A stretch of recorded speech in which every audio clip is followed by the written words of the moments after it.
the maid had a baby. Well, that's real life. That's not in the movie. You know what? That's real life. I know that's what I said. Okay, well, you know what? Einstein was a babe that came to women. So it's like he doesn't make good choices. Well, men don't make good choices when they leave with the southern brain.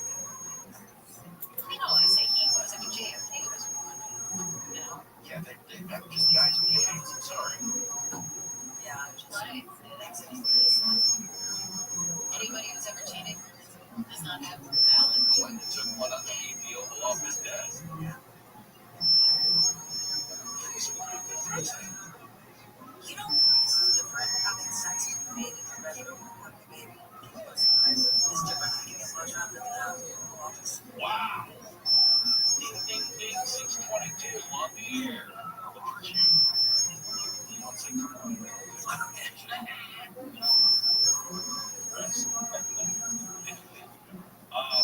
I think it's all bad. Yeah, I'm saying it's all bad. I'm not thinking, I'm not big on that. I've been cheating on cheating or redistricting. It's the same. It's kind of the same thing, but he's not happy about this. Yeah. I wish they'd figure this out. I don't think anybody's really happy about it. Well, interestingly enough, if you go by the numbers, it looks like the Democrats will lose less in Texas and Republicans will lose in California, if I remember right. We shall see. Yeah, because the redistricting doesn't guarantee anything. It just makes it much more likely. I hate it all. One vote, one voice. You know, if you the districting and all this shouldn't matter. It should ultimately be people feel represented because nobody wants to, you know, cut California down the center. Anybody out here, what your beliefs are? Yeah, but the reality, the truth of the matter is, two-party system sucks. And the best we'll ever get is the two-party system. That's it. That's the best we'll get. One party in charge won't do it. And if you think it will, and you think, oh, if I just lived in a Republican state and everything was Republican, I'm not a fan of all that stuff because I think you miss out across the board on the balance, the little balance that we could get in a crappy two-party system.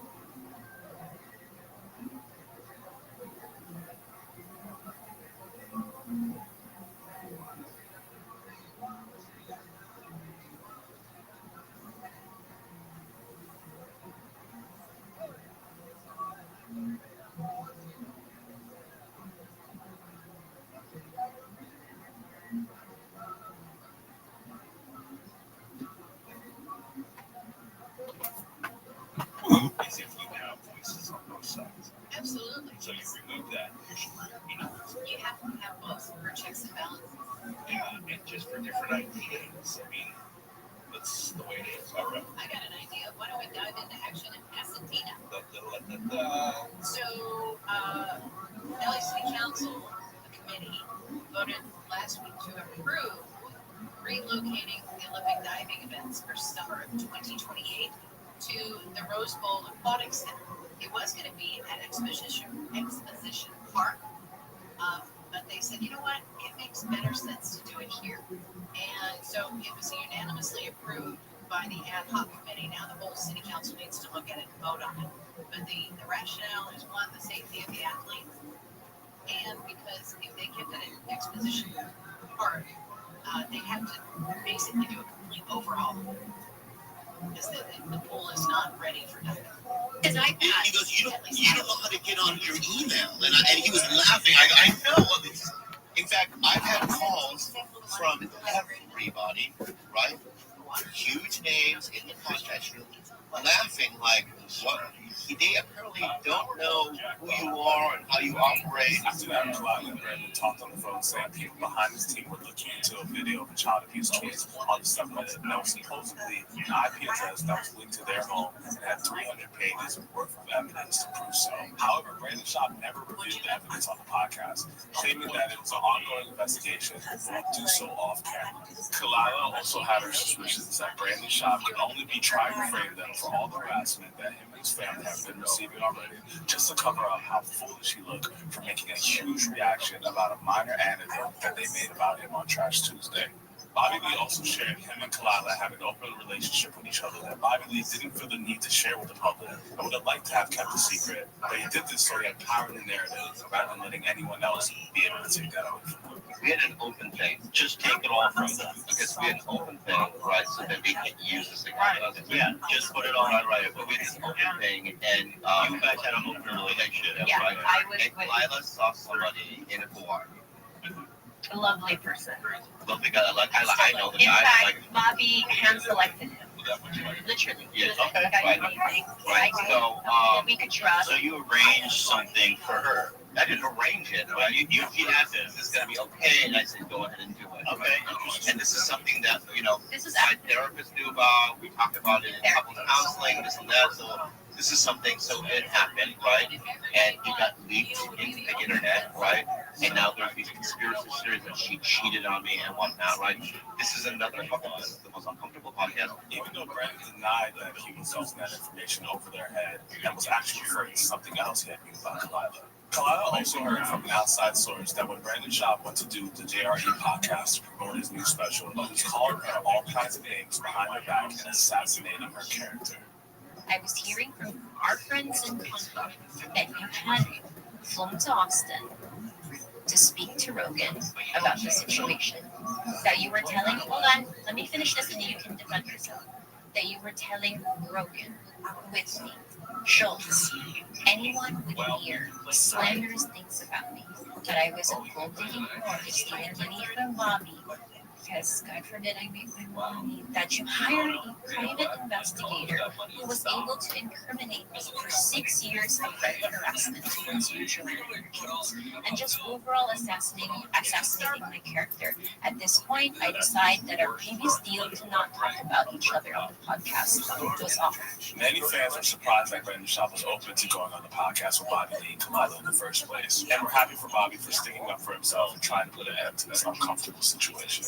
After all is said and done, the podcast ends on a lighter note, where Bobby Lee jokes and plugs Brandon's dates and shouts out his new special, Gringo Poppy. Brandon Schaub expresses after this conversation he is done hashing things out online in hopes that he can move forward from the situation. They also confirmed that they will be discussing what they saw on Brandon Schaub's phone on next week's podcast. Thank you so much for watching. If you enjoyed the video, be sure to click that like button and subscribe if you want to hear more about some of your favorite comedians. Until next time. All the other people have to work because they didn't win the lottery. Oh, fair enough. All right, let's get the latest news now from BBT and KFI 24-hour news. On this Labor Day, which is meant to celebrate American workers, rallies are being held around LA. We always struggle to figure out if we can take on a new project next month until we started using Qualify to figure it out in no time. I start my week by organizing who's working on what and for which amount of time. Everyone gets notified about their assignments, so everyone knows exactly what they're doing. And I can easily track progress. We set up alerts to notify us when You come in here, do your location shame me. You location shame me because I don't live in a fancy house like all your fancy friends, like Joe Rogan and everybody, right? You come in here, I fuck my girl. Come in here, you know what I mean? Some major comedy and podcast drama going down last week is Brandon Schaub, Bobby Lee, Kalila, Tiger Belly, Brian Callen, Player the Kid, Joe Rogan, Dylan, Dan Soder, the H3 podcast, so many different characters and twists and turns, different accusations and allegations. We're going to get to the bottom of all of it. It's confusing. It goes back a few months, and maybe it's still not over. Who knows? But we're going to get to the bottom of it. We're going to play every clip. We're going to show every receipt. We're going to figure out what really went down with Brendan, Bobby, and Kwyla. Okay, so back in January, Trash Tuesdays comes out with episode 49. Trash Tuesdays is Kwyla's other podcast. She does it with Leader and Esther Levitsky. She does it with them, and it's more of a female-oriented podcast. They talk about girl stuff, whatever, this and that. They were talking about this guy who had hit on both Annie and Kwyla in the past. From Kwyla, it came from DMs, which she said on Trash Tuesday, it was about 3 years ago. These same DMs, when she talks about them on Tiger Belly, she mentions they were like 7 years ago. So there's a chance that they continued 7 to 3 years, but there's also a chance that she just misspoke different dates. Annie, though, said that this guy, this comedian, is a unfunny comedian. After she said it's an unfunny comedian, Kwyla goes, "That's a big clue. That's a big clue." And then she says that this guy asked to walk into his truck. So implying that there was going to be some sexual activity going down after, maybe a little blowing in the truck. She basically just trashes this unnamed comedian as well as Kwyla. When guys do that, it makes me so like, you just think I'm that bitch? Yeah. I had a guy that was like, well, why don't you walk me to my truck? This very guy, where I'm like, and we know him, I'm not going to say who it is. But, I know him. Why don't you give me a walk? Why don't you give me, like, you should walk me to my truck. I'm like, so what, I can blow you? Like, what? But it's just like, why would I? Wait, I love that we have the same people that The same ones want us to came for you. Oh, he came for me so hard, and we know his chick. And like the thing that I think is like at least a little bit better, the fact Esther, he's coming for you. Don't worry. It's just crazy. Now that you wash your hair, Esther, on New Year's Eve, while he was having dinner with his family, he was like, "What are you doing tonight?" This year, maybe 3 years ago. He was like, "What are you doing tonight?" I was like, left him on red. But you know that I'm with my in-laws right now. Do you want to go? That is like he thinks you're gonna be a partner in crime. Like for me, I was like single. I'm like, why would I like? It's not like we're deviants together. It's like you think because I was thinking about like if we go to your truck, okay? Like let's say I was like, which I was never in. Let's say I was in. I love it. So wait, we walked to my car. I finished my spot, being very good at company. You not being good at company. And then That's a clue. I don't want like to be seen with you. I don't. The biggest clue you could ever give. I'm like, so you're not gonna come me, and then you want me to walk you to your car, like, so let's say, okay, so I'm literally like, I leave a sea of adoring fans, okay, like, I leave a sea of like people being like, can I take pictures with you? You're amazing. Where'd you get your outfit? It's Esther Club. You can get it on, or it's Live Over My Esther. You can get it on our website at Esther and Ice. I'm like in the middle of just like joy. You want me to stop like what I worked my ass off to do? You want me to stop doing that so I can walk you to a car that's more expensive than the one I'm living in? To then, to what? Suck your dick? Like, I'm not coming in this situation. Like, what is this? Where's my orgasm in this scenario? There's no. What is the incentive? No, that's what I'm saying. Like, what would I get out of this? That I get to suck your unfunny dick? Like, I'm good. I'm just so traumatized. Like, when you Chevy Trucks. More dependability awards for trucks than any other brand. receipts and one day. Can anybody hear beatbox? So 2 weeks after that, Brent Shaw comes back to and attempts to Sound like you're going to start taking jitterbug. where are you going to bury the Trash Tuesday beef? What's going on with Trash Tuesday? Brent Shaw basically says there's no beef. He denies that he ever hit on Ian Liederman or asked to walk or do a truck or try to do anything. Basically just says the whole thing is made up and there's no beef. I'm good with Kwyla. I'm with a lot of these friends. Mind you, they're talking about this after the supposed phone call, which we'll get to later, had already occurred. What? There's 5 feminizing foods in every man's kitchen, destroying the testosterone. Feminizing food number 1 is. What's with the Trash Tuesday beef? When are we going to settle the Trash Tuesday beef? It's settled as far as the, Did you try to walk any Letterman into your truck? No, it doesn't make sense. No. No. Okay, so then follow up. Why does it not make sense? It's her perspective, and I get it. Perspective. For it to get back to me, it has to get out of control. As far as the Annie stuff, that's where I do have to defend myself. I think, you guys didn't say my name, right? We didn't. And the line was, "What am I gonna do? Suck your unfunny dick?" And then I came back with it. She said that last year, my car, give her right. No, I think that I cannot speak for her. I can only tell you. I'm saying, I can only tell you what was said on that particular. and again, if that's how she feels, she's about to feel like that. Can anybody hear beatbox? That never happened. What was said was that there was a guy who was unfunny.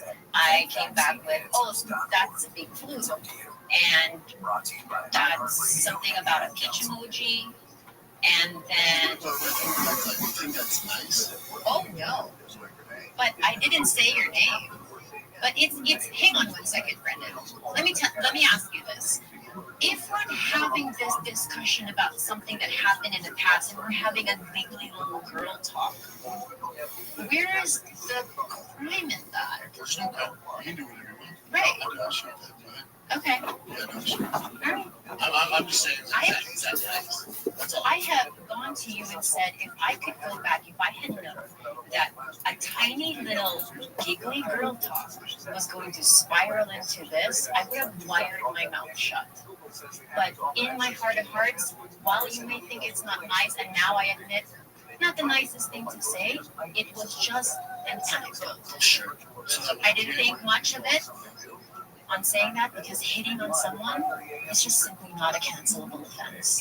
That was my justification for it. Who the fuck cares who hits on who 7 years ago? I faked hits them. They were shiny. You liked them. You DM'd me. You said sorry. Fuck it. Right? As far as Kalila goes, and we were having a long conversation on the phone. Yeah, soon that's what I did ask. These narratives online, it's like a fucking soap show. They want this drama. There's no drama. Like Bobby and I were clear, close friends. Bobby talked about, no one's been more supportive when I started than Bobby Lee. They said that you had like some dirt on her or something like that. Like, no, I don't know. We don't know each other. They're making this up or what? When it comes to Kalila, it's like, I don't know. Again, I don't subscribe to social media. So if she's getting that news and she subscribes to it, I would be upset too, and that's why I told her. See, I'm like, I get it. So, some stuff you don't have to tell about. You know what I'm saying? Like, me and Kalila are cool. Bobby's one of my closest friends. Yeah. So it's like, with that stuff, you got to realize when I was coming to comedy, and again, I get all of it. And you have this. Do you drive a truck? No. You don't even drive a truck. Hold on. You don't even have a truck? No, I have a Bronco that I got 8 months ago. No, that's 8 months ago. That's 8 months ago. So you didn't own a truck before that? No, I had a truck. No, hold up. I had a truck. I had a truck.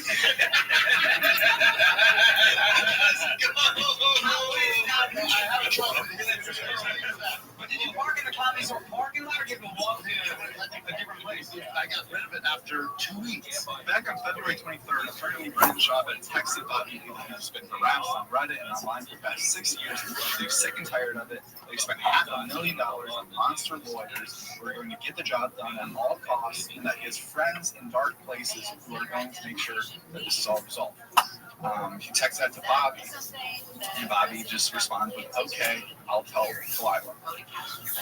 Bobby having nothing to do with it. Not knowing what this is about, which is like, all right, I know that you are beefing with Kalila because of the stories that they shared about you. Then the next day, Brendan calls Bobby and tells him to tell Kalila that on the next episode of Trash Tuesdays, he would like the girls to come out and say, Brendan Schaub was not the comedian that we were talking about. As this drama is kind of unfolding, it comes out that Brendan was threatening to expose Kalila for something, that he had this inside information, this dirt on her, and if she didn't come out on Trash Tuesdays and say that he was not the guy that was hitting on her and doing the walking and the truck thing, and that was fake, if he wants them to say that on the platform, or else he's going to release this information. And that information was that Kalila and Bobby had started this open relationship, that she was seeing another guy in Hawaii. I'm not sure if Brendan knew that Bobby knew, or maybe he didn't know that the girls or Sagas knew, and that it was kind of already in the public. So they were not threatened by this information. Shema Yisrael Adonai Elohim Adonai Yehovah.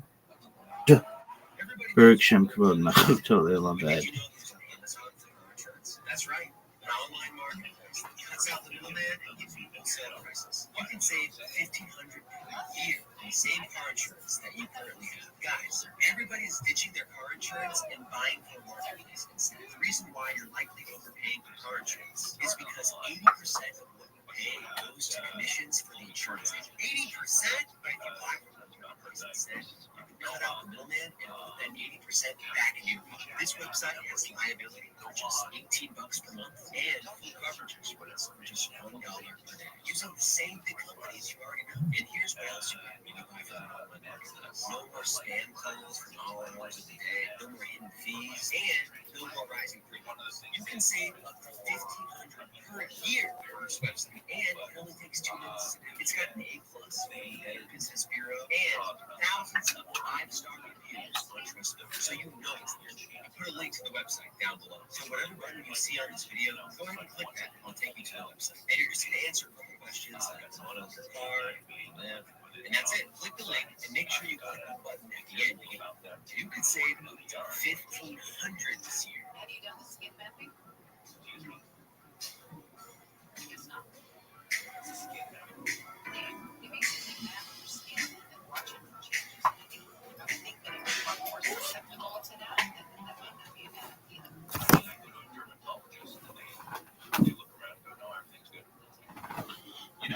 I guess what like so. They ended up coming out and saying that in H3 and getting ahead of the story, but this was the information that was apparently weaponized against them by Brenda. This is also just a side note. I always wondered, watching your show, what would happen if they drove up like flyers?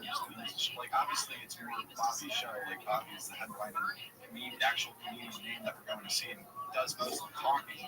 True Lila has a lot to do behind the scenes and stuff. She says it's her business a lot, and is very, very proud of Tiger Belly. But I always wondered, like, if they broke up, I wonder what would happen to the show. And it turns out they were broken up for a few episodes.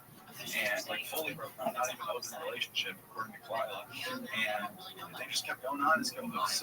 So I guess that answers that question. Tiger Belly will be safe no matter what happens to Bobby and Lila's relationship. I did text Bobby swooped on the phone. He said, I said, dude, I'm getting a lot of shit about this. They're with kids. I said, it's not good. I said, Bobby's the exact word, I'll fix this. Whatever that means. Okay, so we didn't confirm nor deny. We figured it would die out in a week anyway. On March 3rd, you text Bobby asking if he's handled the quote-unquote Kalila shit yet, because you're still getting negative comments. In this text chain, you said, I don't want to have to get nasty with her, but if I have no choice, this is all direct quotes, I can definitely play that game. And this was referring to the months that Bobby and I were in an open relationship, thinking that that was somehow going to directly hurt me. Yeah, I mean, obviously, I mean, it's like, the open relationship, you and I, that's not for the we would talk about it, not for the public consumption, right? Because it was delicate. It's a delicate thing. It was also back on drugs. There's so many different elements to it. Right? It was a dark time. It was very fragile. So it was, we actually broke up for a while. Yeah. In fact, Schultz knew that because when Schultz came here, we were broken up. Yeah. So And you guys did or didn't talk about something? we never talked. The first time we've ever talked about it out loud was X3, which is a couple of days ago. Yeah. Okay. So something that I was gonna die to the grave, and so that's what she alluded to. All been solved and you and I would talk to Brad like we did a week ago. We did die there. Yeah.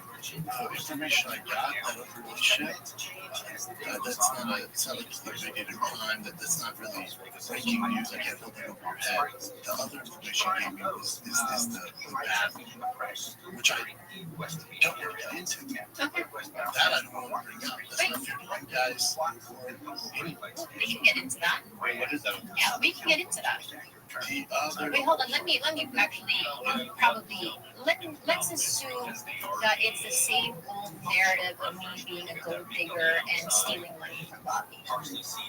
Is it within those lines? So, oh yes. I mean, let's be real. That is a whole entire story, Bobby. Clear confidence. So then on April 13th, there's a Trash Tuesdays live stream where Kalila, Annie, and all the girls are on there, and they're talking about how they might be sued.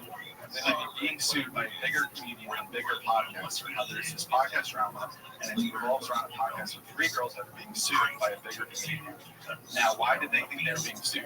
Because of the text that Bobby had shown Kalila about Brendan Schaub saying that he's hiring $500,000 worth of monster lawyers and his friends in dark places, and also apparently because there was an article in his gossip website. Armoires, I forget what it's called. I should probably just look up what it's called real quick. It's in these clips. Dumois. It's called Dumois, not Armoire. So they read this thing in Dumois, which is a gossip website that said that this podcast with 3 girls is being sued by a bigger podcaster, and they apparently just assumed that the article was talking about that. Now, something interesting to note is earlier in this video, when Willa was talking about having all the receipts of DMs with Brendan, she jokingly throws out there that one day she would love to send it to Dumois.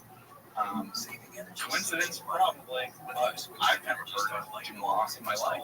And it's funny that the gossip website she was joking about sending all this stuff is what leaks something that caused her to think she's being sued. The other thing is I've never been sued, but like, do you not know that you're being like, doesn't someone alert you besides like a celebrity gossip website that is half full of like, not true shit anyway? Like, wouldn't you know that you're being sued immediately, like before the public or before a gossip website? I don't know how being sued works. I just feel like you need to talk to all the lawyers and tell them exactly, hey, you guys are being sued. Like, it doesn't seem like something that you have to like guess. Like, you think that might be us? I think he might be suing us. Like, wouldn't it already be all that? That might be completely off base. I don't know anything about that, but that's just what I was assuming as a young boy. I don't know. So Dumois is a celebrity like gossip account, and maybe about a month ago, they posted something about Pamela Wilson here from Big Brand System. Do you have the opportunity to get advice about speaking from Brand Boston? If you our show, this post on the gossip site said like this popular podcast. We were like, hey girl, thanks for calling us popular. And it said that we had a lot of controversy behind the scenes and tension. We were a part of a big scandal, and that the tension you were feeling was real amongst us. But that scandal that they were referring to had nothing to do with the 3 of us, and it was because it's potentially we were threatened a lawsuit. And I'm like scared to even say that out loud. We won't, yeah. But someone was like behind the scenes threatening to sue us. Even the thing that started it all was really just an anonymous anecdote. And I'll say this to that person who threatened us, I'll say this. You think you have one over me? I fucking dare you, motherfucker. I dare you. Let it out of your chest because that is actually not a real threat. You think you're threatening me, but it's kind of that information's already out there, bitch. Yeah. You can confirm. Yeah. She confirmed Bobby. It's just also, I just want to say this, like, my currency is not money. My currency and where I see value power is in jokes. So I'm rich and you're broke, bitch. So after me, you got nothing on me, you unfunny piece of shit. There was a new article that said there's a real podcast that is going to a lot of money because a much bigger podcaster is trying to sue them. Maybe assuming it was us, also based on the text that Bobby had showed me about spending $500,000 on monster lawyers. I assumed, of course it had to be us. And Dumois, it's Dumois Ridge. Dumois is a site that picks up like insider information about either like celebrities and whatnot. I think they picked up on the drama of just the whole Trash Tuesday podcast. They don't say any names. But they kind of add like little hints and stuff along the way. They give you enough information to sort of, anyways. So during that live show, the girls and I talked about someone possibly threatening to sue us. So we were really under the belief that we were all no. Two things. The screenshot that you had sent Bobby that you're coming after everyone, spending $500,000 on monster lawyers, say you have friends in dark places, that you were, that's article added to the correct. And then I add during the live stream show, I said this particular someone thinks he has dirt on me, and I say go ahead, expose him. And I wasn't very nice, and he calls this person to someone unfunny, and I said, and I called that person a little bitch. And the outcome of that, it fueled more harassment towards you, Reddit, after the live show. Then on April 9th, some shit happened with Andrew Schultz. We don't get to know about it because Clyde says she doesn't want to drag it into this. But it's like, come on, man. Like, Andrew Schultz is a character that we really want to know about in all this, dude. Like, come on. That's a good character. Skip April 18th because it involves a PM from Schultz, and I don't want to drag him into this. Okay. How do you even bring that up and then just brush over it? And don't even bring it up if you're not willing to talk about it. I hate when people do that in real life. They're about to tell a story or say something and you know what? You're like, well, then why did you say it? I hate that. Anyway, a few days after that, which was about 3 weeks ago from today, if you're trying to keep this all straight in your head, 3 weeks ago from today is when Brendan and Brian Callen called Bobby. And apparently this is a really aggressive phone call. This is like one of the main things that people are upset about. Brian Callen and Rothschild called on Bobby, basically threatening his career, saying his career is over. They're exposing him. They're going to tell Rogan all this stuff. They're saying that he's the mastermind behind this subreddit for the last 6 years, sending death threats and hate to Brendan and his family. And it was a really, really aggressive phone call, which I just think it's funny to imagine, like, a 3-man phone call with 2 people, like, screaming at the same time, like, holding the phone, like, sharing it, and just trying to get their own thing, and like, fuck you, Bobby, you piece of shit, your career's done, and then it's like, yeah, like, it's just one phone, and they gotta, like, share it, and then they're also trying to hear what Bobby's saying, and they're like, I got something good to say. Bobby was willing to brush us all under the rug, and he was never going to bring up the phone call, he said. But on H3, they went on the show, on the H3 podcast. When you've got smoke-free satisfaction, you've got the freedom to do things your way. It's like he brought from the shop. Bobby just had a really nice thing to say, how fun he is, how much he helped him, and he started comedy, and how he's a good friend. That's what Bobby said. Delilah does not let it go, and neither does H3. He keeps, like, probing questions and, like, trying to cause this drama, which is kind of what his show is in a lot of ways. I've heard. I shouldn't assume that, but Delilah does not take the chance to end the conversation. When Bobby says he's a good friend, he's funny, this and that, and just is like, can you please move on? You can just see the wheels starting to spin. And one more thing. And then she keeps saying one more thing I'd like to add until it turns into this 40-minute clip of just all laying it all out there, you know? And so I don't know if the flagrant tunes would have started this same war as what happened on H3. It was a phone call with other podcasters, and it was they vlogged me, bro. Not vlogged me, they threatened my career. They called me a coward, a pussy. You've always been a pussy. I felt that, and they said they would expose me. They said that all these things. And I was in Oklahoma shooting a show, and I was at dinner, and I was by myself, and it was very traumatic for me. And it was based on whatever they did on the live. Now imagine now what's going to happen with now this. I think we should. I could call him right now and get clarification. No, do not call me.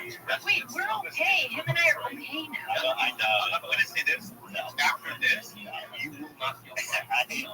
I promise you this, and this is open. No, I'm not fine. I'm really fine. But I'm just saying that this has opened up a world. I'm not a pussy, right? I'm just saying. The thing is that you guys don't do stand up, right? Right. So I'm always around them. Yeah. Right. I always have. So I'm I didn't do at all. I don't even know what the fuck they're talking You truly have nothing to do with it. I have nothing to do with it, and yet I was using you. You mean they're pulling all that, right? Because they're using you to try to control what Clyde was doing. Right. So I went to therapy and about it. You know, I've been talking about it yesterday because it's like it was just so traumatic, and these were my friends, and I had no idea what they were talking about, right? And so my whole thing was, let's never talk about it again, ever, right? And let's just brush it under the rug so that I can go to Comic-Con and look them in the eye and be cordial, right? But now, right, this is a whole nother fucking thing. So when you guys called, it was you and Ryan, and but before you said that that you guys, my career was going to be over, that you guys have evidence, you know what I mean, that I'm some Reddit mastermind, that there's files and proof that you can trace, me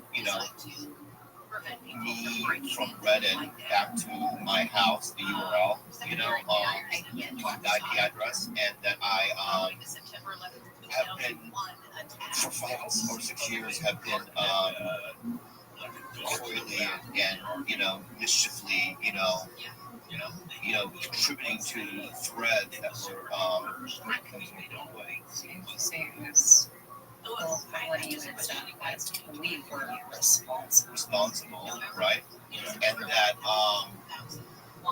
that you were gonna expose me to Logan and all these people, and that I should get a lawyer, and that this is what you really told me. And also, just mind you, it was at level 10 of rage. It wasn't like a soft spoken, it was extreme, threats. And then you called Kalila things I don't even want to mention. I did not. I know you didn't. I've been hearing you said I don't talk like that. I would never talk like that. Right. And then you told me that on the phone call. I did not call you. I did not. You don't know what he said. So you can't. Brian apologized. What Brian said on there, that was a lot. It was a lot. Yeah, it was a lot. But what I found to be heartbreaking was going into a character assassination where you were saying, not you, particularly, I don't even know remember before because I was such an innocent, I was so trembling almost, calling me a coward, weak, spineless, and my only defense to that is that I just have my own way of dealing with the world, because I grew up in such a traumatic childhood. I try to be passive, and I try to not. I'm afraid of confrontation, as everyone knows, which is my character. And I think that days after that assault, You know what your most profitable project was last year? Here's how we do it. We manage our projects and the profitability all through Cloud. That, I no longer want to his friend. Did you guys speak on the phone? Yeah, we did that. Yeah. And he apologized, he said? He didn't apologize, but, he doesn't expect you to be his friend. Yeah, it's not. Bobby Lee is somebody I love very much. Yes, but people have been talking. He went online and he went on and talked about somebody who spoke to him in a very rough, bullying manner. Okay, that wasn't anybody but me. I'm the guy. I'm the one who did it. Not Chris, not Theo, not Sam. It was me. Okay. And now, here's the second thing I want to say. Bobby is 100% right in his anger at me, in how he felt, and I'm 100% wrong. I take full fucking responsibility for the way I spoke to him, which was wrong. There's no excuse, okay? And now I will give you. Now, having said that, let me say it again. This is what I said to Bobby. I spoke to Bobby. I tried to speak to him after you spoke to Kalila. When I spoke to Bobby, I said to him on the phone, I believe you. And then I thought, I don't know, I thought that she was, and let me just say this, and I'm gonna explain this, but I want to first own up to everything that I did, because what I did, at the end of the day, the way I spoke to Bobby, who's somebody I love, who didn't deserve the way. Nobody deserves to be just attacked. And I'm going to tell you where I was wrong, and I'm going to get specific. But let me start once again by saying, me, I'm the guy, okay? I take full responsibility. I was wrong. I said this to Bobby. I called him up. Bobby read me the riot act. I think if he had been in front of me, he would have fucking punched me. And he's justified. And I said, Bobby, you're absolutely right. I apologize. I was wrong. Twyla also is saying one of the bigger issues in all this is that after all this shit went down, Brendan Schaub flew to Austin to tell Joe Rogan about all this and to expose Twyla and Bobby and Tiger Belly and to tell Joe that Twyla is a gold digger and stealing money from Bobby, and also to tell him that Bobby and Tiger Belly are responsible for all this Reddit hate and accusations and threats on him and his career. And obviously Joe's a very powerful person and podcaster, so this is a big accusation this way against Brendan, and it would be a really fucked up thing for Brendan to do, especially without knowing 100% if that's true or not. You're going to tell Joe that's going to change his opinion of these two forever, you know? People that are trying to make it in podcasting, that's kind of crazy thing to do. But I also think it's kind of weird to act like Joe is like the godfather of podcasting. I mean, in the way he is, but in the way he's not. Like, anyone can start a podcast. You don't need to have Joe's permission and Joe can be guts. You're still allowed to have a podcast. I also don't think Tiger Belly fans and JRE fans even cross over that much. Maybe Bad Friends fans do more because Higgins and Rogan and Tino have more of a relationship, but like, I don't even think Bobby's ever been on Rogan. I don't even know what the relationship is. Like, if Rogan hated Bobby, he could still go about doing this show. But it's still a really shitty thing for Brendan to do. It's true. However, Brendan denies that. I don't really know what to believe. I can't think that someone would fly to an overseas just to tell someone something in 2022 with phones, you know? Like, he was going there to do a show, but and then probably just brought that up. Like, if you have something to tell someone, no one is going to fly somewhere to tell someone something. In my opinion. However, he could have not shared that dirt while he was there already doing his show to promote his special. So when you said, I flew to Austin to Rogan about this? Yeah, that's my next question. Can I flew to Rogan to do his show. Okay. This is aside from that. Okay, that makes sense. And I want you to know that looking at, and I would tell them, I would preface every time I don't think Bobby Fly is involved. The Tiger Belly email is on there. Okay. And every single time. Never, ever, I just want my kids and went, Kyla's a gold digger. No, can we just do a new segment? We'll talk in the new segment. Go ahead. Right? New segment. That's it? That's the Yeah. I just need to do it. I have a tension breaker. Yeah. But overall, with the timeline. But then also when you went to, so you know, you gotta remember too, Rogan was like, you know, brother to me. When I could do anything, I call him. That's how I happened. Right. I asked his advice on this, right? And then, you know, he gave me his advice how I should handle it. But then those of hiring a private investigator, fucking find a private investigator, just the same when you go. I mean, I would handle it like this as far as a private investigator for what? What the fuck would I hire a private investigator to follow you to do what? It makes sense. So that's what bothers me. Whoever got that back to you. Multiple people corroborating each other's stories, but go ahead. Okay, but whatever you told them about this, whether it was whatever version you have in your head of what you told them. You can call those people after this. You can put my story. Oh, 1,000%. If that makes you feel better. It does make you feel Yeah, we can do this. If we're done with this, we will call those three people. 1,000%. Yep. Anyways, would love that. Would love nothing. When you did tell Rogan your version of events, I just want to know for my own peace of mind, did he believe it? I don't know. To him, it's like, you know, we did it. No, regarding me and Bob. No, because I told him it's not.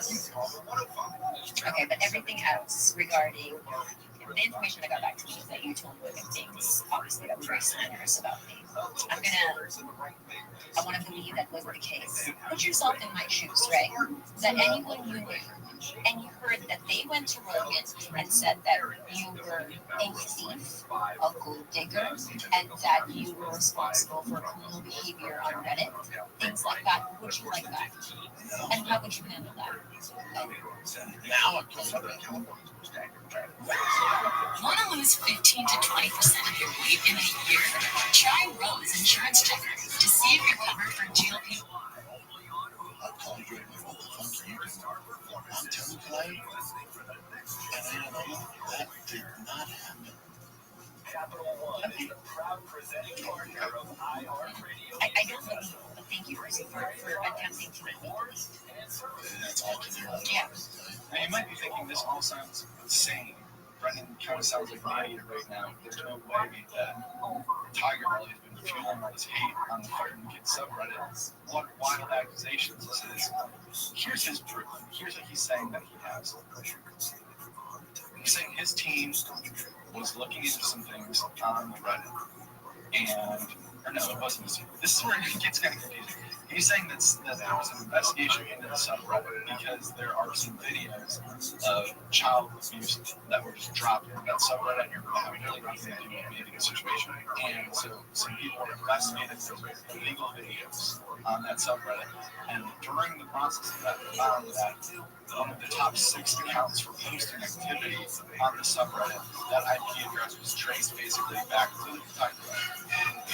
Is his claim, and that they provided 300 pages of evidence over the last 6 years. This IP address, this email traced back to Tiger Belly, was basically responsible for fueling the hate on this Fire and the Kid subreddit, which is very painful, kind of funny, but definitely crosses the line in a few ways.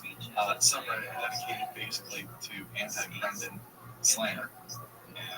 Kalila has been asking to see these documents for weeks and weeks, and Brendan has not been able to send them because he claims this is an ongoing investigation and it would be illegal for them to possess the documents. He's more than willing to show them after the show on his phone. Kalila does not seem to believe that he's going to show them. Bobby seems a little more trusting. That's kind of where we left it. You guys say you have nothing to do with it, right? So, but at the time, I was so upset because you've always been nice to me. Oh, you've always been nice to me. We don't know each other. You've always been nice to me. So I was so upset because if it's someone random, that's what they're going to do. If somebody that I know, I was so upset. I expected from somebody I don't know, somebody that I assume I know, that's what this stems from. The anger, I cannot emphasize how upset I was and hurt and deeply hurt. Because, again, I don't think you guys have anything to do with it. I have the proof. Here's the thing. Where's your briefcase? I don't need a briefcase. I don't need a briefcase. I wish I could laugh at that. I don't have a briefcase. I have it all on my phone. The reason I can't send it to you is an ongoing investigation. I can't. On investigation for this child abuse thing? Sure, there's 6 counts on there that are talking about pedophiles, are talking about horrible shit. Okay. It's bigger than me. But that's going to be dealt with. My thing for you, do whatever you want with it. Whatever you want. I'm good here. It's horrible and not what's special between us. Do whatever you want. Let me get this out. I'll show you the stuff that I have. You guys figure out what you want to do with it. This is what's interesting. Again, I don't think it's you guys. Show me now. I'll show you. I'll show you. I'll show you after the show. I would love you to think that you actually showed us something you never did. Well, I can show it to you. Here's the thing. This is what's interesting. Explain this. However you want.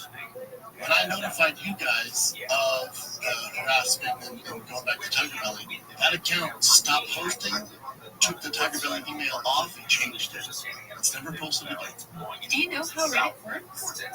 No. So you seem to have very clear convictions about this alleged occurrence from my company, all the while not really knowing how Reddit posting works. So that's a little bit. Well, this team, I promise you, this team. Well, we've been asking you to speak with this team. Here's what I have to say about this. From my end,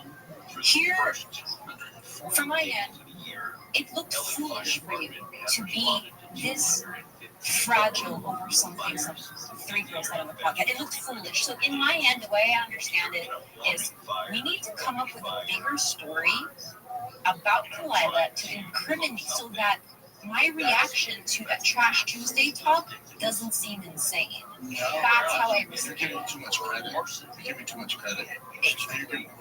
I don't think you guys want to. Again, I don't want this drama. I've been asked for 6 years now.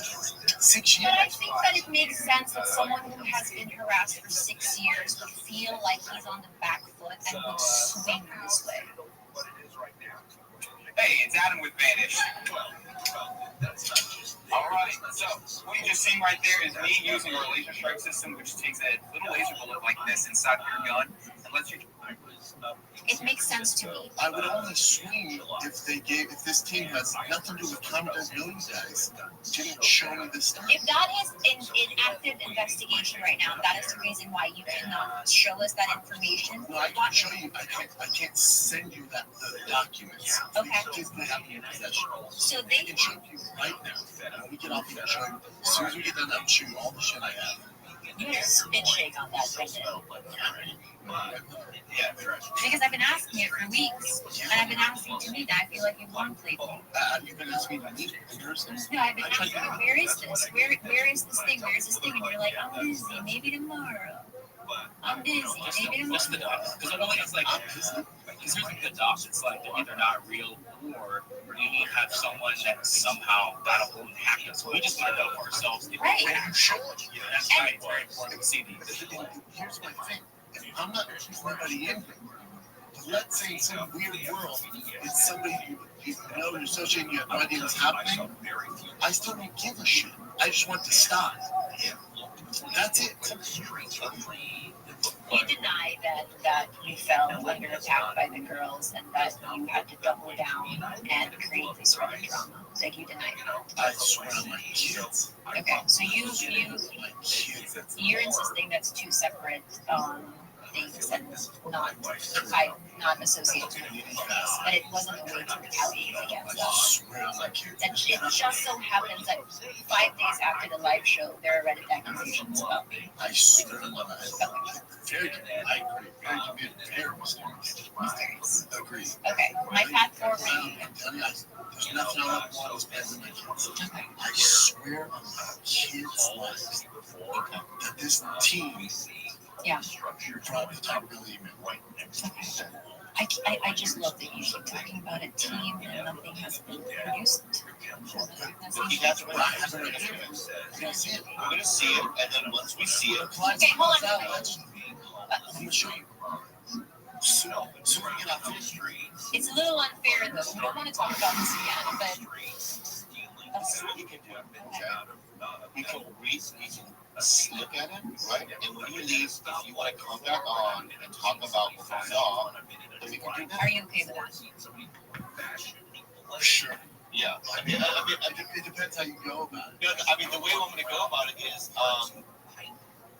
if there's levity to it, and there is something that we need to investigate, we'll talk about that. You know, I mean, at this point, it's like, because like this, I don't know how it works, but I'm pretty sure that somebody could create an email with the name Tiger Belly, be a different not the official email. But all of you guys sound just like boomers who don't know anything about Reddit. That's what you, Callan, and Shop sound like. What's the fucking Reddit? You don't even know how it works. I don't either, but at least I'm not playing.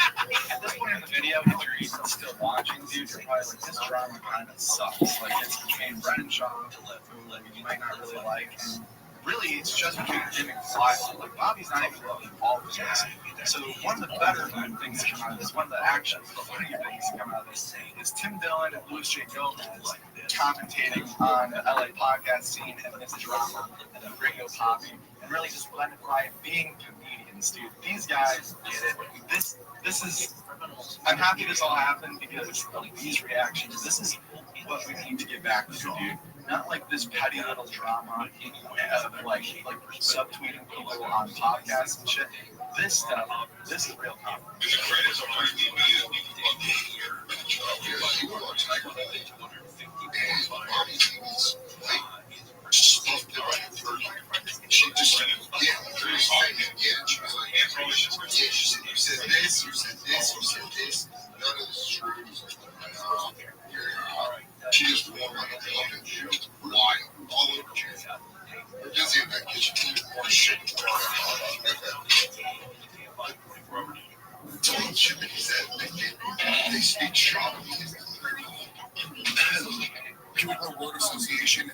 quick scene? Sure. All right, ready? You should just fire it off. Don't be listen. Winning companies. Drugs. Bobby Lee. Korean. I mean, it's the first thing that comes to mind. Ryan Callen. Rough year. Gringo Poppy. Kind of brilliantly funny in a way that no comedy special has ever been. Because it's mysterious in a way. Because you're looking at it and you're going like, there's a lot of choices made and you don't know why those choices were made. Yeah. Our most commonly asked question is, where can I get Jobby in store? In the past, we've only sold our products online, but today that all changes because we just launched our printing copy in every single street. Fine. I can't name another word. I mean, that's, you know. Well, here's what's amazing with the Mega Pop. This is what's truly amazing about it, okay? You're watching it, and you're in kind of, you're in a little bit of disbelief, because it is, I wonder, and I know he's trying to get good at stand-up, and I respect the hell out of that. The question is, did it have to be a special? No. That's the real question. No, it did. Yes. And I'm not one of these guys who, like, hates on Brendan. He's a nice guy, and I know he's trying to be, you know, like, but the question is, with that particular thing, you go, did that have to be? I said this on the response. He should have friends. Because here's the thing, he's a charming dude, right? Yes. And I think, I don't know at all, you know, but I think there's probably something, he's probably funny. He probably makes his friends laugh, right? Yeah, I think that he's really great at podcasting on that specific show for that audience, which they want MMA. There's an audience of people in America that want what he does, and he does it for them. I am not that audience, but that's fair. That's fair. And here's the thing, we all go out. Because I don't care about. Everyone stinks at comedy for the first 5-10 years. 20. Stand-up's kind of gay and dumb. Let's be honest. It's when I watch Brendan do that, it's like I go, here's a big, tough guy. Why should you see in a Ferrari?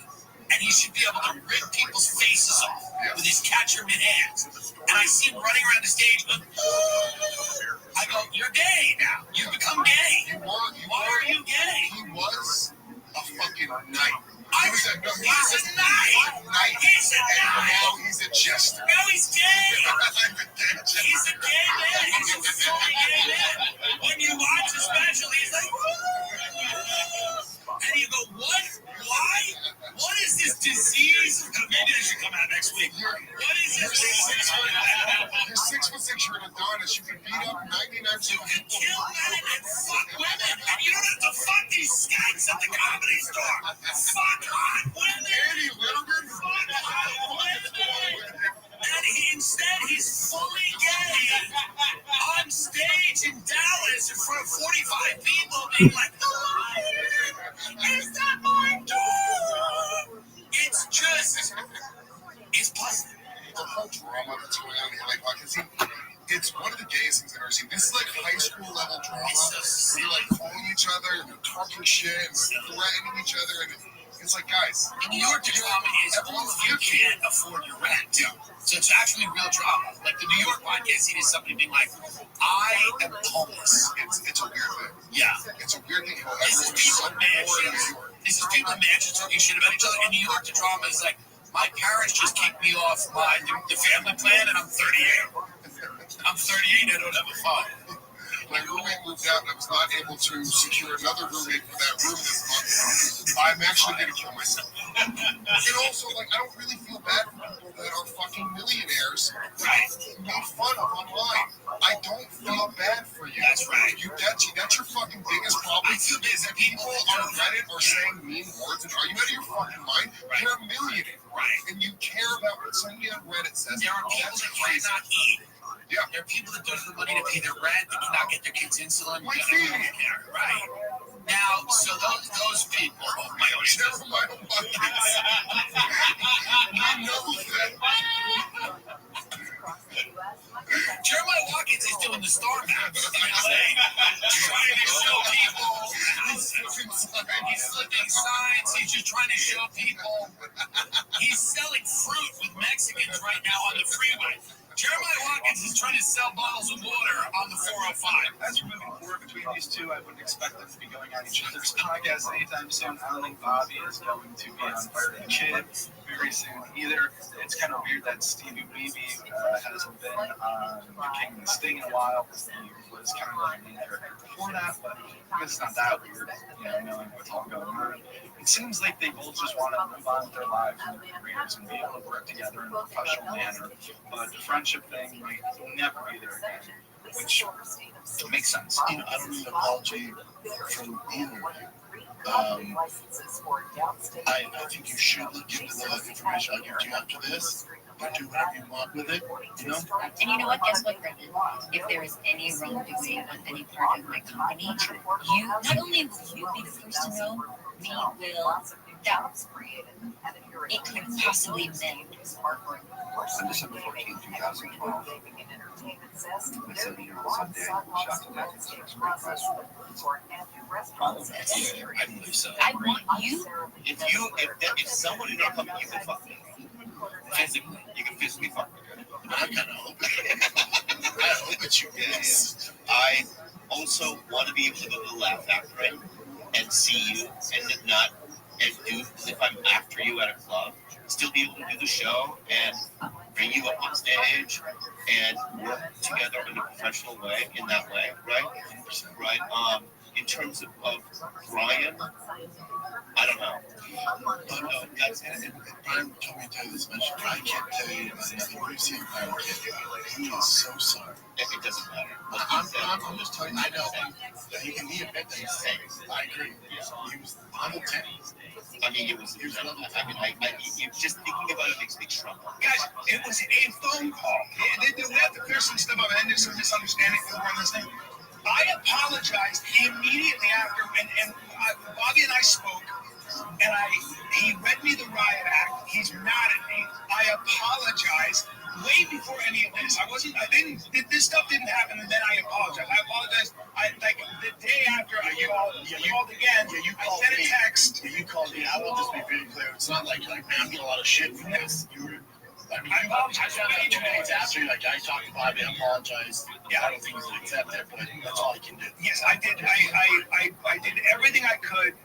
I felt terrible. I did not threaten. Listen, the other thing is, when people are saying I'm a bully, I get it. It's all good. I didn't threaten. I didn't say I was going to get goons. I didn't threaten his life. I didn't threaten his family. I did not do that. I was yelling. I was mad because I was defending my friend. I was working on information that I believed to be true at the time, but my mistake was not giving them the benefit of the doubt or talking to them. And again, I apologize for that, but like I'm a fan too. Hey, I'm with you. I'm with you. I was texting with Bobby this morning. I'm like, dude, this is getting crazy. But now at this point, my family's getting threats of violence. Now it's gotten to the point where my family, my fiance with the baby, she's getting threats of violence and she's afraid. It's fine. It's one thing if it's hate. But also, guys, I've been friends with Bobby forever. Yes, he's mad at me. I feel fucking terrible. But we had a conversation, and I owned up everything, and he accepted my apology. He's still pissed at me, but he accepted my apology. So it was a phone call. Yeah, you made a mistake. You apologized. You owned up to it. That's all you can do. That's all you can do. Neither one of us handled the situation, right? But there has been really bad harassment and threats of violence against you for a very long time. When your team shows, when I see when your team shows me what I consider to be at least activity and long-term activity coming from that area, that's what set me off. And I was like, what the fuck is going on? And I made them aware of that. Yeah. They're trying to get to the bottom of it. I was they're not it has stopped. But it has stopped. It didn't seem like they were that great friends beforehand. Well, now, so it's not that big of a loss. But it's just kind of sad to see people fighting like this. And stupid, dude. Just be funny, man. Bobby didn't do the Reddit shit. I'm confident in saying that. Just relax. Just have a good time. Like Tim Dillon said, this stuff's so gay. So that's it. That's the drama. Thank you for watching this whole thing. It was kind of a beast of a video because it's a lot of parts. It's hard to explain. And the funniest part is what I found after cutting all these clips, hours of making this video, the result of it all is that this is so stupid. Subscribe to Joke World Stand-Up Comedy Loop, the first media brand dedicated solely to following stand-up and comedians podcasts and their reactions and getting everything that you need to know from the world of comedy in one channel. Subscribe to Joke World. Follow us on Instagram. We're sending everyone free stickers. If you DM us, you'll get your free Joke World stickers in the mail right away. Thanks for watching. We'll see you Wednesday with another episode of the Joke World Podcast. Yes, Josh Potter. Anyway, that's my 2 cents. I love you, man. I wish I could sit.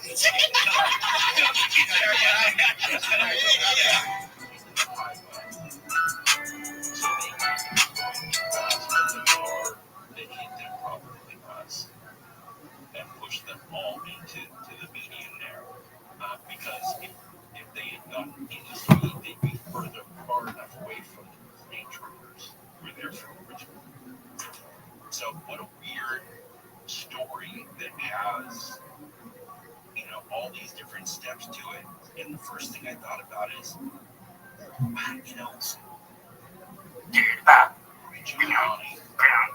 It sounded like you were going to start singing Jitterbug.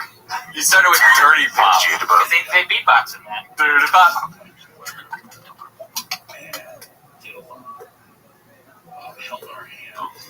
Wow, those sounds don't come through to Should we start the show? Yeah, let's start the show. Welcome to the After Hours Pod. Hey, welcome to the After Hours Pod. Hey, welcome to the After Hours Pod. Guys, welcome to the After Hours Pod. Guys. Welcome to the afterwards hour. The after hour afterwards. Welcome. It's afterwards. Eric and Chris, they just left, and now it's us. And we're going to talk about stuff. We got a lot to talk about. We got a big show actually today. We got a lot of stuff coming up. We're going to recap some shit that Kev was telling us while we were going to get burritos. Nick had his lips sealed because he had so much gold. He's not gonna tell us till now. He said you're gonna want to wait till you're recording to hear some of this shit that I'm about to fucking say. We got show and tell. We all brought a thing. I forgot about we got a big freaking show planned. Chin's here. He got a haircut. I did. And you can subscribe to us on Patreon at patreon.com/afterhourpod for one extra episode every week. We also just added memberships on YouTube, so we're going to start putting the Patreon episodes on YouTube. So in case you didn't want to go to Patreon and sign up for the extra episodes, you can go through. We just got access to it for a while. I was wondering why we didn't. I'm going to try to upload over the next week all the old Patreons on the YouTube. It's funny. We did say our main goal was to get access to YouTube memberships, and then we're going to stop potting after that. Right. Once that's the tip of the mountain. Thanks for watching. Yeah, that's it. We're done. Mark, you can turn up my headphones. Yeah. I've decided to continue to march forward despite meeting our goal. Got to set new goals. We're going to keep going. But yeah, go to the Patreon. Oh, and give us Apple reviews. We actually have one that came in since last week. Let's get this into the mark. Yeah, I'll pull that up right about now. Go ahead and pull that up right about now. Turn them up. Yeah, no. 12 out of 10. There you go. From Leo Kirsch 80, if I'm not mistaken, I believe that is the host of Movies and More, so fellow podcast brethren. Oh, is that your nephew? No. It's the host of Movies and More. Why don't you read that, Casey? This podcast is a 12 out of 10. All the hosts are great at conversation and most of all funny. This is a podcast that can bring up your mood whenever you're down. My favorite character, quote unquote, on the podcast, Nick Davis, is hilarious. It seems like he would be a great godfather. Anyway, keep up the great work, guys.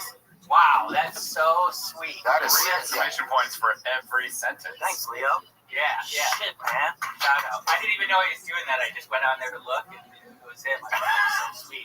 And if you're down, call me. Also, let us know who your favorite quote-unquote character is. Yeah. You guys don't want to do that. Come on. And Leo, let us know who your the joke was that they would all name me. Yeah, I know. I was just joshing. Yeah. When I first started the Bachelor podcast with this, I was at the Adam Carolla show, my nemesis, my other nemesis. I had was the only one that had a different podcast before that. We did behind the scenes one. It was called The Water Cooler. So like every first review is like, oh, I love Nick. And they try to be like, don't say Nick. That only spurred the people more to say Nick. So I'm gonna do reverse psychology. Say Nick. Say Nick. Wink. Say Nick. Only Say Nick. Nick. Wink. Wink, wink. Yeah, do it, guys. I double Who's your reversed favorite it. character? Say Nick. Wink. All right, let's get into it. We've had enough fun off the top. Let's get into the hard-hitting stuff. We got so much hard-hitting stuff. I've had I'm really excited for show and tell, but I'm gonna leave it. We'll keep the people on the hook. I've had a real big bathroom fiasco at my house. Oh wow. So I live in an apartment building. There's stairs. Apartment across from my door. People below us. People below the other people. The people below us moved out upstairs across the hall, so it's empty below us. They went in there cleaning stuff. They're like, oh, there's a leak in their shower. It's coming from your shower. We got to get in your bathroom and redo it. And I'm so like laissez-faire, like, okay, cool, whatever. Come Thursday, cool. They come Thursday. We didn't plan. We're working there. They're demoing all morning. It's like impossible to work. They fix it. Plumber comes the next day. He's out. Saturday they come. They didn't tell us they were coming on Saturday. They said, oh, maybe Monday, Tuesday. Saturday, I streamed all night the night before. Combat Buddy Slumber Party, UFC Shanghai. Great time. Midnight to 6 I streamed. I was very, very tired because that night I went to Dave Matthews Band at Inglewood Forum. Got back to my apartment at 11:40. Was streaming by 12:10. They could hear audio by 12:60. Let's go. That's how all. That is so good. If you go to any one of my streams in the beginning, it's just me like, and then someone's like, no audio, and I'm like, What was the problem? there's just so many different things. Yeah, a lot of moving parts. Yes, there you go. A lot of cables. And the curse continues. So obviously, with all those factors. So I stream all night, go to bed at 6, 8:30, and she's like trying to get me up. She's like, "There's contractors in here. I'm in bed naked." Yo, dog. No one wants to talk to you anyway. You're sweating before the show started during the night. I do that too. So I'm like on top of the covers, just naked. I'm like, no, fine, they can just come in. Like I was literally my stupor, like just have them come in the room as I'm laying sprawled out. Wait, your bathroom isn't in your bedroom, is it? Or? Yeah, we have two. Oh yeah, that's right. And it's the one in our bedroom. So finally, I get up and we move to the mattress and we go try to sleep there. They like tar it. They hot mop it. Essentially, what they do on the roof in Shawshank Redemption. Yeah. I didn't know that's how they did bathrooms. I guess it's more common in California for retiling. And all of a sudden, we're in bed, and I'm like, man, she's like, do I stink? I'm like, no, it smells like tar. And so they're hot tarring it. It fills the apartment. It's gross. It's super disgusting. So Saturday night, we slept in my office on the mattress that was getting emailed before from my Combat Buddy Slumber Party. And then every night since then, we've slept in there. That looks exactly like my shower currently. Yeah. On top of this, the apartment owners switched management companies effective Friday to the new management company. Oh no. So when we call on Monday after those guys entered our apartment without telling us, the new property management was like, so what's going on? You need a cleaner there? No, our shower is half finished. Yeah. And we had to send them like things. They put a work order in, but like we're trying to get compensated for like they should have offered us a hotel. It's like literally unlivable and can be toxic and shit. And Ash, you just went and fucking laser mode, ChatGPT, sent some really sturdy emails. They're getting a professional cleaner. I don't think we're gonna get money, but I am gonna still ask for a deduction of rent. Yeah, you got tenants' rights here in California. Yeah, you can really do whatever you fucking want. Yeah. So that's. Did they give you a heads up that they were going to do all that? They said they had to come in and fix, and they gave us 24 hours notice on Wednesday that they'd be entering Thursday. But nothing about the mopping and all that shit. Yeah. Damn. Yeah, it's been that fucking sucks. crazy. Yeah, that stuff stinks. It's like when they're tarring a street. It's like you can smell it everywhere. Gross. And there's tar. Like they tried to put like a mat out in their path that they walk, but there's tar stains all over and shit. So a lot of people have said those probably won't come out. I mean, that's just horrible. Nice. Oh my god. You planned that. That 12 minutes of story was for that show. Yep. Paid off. That's what I've been doing, man. That's annoying, bro. Dude, I actually had people come into my apartment this week too. It's not even a story at all, but I had people, they had to do inspections. Wait, if it's not a story, then have Chin tell it. So I would wave hi. Two for two. He's just there, saying it back. Yeah. It's a callback. It was inspections because they're gonna have like LA City inspections. So my landlord comes in, and makes sure we're up to code and all that bullshit. I'm like, fix this, fix that. Your boobs are huge. Yeah.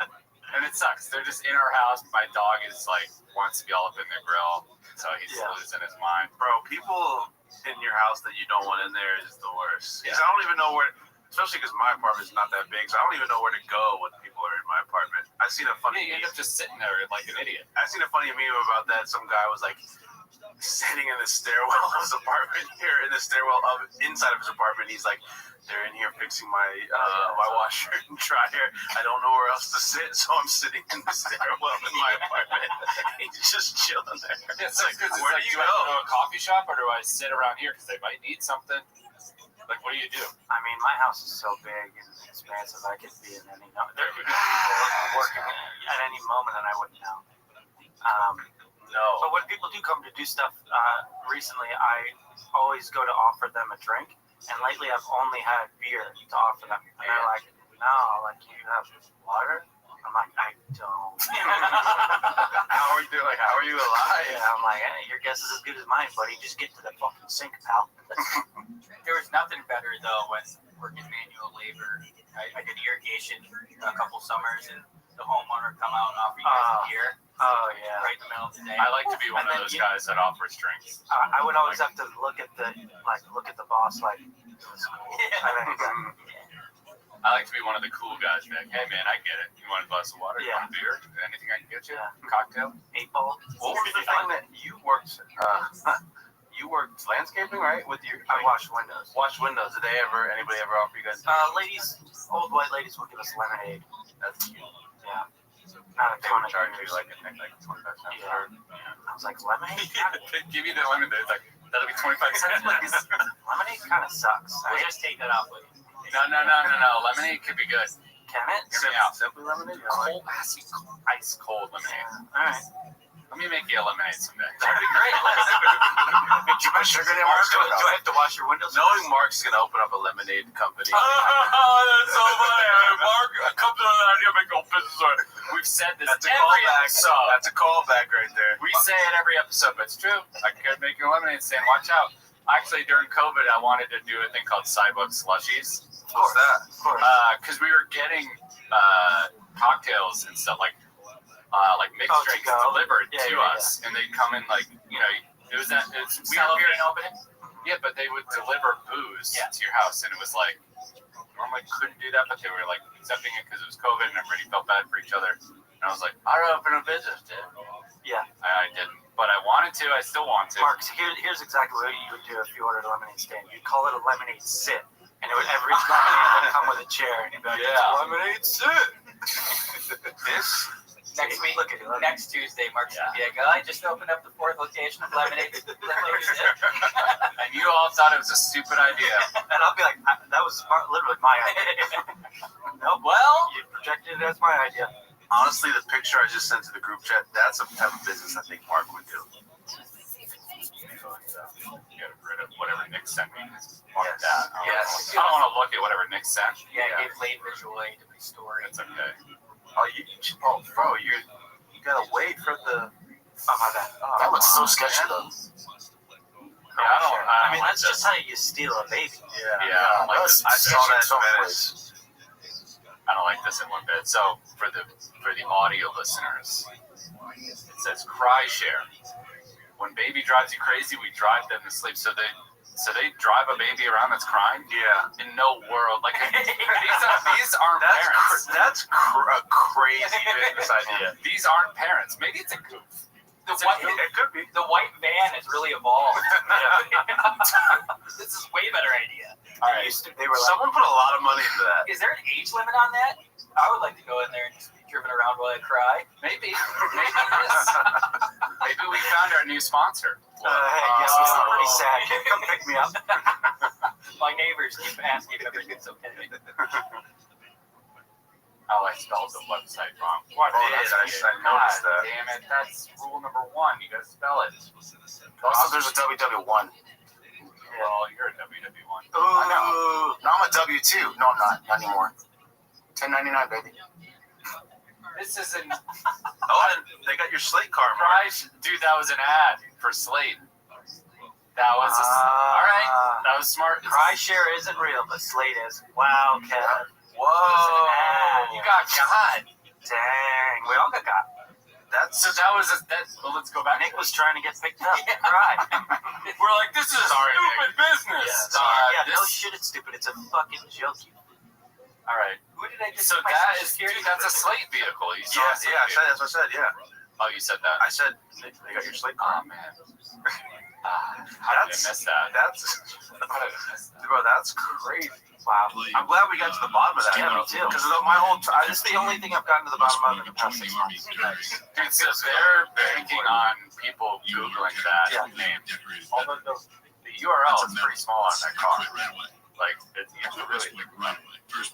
Yeah, you're right. They should have QR codes all over that. All right, now let's talk about Slate. It looks good. Looks good. Yeah. Have you seen it in person? No. Yeah, that was cool. That's cool.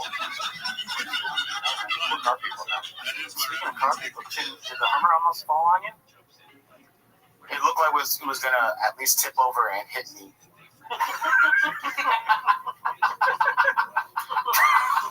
What? Damn it. The way you describe stuff, that's what. No, I was laughing at him almost dying. Yeah, that was the fun part. No. Jen, you're an adorable person. Yeah, that's what. Thank you. But yeah, it was like going tick, tick, tick, tick, tick, tick, and then suddenly they're trying to put it down. And Casey's been in the studio. We're on the second floor, so the Hummer's all the way on the second floor, and then suddenly it goes doosh. And I'm like, is there a video of this? Oh no, I was douche because it was that way. Is there video of this? No. It was Brian. I saw. Maybe it's still on a story, or I could have him send it to us, but I don't know. I did see that video. I might not be able to have him figure that out. Oh yeah, but I saw it on. Impossible. It was Brian. It was on Brian's story. He was like touring the studio and be like, "This is a fucking garage. Can we do our podcast up there?" And what's going on with the Hummer? This thing almost fallen. You can hear Brendan faintly say like, "Yeah, I can't get it down." and then Brian like brushes off his back. He's like, "Dude, you're all dirty, buddy. Like, what are we doing here? Like, why do we got a garage here? What are we doing here?" I know this is a fucking. Oh, sorry, a freaking garage. That's what it is. Yeah, it looks good though. You know, it looks good though. Like with all the lifts and everything, now it looks legit. It looks cooler, but it just takes up so much more space, you know. So it's, I don't know. Yeah, it's a garage. Wasn't the point? Isn't the lifts the point of reducing the space? You can walk under. Yeah, but I'll never walk under those things. I don't trust them. So I'm like, squeezing through like whatever crevice I can find where there's nothing above me. I just picture Jim like navigating all the thing and then hitting his head on the post. Yeah. And I have that freaking cart full of a bunch of stuff, so it's even harder now. Yeah. I imagine just walking around like Captain Jones. Entrapment. Oh, with the lasers?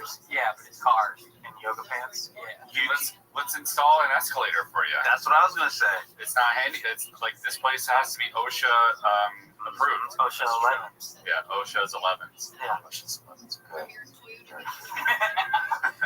All right, it's time. Mark, let's get some lost or some show and tell. No, lost. All right, you said lost and found. Yeah. We're now doing a segment called Lost and Found. What was the last thing you lost and where did you find it? Great idea. You have to stick with this segment because you fucking said it. Lost and My found. vape in the bathroom. This could be just Nick. Because he loses everything. And then before that, it was my phone and it was in the bathroom. I'll go. I got one. I played golf with the homies, the country club homies on Friday, and it was Max's birthday. So we play golf. We're having 11 high noons. Okay, I had 11 high noons. Then we go to Max's house. Some food, some baseball's on TV. We're drinking s'mores and stuff. And then we go back to Ryan's. A couple garage beers at Ryan's, and then I'm like, I gotta go home. Uber home.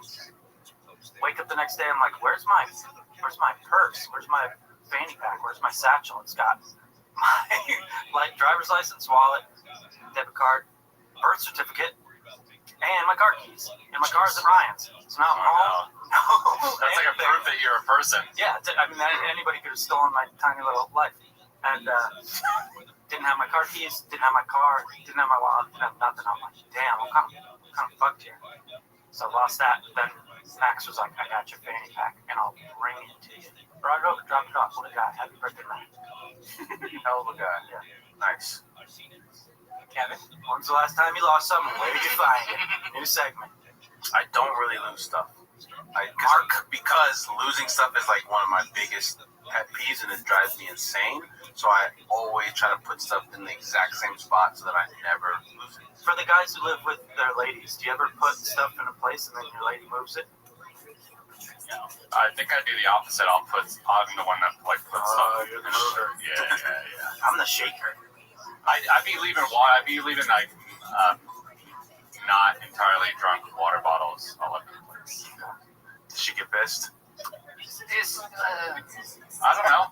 You know, you'll have to ask her. I think she does get a little bit pissed. My thing is if I'm drinking, I got the cup. Did I tell you guys about the cups I got from Target? No. I got this big cup. Wait, you did. But go. I got these big cups from Target, 2 of them, and it holds either like 2 high noons or just what I would qualify as a problematic amount of wine.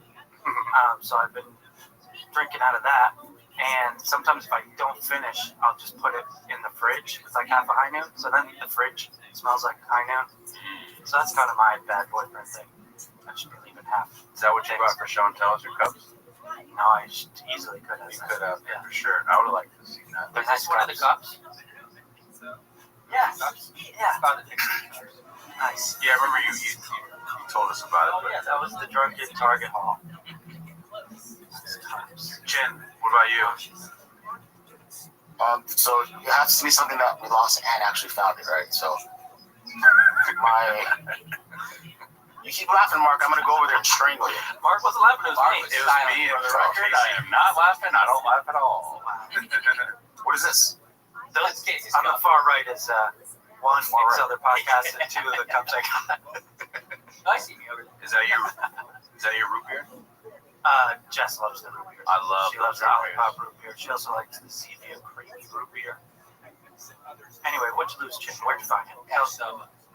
Mine's not exciting. I was visiting my friends in Orange County, and I'll always bring my backpack with my laptop because of our work shit can pop up at any minute, any second, so I have to like upload something or whatever. A lot of moving parts. So I drove all the way down to my friend's house. We all hung out, blah blah, drank, had fun. I slept over that day because I don't want to drive, messed up.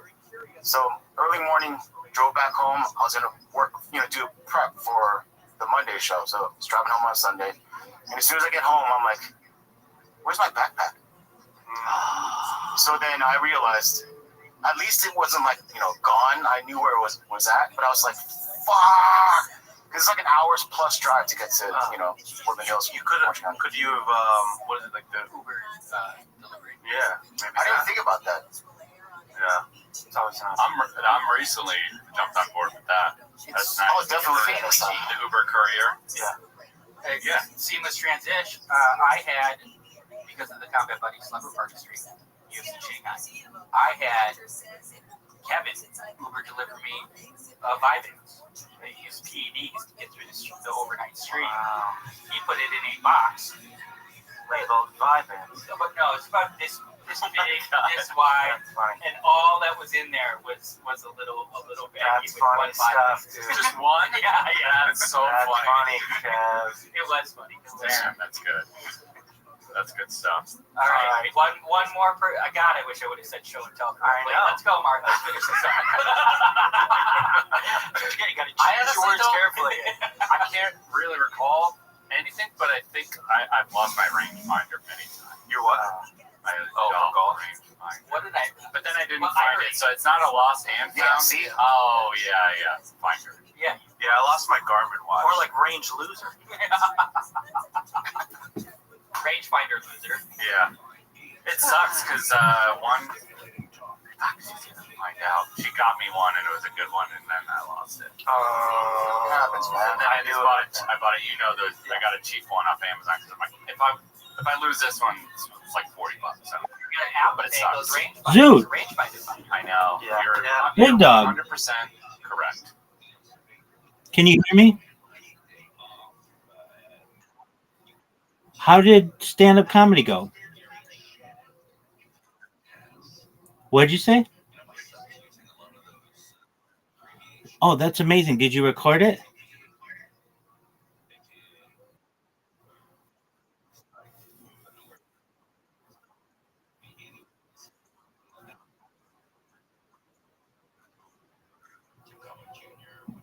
Why do you always say that you're going to record it and then you don't?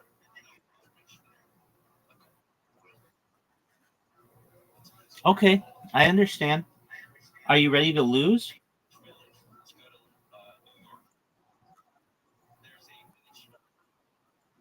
So you just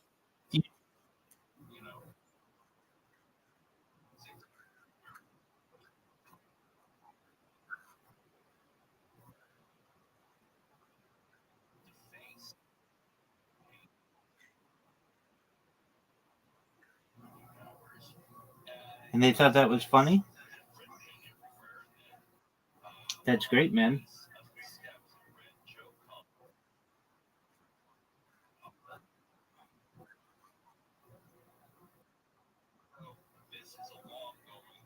Did they think that was funny?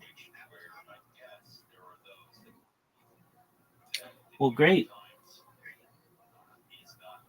Did they think anything that you said wasn't funny?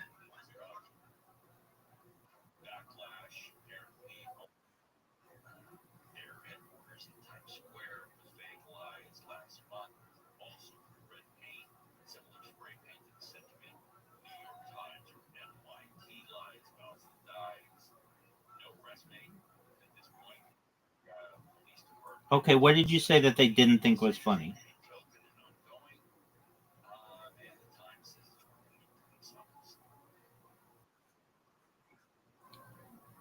Okay, but I mean, that's not that bad.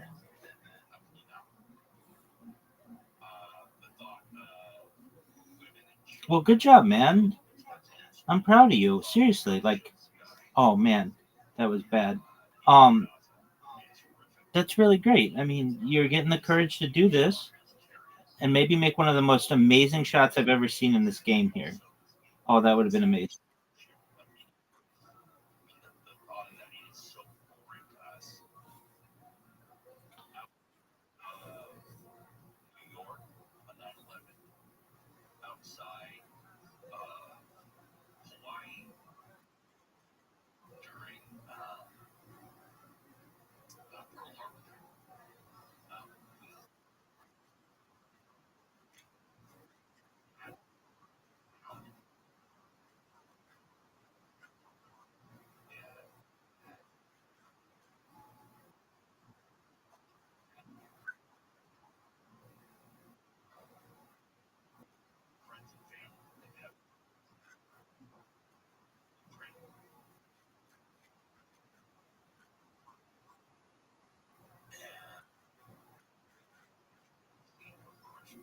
Okay. Do you have any jokes that aren't racist or making fun of mental issues?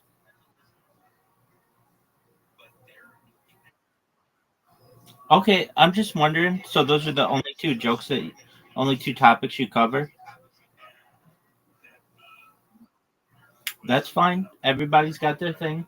I was just curious. Have you?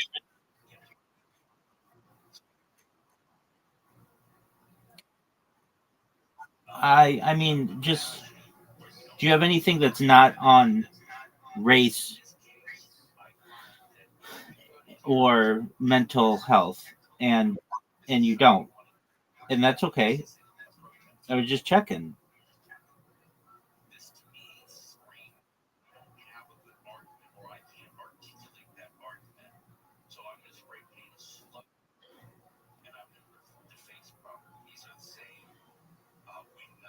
But that's really great, dude. You got up there.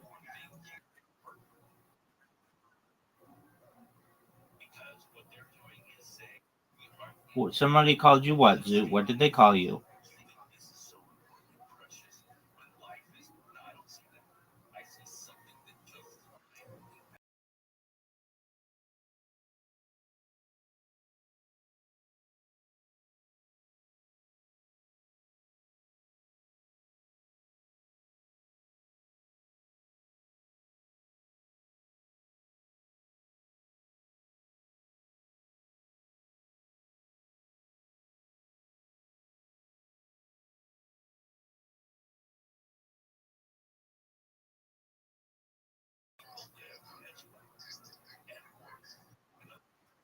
Zoo, stop. I need you to go back. My internet hiccup for a second. What did you say? What did someone say to you? Can you repeat that, please? Yeah, it was my fault, not yours.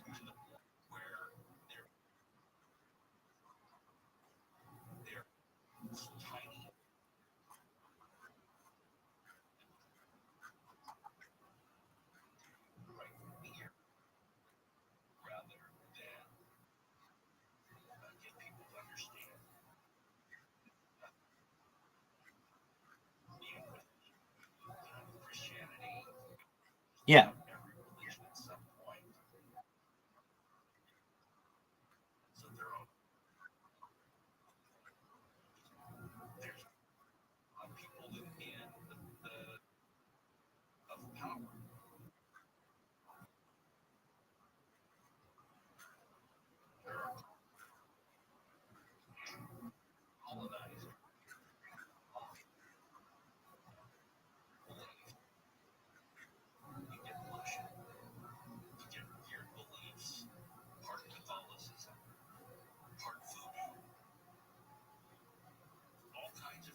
Did they take offense to your?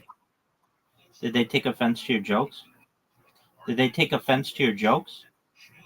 The person with whom you were talking, the guy who came up to you after.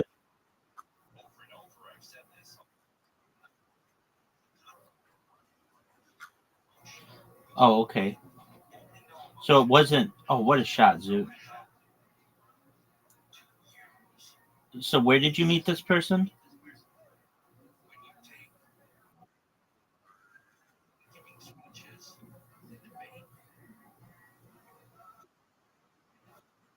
Oh, okay. When do you think they're gonna come out with the ghost mini golf?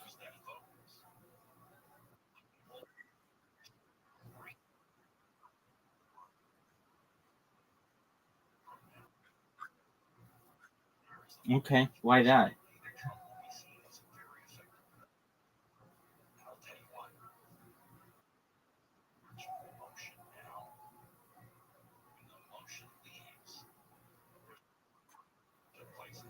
Oh, it's a chick. Is she hot?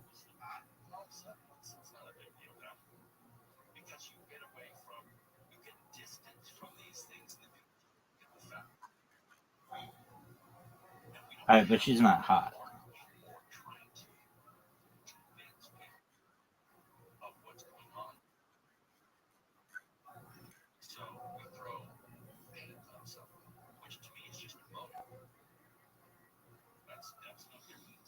Okay.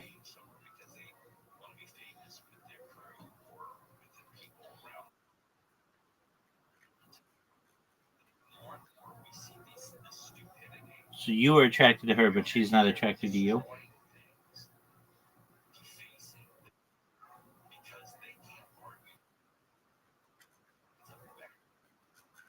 Okay, how did you guys meet?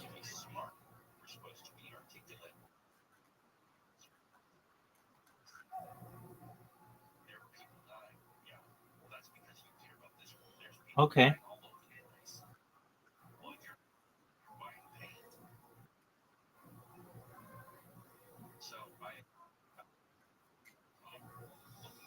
Did they date?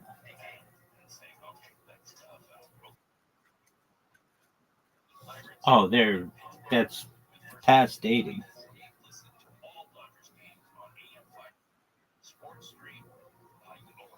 Yeah, yeah, yeah, yeah, yeah.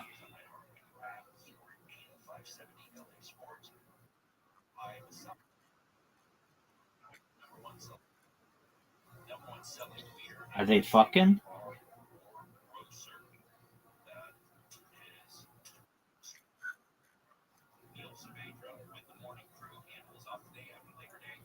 All right, so there's this chick you met on Tinder.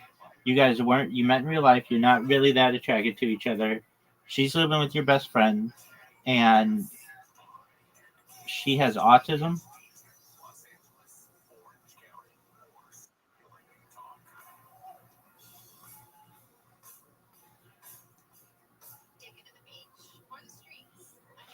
Zoot, you are a very difficult person with whom to communicate.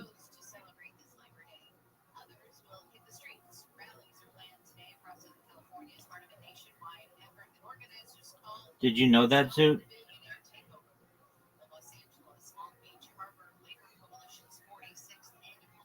Zoot. Zoot.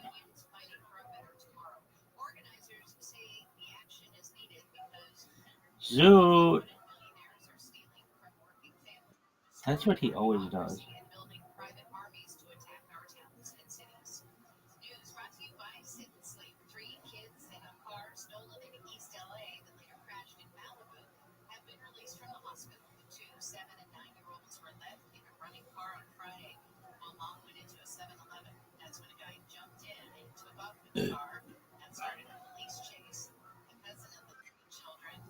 There he is. Yo, pimp.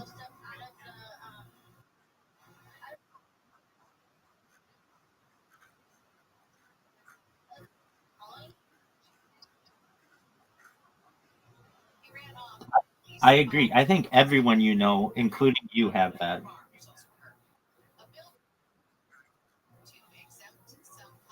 Yeah, you do. A lot of times you do. Dude, you have an invitation. You can accept it. You can jerk yourself off raw.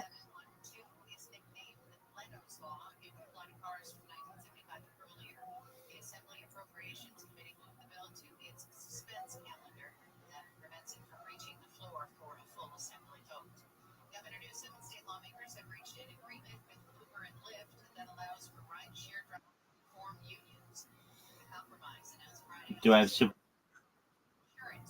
Do I have super? Yeah, you're pretty close.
So, do you know what the dragon attack is?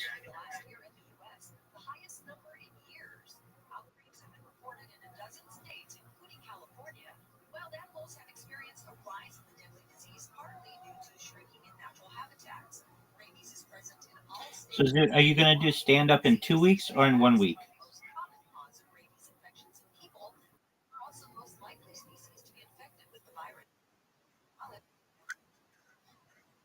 Okay, I understand that. Dude, you're doing it. Yeah, I understand that. So, do you have any, like, I'm just asking, is there any way you can have one joke that doesn't have to do with race or mental health?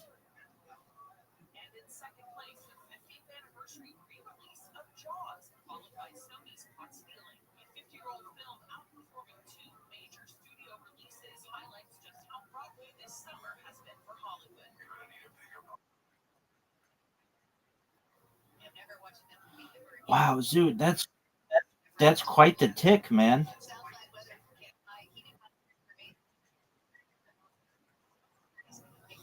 Okay.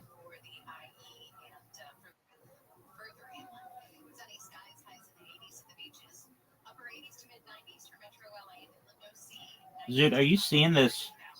I'm putting on a show, son.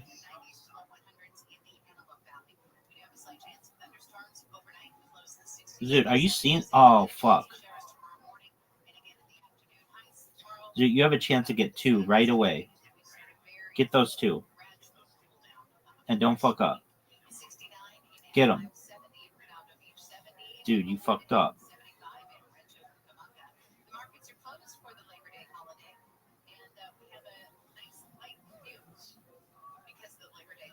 Oh, dude, that's a major fuck up.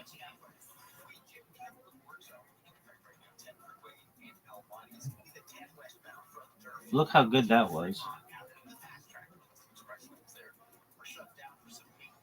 All right, dude.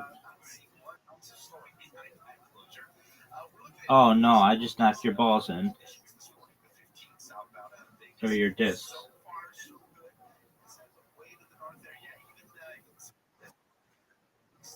Yo, pimp.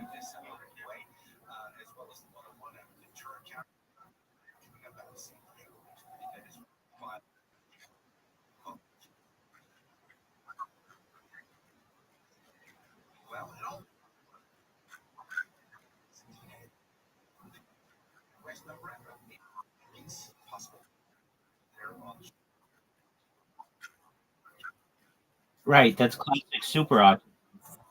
That's that's classic.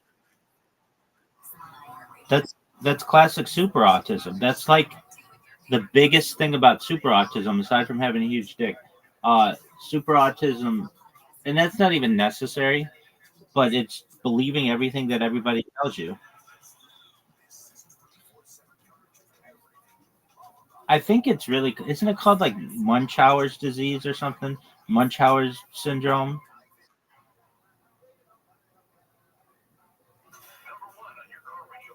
Dude, are you ready for this? I'm gonna put you out of your misery, son. I'm Dude.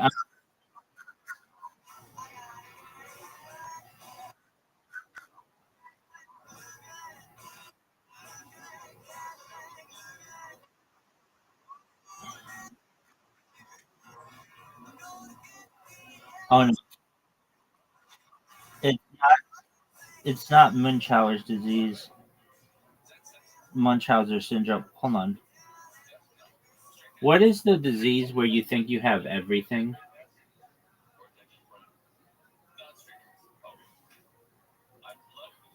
Oh yeah, it was. It's Munchausen syndrome, but it's not called that anymore. Why isn't it called that anymore? Well, it's hypochondria. What up, pimp?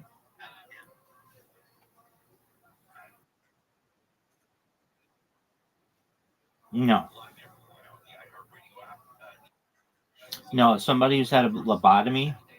No amount of fucking medication is gonna help that person.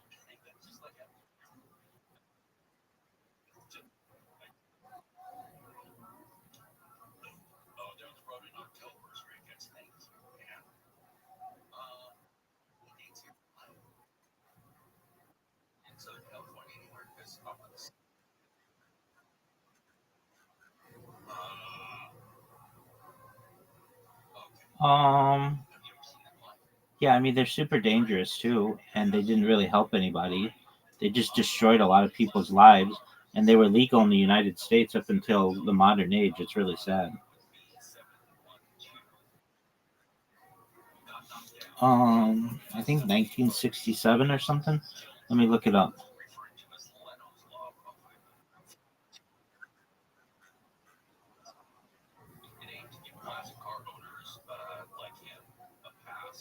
Dude, I knew a guy. I knew a guy. Um, just a moment.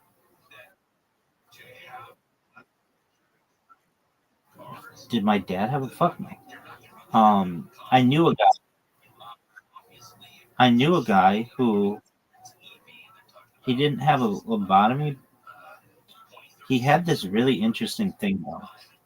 He is married to a very predominant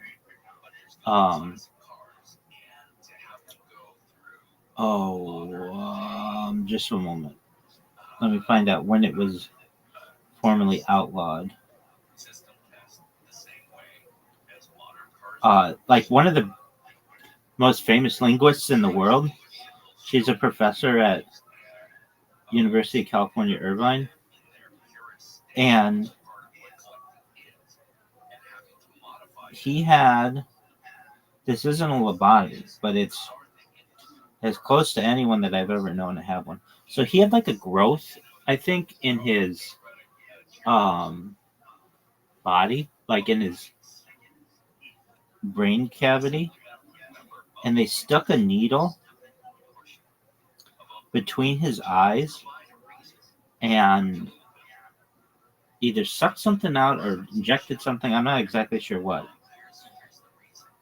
into like part of his brain, and it caused him to lose all kinds of weight. He wasn't really that fat. He's a tall dude.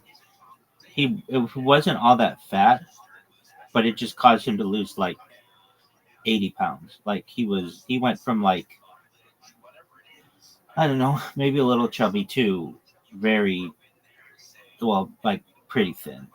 He's kind of he's like a weird kind of guy.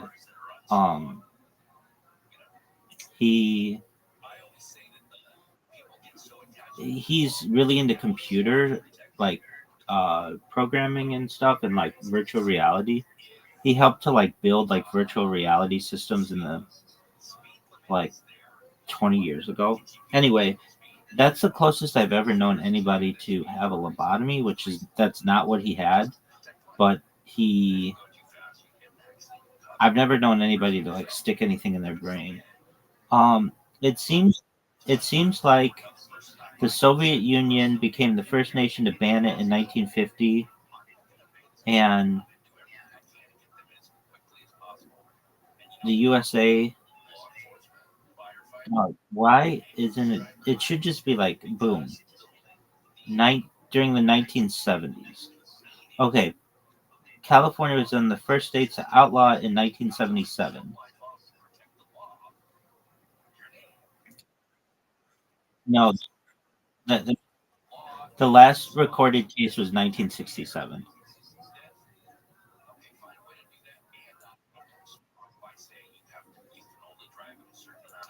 All right, Zoot, you ready for an invitation? Zoot. Zoot, you have an invitation. Everybody's waiting on you. Zoot, you have an invitation. Zoot. Zoot, are you going to accept your invitation? Zoot, I'm talking to you.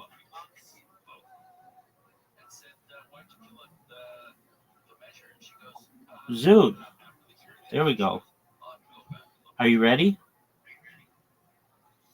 You have never beat me in this game.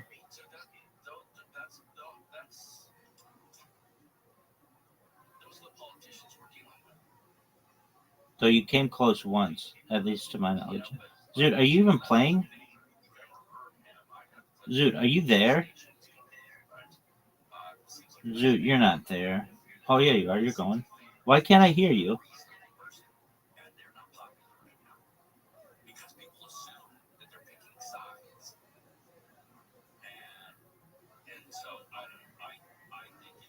Zoot. There you go, big dog. I missed your voice. Dog, I'm playing so fucking well.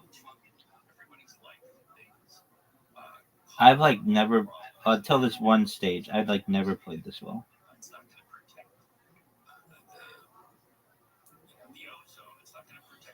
Zoot, are you happy with the results of your stand-up?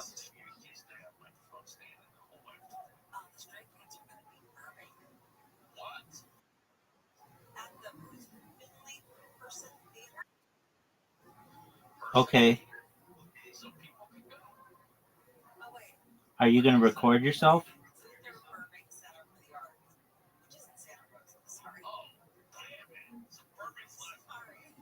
Zoot. Good.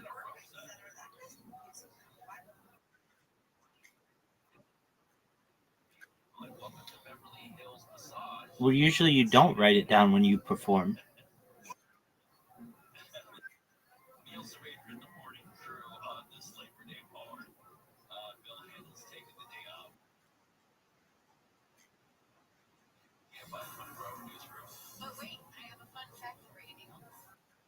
Yo, pimp.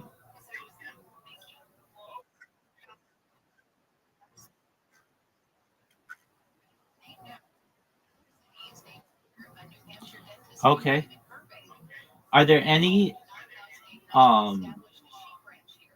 people who go up there and they're really funny?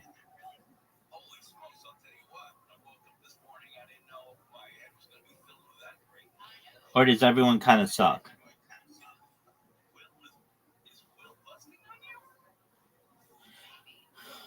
Oh, Zoot, look at you, dog.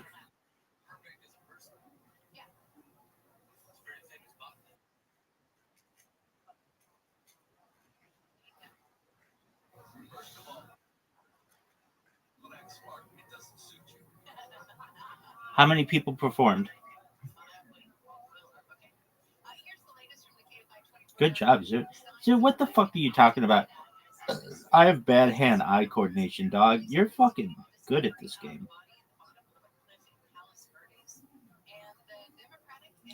Zoot. I figured that, dog. Well, you're not even aware. You might be in a class that you didn't even know existed, and it's known as Uber autism. Did you know that you might have Uber autism? Uber autism, my friend, is like super autism, but better. I think you. Oh, you do. I think so. Uber autism is where everybody tells you that you've got stuff wrong with you, and then you believe it, but then you sort of don't believe it.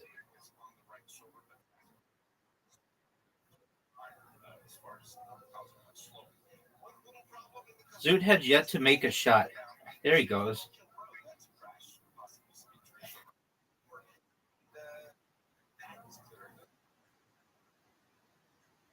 Zoot, that's what the medical community has been doing for 200 years.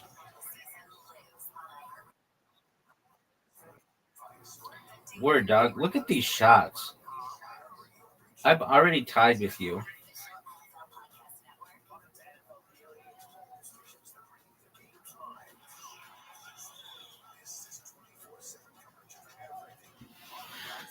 Zoot, what is it like to be patient zero for Uber autism?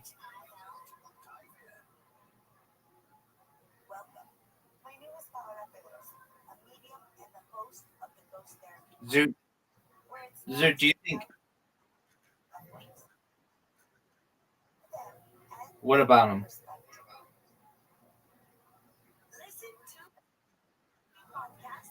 Okay, like what do you mean? Like a broken arm?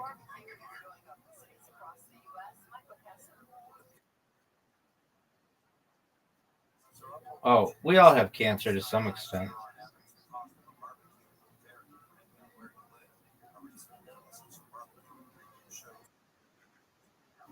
Right.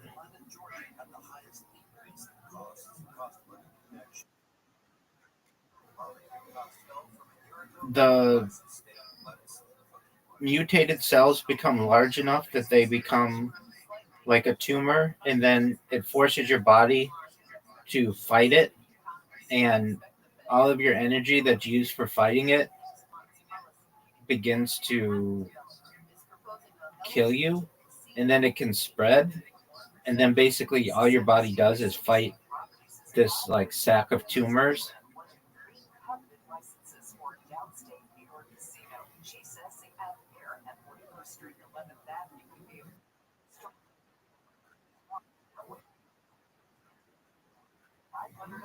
Yeah, it's just more time for them to develop. Lots of new jobs created.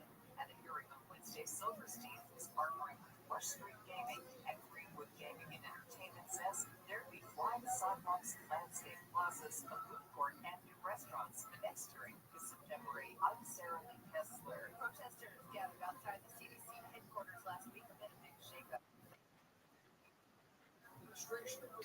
Your friend had bowel cancer?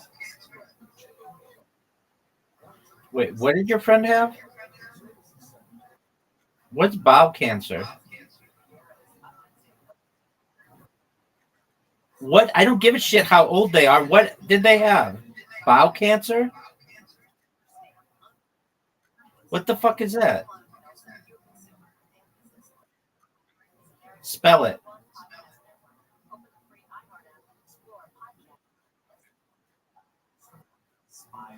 Bowel? How? What is that? Colon cancer? Who calls it bowel cancer? Oh, okay. So your friend had bowel cancer, aka colon cancer, and they are 6 months older than you are. Are they doing well now?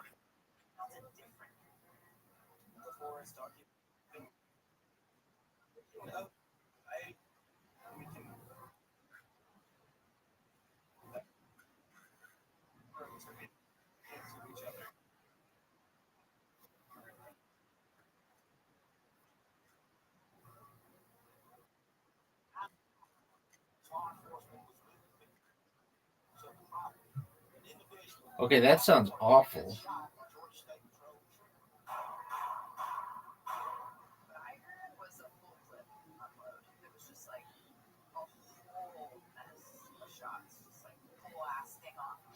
Dude, I went.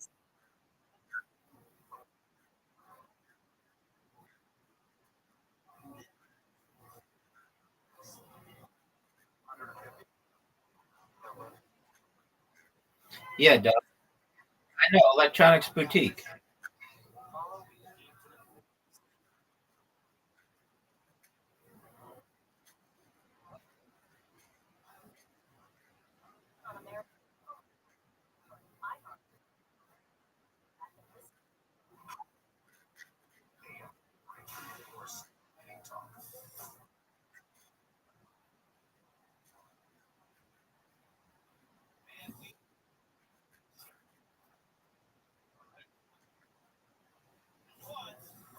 Weird dog. Zoot, did you know that I got all 10 cups?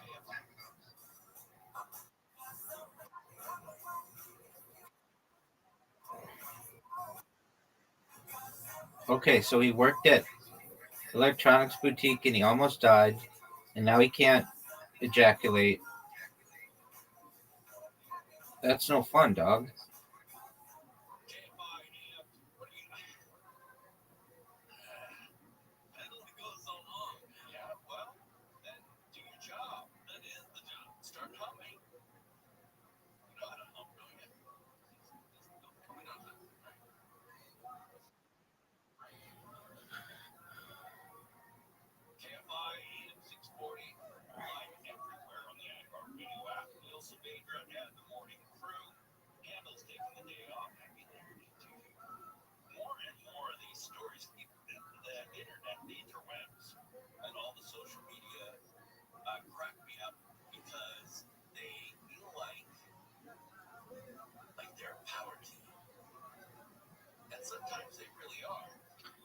We're gonna play Moncala after this.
So if you're, was it Coldplay or something?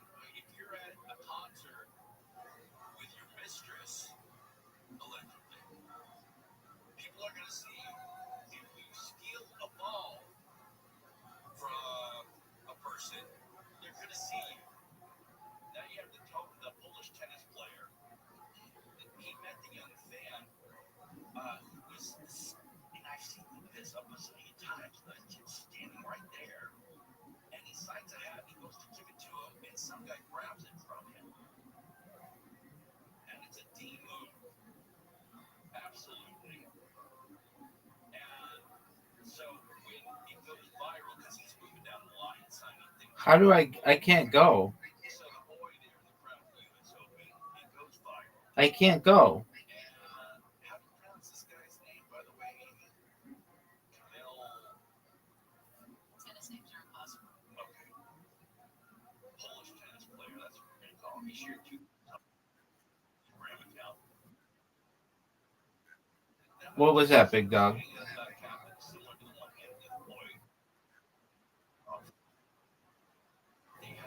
Yeah, you are on YouTube. Say, go to Rabbi Rothschild's 25 fucking concurrent streams, and I'm on there every night.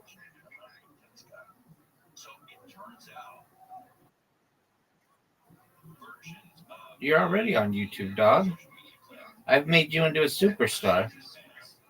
Multiple media outlets have since named him. He's a Polish CEO. I can't pronounce his name either. For a paving company. And I saw a lot of stuff that I'm not going to say because I don't know if it's real or not, but there was a lot of back and forth. And some people were attributing, some quotes to him, like saying, hey, listen, you first come, first serve, type thing, something like that. But now this guy's getting doxxed. The CEO, people are, because they can find you. Not hard. On the internet,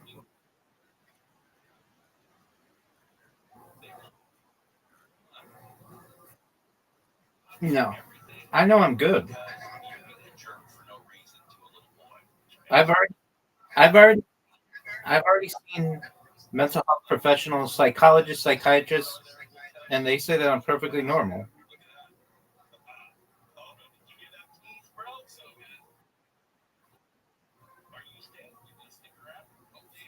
I have nothing. I'm very well grounded. I'm well spoken. I'm intelligent. I'm smart. I'm confident. I'm all the things that are healthy in an individual.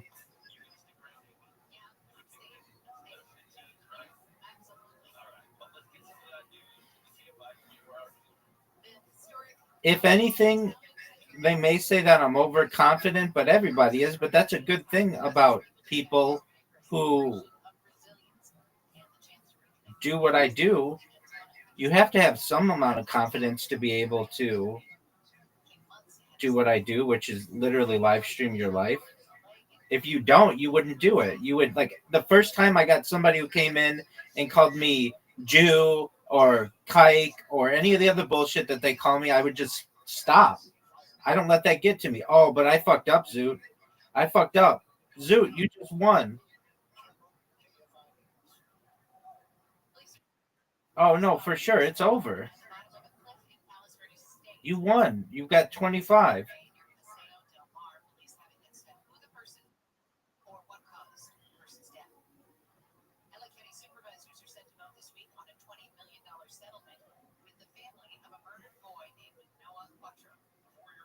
Yeah, I mean, I've spoken with mental health professionals in my time, and we just, like, this is how it goes. They're like, all right, so why are you here? And I'm usually like, to get a prescription for some type of legal speed. And they're like, all right, well, what's going on in your life? And I'll be like, well, I'm doing well at work. I have good social skills with women. Doing well in my personal life, in my social life. really, everything's going pretty well. And then they're like, all right, cool. And then they write me a prescription. That's how it always goes.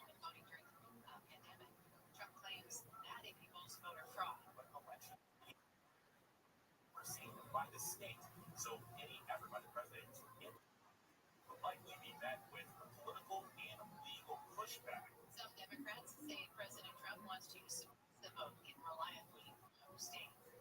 Governor Newsom.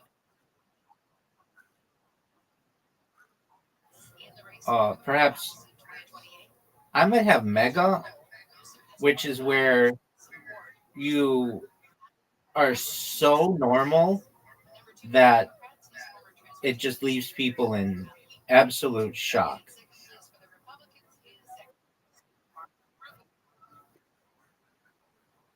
I'm very normal, dude. The only thing that's different about me, literally, the only thing that's different about me is that I stream my life. I give people a portal into my world. That's the only thing that makes me different about what I do. Aside from that, prior to live streaming, I had a very normal life. And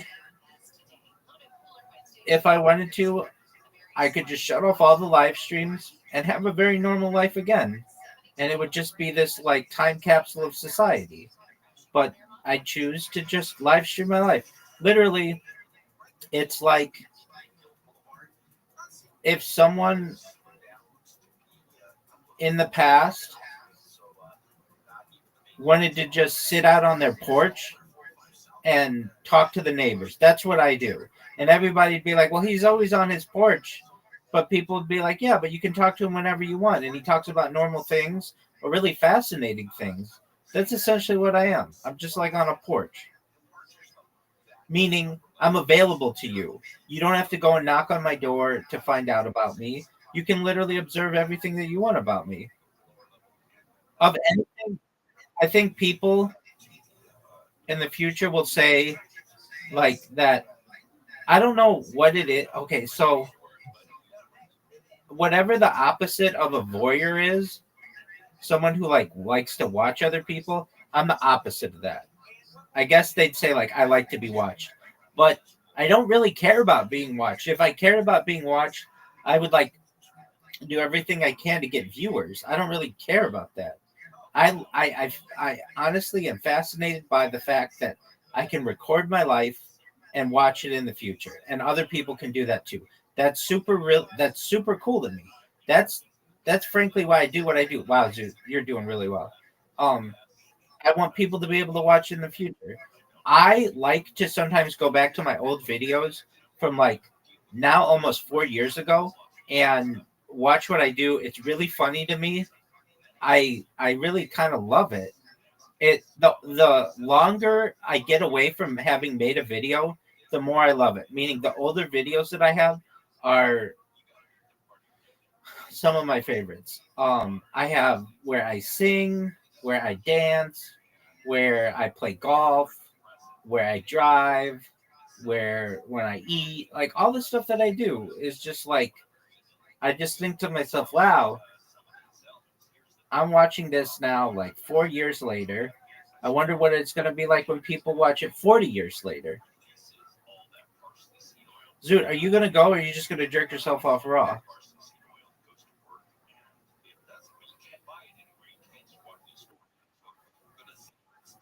Zoot, you need to get something here. And you just did. Get 100. Get 100. Oh, dude, you got 40. Zoot, you might win. I need to have one of the best rounds of my life.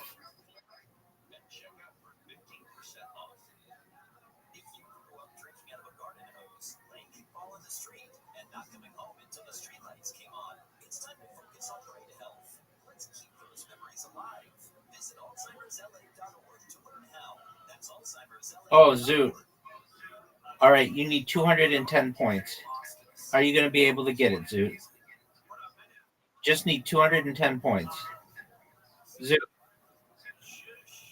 Oh, and you got 100 right off the bat. It's over. It's over, son.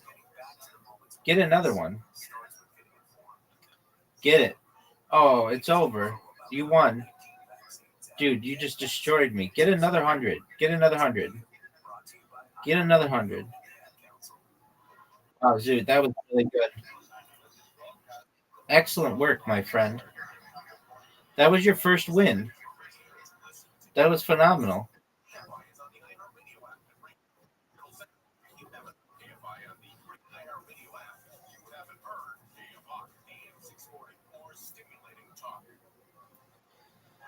Zoot, at least with my streams, one thing that I do that people will think is weird, but I talk about it vocally, is I say, when no one's in here, I talk out loud so that people know what I'm doing. I don't always, though. A lot of times I'll just be really quiet. But I want content, but I also want people to know what goes on in someone's head who's healthy.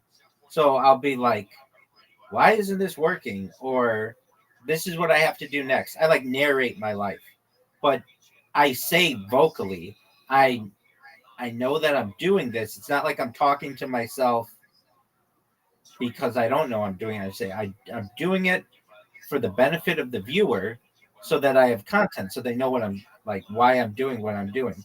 Zoot, are you gonna go? Or are you gonna jerk yourself off raw? Now that's a good that yeah, no, it's not like that at all. What you do is uncontrollable. What you do is spontaneous. A lot of times you don't. What, Zoot?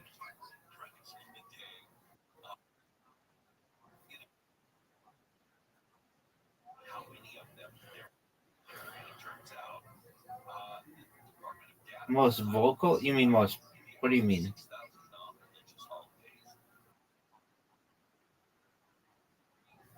Um, I see this one girl who does it, and she's like on TikTok. Yeah, but she doesn't have as much footage of herself archived as you do. You have. I could tell you exactly how much. You want to know how much footage you have of yourself archived online? Do you want to know the exact amount? Oh, for sure. After this game, I'll get you the exact amount. In fact, I might even be able to because I have this bot in Discord that tells me how long people have been in voice calls, and you rank in the top 10 of people. What'd you say? What did you say? You started a new Discord?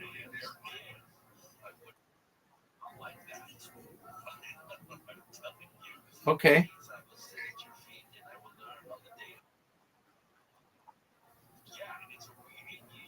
Oh, fuck, Zoot. I lost my move because I'm looking this up. Dude, I just gave you really good positioning.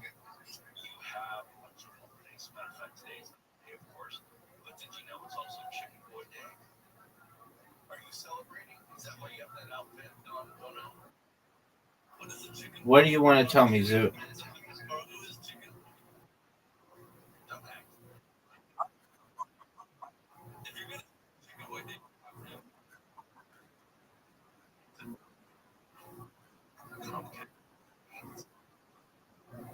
Wait, what was that?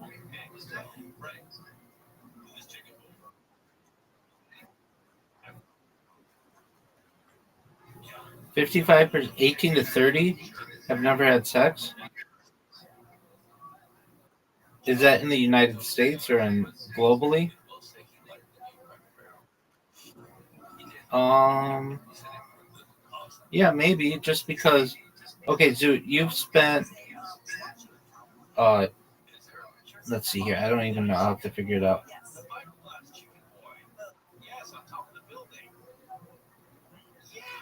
You're ranked number 8 in this Discord of people who've been here the longest. Not just the longest, but spent the most amount of time. I'm gonna have to look up how much time you've spent.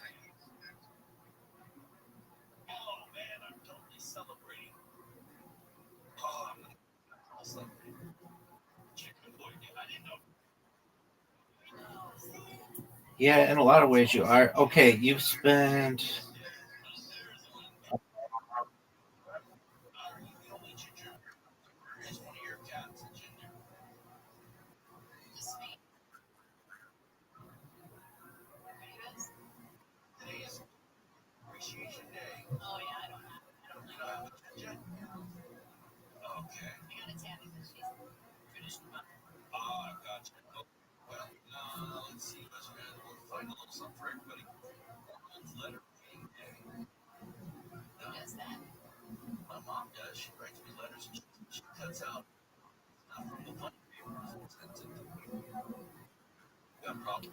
Okay.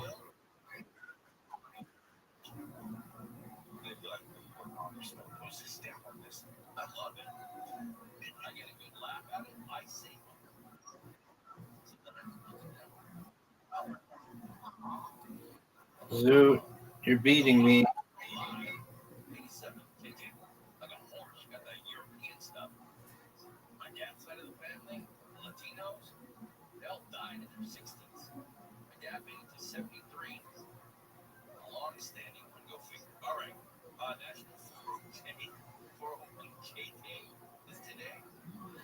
Oh man, I just gave you free shots.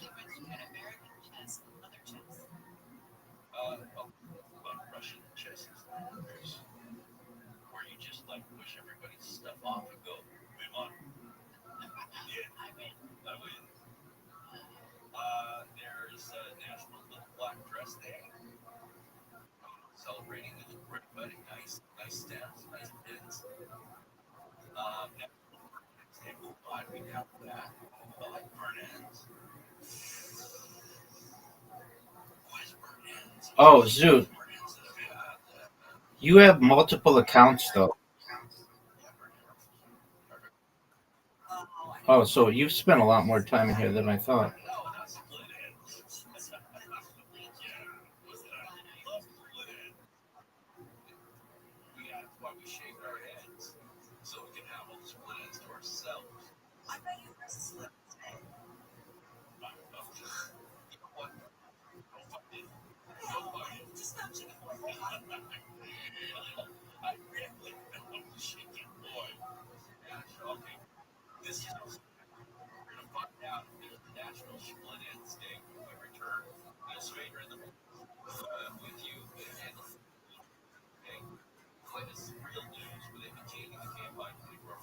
Here is the latest rallies held in Los Angeles. Riverside County today is part of the nationwide Labor Day effort billed by organizers as a Stop the Billionaire takeover. Two small planes have crashed mid-air in the skies over Colorado. And a 50-year-old movie is one of the tops at the box office for Labor Day weekend. Those stories and more coming up at the top of the hour. Sunny and hot, highs in the 80s at the beaches, 90s to 105 inland. This report brought to you by Bet Online. From your Toyota dealer's traffic center, find the Toyota hybrid sedan, truck, or SUV that's right for you at Toyota.com. There's a stall of new home on the file. Yeah, the state line freeway southbound right through the 14 on that connector. Looks like we've got something. Oh, extra move. Oh, dude, Zoot. Let's see here. I could evolve this guy.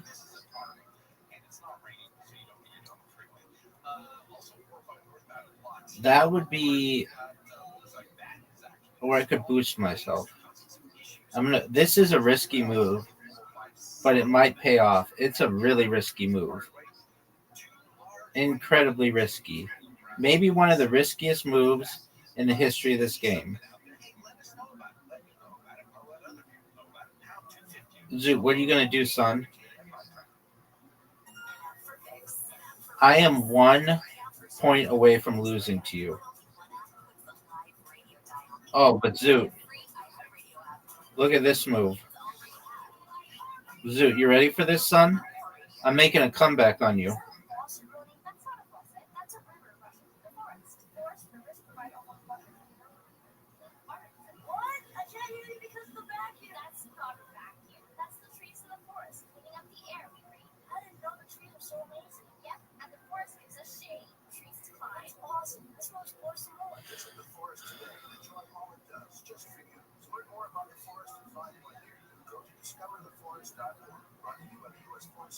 Oh, Zoot, this is big time. That was good. You did 20 damage, son.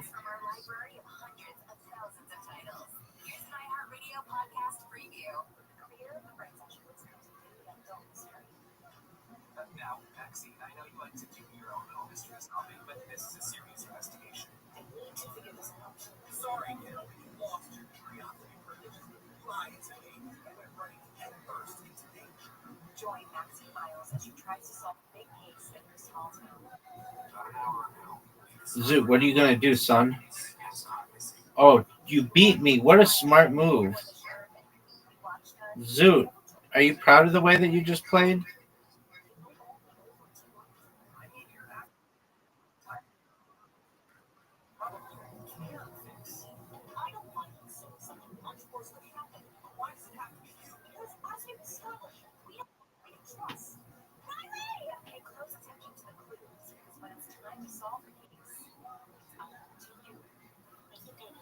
Here we go, Zoot.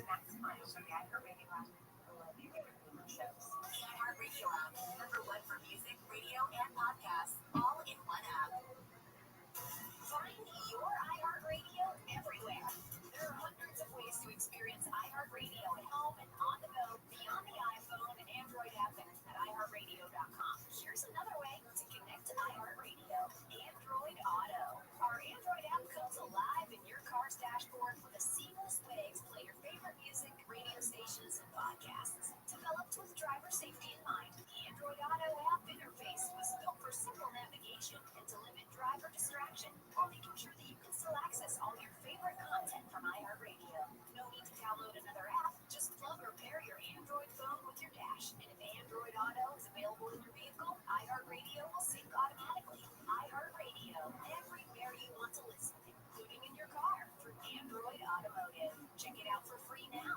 iHeartRadio, anywhere you want to listen. iHeartRadio. Have you ever beaten me in this game?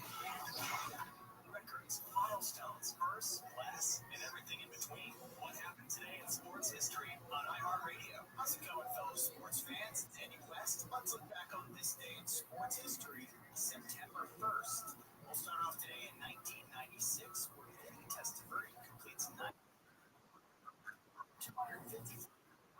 Baltimore Ravens. Oh, they hate me so much. I emailed them earlier today.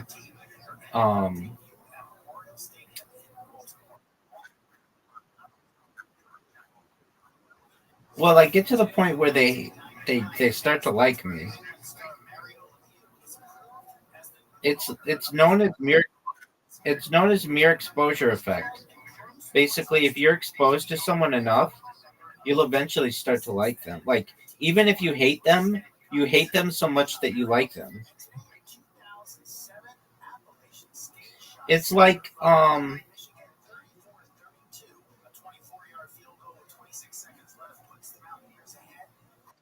it's like a celebrity who's a celebrity that you don't like. Who's a celebrity you don't like?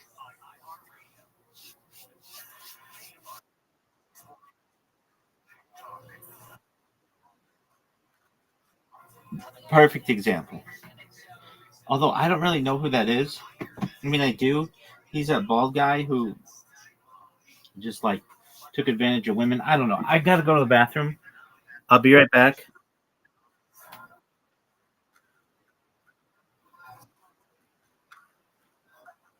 All right, be right back.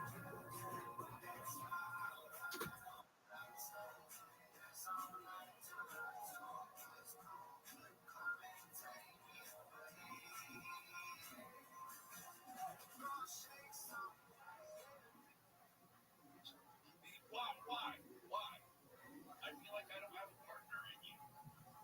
I don't have a partner in you. Oh no. I was talking with Amy and producer Dan about work stuff.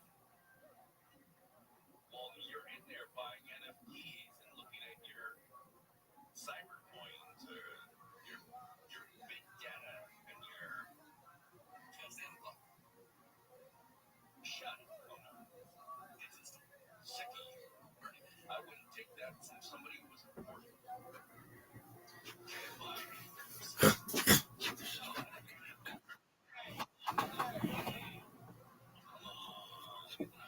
Yeah, so that's like what Andrew Tate does, I guess. I don't really know who that is. I mean,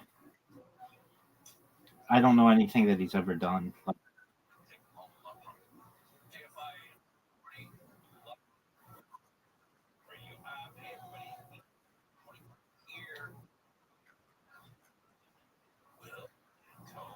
there you go, Zoot.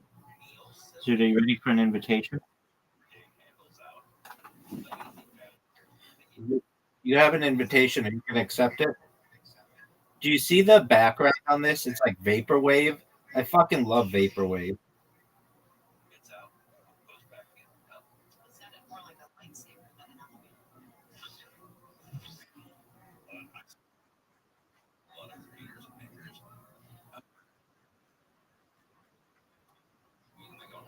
All right. Yeah, of course, Doug. Everybody knows that, son.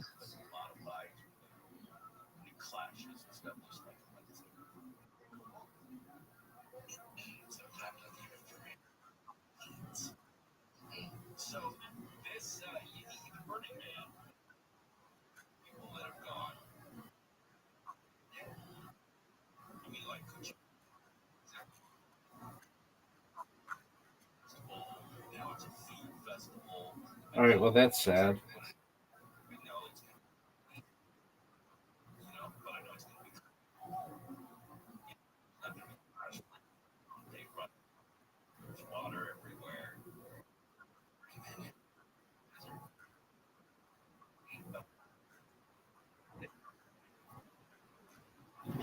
There you go.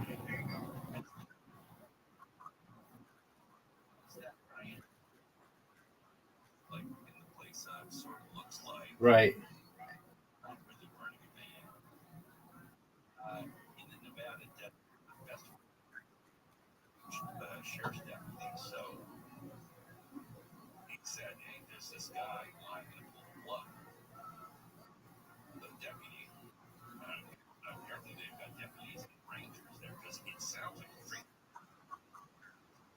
Dude, you just fucked me, dude. Dude, you just fucked me.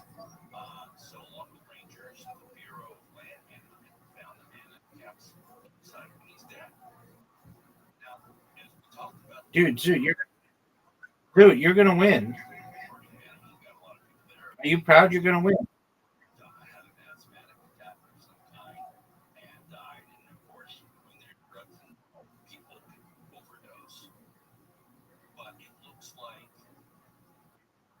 Dude,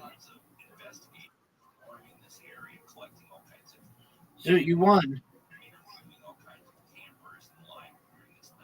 Dude, you won. Good job, dude.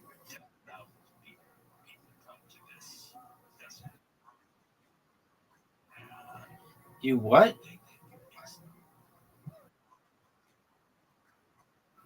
You dro-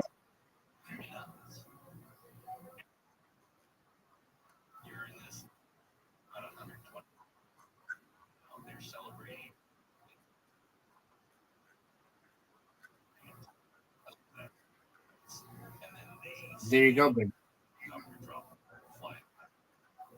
There you go, big dog.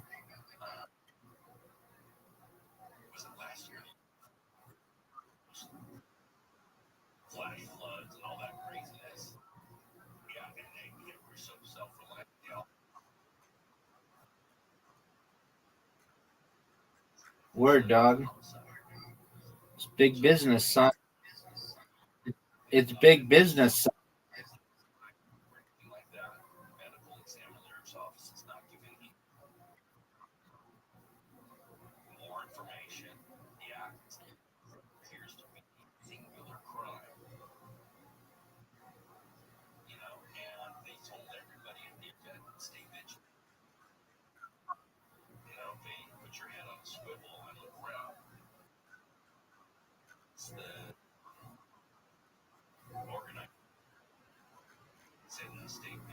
I'd probably want to try it, but not want it.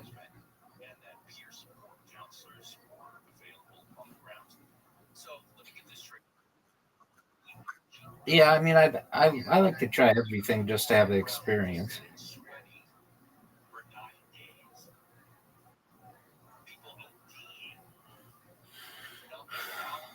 Zoo, are you gonna lose? Zoo, this bitch is over, son.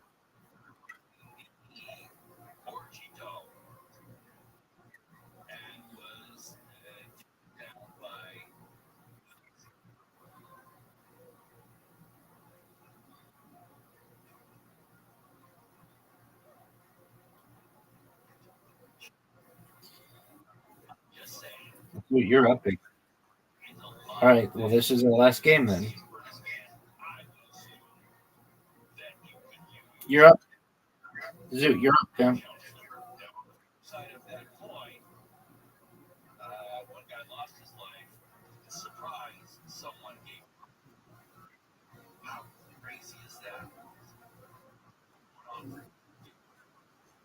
Thanks, baby.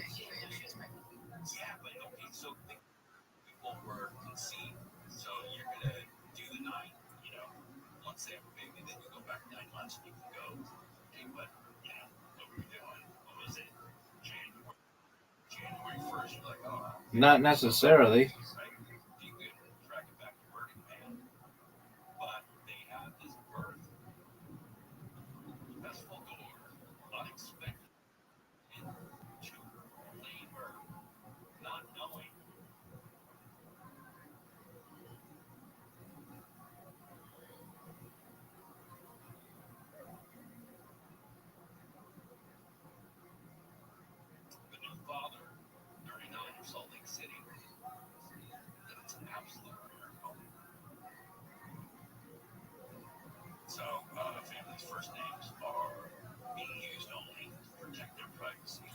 Zoo, get out of here. Get out of here. Get out of here. Get out of here. Good job. That was phenomenal, dude. Peace. Shout out to Zoo for overcoming a lot of fears that people have with stand-up comedy and making people laugh. Shout out to Zoot, man. I'm proud of him.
Are you really proud of it, or are you just saying that to be a dick? No, I really am. It's the one thing I've known him to say that he's gonna do, and that he has actually. I mean, he does something, but he freaks out a lot too. But he did really well. Good for him.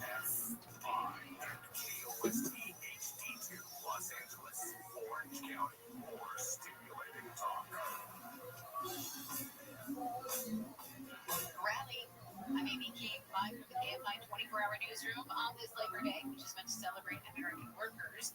Rallies will be held around Los Angeles, Orange, and Riverside counties as part of the nationwide Labor Day effort built by organizers as a Stop the Billionaire takeover. The Los Angeles Long Beach Harbor Labor Coalition 46th Annual Solidarity Parade and Picnic Rally in Wilmington starts at 10. It ends with a picnic at Banning Park at 11. May Day Strong says more than 1,000 workers over billionaire events have been confirmed in the U.S. for today. They say the action is needed because, as they put it, billionaires are stealing from working families, destroying our democracy, and building private armies to attack our towns and cities. Governor Newsom's vowed to fight back in response to new congressional maps in Texas being signed into law. Newsom launched a promotional video on his X account Friday afternoon. Closing off, we're going to fight fire with fire. Texas Governor Greg Abbott is seen in a video on his X account signing the bill. On Truth Social, President Trump wrote, quote, Texas never lets us down. Florida, Indiana, and others are looking to do the same thing. Newsom is proposing a temporary shift in California's redistricting power. Hopefully, offered prayers to the victims of the Catholic school shooting in Minneapolis. He urged the faithful yesterday to plead with God to stop the pandemic of arms, which infects our world. ABC's Matt Rivers says some of the kids hurt in the shooting last week are recovering. The family of 11-year-old Genevieve Bissett is saying she is no longer in critical condition after suffering a gunshot wound to the neck. She is now awake and talking and walking and eating and even taking a stroll through the hallway. The family of a 10-year-old boy who praised a classmate for saving him has been found to have a bullet fragment in his neck. He'll need surgery to remove it. The Israeli military has continued its offensive in Gaza City, which Israel declared a combat zone last week. Loud explosions and gunfire could be heard early this morning. The Israeli military announced yesterday that it had killed the Okay. You're right. All right, let's hit it with some show and tell music. Let me Google show and tell music. Googling show and tell music. Do we have a song in mind? Chin, just got it. Chin, sing for us. I like that. In a world, it was at that moment he found out. Surprisingly well. The what? Also found out. Yeah, it was. Is this good? Yeah, I think so. Yeah. Okay. Just like, yeah, that's good. I was thinking it was a bit more goofy, but I like it. We got it down. You tell us, man. What the fuck is going on? Jim, what's your break? This is your segment, Nick. Jim, what's your break? Can't hear you. I can't even hear you. Music. I turned it down as much as I could. I gotta go get mine. Alright. I gotta go get my stuff. Alright, go get it. I'll go get my stuff. Check. What do you bring? Check. It's so hard to hear you guys. Yeah, we should just turn off the audio. But Mark's gone. Now we can't. We're stuck with it. We'll wait till Mark gets back, Jim. We're just gonna sit and wait. I feel like we could still do stuff. Alright, I'll tell you guys an anecdote that only you can you guys know I'm really into Red Dead recently. We went to Costco yesterday. I was just pretending it was in Red Dead. Oh, yeah.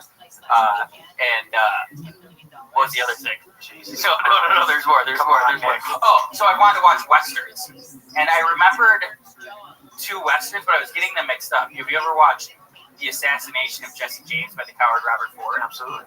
I was thinking that was with who's the guy, Colin Farrell. But he's in a Western called American Outlaws, which is a lot more fun and actiony. And I suggested Ashley, I was like, oh, we should watch The Assassination of Jesse James by the coward Robert Ford. And she was like, is it sad? She said, kind of a rough week. She didn't want to watch that movie. Like, no, it's not sad. And they checked ChatGPT and it said, largely considered one of the saddest westerns of all time. So I'm really glad she asked. But American Outlaws I want to watch. Cool. Thanks. I got a movie idea. Nice. American In-Laws. Nice. Starring Robert De Niro or something. And Meryl Streep. Maybe Ben Stiller. It's kind of similar to a movie that they've already done. Yeah, Anyway. Where'd Chin go? Did he die? I guess Chin's gone. I think he got crushed by the Hummer. Do you guys want me to do my show and tell? Yeah. Okay. Where should I go? Should I go front and center? Yes. Okay. Here comes Mark, everybody. He's walking around. Yeah. What are you going to do? Shout? Shout? Let it all out, perhaps? What do you got there, Mark? Alright, everybody. Hey, I've got my golf clubs. I'm gonna put them up right here. That's my golf bag. What's your club set up there? Let's get into it. These are. I got a Nike golf bag.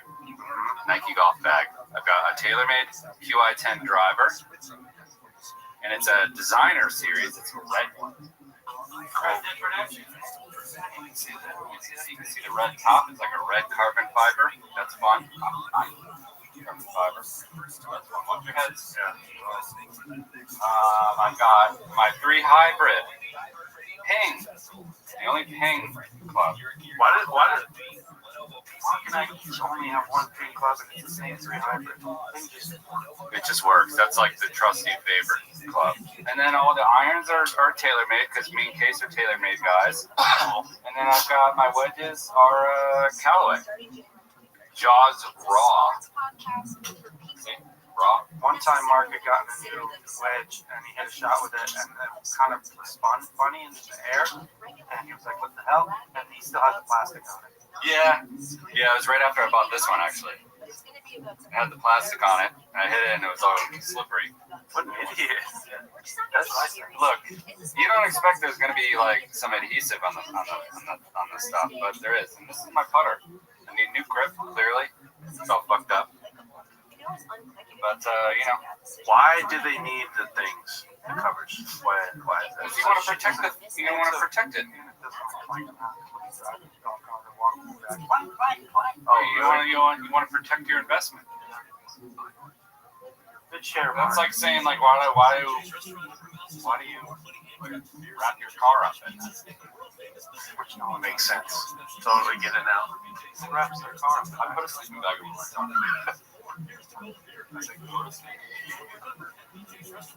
Alright, good show and tell. Hey, I like that. Yeah, you'll never get invited. Just like me. Great job, Mark. I did a whole color coordinating thing. I don't know if we got black and white. That's awesome. The zoom in on that driver is nice. It's the same. What else you guys got? Okay. You go last. He's so happy. Look how excited he is. He's got a little grin on his face. He's so excited. So I was a very prolific writer as a young man. Just brought in some books. Did you just visit home or something? I brought it back like a year ago, and then my buddy. Wait, go back to that. Hold it up. I will. So what started it was my buddy in 7th grade. We made books. This is Potato and Tennis Menace. Oh my god! And we all made them with duct tape bindings. And my buddy just randomly sent me his. It was called Two Legs Too Short, where I went in to get an appendectomy, but they took my legs instead. And he sent me it, and he sent every screenshot of the page. He's like, "Why don't you shop this around in LA? See if we can get this made." And within a minute, I went and grabbed mine. I was like, "I'll just do this like reading myself." He lost it. But this was the Potato Tennis Menace, 7th grade. It was basically based off a Mitch Hedberg joke, where he said, like, you think Pringles were supposed to be a tennis ball factory, and then they got potatoes, and like, fuck it, cut them up. Yeah. And that's basically, it was just a mix of tennis balls and this movie from back in the potatoes. Did you do all the illustrations too? Yes, sir. Holy shit, you're like Dave Pilkey. I don't know who that is. It sounds fucking dope. Captain Underpants. Then this was in kindergarten I did my first Ninja Sushi book, which I really wish I had. It was just for like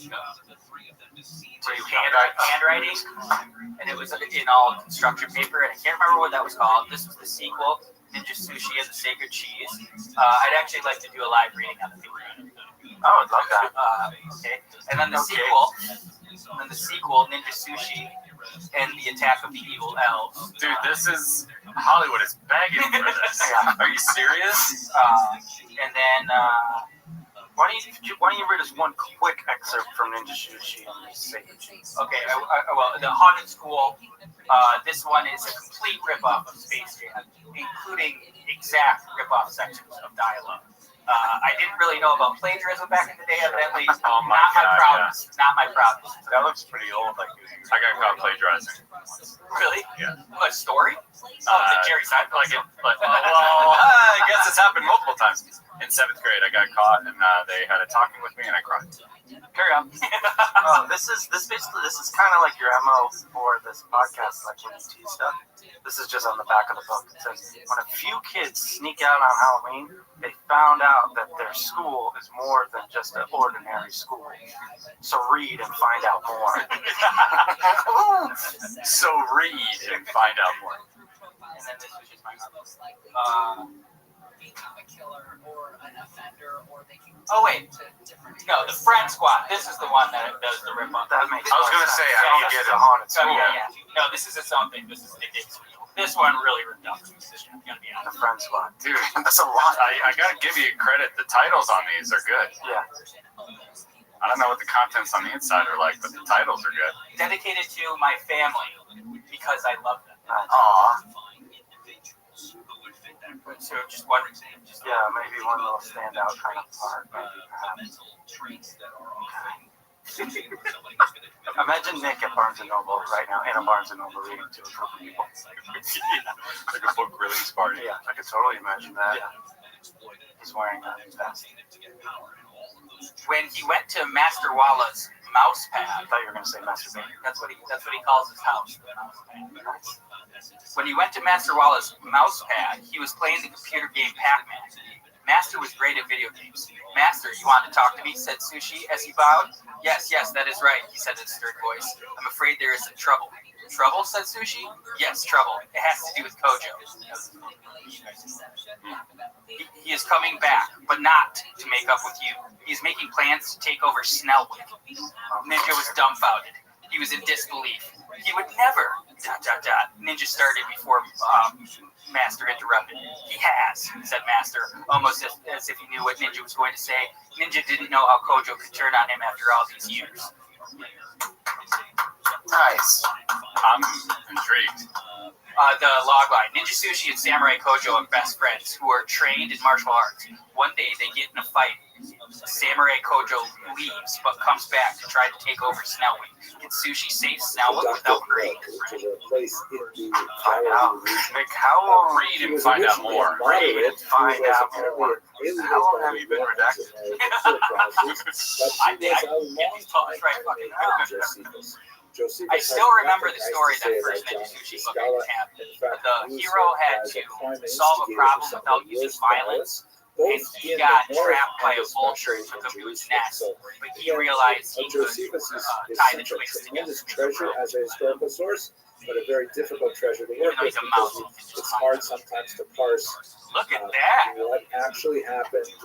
This when you're trying to filter it by what Josephus's whoa! This is a little decorative sculpture that I have in my apartment. I really have a lot of great show and tell options. There's a lot of cool stuff like memorabilia, sports memorabilia back from Ohio. So how to go with this? This is a cool sculpture that I have. My favorite part about it.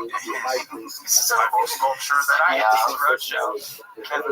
My favorite part about it is you take off the top and you put incense in the bottom here and you light it on fire, and then it smokes out of the chamber of smoking gun. We need some motherfucking incense. Oh, that's cool, man. But in reality, feeding information to the zealots so they can be more effective in their attempt to take over the city. He ultimately is successful in taking over a large band of followers of Elizabeth.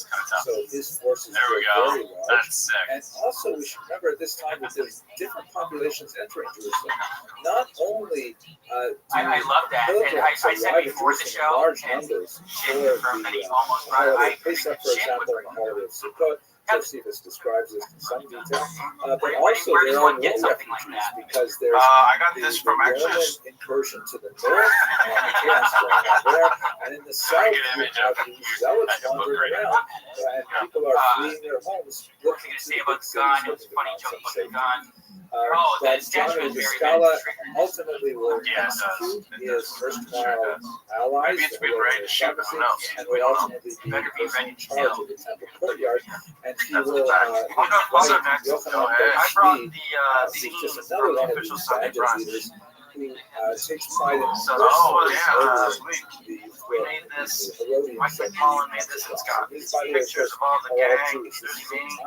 There's Drew. You want to track? Perfect. Now, to understand how this unfolds, we really have to see a little bit of the map mine's already back. to understand where these various So this forces to me is are. important.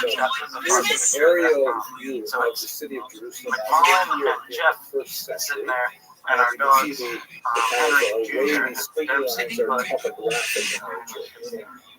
When they are closer together, like in the Kidron Valley, which is throughout, the actually, lower right that's John corner, Julio. that means a much steeper incline, and when they are further apart, it means more of a plateau. So Jerusalem is built on funny stuff from several our of these chat. plateaus, and That's in there there. are some There's two kinds of people in this world: geographic people who separations do by the the do valleys. and those who do. So we're going to look at the Temple Mount, Just some which funny is stuff from the located chat, here stuff on that's this all in there, particular but plateau. there's also We're also going to look at this tower called the Anya Tower, which is the most significant and this is military cool and meaningful fortification to me of the because Temple Mount this itself. kind of It was represents like actually a pouring 4-year through period where we were soldiers of several Sunday points in the war, and it is the base from which most of the military during that activity time we was made like ensued. We also have this region called the lower city, made the scene. We and had a of pro course this deal. higher We had class a area skate called the upper collaboration city, with them. Skates where were Herod merged. actually built It's like his own palace. a wheel is just There are a also pro wheel is just like a several wheel, but like walls you around designed it. So Jerusalem. it's like we There had is the the so-called Sunday first brunch meal wall, that had like a which is lot kind of on an it. extension of So there was a lot of stuff the that walls came out of surrounding that the Temple Mount 4-year itself that period. That's I'm encapsulates at the Mickey. I thought it upper was city Gallagher and shut the up. lower city, Skate but shop. so Need any it's sort skate of like stuff? a Look larger into expression skate.com. of the Temple Mount And itself. like And Gallagher then a too. second wall was built that protects the So yeah, Antonia I'll just and always keep this around reinforces as a some of reminder the of the good northern times. suburbs. And finally, especially as the population of Jerusalem It would was a grow, little a third wall chapter, was man. built Because we were so consistent with it. outside, and Everybody in fact, that would be we're going penetrated to very this well place by the rain. and we're gonna skate. And so now that we have a little bit of geography, we're going to return to some of the major players. The high priests and the Pharisees, again, this is one of those, this is a peace party, this is the unusual, coming together of ideological enemies saying, we may disagree about a lot of things, but we certainly can't have fighting in the streets. They call upon the larger population to repudiate the zealots who are actually engaged in wide-scale massacres. And the zealots end up taking over the temple ground, where they become trapped because they can't get out of the multiple walls, and this is their only base for self-defense. They do manage to sneak out a messenger, however, who goes to the south to the Idumeans, which is an interesting population, and asks the Idumeans for support, claiming that they have been oppressed, like the Idumeans, by the aristocracy, by the Herodians, and would they please send troops to rescue them in Jerusalem. Now, Idumea is here in the south of Israel. It's an unusual part of Jewish history because this is the only time when Israel engaged in any form of forced conversion. And in fact, after the Idumean incident, it was decided to never again engage in forced conversion. This is something that occurred under one of the Maccabean kings, the Hasmoneans, and among the many negative results of this was the birth of Herod, whose father was an Idumean. And so it's widely regarded in rabbinic thought that the whole idea of forcibly converting any population to Judaism was just a bad one to start with, and Herod was in many ways the punishment that the Jews received for it.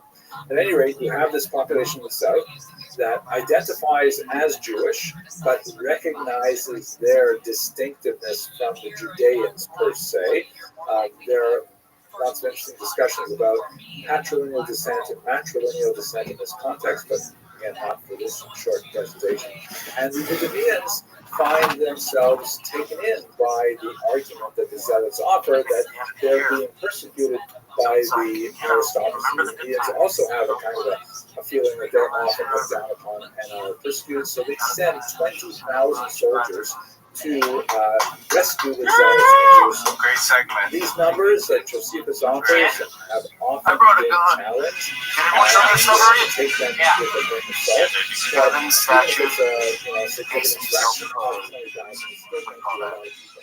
When they get to Jerusalem, they're held off by the city walls. The high priest Ananus comes out and says, hey, please understand what's going on here in Mesa. And the passion keeps saying, we are not oppressing the Zealots. They come in here, they commit violence. This is not good for us. So it's a lot smaller than the regular guitar. It's just a little song for us. And he tries with tremendous effort to keep the Idumeans out of the city. He is unfortunately unsuccessful. Okay, well then I'll just keep it short. You can hear my voice, all right? Once again. Okay. Just put the mic down. Put the mic down closer to it. I think it's just there's like a limiter. And this is when the violence just gets much worse. The Idumeans enter, and together with the Zealots, they massacre the high priest. Yeah, but the mic's covering it now. And this actually happened on the temple grounds. Josephus no return for Jerusalem. Meaning, I knew you were doing it the whole time. The Idumeans and the Zealots murdered the Cohen brother. Josephus felt that maybe the Judeans could catch it up with the Romans. Sorry about those Zealots. Sorry that he couldn't keep them from destroying Cestus and Gallus' legion and things like that. Really, those things. But once the high priest Ananus was murdered, So much better. The guitar was actually picking up on the mic. But it probably is on your good audio, actually. Yeah. I mean, but at that moment, I was in the mood anymore. I was just like, after house for me, for you. Beautiful. I'll play for you guys live. You'll really enjoy the civilian areas as well. The local defenses of Jerusalem, civilian militias attacked by the Idumeans, and also door-to-door attacks on the general population happened at this point. Troy, I'm talking about like what style? Impression. I want to look raping, killing, intimidating the citizen. To give one example of the level of lawlessness, the Zealots wanted to put a particular prominent individual named Zacharias. I do that the Thai style because I have no ass. I would want the person, but I have zero ass. So, Thai style, they kind of cut it out sides. Yeah. To convict it of the crimes they accused him of. But the Sanhedrin did not want to go along with this, and so instead the Zealots simply slit his throat and threw his body into the valley. What would you do, Mark? I think what the other guy said, like, these are too long. I think if these were shorter. Finally, that's where I'm at. Like Box and Brief style. Well, a little bit of Trump, but not that much. We came here because long list. I don't want my clothes flapping around. Yeah, I want to be able to grab that they stuff. decide to leave. They leave in It's disgust. just Before not allowed. they leave, they release all of the prisoners, and many of them end up going to join another one of the Zealots. I'm trying to go Brian Ebersol. Google Brian Ebersol short. This particular poem shows possibly should have been Gloria led off and there they are. That's Holman. Oh yeah, that's like wrestling.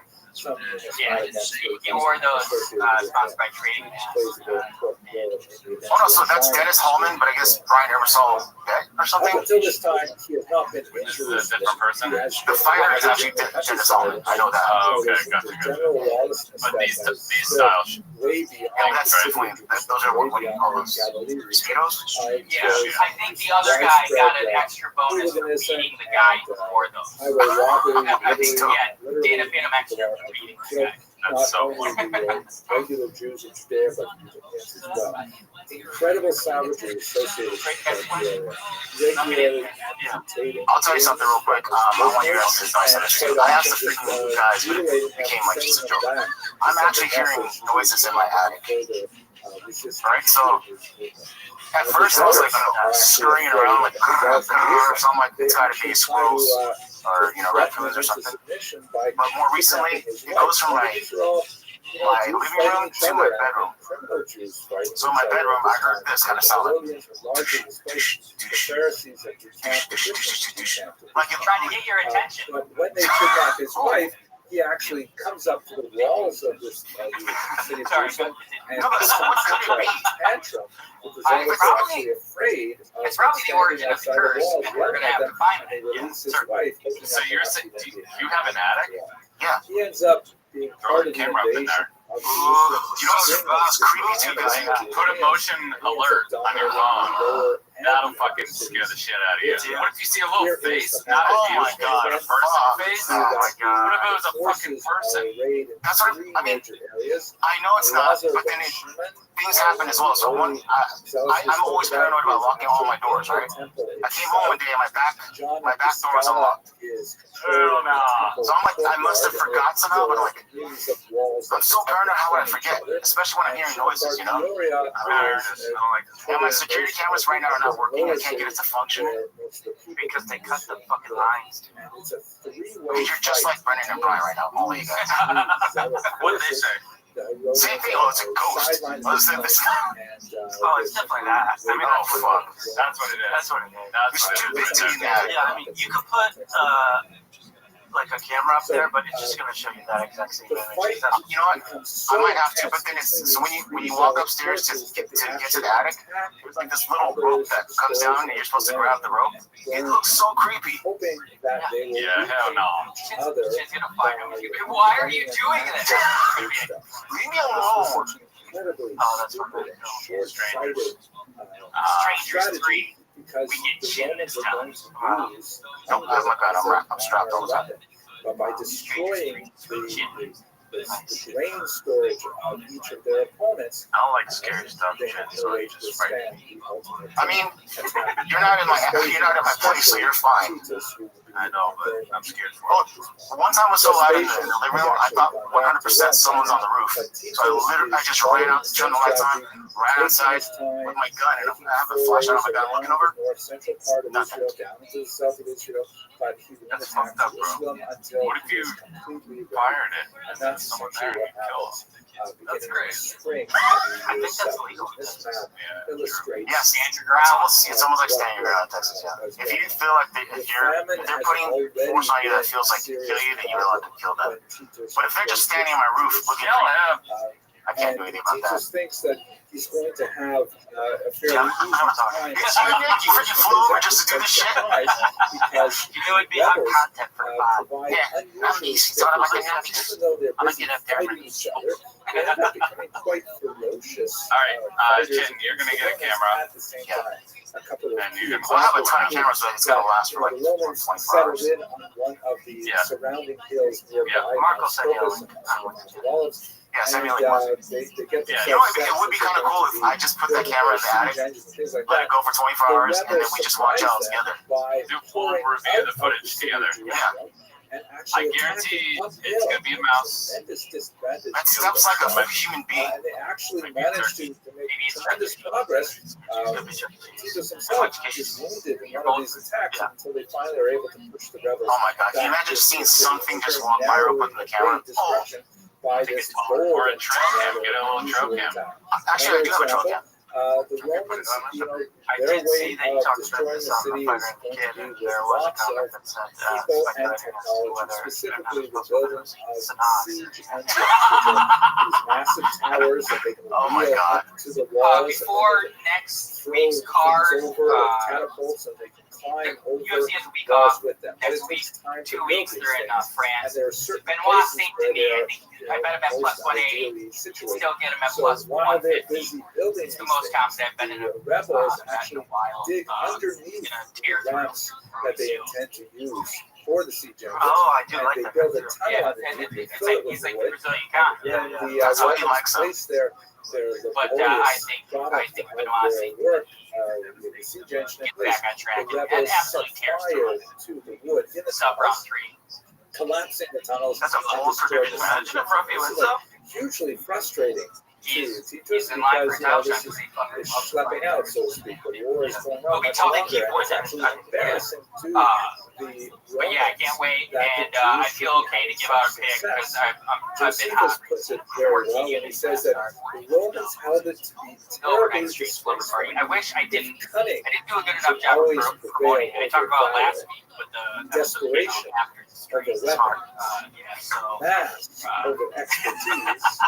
But we beat to 29, 15 concurrent. Shout out to the overnight warriors. Wow, yeah, that's wild. Wait, who did you pick then? Zang or Walker? I was on Walker. Holy crap! Yeah, I bet him. That was fucking awesome. That is I also bet him by subs plus 900, and then I guess Walter Walker had his wife bet on Johnny Walker by subs, so that I was feeling really good, and he did come out for a takedown immediately. Like that was just like with leg kicks plus 315. Wow, great card. Charles Johnson knockout plus 900. What? Yeah. Very careful to make sure that no. Yeah, I jumped off the back. That was a great fight, but I was like, oh, what a dumb man. I'm an idiot. Why would I do that? I love the card. The Zealots have already destroyed their own grain stores. They descended to a horrible level of famine. Oh yeah, we talked about haircuts. Yeah, guys, I got a haircut. Guess who cuts this hair? Chin. Terrible things. I've cut my hair since I was Jeremiah. Whoa, that's crazy. Guess who consistent? Wow. Case. In the end, nice. Wow, you guys saved like $50 a cut right there. I haven't cut my hair since like 8th grade. High 5Ks. The story behind like never go get your hair cut? Always. Joseph says that how do you do it? What's your process? and I have says good that clippers, he number one. wants to burn out And then number two, the temple obviously complex know how and to do take like care a of the fade, last rebels, things like that. but he wants to actually preserve the And I temple shoot 2 itself. mirrors. Now, it's possible that Josephus places So I'm gonna temples put mirrors in a very positive way here. I'm a little more advanced. I have Ulster Fast Feeds. I replaced the blades with ceramic blades from Andis. The Flavian name because of his close Andis or Andes, whatever. to the Roman Emperor family. Oh, I do something controversial though, and everyone's going to disagree with me. I never oil my blades. Because after all, it Yeah, was so like to one of me, the for whatever reason, when I oil it, it gets so clumpy and it doesn't cut as good. I haven't oiled my blades in years, and it has the same awesome amount of cut. Well, I bet it's different because your hair is probably way thinner than mine. Mine's thick and like way. My hair gets in there.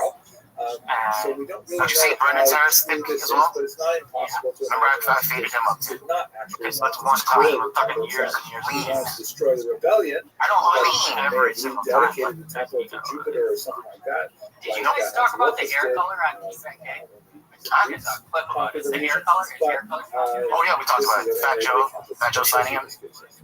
Now, Did the you guys wait rebels, to roast him? the Or context of this fighting is discussed in a little bit more We detail. roast them. Let's say that they did or didn't. They rush out to engage the Romans, and in that context, I don't even have one. one of the rebels grabbed They did him a a disservice with the picture. He was roasting himself on that. Say that, yeah, he said that in his spark or his IG story or something like that. He was like, oh, shit, he's a better picture. His eyes are all dark or something. Yeah. well into the tent. And his color is brown. I couldn't tell. He said it's brown, but I didn't see. I mean, he is big brown. Yeah, it would make sense. Just for his nickname. UFC, he's Really? You don't say, kid. What weight class, Kev? I remember reading. Heavyweights. Nice. Any more brain busters for me? Now, what is heavyweight? Yeah, Kev, what's the limit? And above? Can't fight. Can't fight above 265. Earlier, No, you can do 266, but not championship. What if they had destruction of the temple, Huge guy. the sacrifice that actually Why occurred 265? A lot of guys are more than That's a dumb, yeah. That's a dumb. And the jump from light heavyweight to heavyweight is insane. relate to God.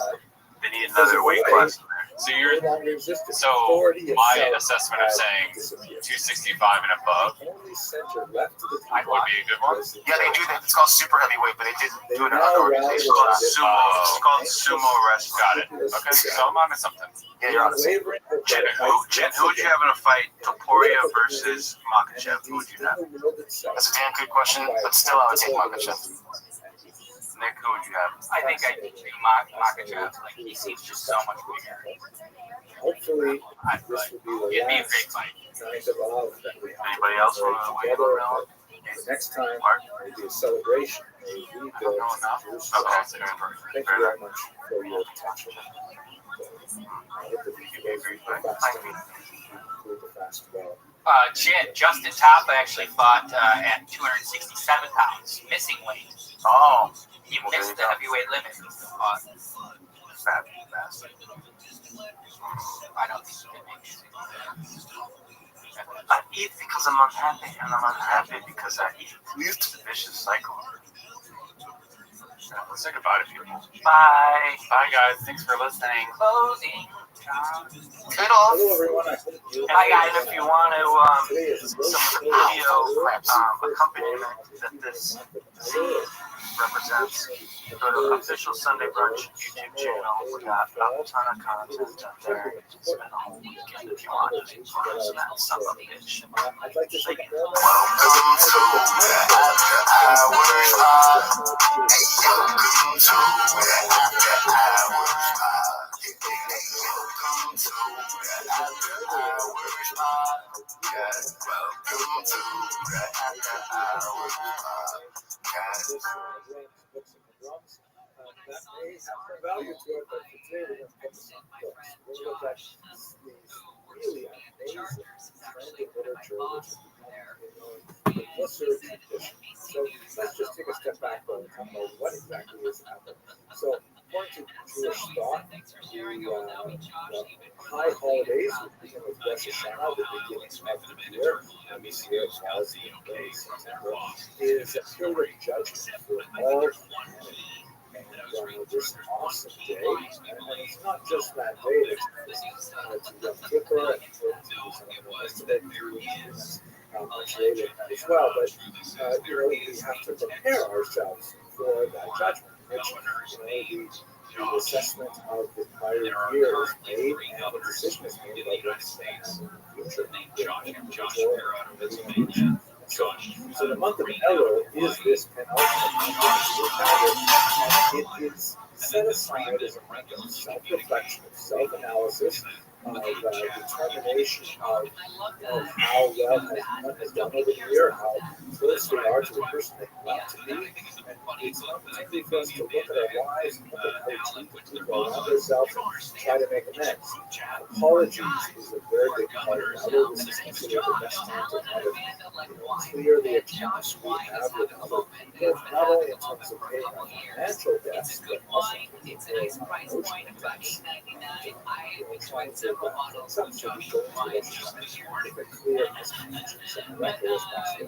so in this context, it's become a tradition for many centuries that Jews read literature related to repentance during the month of I'd like to give you in the next few minutes some of my favorite.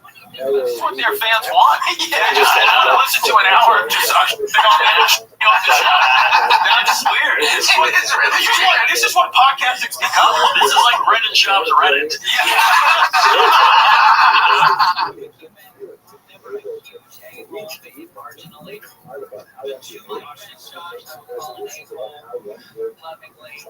This is what their fans want. Listen to an hour. This is what their fans want. Listen to an hour of just big on Nash. That's weird. It's really weird. This is what podcasting's become. This is like Reddit shops Reddit. The Two Bears, One Cave summer break is complete with Chrissy D and Stubby posting their final guest episode after 6 weeks of carrying the show in Tom and Bert's absence. When they first announced the guest host plan, most of us assumed it'd be a few filler episodes just to keep the ad reads going for Tom to cover his car payments while he was off chasing his Hollywood dreams. But instead we got a full 6-week arc of Chrissy and Stubby slowly realizing that not only were they doing the heavy lifting, but the audience actually preferred it that way. This was by far the biggest revelation over the 6 weeks. Seeing the two of them slowly realizing just how much hate there was for Tom and Bert and how starved of real entertainment the YMH fan base is made me realize just how much of a bubble most of these comedians are living in.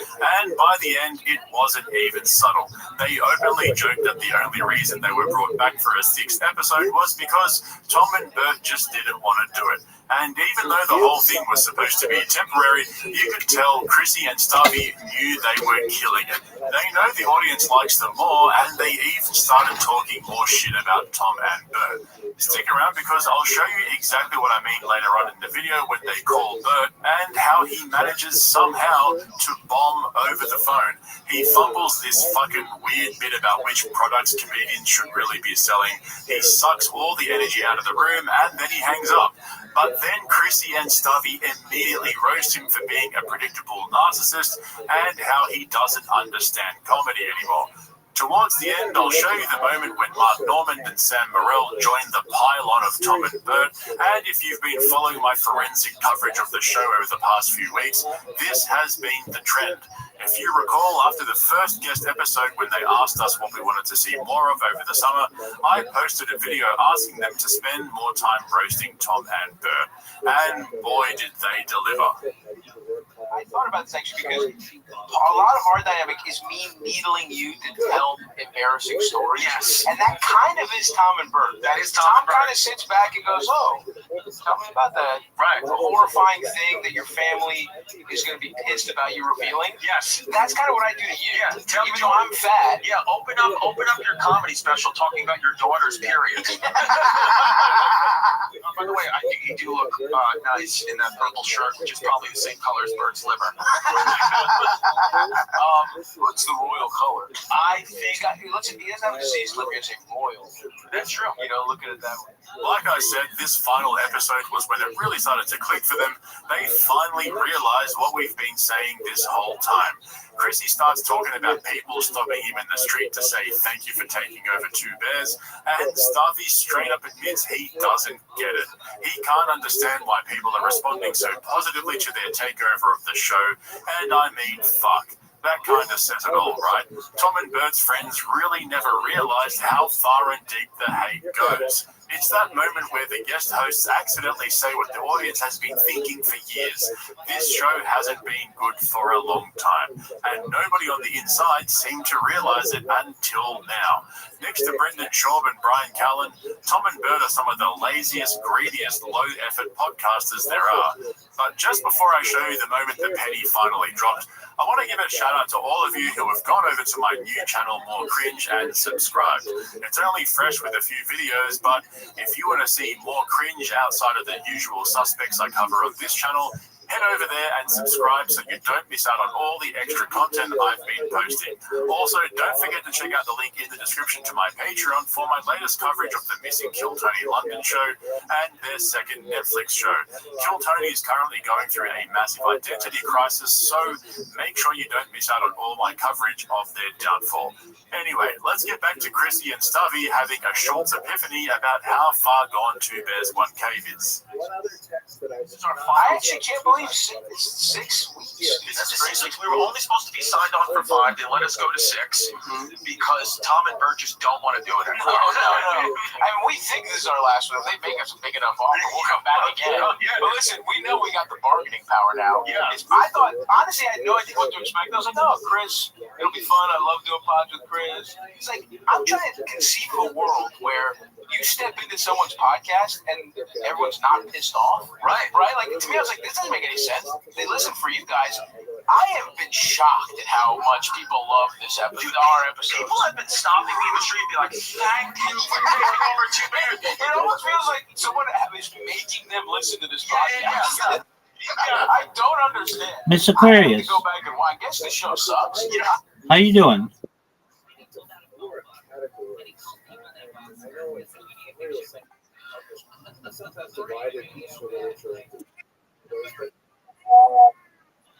How you living, girl?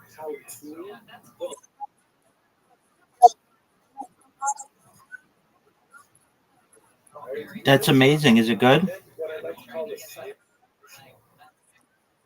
Excellent. What are your plans for your Labor Day?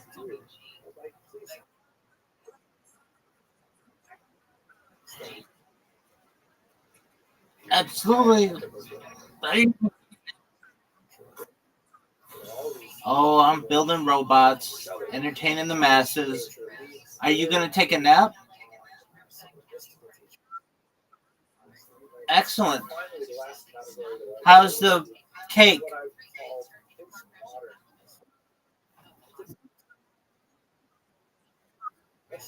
Yeah, so now you have spent your first full week without rehab. How's it going?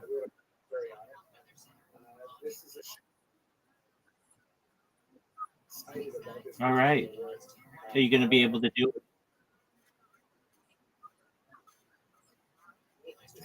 Word, girl. Are you feeling stronger?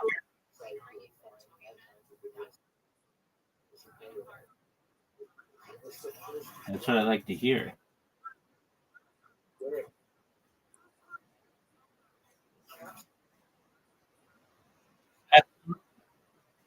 Okay, I thought they were doing it in the fall. Okay, so in April, they...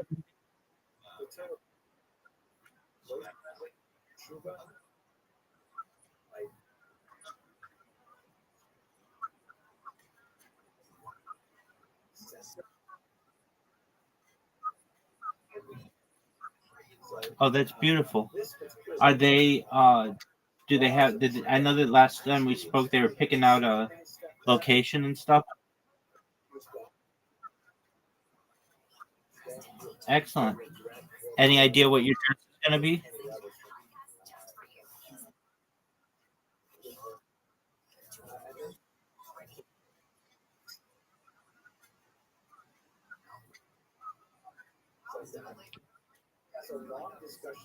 Sage green is beautiful.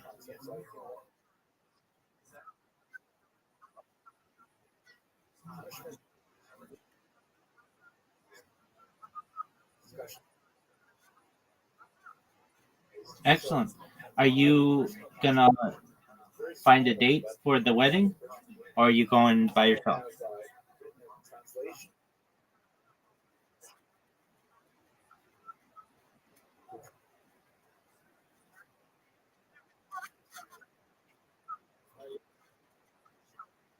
Absolutely. You struck.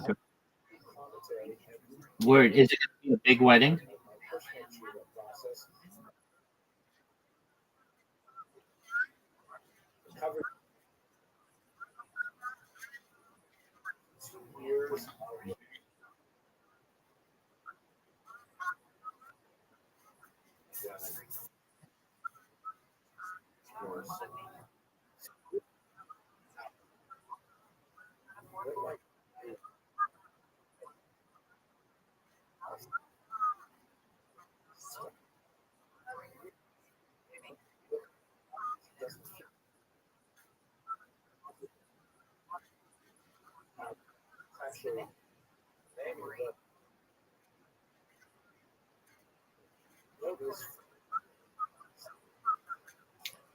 Who's the maid of honor?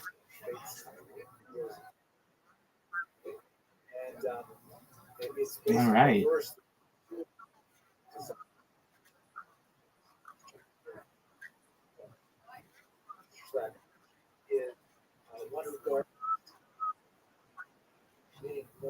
Very well.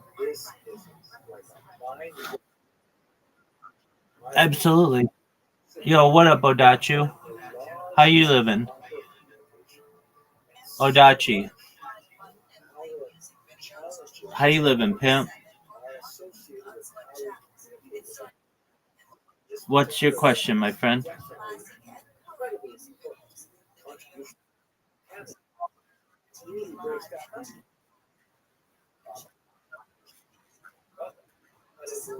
Oh, that's a good question.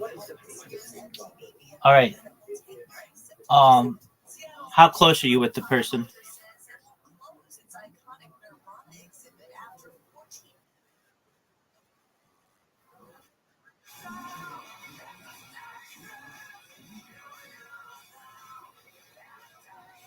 You've known him for how long?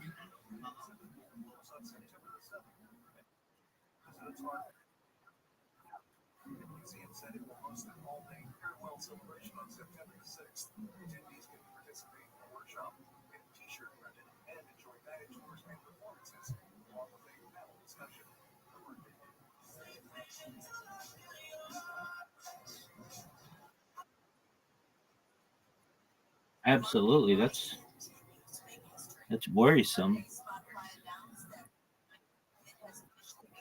Oh, Dachi, can you hear me?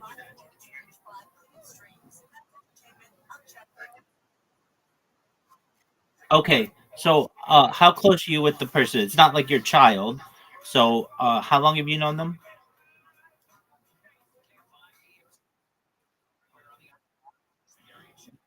Okay, so you've known them for 10 years. Do they have family? Okay, have you contacted their family to see if anybody in their family has had contact with them?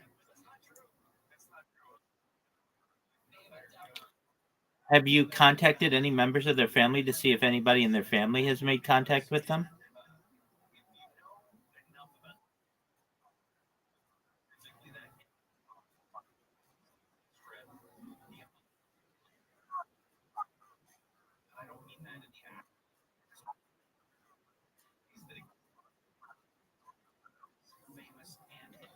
Yeah, that's it's too soon to.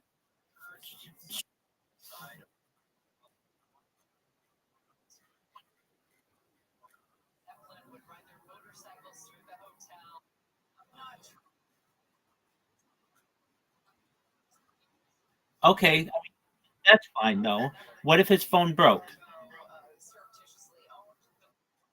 Yeah, absolutely. Especially on a holiday weekend, definitely.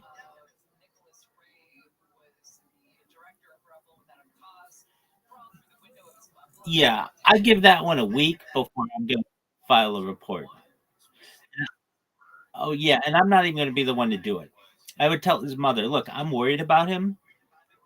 I don't know what you consider to be that worrisome, but I advise that you seek a missing persons report. If you don't want to do it, then I'm going to do it." But yeah, I would have somebody in his family do it. They usually have more power over those kinds of.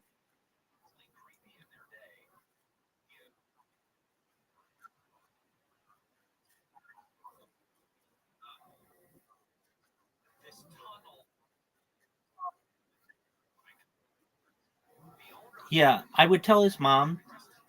I would say that I'm worried about him and that, she probably should be too. Is there any way that she could file a missing persons report? And if she refused, yeah, I mean, I would probably say I would wait. I would give him this week to find out. I mean, it doesn't hurt, but it's also not a crime to go missing. So I would. Okay. So then, does he have a dad or anybody else in his family? Okay. Um.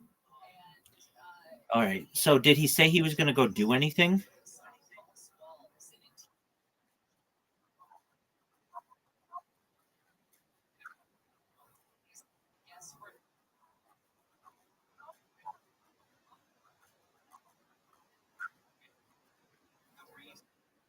Okay.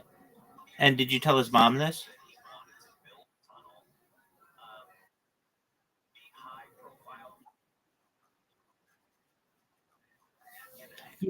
Yeah. So I would fill her in on everything. I'd say, look, I spoke with him on Friday. This is very uncharacteristic of him.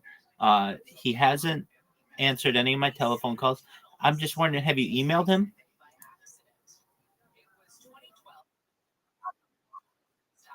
Okay, but I mean, it's okay. That's fine.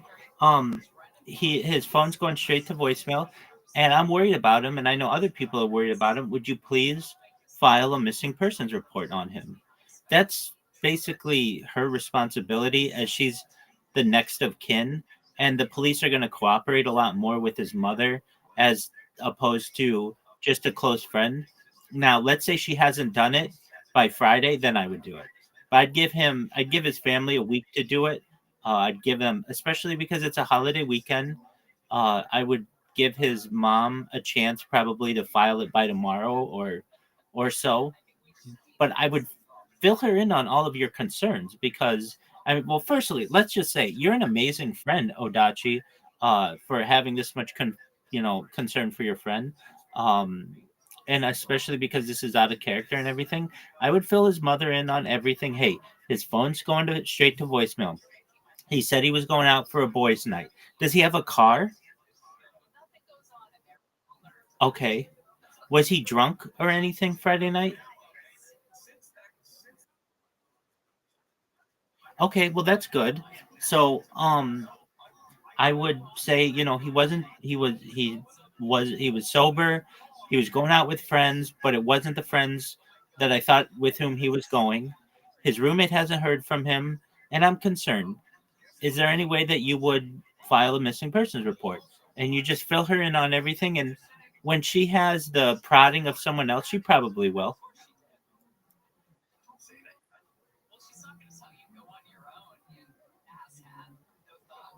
And you're really good.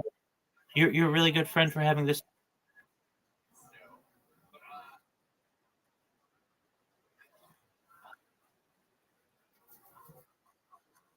Oh, absolutely. There are things though that. Well, when's the last time his roommate saw him?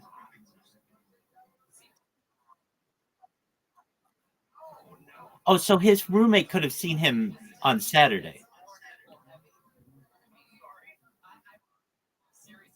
Oh, okay. That's a.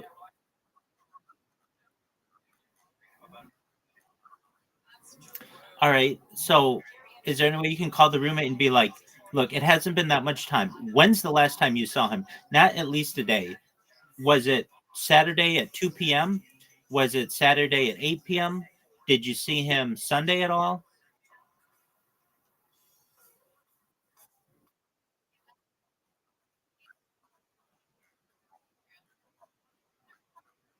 Okay. Yeah. Then I would just ask him, "Is there any way you can? Did you check? Can you give me an update?" So basically, the plan for you is to text the friend and say, "Can you please check if he's been home? And also, I'm worried about him. Can you please tell me the last time that you saw him?" Because the police are going to want to know all that information. Then you give this information to his mom that you say, "This is out of character for him. He was sober on Friday night when he said he was going out with friends. No one's heard from him. His phone's going straight to voicemail. He hasn't been home. Is there any way that you could?" Well, I just think it's prudent advice to tell you that you should fill out a missing persons report. We're worried about him. It doesn't cost anything, but it'll allow the police to have a 411 on what's going on.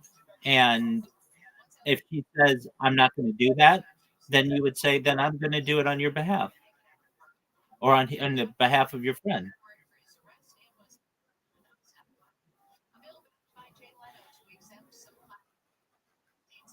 Okay.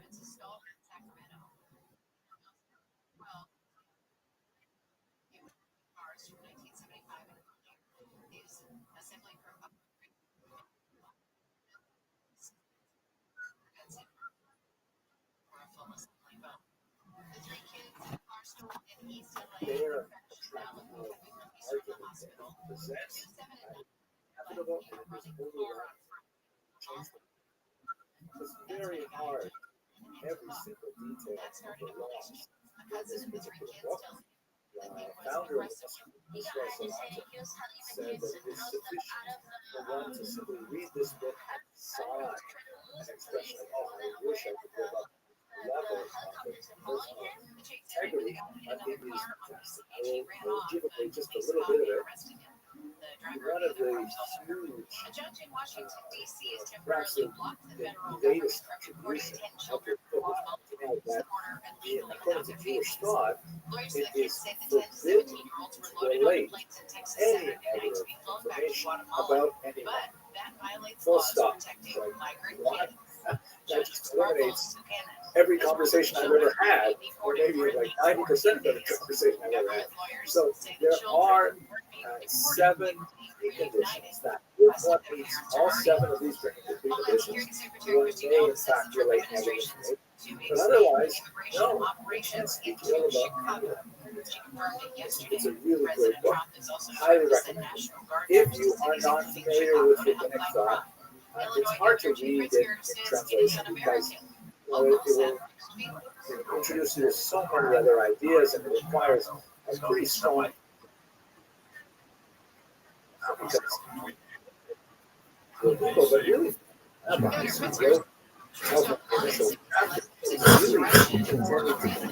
the rabbinic elite that, hey, we're not speaking properly, we have to do a better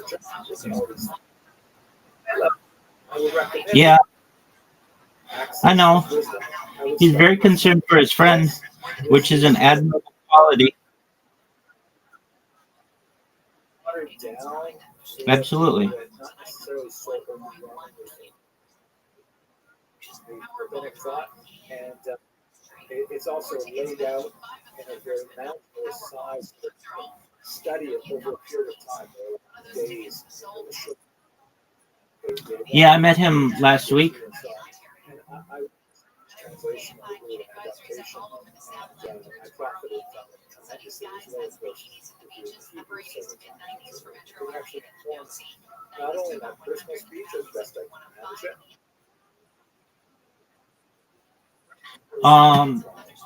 Let's see here. I'm in. I think it's called.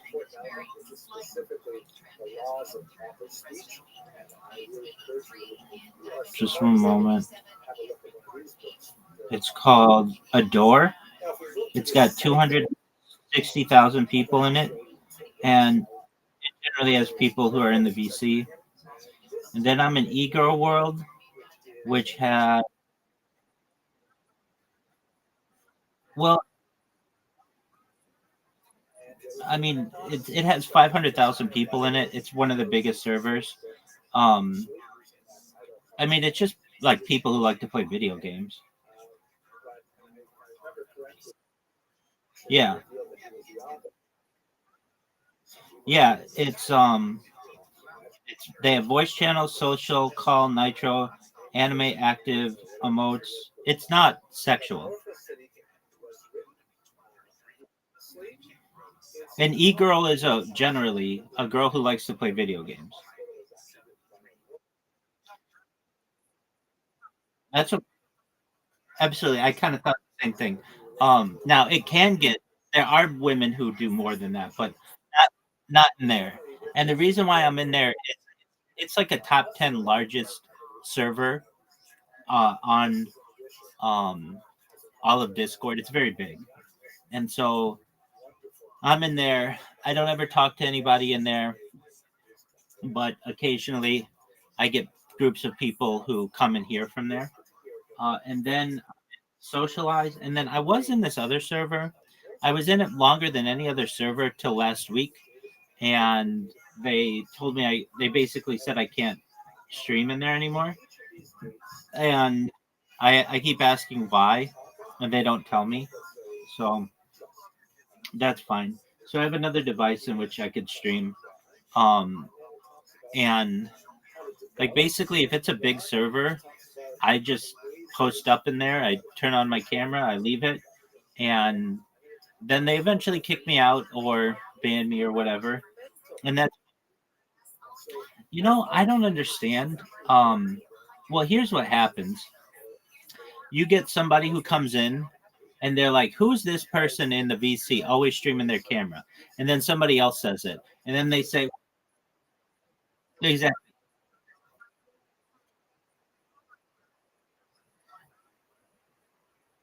Exactly. You know exactly right. So then somebody will say, I don't like him because of his profile. It's advertising another server. Or I don't like him because he's always online and I don't like looking at him. It's just because people have nothing else to talk about, then you become a subject of their conversation. Just like in um in Socialize. And I mean, as you can tell, like I don't interact with those people. I literally don't even know what they're talking about. They're muted. And if they have an issue with me, that's fine. You can literally shut off my camera and you can mute me so you never have to interact with me. But and then people also like to, I don't know want to call it bullying, but pick on people where they'll be like, hey, moderators, I don't like this guy. And it's like, okay, well, he hasn't done anything wrong to you. Now, I get some moderators who say, frankly, we like that you stream in the server because it makes other people want to go into the VC as well. If one person's in there, then it's not like no one's in there. And that means other people will go in there eventually. Like I've described it like this, but this is exactly what it's like. No one wants to be the first person to get in the pool. They don't want to be the leader. So if somebody's already in the pool, then you're not the first. Then there's somebody else in there, and then everybody will go and enjoy the water.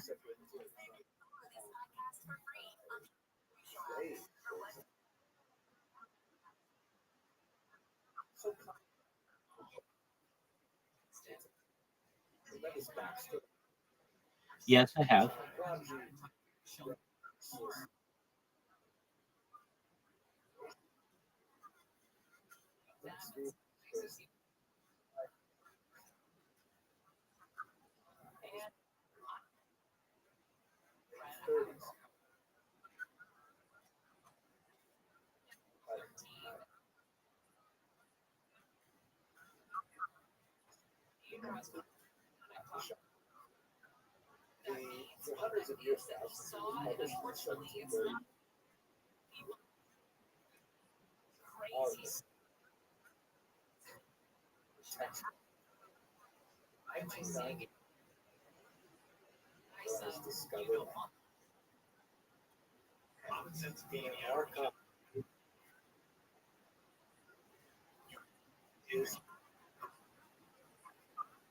I have heard of that one. Yeah, that's a big one.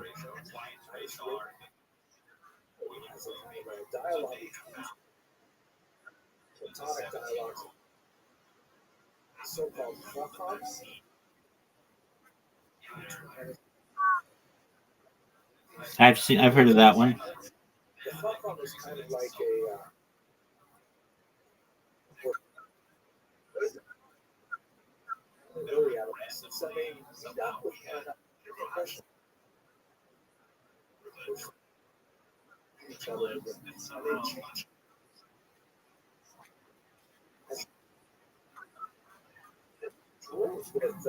Yeah, there's some kind of program in which you can enroll. I think you pay for it, but basically, whenever someone joins your server, it'll send them invites to a bunch of other servers, and those are all the other servers that they promote.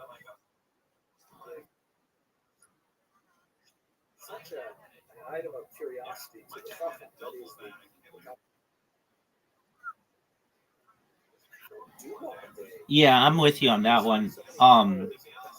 Now I have been a member of 18 plus servers, but those usually get to be adult, and I don't want that. I just want adults who keep their clothes on, basically. Like, yeah, exactly. And in order to verify on those 18 plus ones, you've got to send them your driver's license, and you've got to you have to do all kinds of stuff. You have to be holding your driver. You have to show them a close up of your driver's license. Then you have to hold your driver's license in a picture of a selfie, and then you have to do a hand symbol. Like they send you an emoji and you have to do a hand symbol. And on one where you're holding your driver's license, you also have to be holding a picture of yourself with the name of the server, your username, and it's incredible, Miss Aquarius. It's absolutely incredible. And then when you send it to them, oh, it's incredible, like how ridiculous it is. It's ridiculous. And then on top of all of that, they'll say that your picture's blurry or that they can't read it or whatever. It's like, look, no, you can obviously tell that I'm over whatever.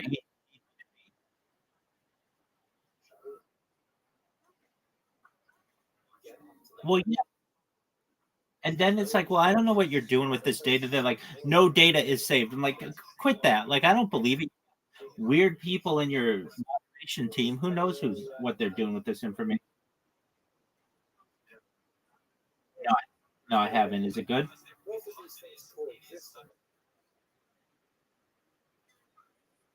I know. Is it good?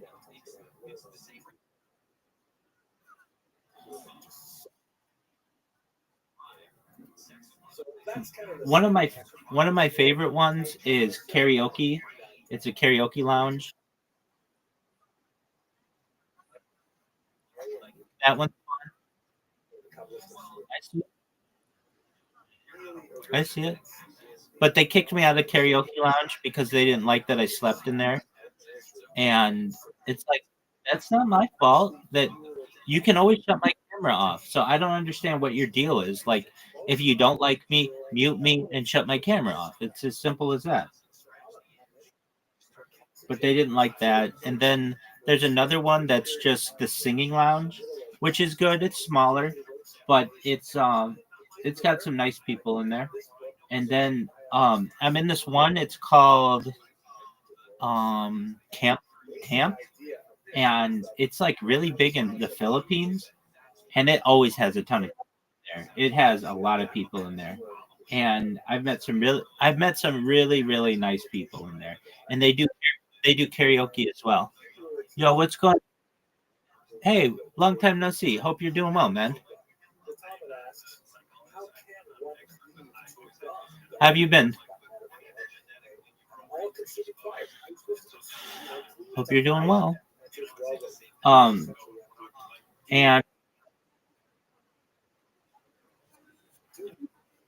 yeah, he seems to be okay. He's back. Brandon always comes in here with lots of advices. Hello, how you doing? Living the dream, dog. Excellent. Hope you're enjoying your Labor Day, Big Ben.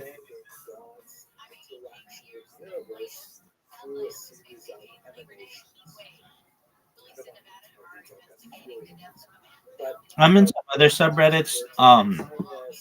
Sometimes I tutor people in English. There's an English subreddit, and so I'll just go in there, and there'll be people who don't know English that well, and we'll just go through glossaries of words just to improve their vocab. Sure, it's discord.gg/English, English. And there are a lot of people in there.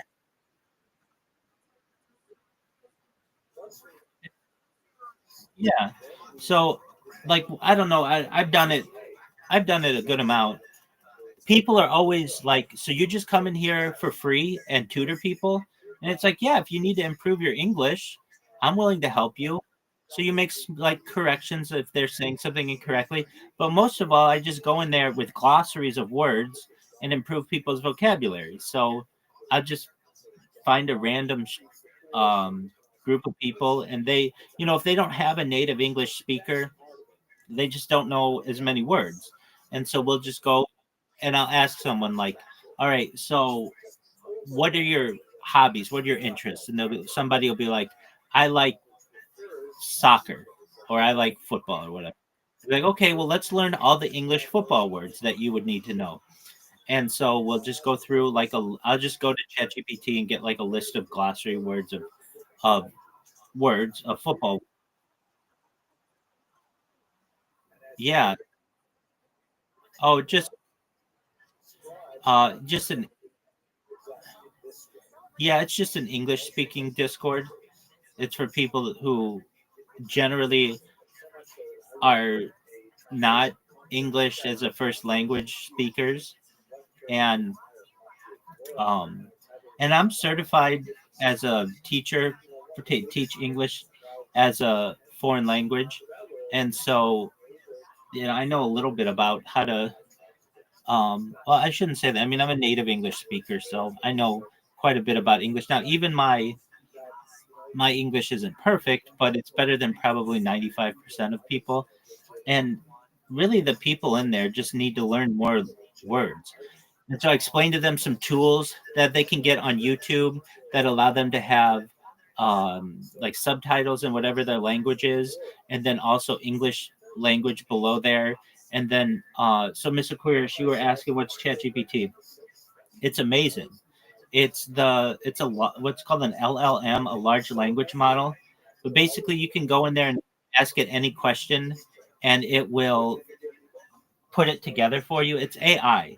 So just like watch this. It's so smart. It's smarter than any person. That's why it's putting so many people out of business. So here we go. Hi, ChatGPT. I want you to write a poem that rhymes about my friend Brandon and our friend Miss Aquarius.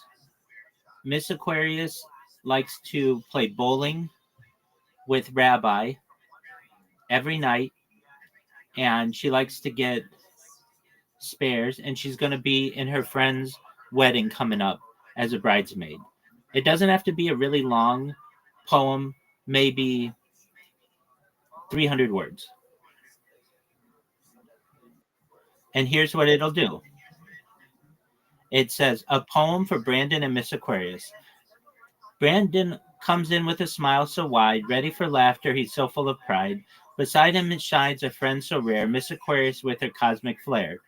Each night she laces her bowling shoes, choosing a lane, no time to lose. With Rabbi waiting, the pins all align. They share in a ritual almost divine. Strike or spare, she plays with grace. Determined joy lights up her face. The ball rolls smooth, the crowd takes note. Her style's a song, her throws a quote. But outside the alley, life spins too. A wedding approaches with skies so blue. As bridesmaid she'll stand, her heart aglow. A friend's big day where love will show. She'll lift her glass and dance till dawn. Just one moment, it's updating. She'll lift a glass and dance till dawn, her laughter bright as the breaking morn. The gown will shimmer, the vows will ring, and all will smile at the joy she brings. Through spares, through strikes, through moments sweet, her spirit makes the world complete. Brandon, Rabbi, all who care, know friendship's gift is always there. So here's to nights of shining lanes, to wedding bells and joyful refrains. To Brandon, Miss Aquarius, true, a friendship timeless, strong and new. May pins keep falling, may songs be sung, may every heart remain forever young.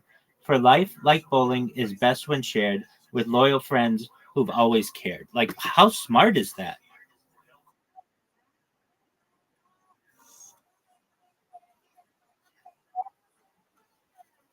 Absolutely. So you can do this yourself with whatever you want. Like, so here's what I do with people in English. I'll say, please provide me a glossary of 10 English words to help people who want to learn more about soccer. And then it'll say goal. When a ball completely crosses the goal line between the posts under the crossbar, it's how teams score points. Goalkeeper or goalie, the player who guards the goal, they are, and it has penalty kick, offside, corner kick, free kick. It'll do anything. You can say, like, add a bunch of big numbers. It'll tell you that. It'll tell you, like, anything you want. What's a question that you have, Miss Aquarius, that you've never known to which you've never known the answer?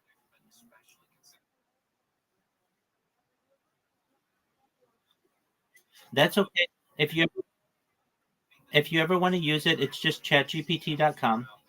And it'll also do pictures for you. It'll do diagrams for you. It'll create charts for you. It's it's putting a lot of people. It'll code for you. It's better than any coder that's a human. It's literally like a revolutionary type of technology. Absolutely. Here we go. What are the elements in the sun?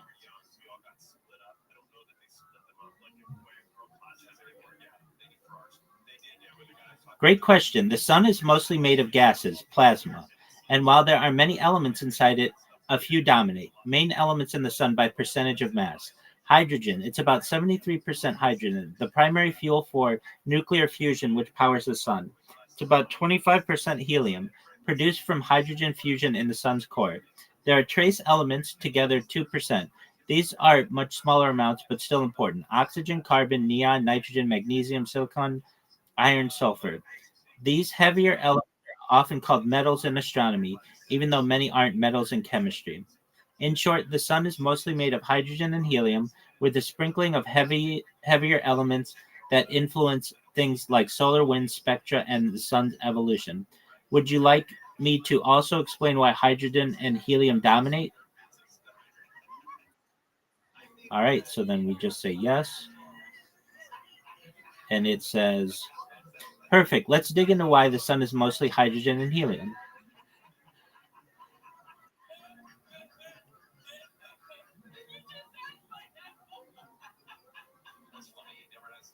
All right. So it says Big Bang origins. After the Big Bang, which is 13.8 billion years ago, the universe was extremely hot. As it cooled, the first elements formed about 75% hydrogen, 25% helium, and tiny traces of lithium. Heavier elements like carbon, oxygen, iron didn't exist yet. They were created later inside stars. How the sun formed. Around 4.6 billion years ago, a cloud of gas and dust collapsed under gravity to form the sun. The cloud was still mostly hydrogen and helium because those elements were most common in the universe. A small fraction of heavier elements had been produced by earlier generations of stars that exploded, also known as supernovae, which is why the sun has 2% heavier stuff. Nuclear fusion in the sun's core. The sun shines because of fusion. Hydrogen atoms smash together under extreme heat and pressure. The process turns hydrogen into helium, releasing enormous energy, light plus heat. Over billions of years, more helium accumulates in the core with hydrogen slowly decreasing. Why hydrogen and helium dominate? Hydrogen is the lightest and most abundant element in the universe. Helium is the direct product of hydrogen fusion. Heavier elements are rare because they can only be made inside stars or in supernova explosions, so the sun naturally has only a small fraction of them. So the sun's composition reflects both the early universe's chemistry and the physics of fusion happening inside it. Would you like me to also explain what happens when the sun runs out of hydrogen, basically its future evolution? There you go. It's very neat. I, I think it was a phenomenal question. Great job. Where'd it go? I see him. He's just doing thing. That's right, man.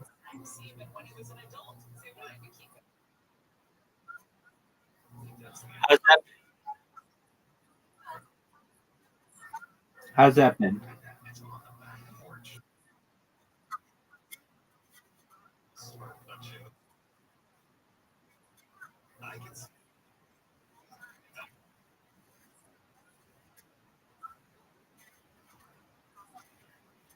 Right. The thing I don't like about Big O is that I can't trust the numbers. Whenever I start a new stream, I will have exactly. I have no one following me. I'm a brand new account, and every time I get 50 people following me, and I'm like, how is this even possible? This is fake. But I do like that you can get 16 people in the same call. That's really neat.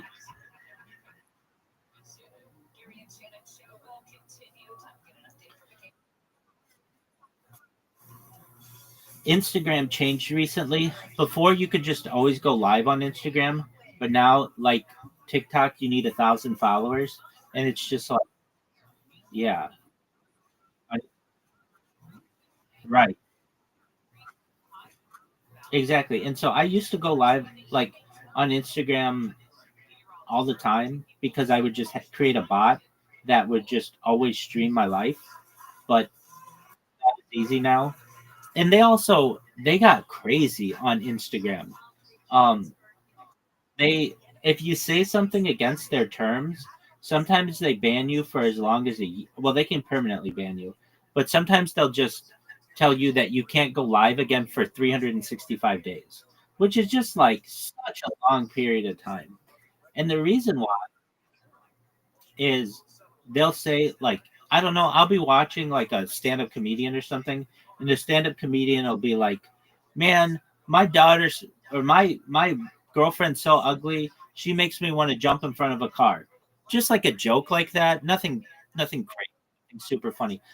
Take that as self-harm and then ban you for 365 days.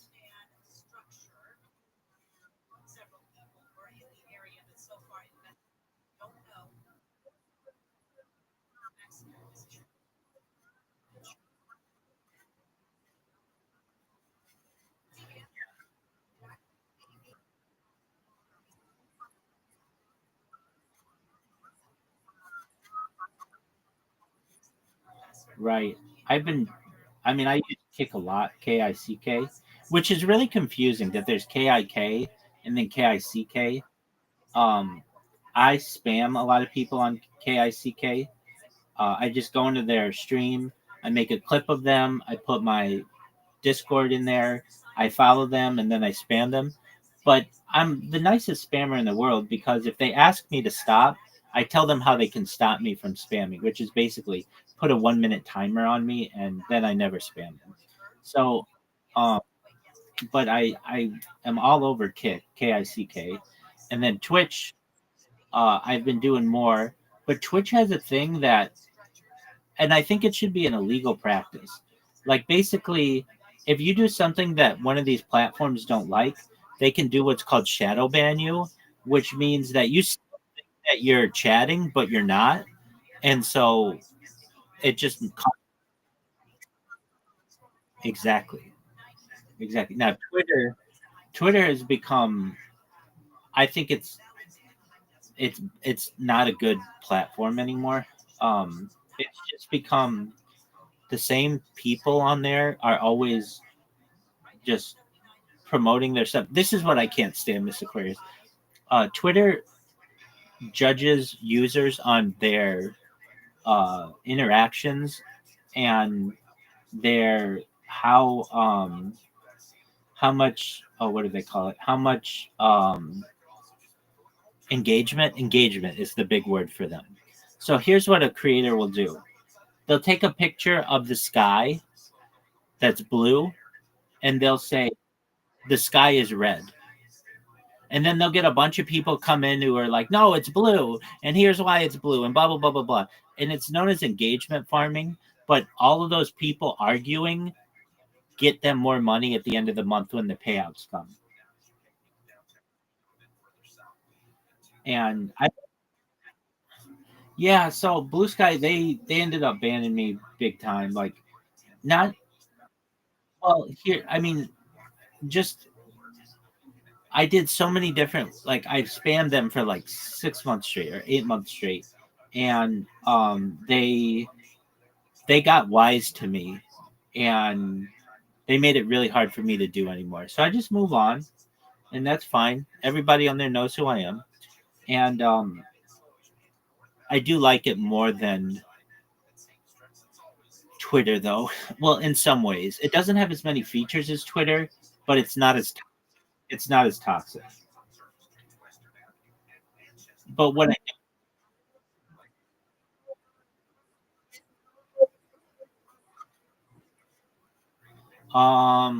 so the big ones that I've been on are recently are Kick is a big one that I'm on. KIC, and then Twitch, TWITCH or whatever.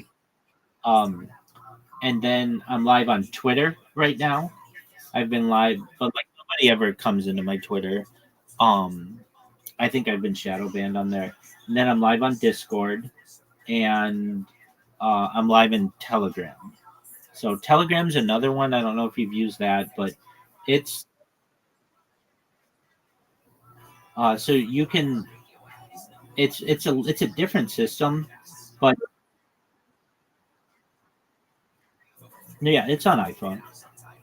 Um, so it like you can do video on there, you can do audio on there, but the big thing is it does messages, and it's a different system though. It's like you know how like Discord, you need to know like a group of people in order to have a good Discord. That's how Telegram. So like basically, but it's good for some things. Like the reason why I'm in it, I'm in a cryptocurrency community that, and so that's where we get all our updates, and they make memes, and they just say hi to everybody or whatever.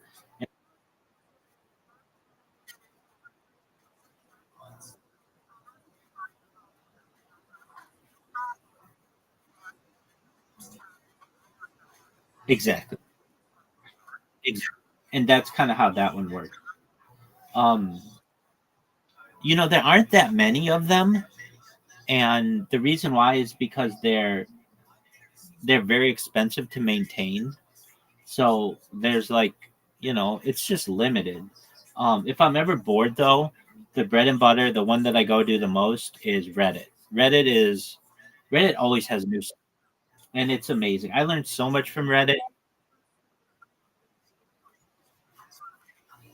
Yeah, if I were let's say I didn't have any connections and I just needed to go live on something, Big O is one. There's also another one that I think I don't know. It's good. It's Camfrog. It's very old. Camfrog is like 25 years old.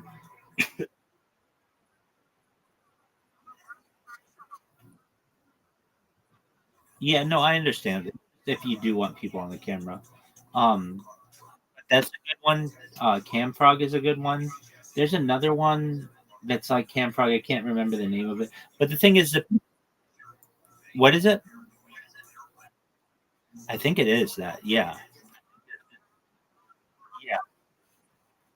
Um, but the thing is, the people who use those are kind of the same people.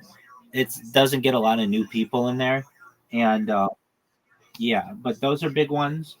But if I didn't have anybody and I wanted to just communicate with people, Big O is where it's at because you can go in there and connect with people and do all that stuff. Um, Kik is one where you can kind of do the same, but it doesn't have as many features, and it's a little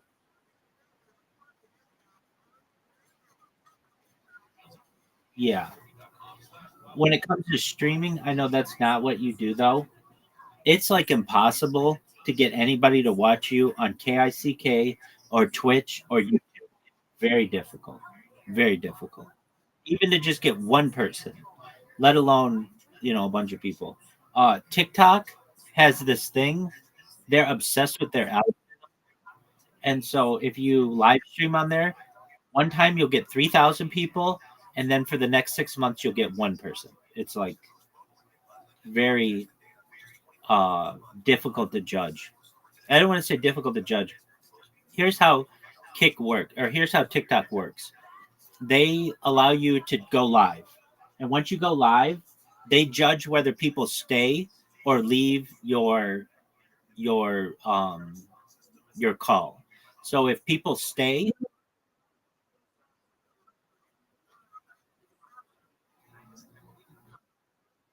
no,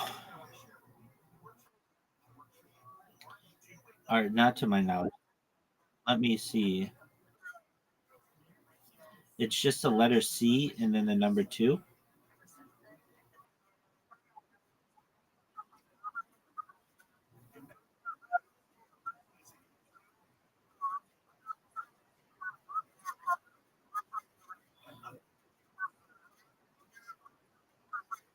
I understand.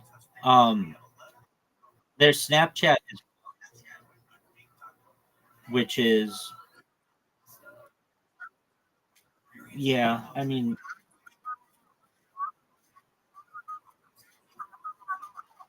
right.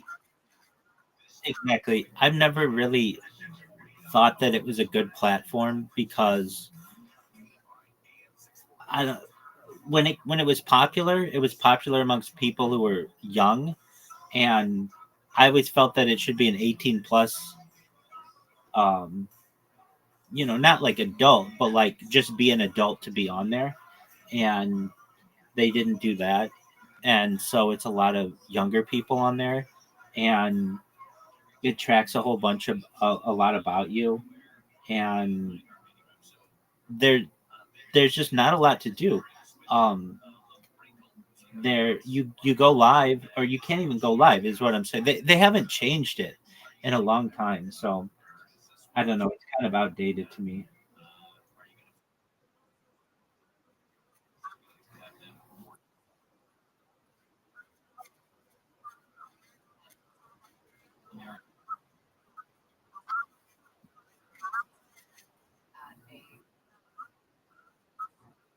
Right. Yeah, that's a good one. Yeah, don't they give beans or something?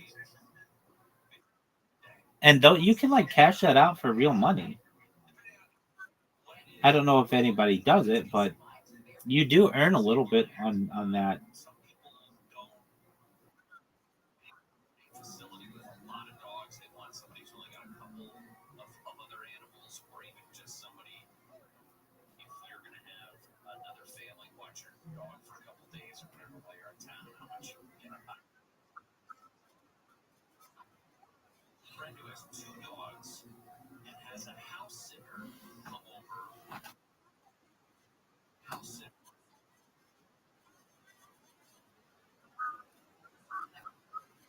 Yeah, that went out of business, right?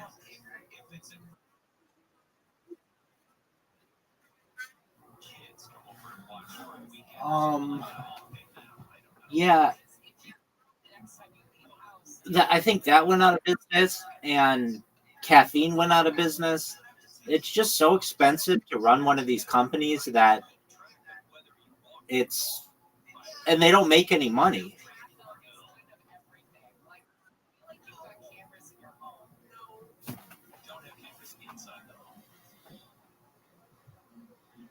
People people don't realize, but not even YouTube makes money. YouTube loses money.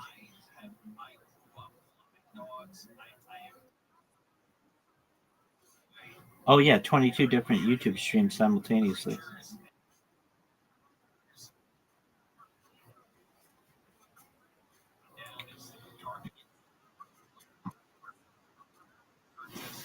Yeah, I mean 7 people on YouTube is really good.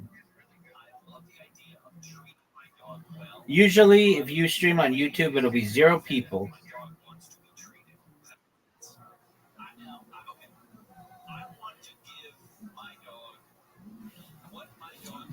I'll be right back.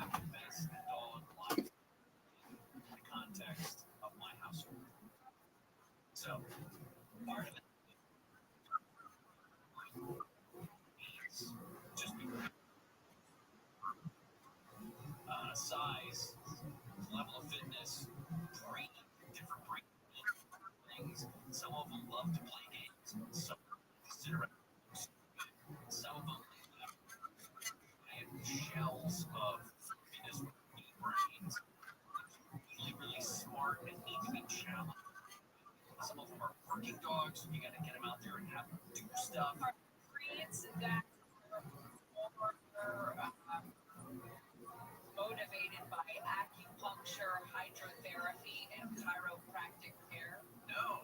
Although there are dogs, I suppose, that probably have love languages like humans, right? So physical touch, maybe one of the love languages for your dog. So hydrotherapy or acupuncture may make them feel better, but it is not what they need. There is an entire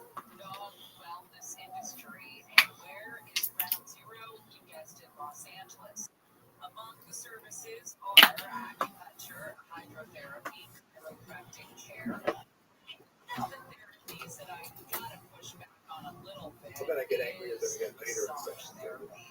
Because aren't you constantly giving your dog My massage brother therapy? really You're petting your I dog. encourage you to look on my website. I actually have a series of lectures on each of those levels on my channel.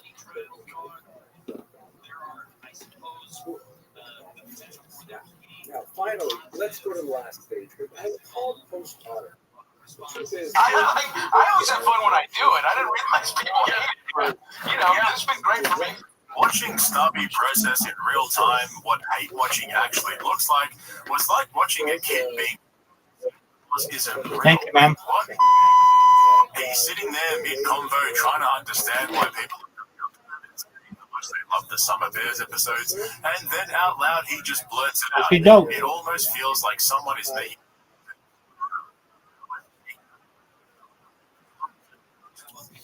All right, if you want to do YouTube, you have to have a Google account, which I'm sure you do. And then you need to verify your telephone number. And then after 24 hours, you're able to go live.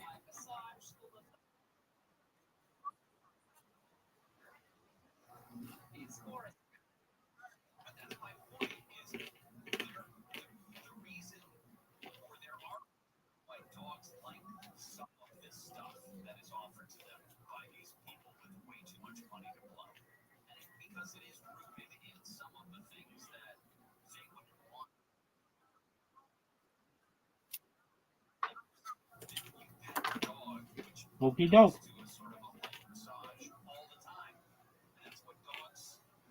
Tom and Bert have been treating us over the last few years. And the best part is you can tell this thought genuinely hadn't occurred to him before. That's how deep in the bubble these comedians are. To them, podcasting is just this fun little thing you do with your buddies while the ad money rolls in. And if the fans don't love it, well, they're just haters, right? But now they're face to face with something way more uncomfortable. The idea that the audience stopped caring about Tom and Bert a long time ago. That people have been quietly hate-watching this show out of obligation, just waiting for someone to point it out. And once that penny drops, Chrissy and Stuffy immediately start spiraling. And it's fucking brilliant. Honestly, the only thing that compares to this is seeing people discover the Fighter and the Kids subreddit for the first time. They go all in on roasting Tom and Bert.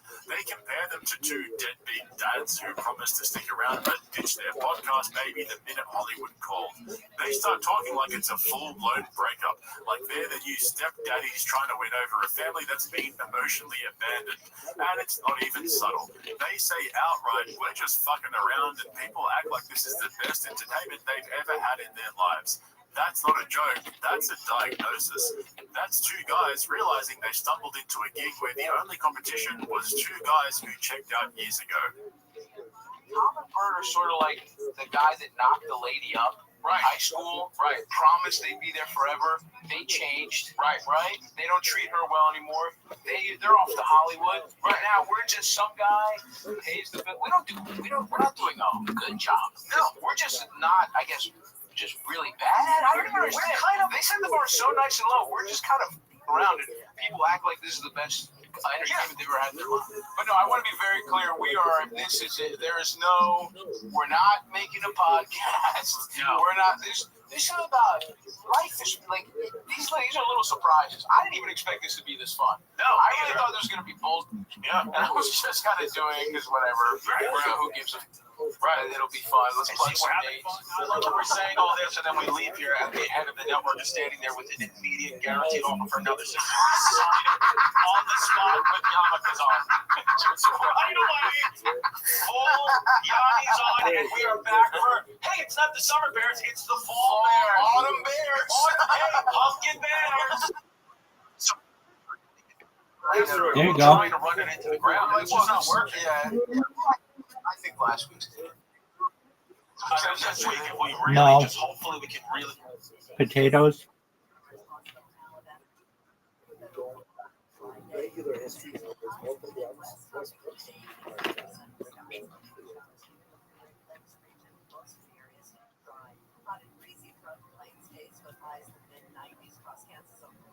Texas. The heat rolls on in the southwest desert. Temperatures top 110 in Phoenix and Las Vegas. Zero storms are expected over New Mexico and Arizona.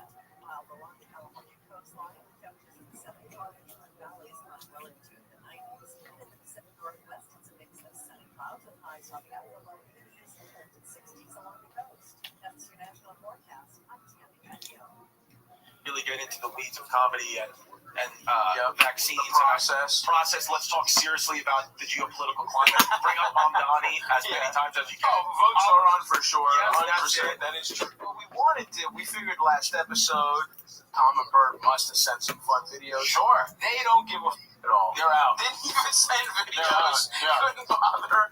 And we saw the production value last time. Oh, yeah. It was literally just Bert doing this outside. This is really the one where we're like, all right, 52 minutes. This is, because you know what this is? This is, ironically, it's the last day before summer vacation for us. Really? This is our last show. Were they going to fire us? Seriously? And just when you think it can't get any more brutal than that, they call Bert. Now, keep in mind, like they were just saying, this is the final Summer Bears episode. You'd think Tom and Bert might have recorded a quick thank you video, maybe a little send-off message to close out the run. Fuck no, nothing. No video, no message, zero effort. So what do Chrissy and Stubby do? They just cold call Bert mid-episode on speakerphone, and it's everything you'd hope for and more. Bert answers the call while taking his blood pressure medication.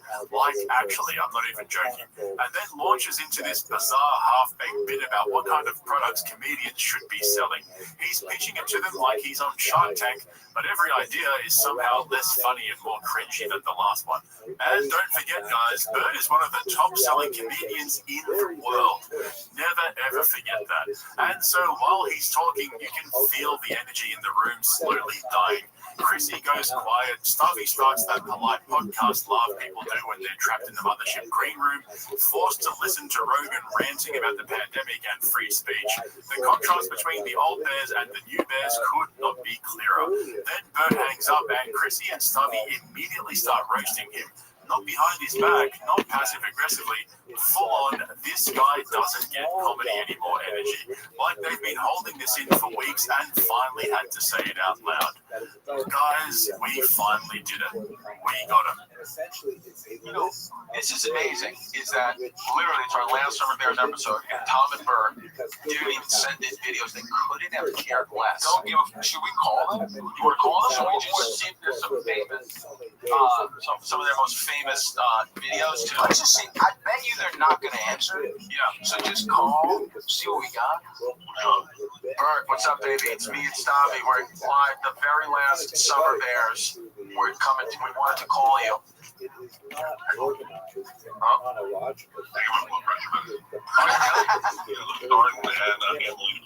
Oh wow, you got two. Nice cocktail. I like to think they're way up. How's Stabby's weight doing? Dude, Stabby actually looks good.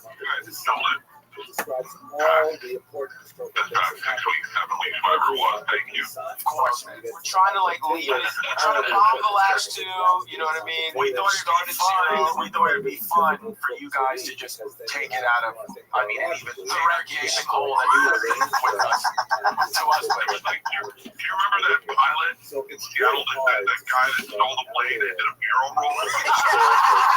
Yes, the first 4 episodes were like doing little tricks. Like, hold on, it's still fun. I want to try one more.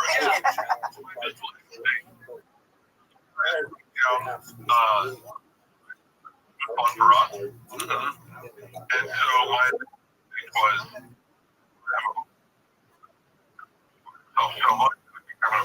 was, That's on you, girl. Megan, you know how to do it.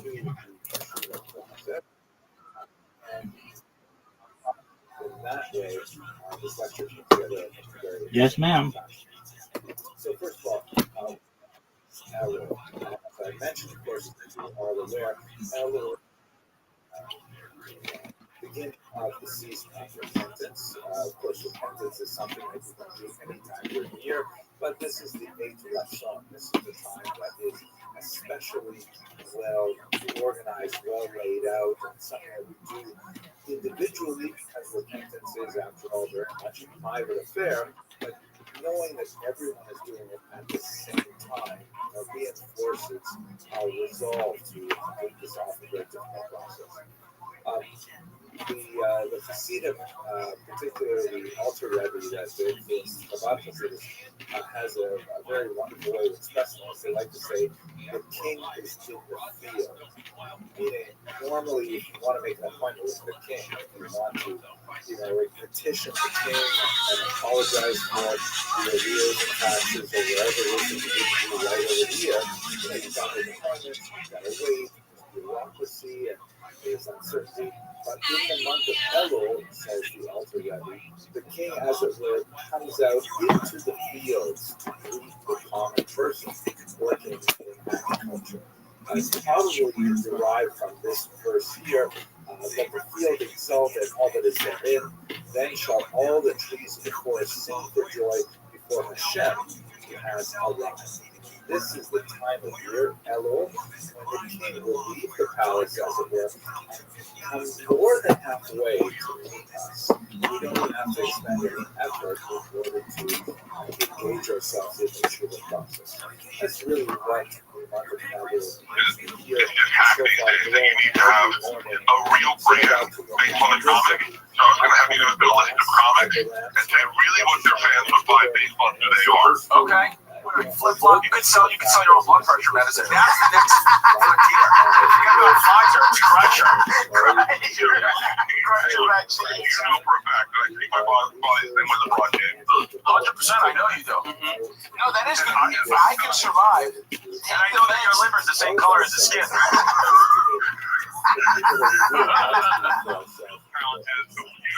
One podcast called Heat. He's just dull and gives you no feedback and no energy. It doesn't laugh at you anymore. He's dead inside. I love this. We're doing couples counseling. That's their podcast. And I watch them still laugh at each other, and I go, oh, I remember those days. Yeah, you guys are like the married couple at an orgy watching the newlyweds just the shit out of each other. Oh, yeah. You guys are just trying to jack off each other's limp dicks. And an eye roll. Oh, yeah. That's it. Okay, yes, all right. Next one. So if that didn't plummet the ratings, I honestly, calling Bert, if you're still listening after we just called Bert, And I believe he called it bad ideas. yes, Which is called bad thoughts. right. So that, if you're still listening now, you truly need more mental health than I do. We literally just called Bert and Bert talked about himself for 10 minutes. His idea for a bit is like, what could a comic sell? Yeah, It's better than alcohol. Yeah. It's like, how can we tell a joke? Yeah. How about stand-up comedy? Yeah, Always the sell. joke, it's like, yeah, When he will be rich, we'll oh my God. when the apocalypse happens, we will be living in one of Bert's 8 tour buses. I'll be like your child's nanny. Yeah, You know what I mean? they're paying us for just dividends of poor Osos. Yeah. They're not even going into their pocket. This is just runoff. What makes the Bert call so perfect is that it accidentally proves the exact thing they've been dancing around that whole episode. The old bears are done. They've checked out. Tom's been running on autopilot since his airport meltdown, and Bert can't even show up for 10 minutes without fumbling some half-baked branding pitch and killing the momentum like he's headlining a sleep study. If you needed more proof that Bert has well and truly run out of material, then surely this is it. And credit to Chrissy and Snubby. They don't even try to save him. The second he hangs up, they start clowning on him for being stuck in this narcissistic product-pushing loop. And they're not even being mean, they're just telling the truth. But the fun didn't stop there, because then they started pitching ideas to save the show when the old bears get back from their summer sabbaticals.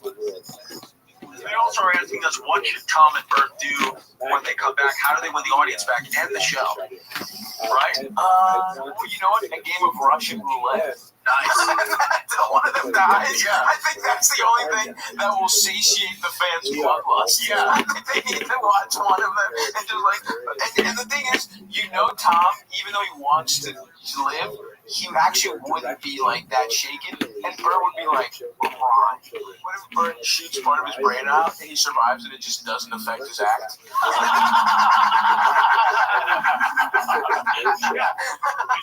It's the same thing. That's hilarious. That is crazy work from Stubby. First the Russian roulette, then shitting on Bert's material. Finally, they're saying out loud what we've all been saying for years. Bert's act hasn't changed in a decade. The only thing evolving is his blood pressure, and the fact they can joke about him getting shot on the head and still finishing a tour without anyone noticing, that's not just a roast, that's a eulogy for Bert's entire career. Like I keep saying, the masks are slipping. We're seeing the people closest to the scene getting fed up. They've watched Bert run the same playbook over and over.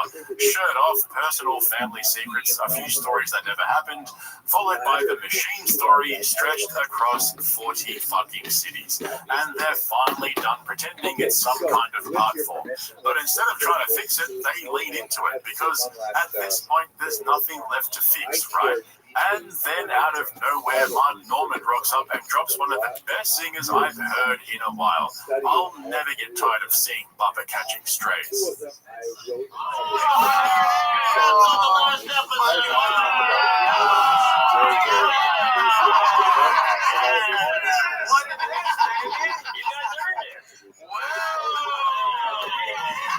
San Francisco Chronicle. We got cocky clears. Look at those. Let's take 5 more minutes. We'll do a contractual hour. Right. And then we'll get the. We see how much we give about the show. We just have a countdown. The second. And the second is 1 hour. We're like, all right. Yes.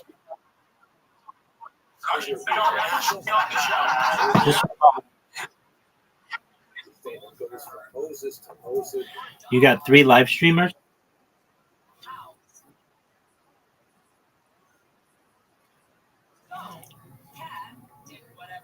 Well, that's great. Yeah. There you go.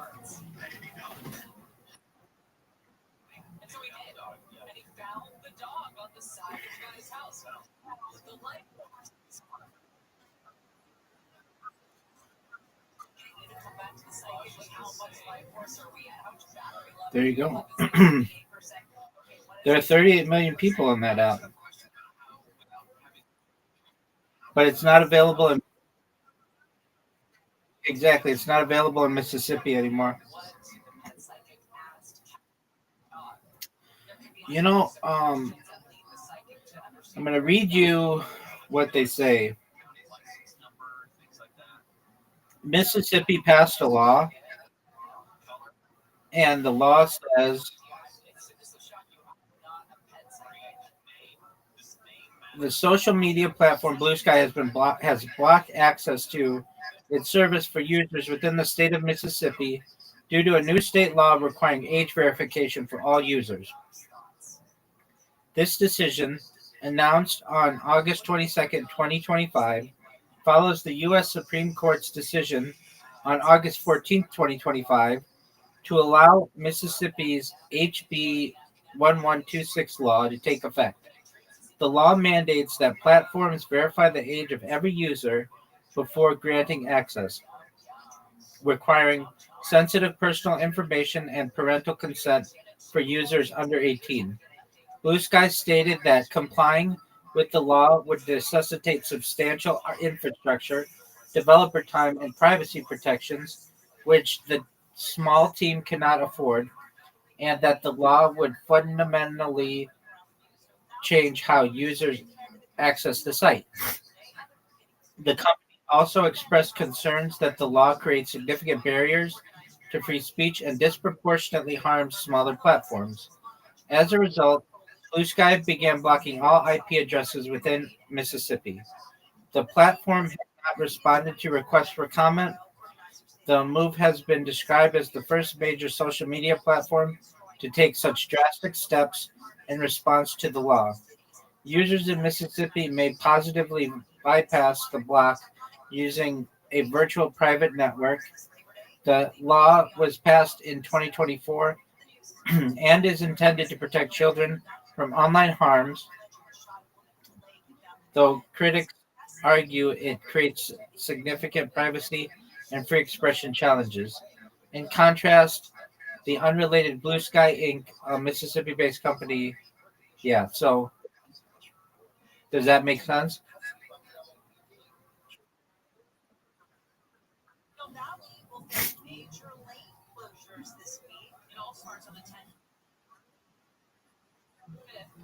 Oh yeah, that's gonna start.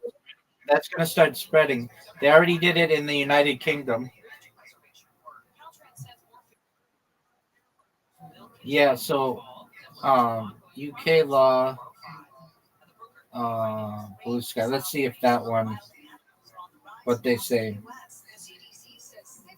It says Blue Sky is implementing age verification for its users in the United Kingdom to comply with the UK's Online Safety Act, OSA, which mandates that platforms hosting adult content must provide highly effective age assurance to protect minors. The law, passed in October 2023, requires compliance by July 25th, 2025, with non-compliant platforms facing fines of up to $18 million or 10% of their global revenue, whichever is higher. As a result, Blue Sky began rolling out age verification features for UK users in July 2025, with the full implementation coinciding with the law's enforcement date.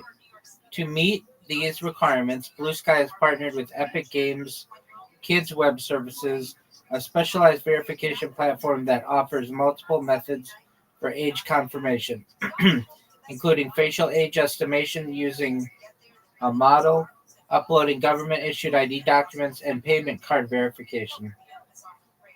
The verification process is designed to be completed in a few taps, and users will receive in-app notifications prompting them to verify their age. Crucially, Blue Sky states that it does not retain raw biometric or ID data. Instead, it receives only a signed yes or no token confirming the user's age status. So if they're doing it in the UK, I wonder why they're not doing it in Mississippi.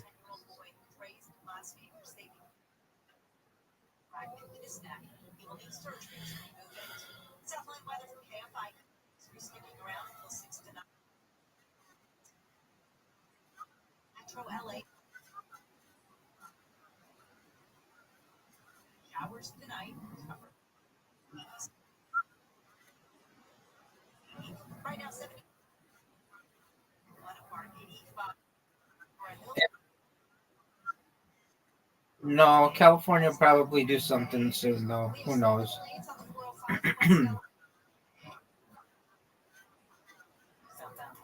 is, exactly. Is Papa your grandfather?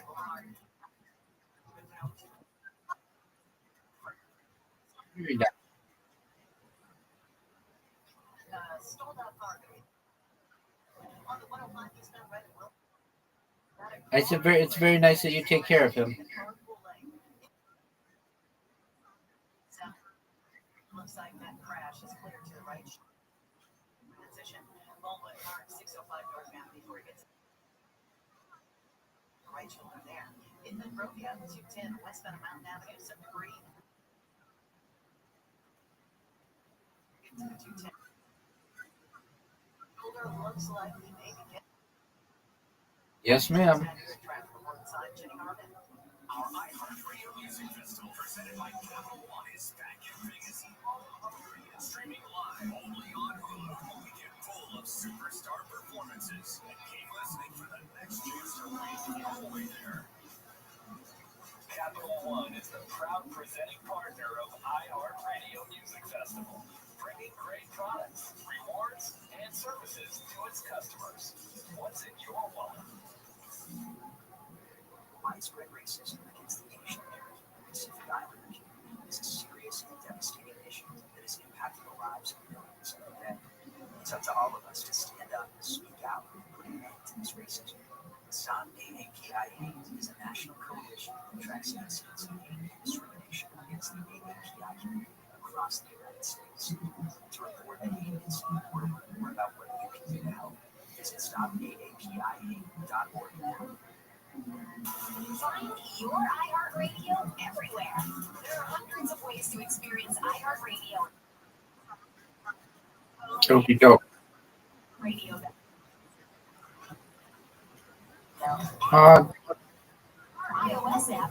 I was looking on Discord and just seeing what are big Discords that have a lot of people going, and there's one. It's called The Camp. It has more people in it than I think anyone that I've ever seen. It's huge. It's they do karaoke and social, and it has right now, I'd say 300 people in voice calls. It has so many people.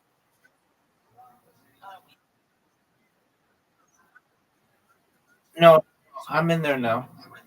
Um, yeah,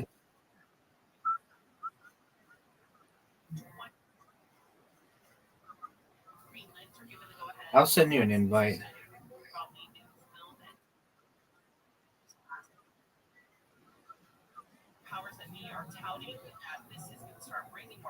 I just sent it. Look at your look at your messages. You're welcome. Go. Look how many people are in the calls.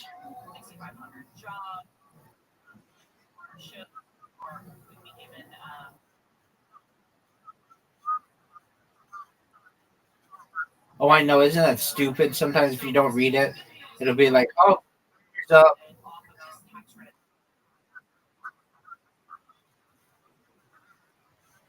Show on Apple TV Plus, former pro golfer. We both tried to get into that. One of the projects getting the first round of tax break.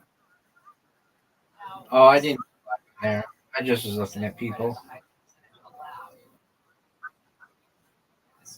Scroll down. Look how big it is.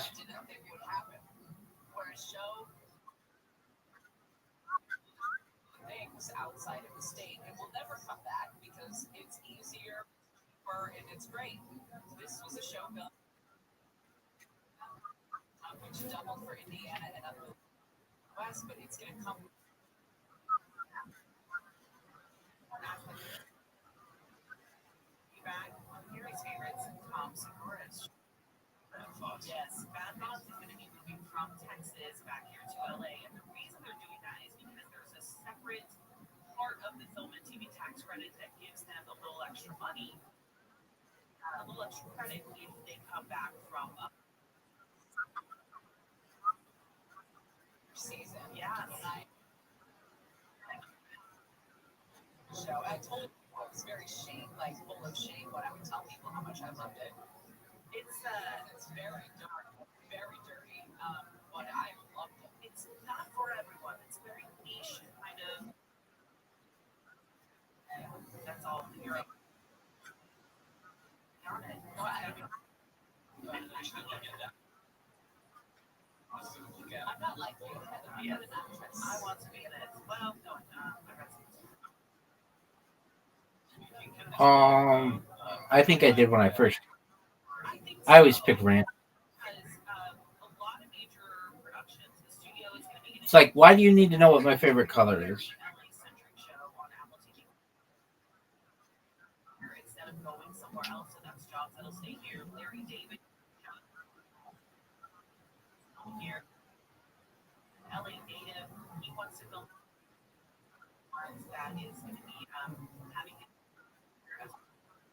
I would say Scroll down. Look how many people are in the chat. Oh, okay.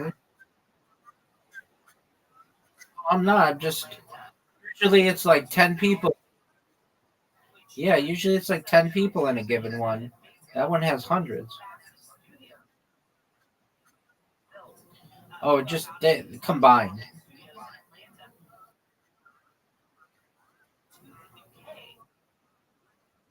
they don't have to pay health insurance regulations that they don't have money and they're the studios there are like those African airports they're just dead and making sure it's a little too late. I know it's a massive amount of money, but the amount of productions, the number of all of where the productions have gone, there's got to be an aspect of it that over the course of the next year or two we'll see if it is too little too late. I think a lot of people I talked to about this. They want to be working in Southern California. It's why they moved out here in the first place. You know, people come here to follow that dream. They want to live their dream in Hollywood. I don't think it's too far-fetched to think that with this additional, you know, tax credit motivation out there and already shows that are happening, to think that people will start coming back. I don't think that it's too late. I used to sing karaoke in there a lot, but pardon me, I only have so many devices, so I can't always go into a bunch of them. They're really nice, though. I used to just keep my camera on, and they used to message me like, "Hey, can you please shut your camera off?" Not because we don't like you. It's because you, if you want to have more than 25 people in a call, everybody has to have their cameras on. And so basically, they wanted to have more than 25 people in some calls, and I was the only person with a camera on, and that maxed out the amount of people who could be in that call at 25. However, when I shut my camera off, they got like 150 in there.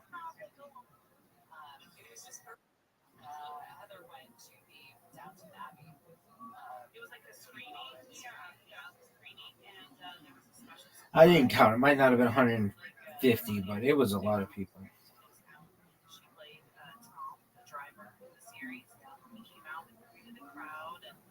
was fun. I was trying to decide like how over the top to dress. I think you nailed it. I was like, I'm a downstairs gal who wants to live upstairs. So yes, I love that dress. Like in my life, but it was perfect for the event. That's what I was hoping. Yes, ma'am. Carrie Bradshaw in the best era. Thank you. Appreciate it. I don't even know what you guys are talking about. What? Why don't you follow me on my free? I do. I just didn't see it. Travis. Oh. He doesn't spend a lot of time trolling social media. On the social. I went to Downton Abbey screening. Well, I got that. Yeah. And next pop and Joe showed up. Or what's his name? Did you say his name was Joe? Mom. Yeah. Alan Leach. Pop in the audience. They're like, oh my god, that's Joe. They all screamed Joe. And he was like, that's not my name. No, there was a lot of excitement. Everyone squealed. Surprise and delight. That's what some of these events are all about. They like to surprise and delight people. I would like somebody to squeal on this show with surprise and delight once in a while. If I came in here and did that, you guys would be like, no. They're calling the people in the white coats. Like if I literally came in and was like, I love that. So that's bringing your own energy. Yeah, you should. We don't rely on anybody else. No.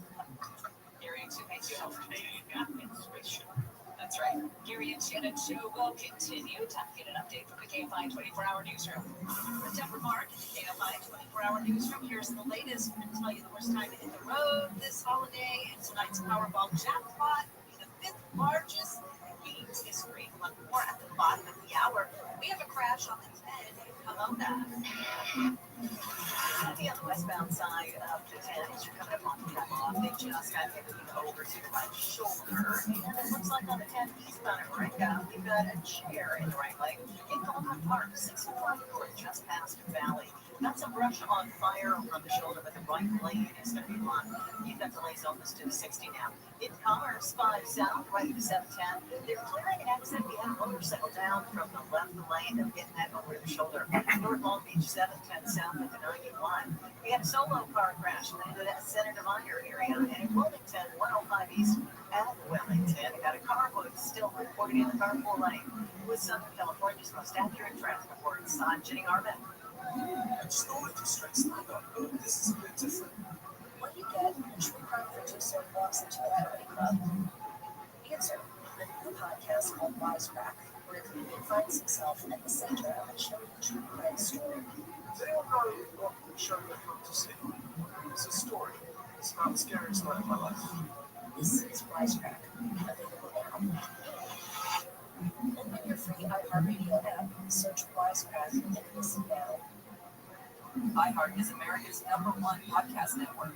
Open the free iHeart app and explore podcasts like this. Have you ever wondered if your pet is lying to you? Why is my cat not here? I go and she's eating my lunch. Hypnotism is real. We'll use this suggestion in order to enhance your cognitive control. Look inside a black hole. Black holes could be a consequence of the way that we understand the universe. We have an answer listening to the new iHeart original podcast, Science Stuff. Join me for HM as we tackle questions you always wanted to know the answer to. Animals, space, our brains, and our bodies. Give yourself permission to be a science geek. Listen to Science Stuff. Listen on America's #1 podcast network, iHeart. Open your free iHeart app and listen now. You know those arguments you have with your friend, chat, or barbershop about who is the best shooter, best scorer, or who has the best handle of all time? Well, now imagine one of your buddies is 11-year vet, Indian, who has not only played against the game's best, he has a backstory developed.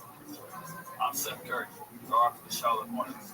Our new podcast is called GOAT, G-O-T-E, Greatest of the Air. I'm Tremont Edwards. Join the discussion with King Sevens and special guests. We'll break down who is the greatest of the air in all the categories that you care about.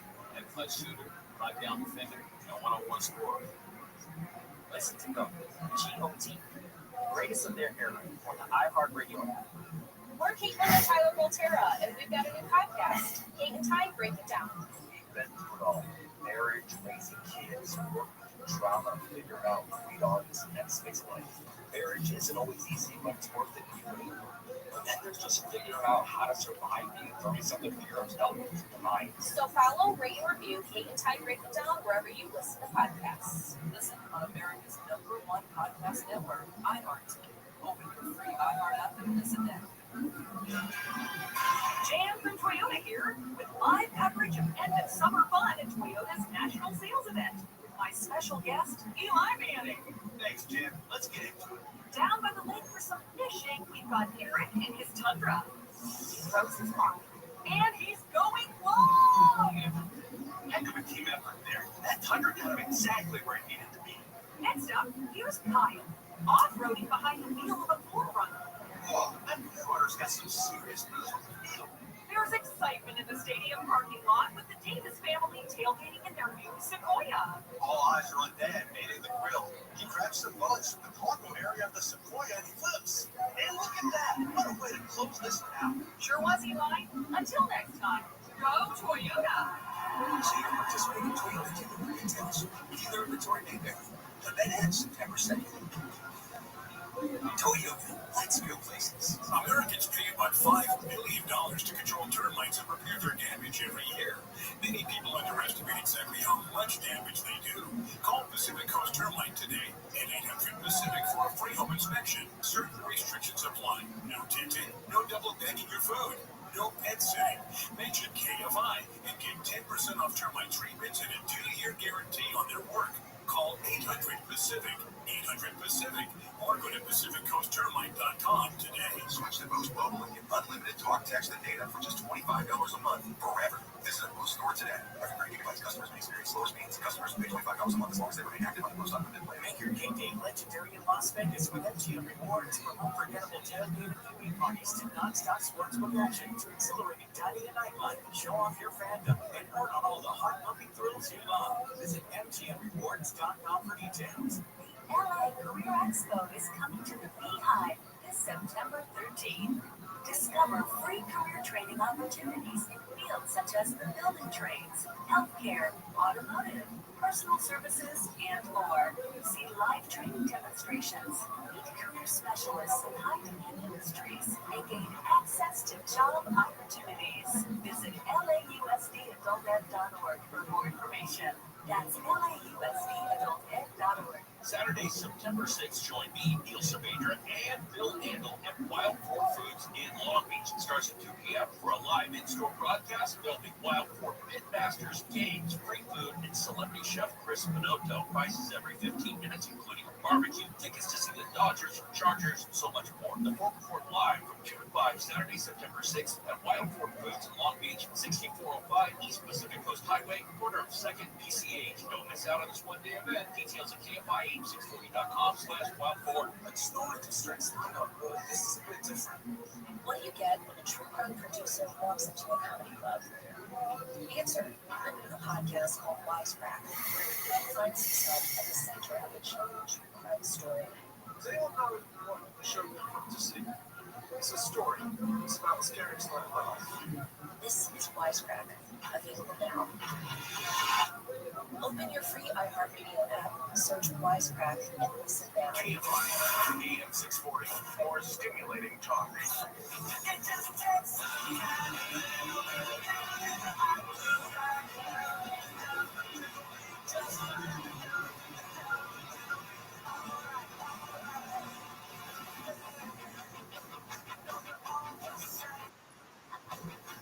What? Excellent.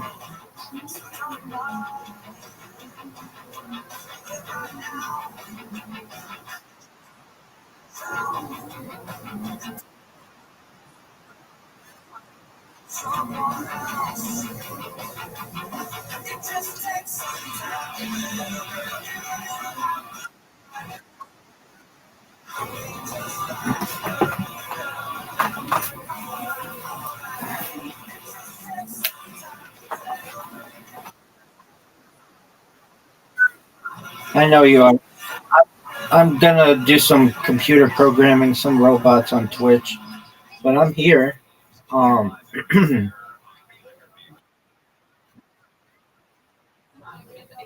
all right.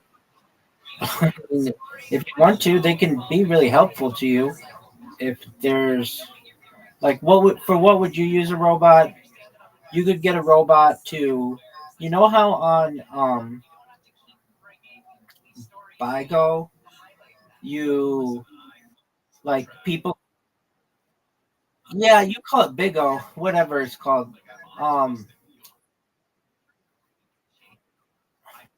I've heard it both ways. But so you know how there's a thing that you like press that like boosts your room. I know it's on TikTok, like you just likes. You know what I mean?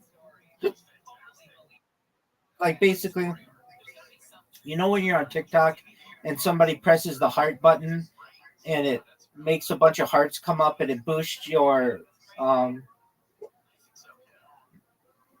it boosts your live stream. So it'd be pretty easy. I could teach you how to make a bot. Pardon me, I got the hiccups. That does that.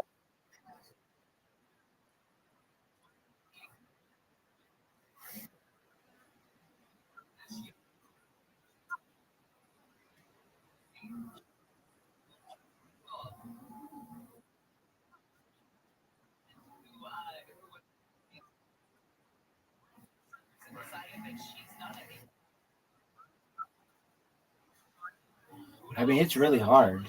That's why everybody buys views. It's a very big business. That's part of the reason why I brought this is because it is a strange. It's strange that even psychologists would think to themselves, "Oh, I'm going to be able to determine what that person is like as an adult based on their activities as a 3-year-old." But furthermore, like in that vein, isn't it accurate to say that some people just don't grow up or grow out of that, and that's why they're a psychopath? Well, They're still 3 years old. There was a kid in my son's play group, like the birthing class we did at the hospital. Moms all stayed together, and they were all within weeks of each other. What's new with people on Big O? What's new with people on Big O?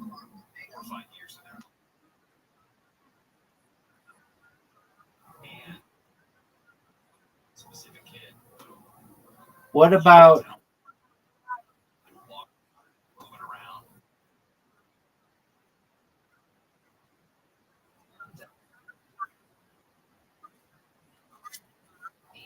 word. Well, everybody knows that.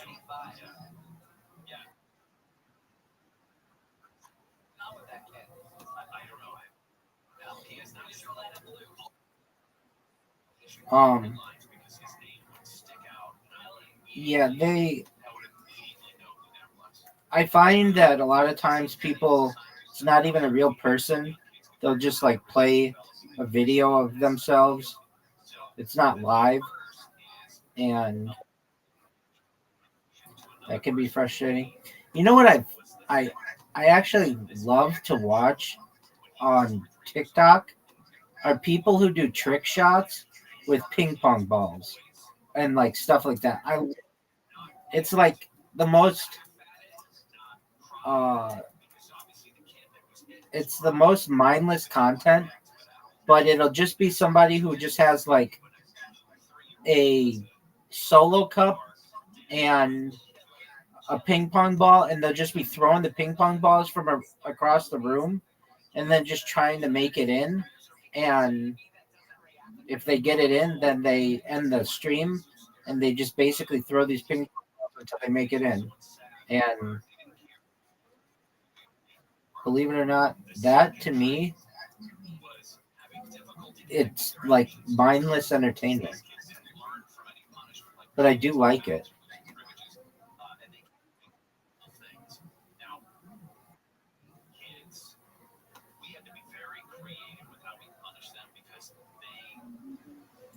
Basically learned the system. They knew if they did something bad, there would be a specific punishment for them, and they would learn how to make it not a punishment. For example, when we moved to LA, we lived in a condo, a bunch of stairs, and a 3-level condo, and one of the kids were mouthing off, or they weren't being nice to each other. One of them had to go sit on the stairs that led down to the garage, and there's just nothing in that little stairway. There's no pictures. There's nothing. It's just a door. So sit on these stairs and stare at the door for. And our daughter would go down there and sit to us that she was On Twitch, yeah, I get people in here. That's how I met that guy who was in here earlier. Who was looking for his friend.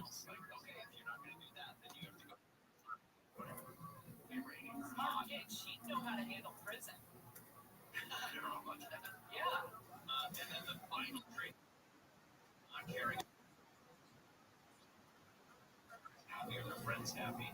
But some kids focus only on what they want, and they don't care if it hurts or helps anyone else that they're around. Now, this guy says that these 3 specific characteristics leading your kids to be a psychopath.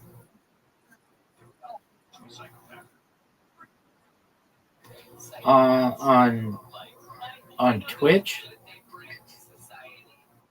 yeah.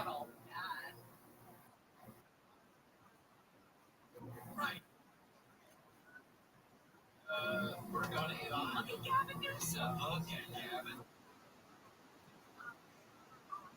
Psychopath. We're done. That's it. Yeah. Right.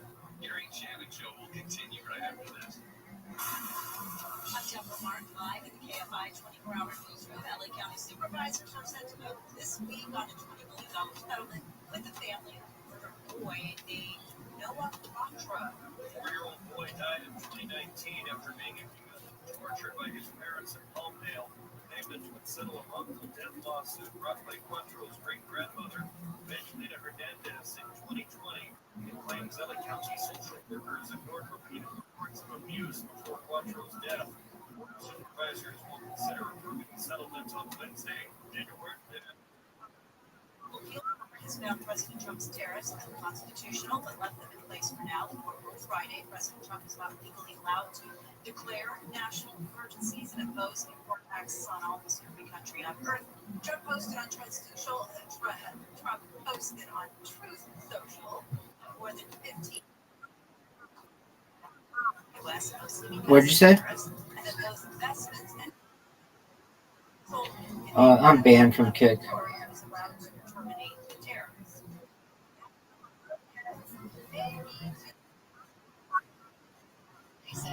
I'm on Rumble.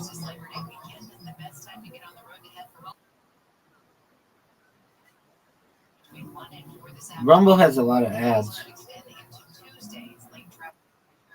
If you're flying, you'll be one of about 3 million today going through TSA checkpoints. A total of 17 million are expected to fly for the long holiday weekend.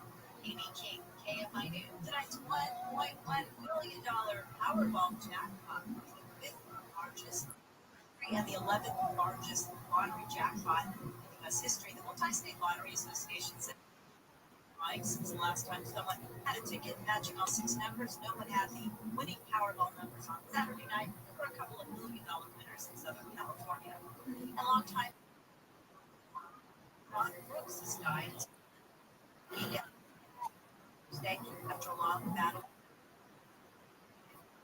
His career included 34 years with KFWB and KNX. His family is asked that instead of flowers, donations be made to the Ojai Valley Land Conservancy. John Brooks was 74. Some KFI heat advisory in effect. 90s for Metro LA, 90s for the triple digits for the valleys, the high desert, and the IE for the showers. Tonight, upper 70s, low 80s for the beaches, 90s in Rancho Santa Margarita. We have a crash on the 710. They have to be able to pay for it somehow, and it's really expensive.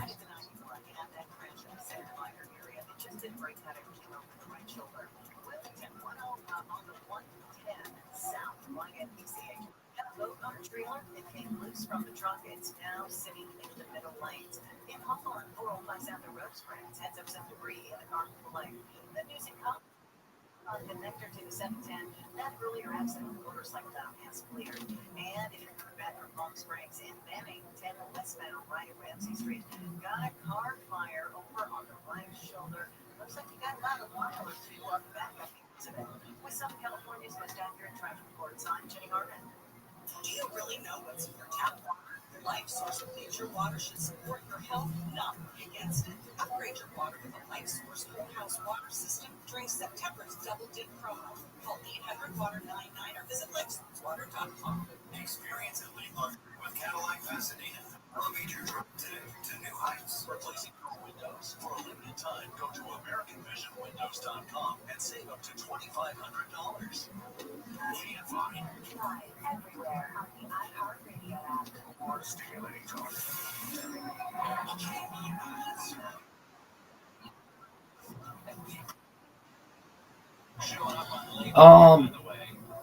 Not really. Of the ones where I get the most people,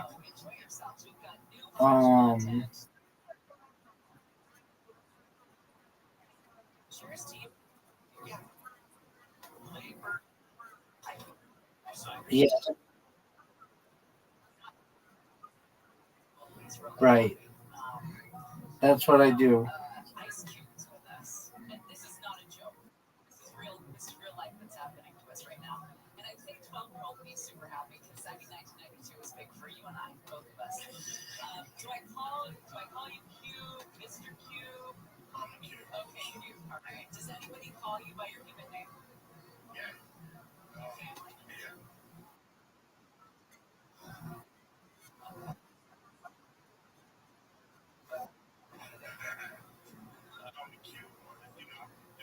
Somebody say O'Shea. Somebody's lost you in a crowded place.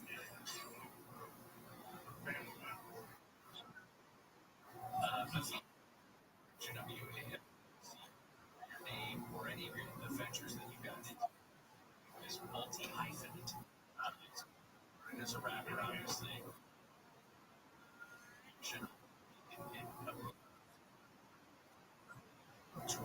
Correct. Correct.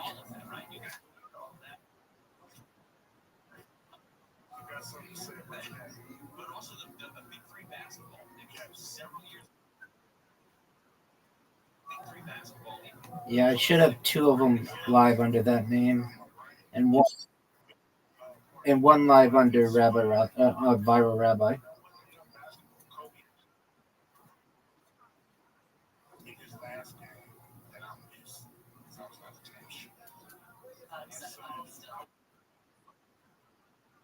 There you go.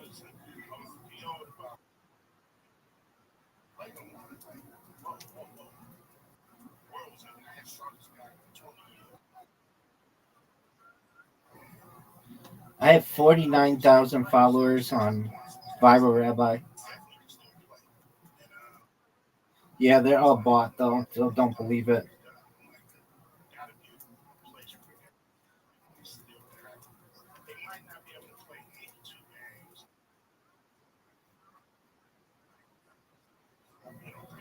Right. When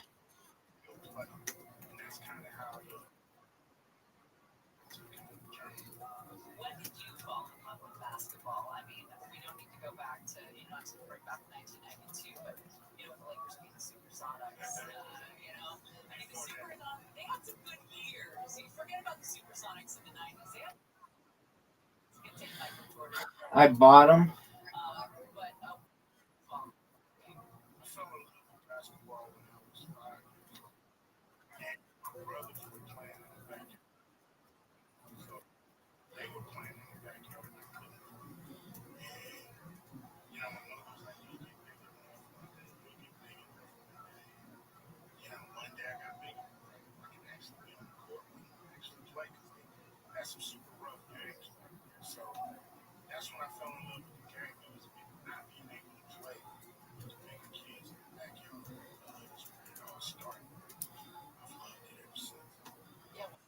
older brothers and not being able to be involved with all the stuff. I mean, even if it's stupid stuff, not cool stuff like that, you at least want to be a part of it. When you're told no, you can't. That's what you want more than anything. My brother was in Dungeons and Dragons. I don't want that, but I did back then.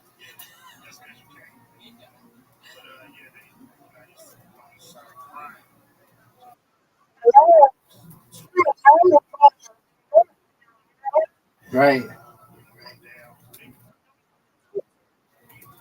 Oh yeah, I've got like 3,000 there and 10,000 on Instagram.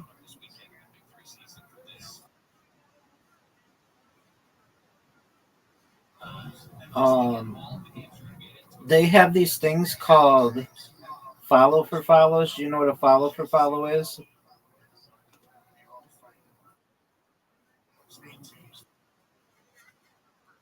So they have a thing where you go into a TikTok live and you type in the chat, and everybody who types in the chat follows you, and then you follow them back when they.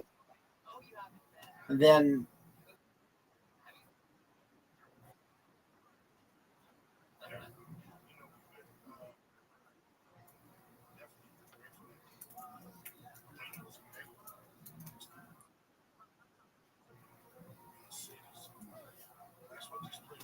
You have an architecture background.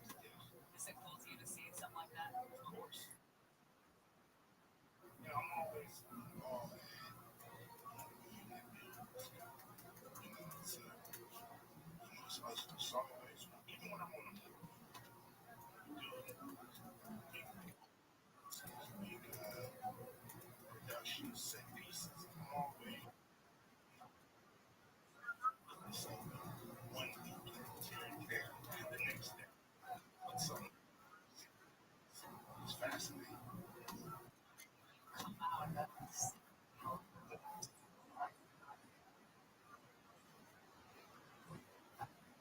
That was a quintessential Los Angeles moment. There are people that embody Los Angeles. You're one of those people. What was it like for you, even being who you are, to be able to do that and to represent the city like that on that day?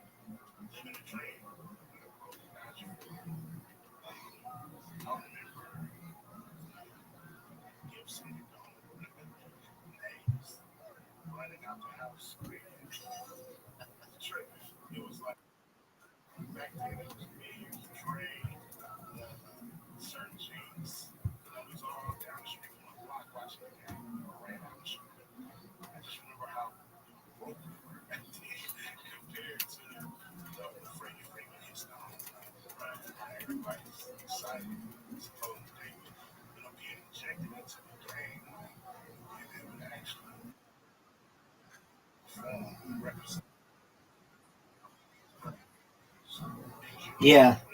So since you also this would have been a couple of years ago, right? NASCAR at the Coliseum. Yeah, you did a show there too.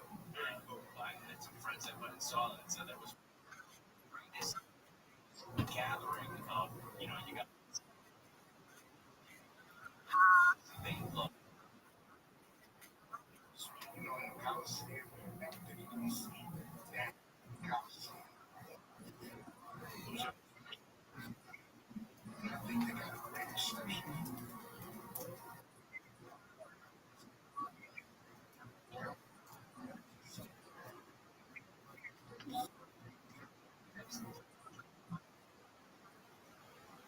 Big three right now. We're talking like the founder of Big Three, among many other things that you've done with your life. I mean, some of the people. I mean, you mentioned Kobe. That Kobe, you had that Kobe. You have this like see these people that, like you said, back in the '80s, Gibson it was out and you're freaking. Some of these people you grew just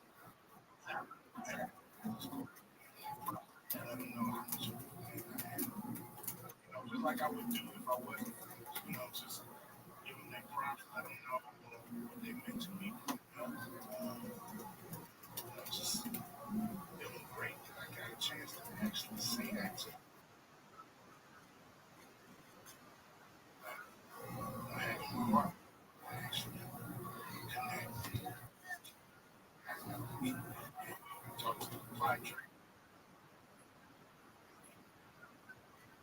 Are you are you spamming in the chat?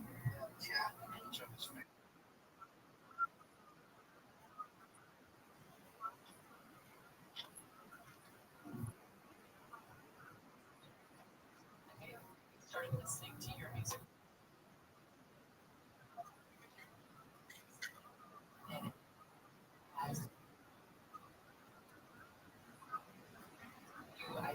Yeah, I mean, are there any others that are cool?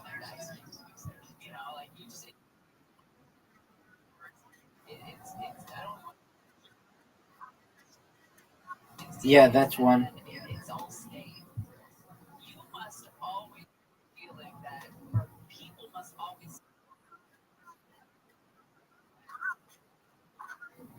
On TikTok? No, I have a bunch of.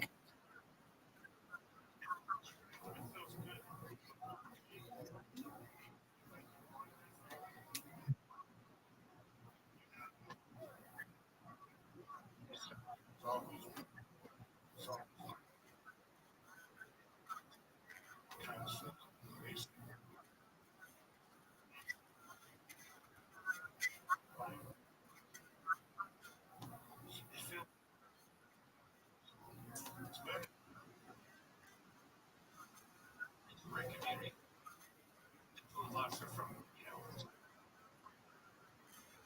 Northern California. Very white. I remember you introduced me to Straight Outta Compton. I remember buying the cassette. Yeah. I mean, you're white city. This whole new genre world opening up in front of us. You know,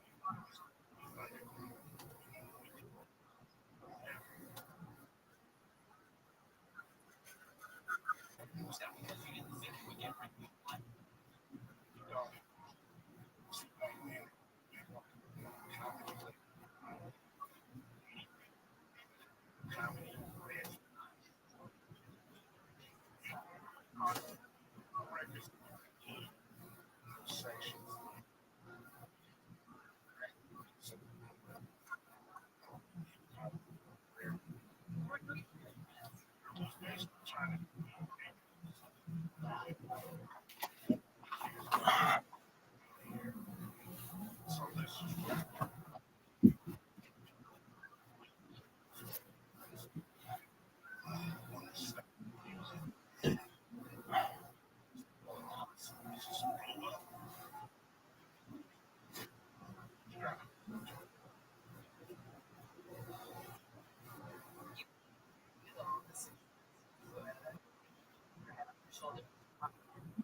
The stuff that you've done up to this point, I mean, your future is just as big. What kind of stuff are you working on for the next chapter for you?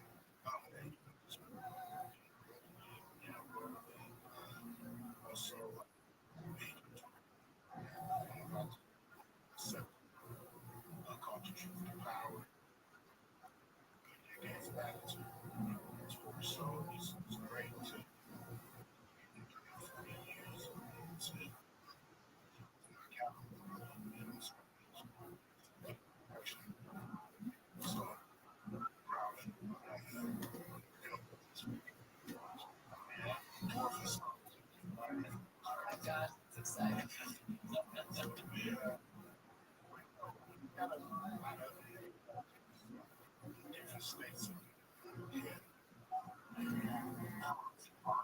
an honor to meet you. It's an absolute privilege. Like, our knowledge of you goes back 30 years, which is crazy to think that we're that old and you haven't aged at all. I know. No, honestly, like I've been sitting here thinking the same thing. Where did the time go? We heard you were in the building. Myself that was gonna happen because I don't want to get excited.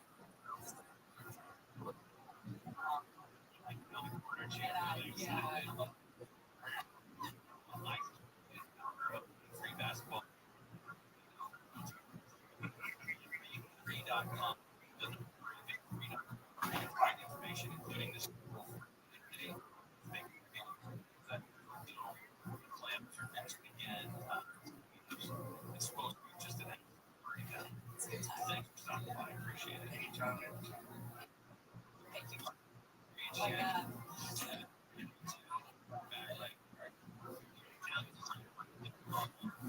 Let's go live. I'm Deborah Mark. The latest weekday. What's the top of the hour? From the business opportunity. It's hot. 80s. We're brought to you by OPLaw.com. Car fire on the 10 in so on the 10, what's great for fire on the 10 westbound, it is backed up from the 62. Summit, this is that you're going to be driving. Another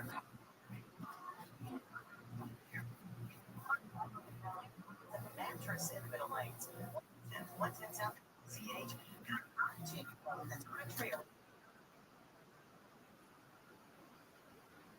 Okay, they don't have anything going?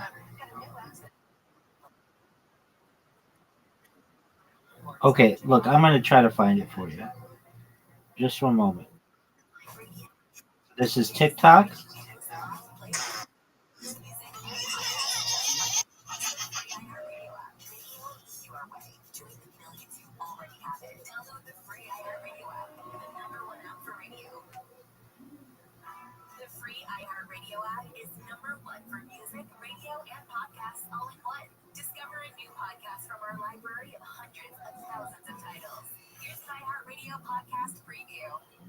All right, so if I go follow for follow,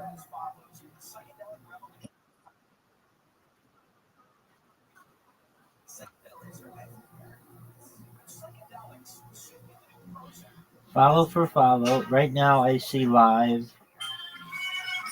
They have a bunch of them.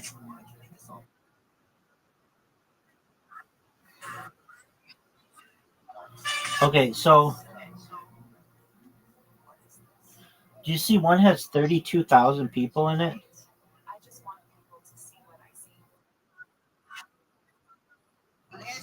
Okay, I searched the word follow, then the space, then FOR, and then a space, and then follow. Follow for follow. Okay, and then look at DJ Tifuman. You can just join there, and then yeah. But actually, interesting. It says it has 32,000, but then when you go in there are only 6 people in there. Okay, so all right. All right. This is maybe that's that's likes. Apologies. Okay, so one has this is dumb how they have some of them with likes and others with people in there. Okay, so here's one with 236. Go to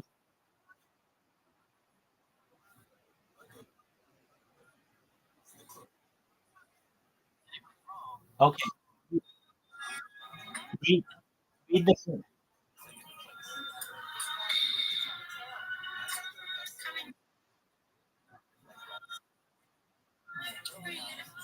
yeah, that's what I see too.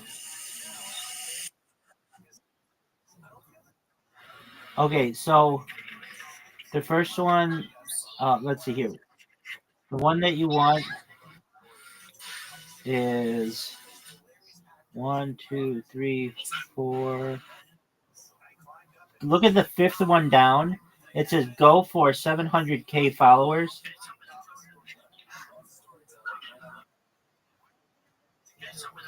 It's go for 700K followers. It has 212 people in there. Okay, it's the 5th one down. So just scroll like on the left side. 5th one on the left side.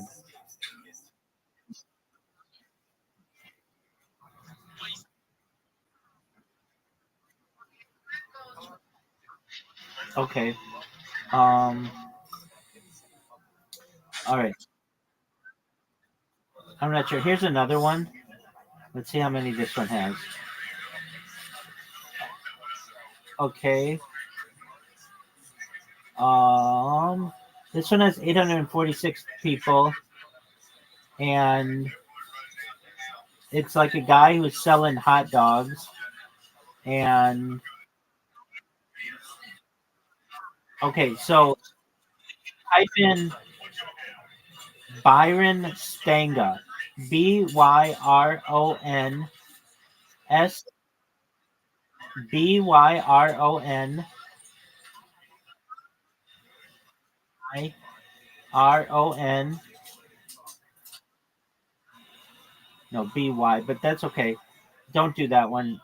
I'm gonna try to find. I'm gonna try to find a better one. I mean, it's okay, but it doesn't have what people usually do. Well, how many followers do you have? Oh, you want followers? Here's what you do. Apologies. That's a way to do it. But okay, so type in follow for follow in users.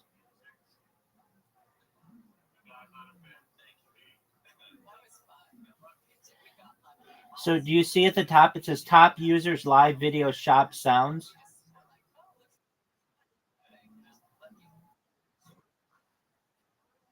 Yeah, go to users, type follow.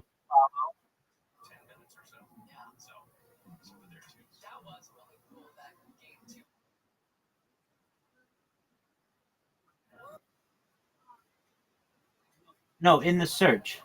In the search, type follow for follow.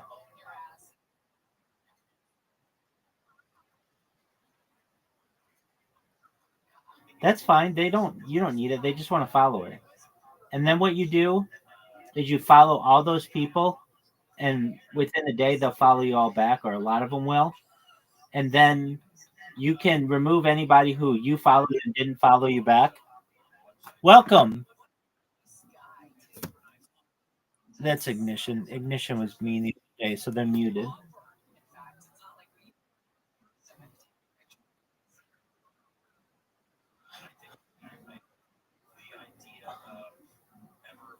So, like, if you want a quick 100 people to follow you, you just go through all those people who have follow for follow next to their name, and then you follow them all. And then the next day you go in and you look at who hasn't followed you back, and then you unfollow those people and just do it again.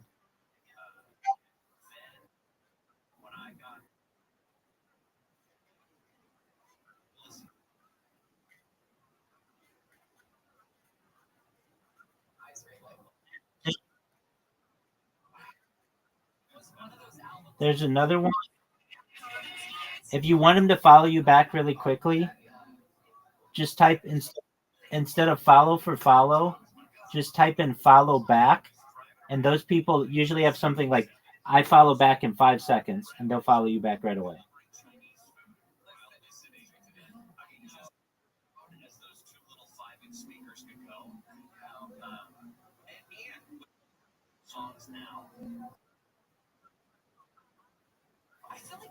Oh, and if you see next to their name, it's green. There's like a system. If it's green, it means they'll follow you back right away. If it's yellow, that means they're not online right now. And if it's red, it means that they're not able to follow you back right away.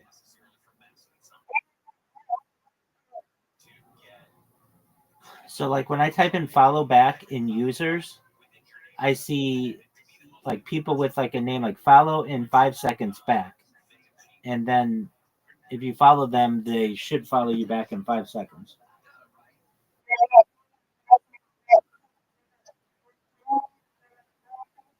Yeah, so that means that should be live and working. Right. There's like a code that they use that those people use. So if they make their profile picture green, it means they're online. If it's yellow, it means they're not. They're like maybe online or not, and then red means they're offline.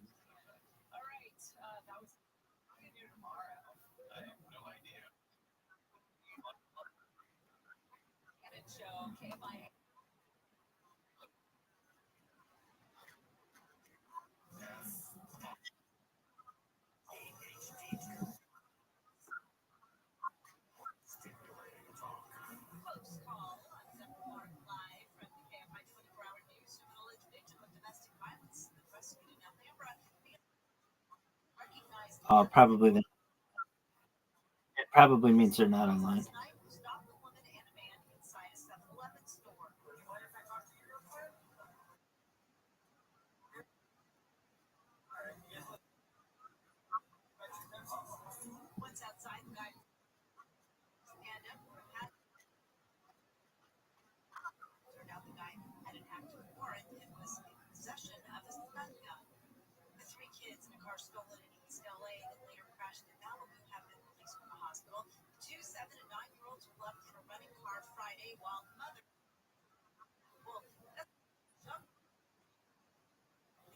Yeah, I mean it doesn't work every time. Okay.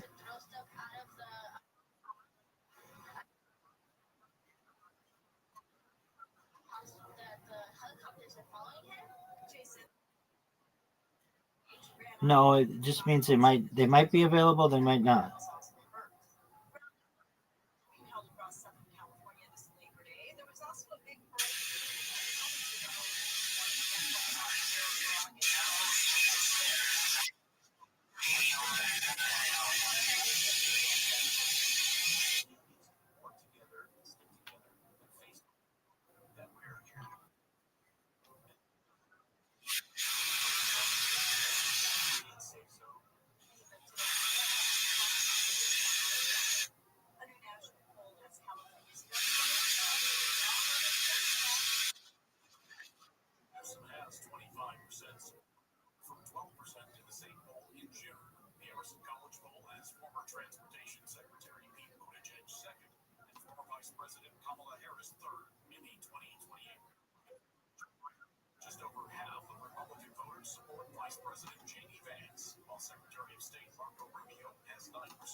Well, then you check tomorrow, and everyone who didn't follow you back, you unfollow them, and then you just do that.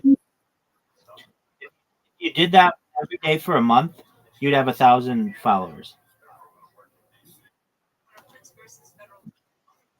But it's really easy. It's really easy to lose your ability to stream. It's really easy to lose your ability to stream on uh, on TikTok. On TikTok. Okay, well that's what if you get 1,000 people, you'll be able to, and then you're able to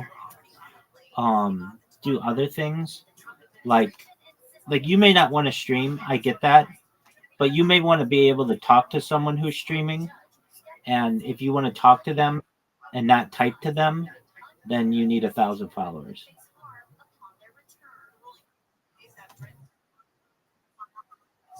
Right, exactly. Now you should be fine because you don't talk about anything really controversial, and um you don't like you're like a good user. I a lot of times will stream like music or something in the background that gets banned. So if you are gonna do that, just you got to be careful.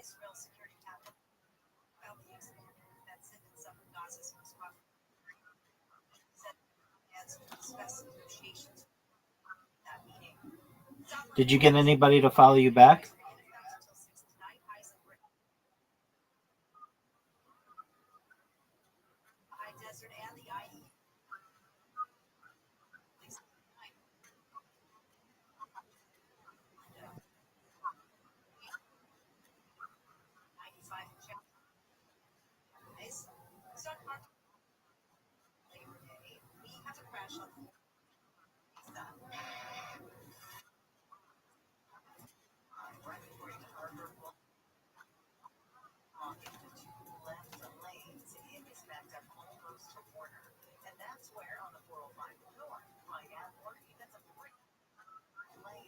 In Long Beach, 710 North and Willow Street got that accident moved over to the right shoulder. In Wilmington, still working on this. 110 southbound at QCH. Got a pontoon on a trailer and from the pickup truck. It's now blocking the three left lanes. It is stopped going away from Sepulveda Boulevard. In Royal Heights and 5 South at Whittier, the news.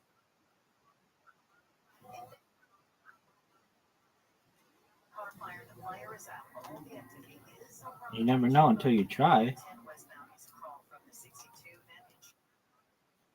Your way into Coachella and a car fire there. They just opened up the left lane. The left better be open. With Southern California's most accurate traffic reports on Jimmy Harmon. Season lives on iHeartRadio. We're inventing with your favorite host over that phone call. iHeartRadio brings you daily stations that bring you the games live.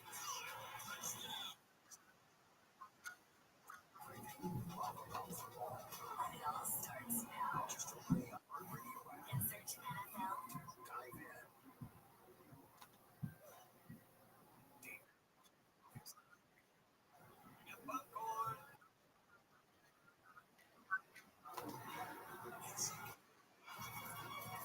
Getting back to the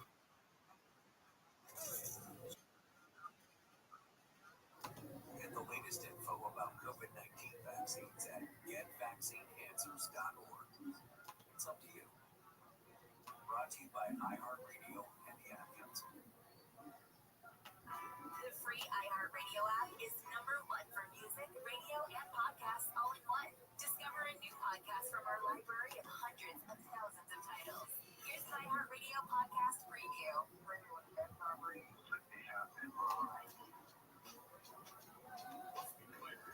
I'm not saying it's okay to roll, but my world is on I found a way to justify that pretty quickly. This is Tony. And yeah, he's a bank robber. Turns out, he was really, really good at it. He robbed 30 banks in about a year. Just can't seem to catch the guy. We're always just behind him.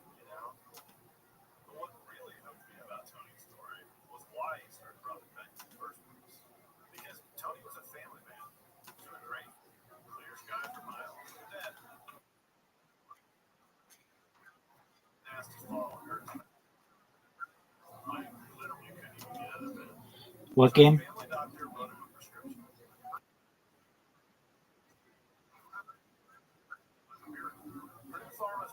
Is that a good game? I've never heard of that.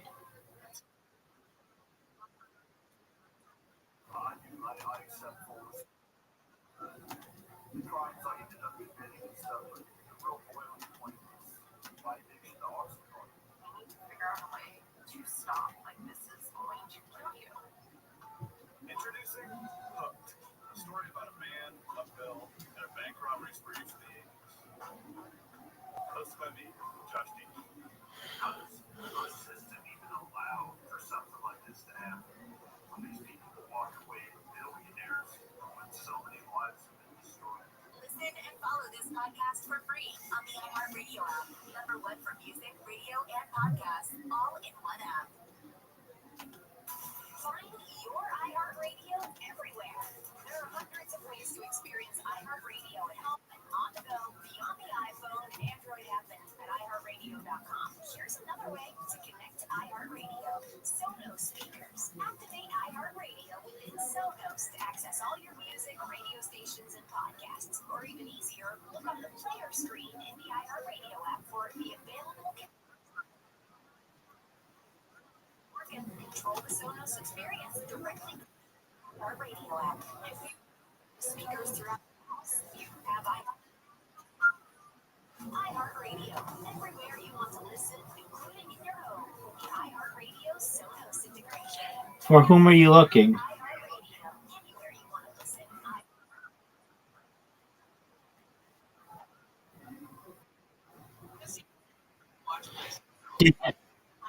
Did anybody follow you back? Well, boo on that.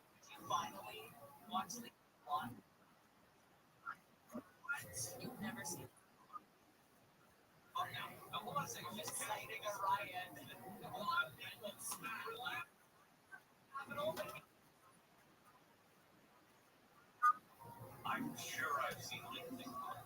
I don't think I've seen Legally Blonde 2 Electric Boogaloo, but I'm pretty sure I saw the original. It's also a Broadway musical.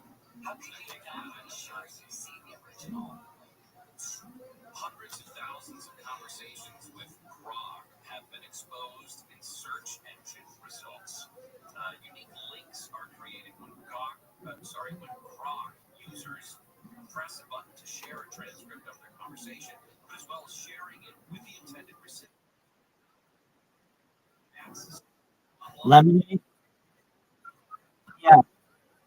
Yeah, Lemonade. Yeah, I have heard of it. I think it's owned. They own the same people who own TikTok.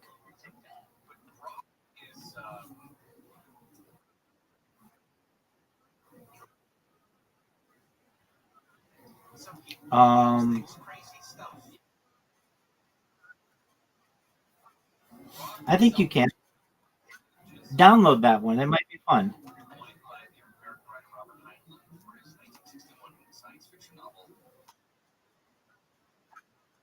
Space fiction throwback. They said that this is privacy disaster in progress. That as of last Thursday, a Google search revealed it indexed 300,000 different Grok conversations. First reported by the Forbes magazine, they said that they counted 370,000. And among these transcripts were examples of Elon Musk's Grok being asked to create a secure password. Detailed questions about medical conditions. These are all the things that people use this stuff for. I don't know. I mean, if it doesn't know, if you search for medical conditions, you want to know what the blotch is on your elbow. Grok doesn't identify you by name, does it? Got a big splotch on your elbow. Some index transcript. So show users attempts to say or do, for example, one. What is it? It provided detailed instructions on how. I know. What do they say you can do?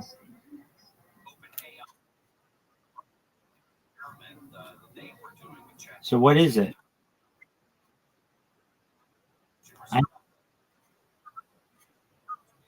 I know, but like, what is it? Is it like TikTok or is it like? Okay.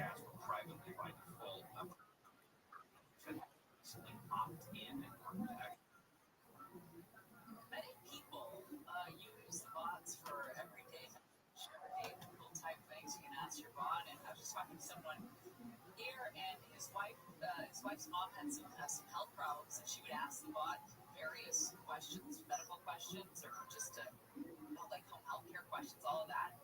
And the bot like keeps track of that stuff that you asked it. So when she would hit it with another question involving her mom, the bot would say something to the effect of, "Based on what I know about your mom, X, Y, like that's wow, that's really cool." A fire pole, and it knows the color of the papers I have in my backyard. And it said, based on the tones in your papers, you might look at this color, but the length of the price and all of it. How does it know? Did you use this with the bot regularly? No, earlier I had said something about what's the right stone color to match this paper. And so, but that was 6 weeks ago, 8 weeks ago. Is that incredible? If you used it anonymously, it's not going to remember that. I mean, if my bot brought up stuff from 5 weeks ago, I'd be like, "What are you talking? I didn't know that person that used you 5 weeks ago. Who's that?" We talked about that. But Oscar was saying that his wife asked her bot, "What's your name?" And so it gave her a name. Nova was the name. And then his wife was talking to her friends, and her friends said, "Well, that's my bot's name too." Upset with their bots because, but with a unique name, every bot should have a unique. Tell your bot what it's A lot of TikTok people are on Bigo. Have you ever asked? That would be nice. When we come back, AI psychosis is a very real, urgent mental health issue that we're dealing with. I told you, I'll tell you the dream that I had overnight about AI and what it's about to do. I can't wait. Gary and Shannon show will continue. Time to get an update from live from the KFI 24-hour newsroom. Here's the latest. We have a heat wave this Labor Day, and Governor Newsom and state lawmakers have reached an agreement for a lift 1/4 mile the hour from your Toyota dealer's traffic center. Find the Toyota hybrid sedan truck or SUV that's right for you at Toyota.com. We're going back to 110 in Wilmington. All the from 10 southbound, right at the stage, and then pontoon boat on the trailer that broke free from the truck that was carrying it. It's going to be blocking the, or let's see, they just changed it. It's going to be blocking the 3 left lanes. Makes up 405 southbound before we still trying to clear that accident from the 2 left lanes going to be stop and go from Restream. On Thornton 405 south at Occidental Boulevard heads up. A large trash can reported in carpool lane. And good news in banning on the 10 westbound Ramsey Street. They're taking that car fire out of the area. It was blocking the right lane.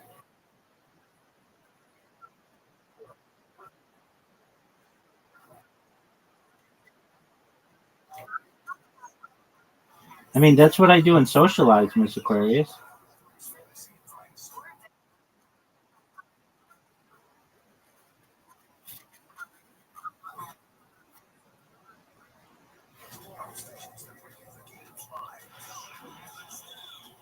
What you can do as well is find people who are live on Twitch who are also in Discord. So a lot of times in their profile, they'll have their Discord available as well. And you can just go into their Discord and talk with them.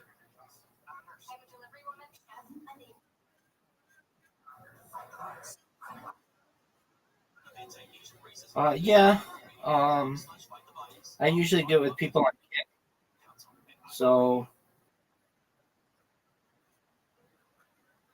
yeah, so you type in. Let's see if we can find somebody. So in Twitch, you type in Discord, Discord, and we've got people are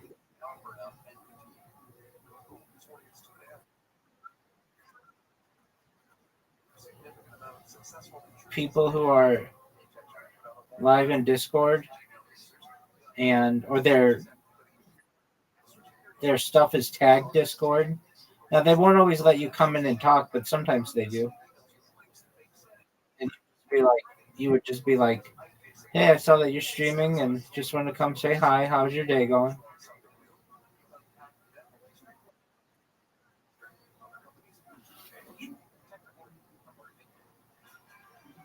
Jam from Toyota here. Summer fun at Toyota's. Thanks, Jim. Let's Fishing, we've got Eric in his time. And he's going. heck of a team effort there. That thunder got him exactly where he needed to be. Next up, here's Kyle. Off-road. He's got some serious moves on the Parking lot with the Davis family tailgating in their new Sequoia. All eyes are on Dad manning the grill. He grabs some buns from the cargo area of the Sequoia and flips. And look at that. What a way to close this one out. Sure was, Eli. Until next time. Go. Do you know how to use Disboard? Disboard. Board.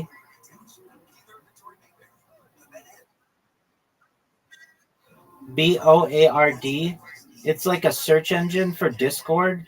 So you just go in there and find, like, yeah, DIS.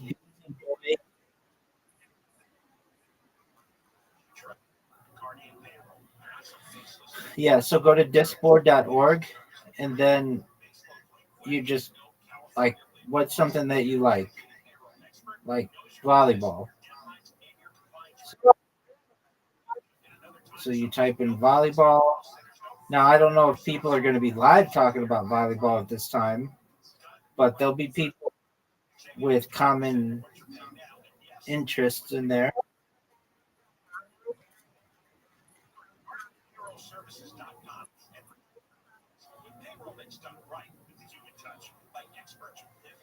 So there's Volleyball Future, Hayuku Revival, Volleyball Cafe.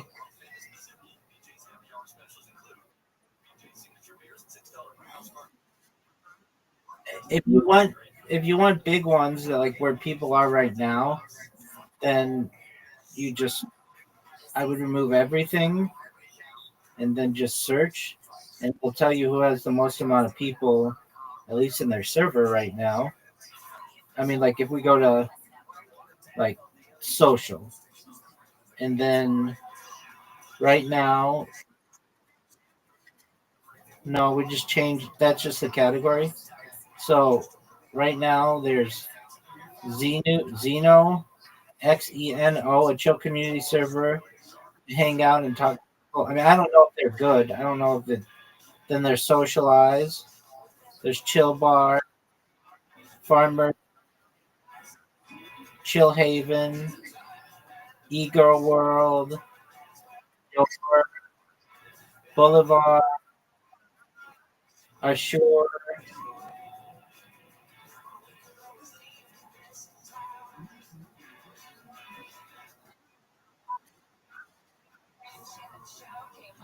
The interesting, I don't mean to say interesting, but it's like the suspicious ones that I find are the ones that are like, they say they have got like 100,000 people in there, and then no one's chatting. It's like, where? I haven't. There's a guy who was trying to recruit me to stream in his Discord because nobody was streaming in his Discord. He had made a new Discord, and then he bought 100,000 people to join it, but nobody was participating. And so I streamed in there for a little bit, and then I stopped, and he said, "Why did you stop?" And I said, because I've been in there for 2 weeks and nobody came in and said hello. So if it's been that long, well, then I'm going to go find something.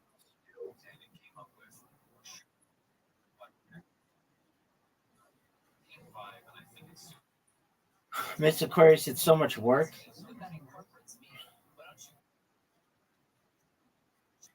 I mean, let's say you created a server. Who are you going to get in there? Me? I'm going to be the person that you're going to get in there. I'm already in a server. You know what I mean? You have to like. I mean, I would go in just to say hi, but I'd say we already go in one server. Well, right. They're going to say some like you wouldn't be in here if I wasn't always available, but I'm generally always available. There's always something to do. But if you're going in, if we went into your server, unless you're streaming in there several hours a day and people know it, then there's no reason.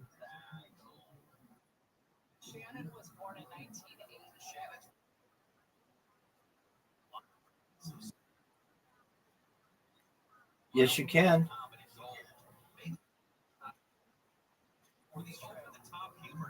I mean, even my server has 1,900 people in it, and it isn't always that busy. I mean, it's like, so imagine if you got 1,900 people in your server, it's still, you might get a dozen people in it a day to talk, but it's not like hundreds of people are going to be in there at once. That's just not how it works.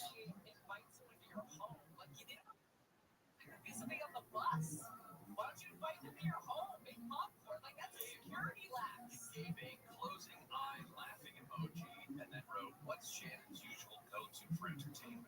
See, it's trying to figure out what the relationship is. Just say, I've met her on a bus. Oh, no. Rat me out to old Nexus over here. Oh, Shannon's never seen Blazing Saddles, and now we're diving into the out on some wild rides.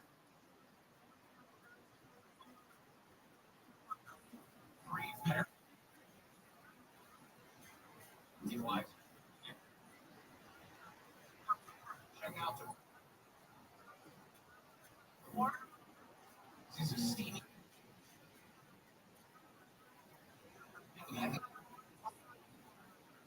With a murder mystery thrown in for good measure. Sorry.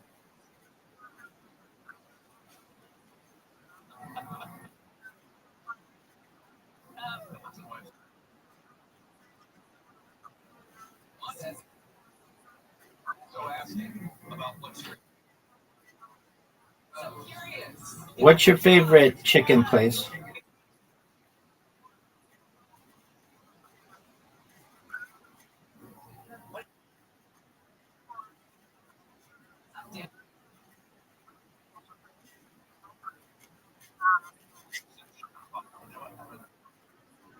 What's your favorite chicken place?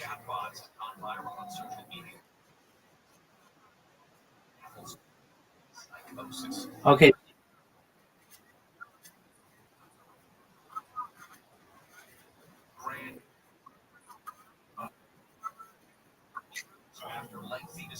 All right. Okay. You like churches more than what's that one? Have you had Dave's Hot Chicken? Okay, I always see it being advertised on TV. Okay, do you have um I've never had these generally, but like basically any of them. Um all right, so do you like Popeyes?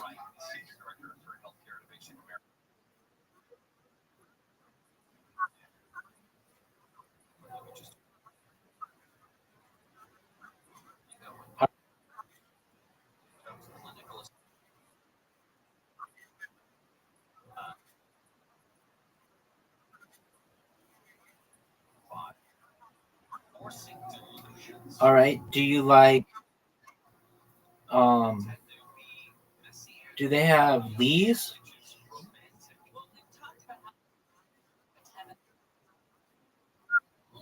Lees. The only reason why I know about it generally is the guy who. Okay, so you know who Colonel Sanders was, the guy who started KFC? Colonel. He started KFC in Utah, in Salt Lake City, and his grandnephew goes all over TikTok and says it's just called Lee's Fried Chicken. I think it's based out of. I think it's that one. Yeah. So that one was started by the Colonel Sanders' family um, when when KFC bought out the Colonel.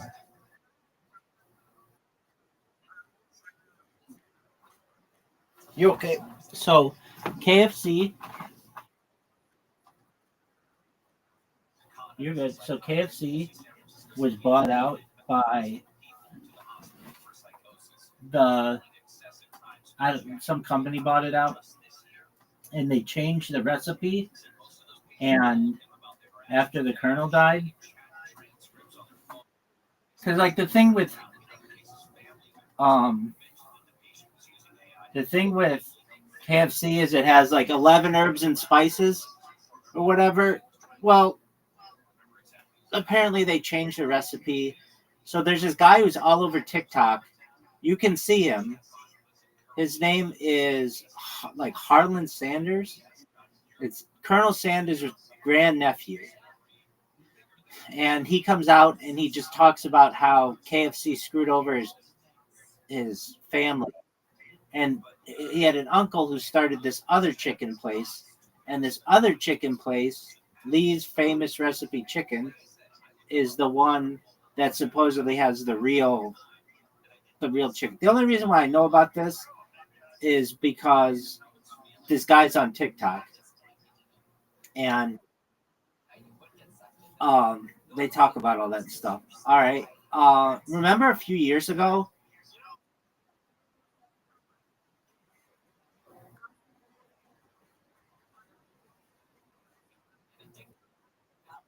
Have you ever one like again? I don't eat at these places, but I'm fascinated by them. Have you heard of Cookout? Is it busy? I hear the prices are really good. Is that true? Do you know?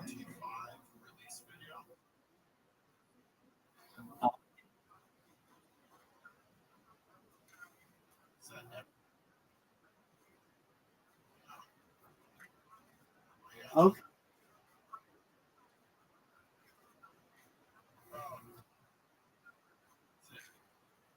I think they're based out of North Carolina, something like that. And um, they don't have them where I am, but I think it's a cool idea and a neat. It's neat. The big one here is In and Out, and In and Out is spread over throughout the United States.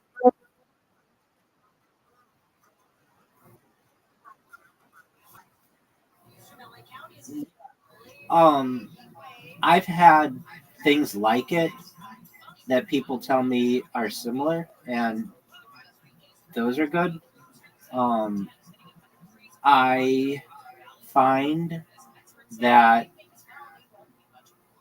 people like when I was a kid.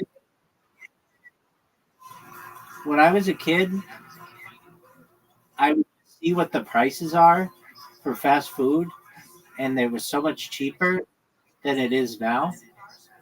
And it's like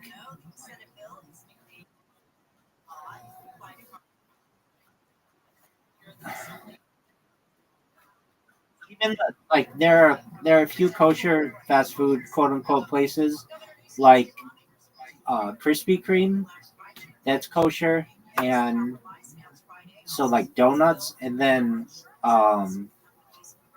also Baskin Robbins, and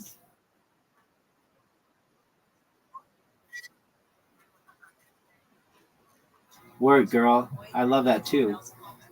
I also love their shake. Their shakes are really good. But everything got really expensive, and like,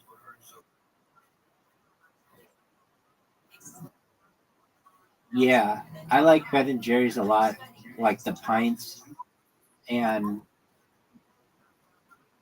they make Ben and Jerry's makes dairy equivalent, um, basically like ice cream, but it's called like frozen dessert. But it's very, you can't tell the difference, and so they're like Cherry Garcia and all that stuff, Chunky Monkey, all that stuff is really good. Yeah, ice cream. Um, there are some Dunkin' Donuts that are kosher, and some 7-Eleven Slurpees. So I've seen those. Like, but you don't have 7-Eleven?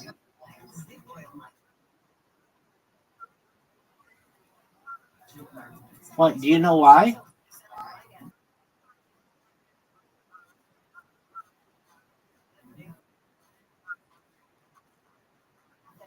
Wow.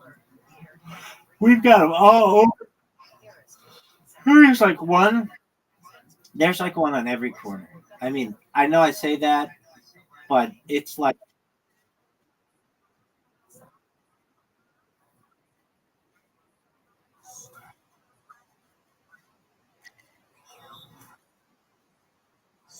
wow, that's fascinating. Um, they're like on every corner, and I they got really expensive too. Everything got really expensive, especially after the pandemic. And I remember you could go there and get like I don't know, whatever drink you want, whatever it is, a Coca-Cola. It was like 99 cents. And now you can't get a Coca-Cola for $5.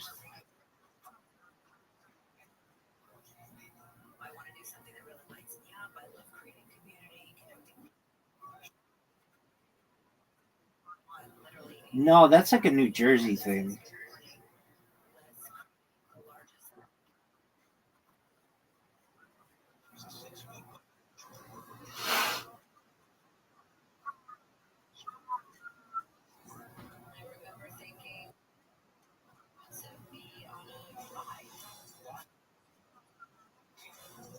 Yeah, we've got that.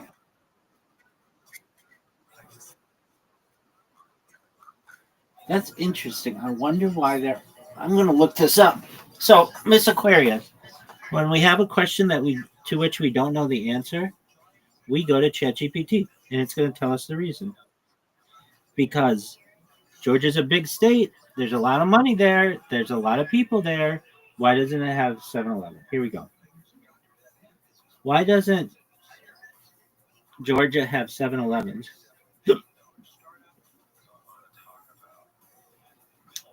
Georgia doesn't have 7-Eleven stores mainly because of history and market competition. Early exit. 7-Eleven did operate in Georgia, especially Atlanta, decades ago, but the company pulled out in the 1980s and 1990s when they sold off their stores in the Southeast to competitors. Strong regional players, chains like Quick Trip, Racetrack, and Circle K became very dominant in Georgia. They built a loyal customer base and crowded out the market, making it tough for 7-Eleven to re-enter. Franchise focus. 7-Eleven's U.S. growth has mostly been through franchising and acquisitions. Instead of rebuilding from scratch in Georgia, they focused on expansions in regions where they already had a strong footprint, like Texas, California, and the Northeast. Recent expansion. In 2021, 7-Eleven bought Speedway, which has a presence in Georgia. Some of those speedways may eventually rebrand into 7-Eleven, but for now, they're keeping the Speedway name in many locations. Very interesting. See, we got it. That's it.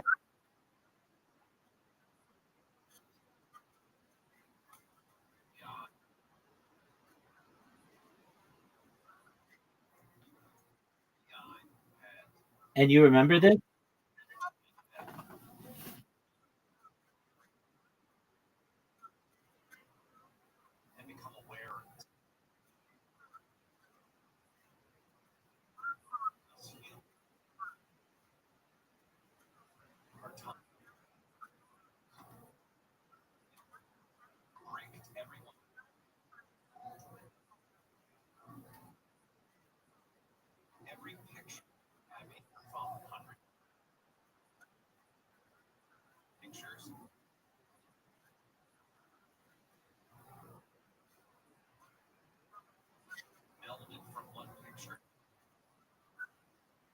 Okay.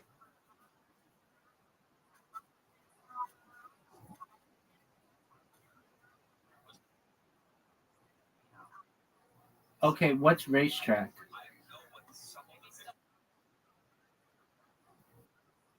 Okay.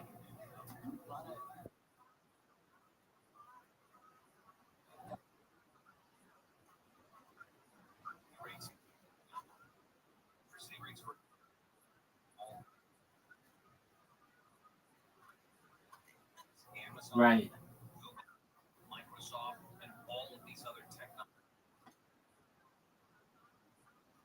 Yeah. I don't know what that is. The big the big one the big one we have is Chevron. And Exxon, no Amoco. There's BP, um, that places. There's we've got this one weird one. I've only ever seen it here. It's called World Oil, and there aren't many of them, but it's just a weird name. Uh, okay, we've got 76 and 66.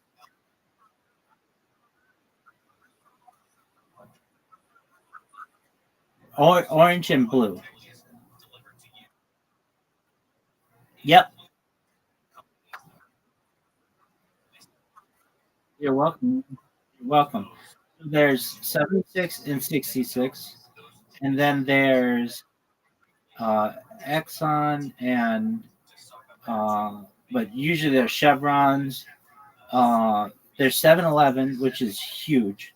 I mean, Ms. Aquarius, it's on in a given block. There are at least one of them. They're like everywhere, and not all of them sell gas. Some sell gas, but some are just like convenience stores, and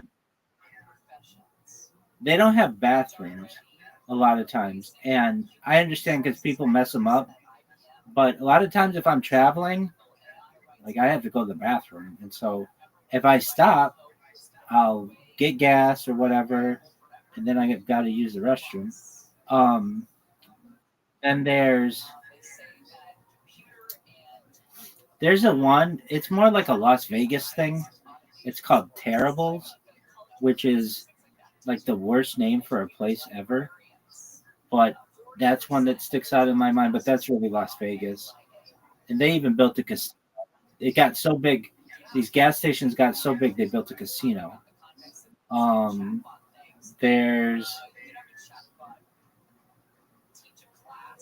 Mobile.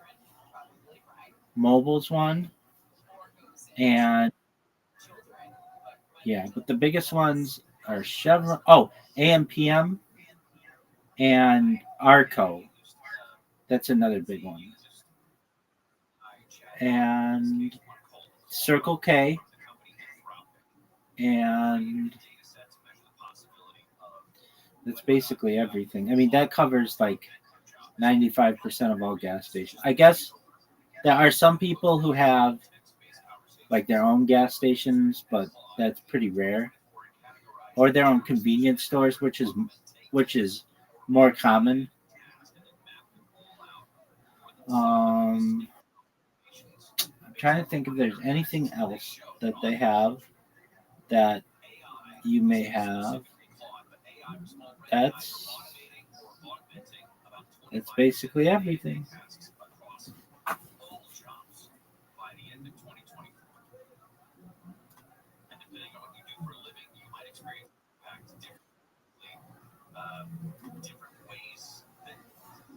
different tasks of jobs. If you're working out, you're sitting on a big Caterpillar machine on the side of the freeway right now doing work up along the Newhall Pass. Your job is fine. You're not going anywhere.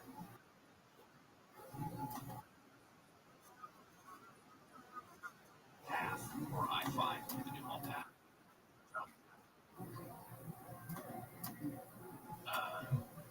This job, it doesn't take much. I want to go to Bucky. I want to go to Bucky. Go together someday. Yeah, they don't have any where I am. Do they have them where you are?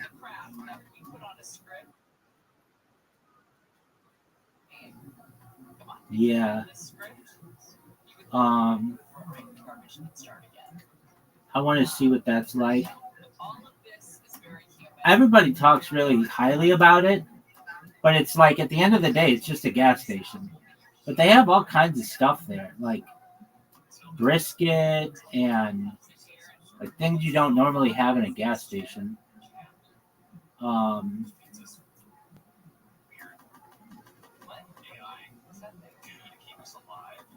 One time this guy was in a chat with me and he was going on a road trip in Texas and he's like, what's the most Texas thing I could do? And I was like, well, you could go to Buc-ee's and then go to the Alamo. And he's like, yeah, I'm going to do that. And he did. And he had never been to a Buc-ee's. He's like, this is the biggest gas station I've ever been to. And like, that's kind of what they're known to be. And they have this thing. It's called Buc-ee's Gold or something, like Bucky Nuggets. I don't know what it's like, corn puffs or something that they have on the wall. They're known for that. And so I was like, I've only known of any of this stuff because of social media. Basically, people just take, but people get excited for it, and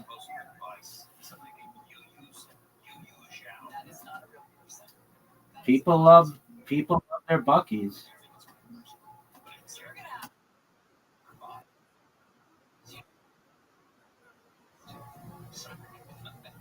Right. And they've got good marketing too.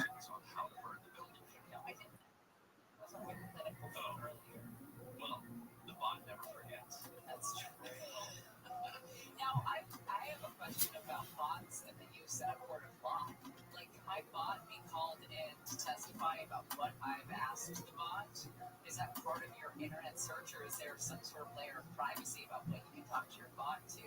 Like if I'm Casey Anthony and I'm Googling how to kill my baby, what kind of chemicals can I use to clean the mess that I made killing my baby?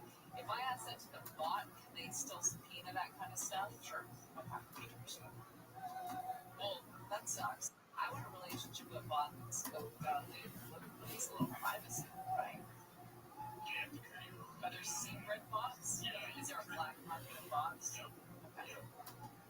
Dark webs. Dark bots. Yeah, I do this where we like thoroughly. But I'll say that's the caveat. You don't have to share it with someone else's, so you can ask it anything. But then you have to like teach it things and give. Sure. Are you excited for the Falcon season to start up?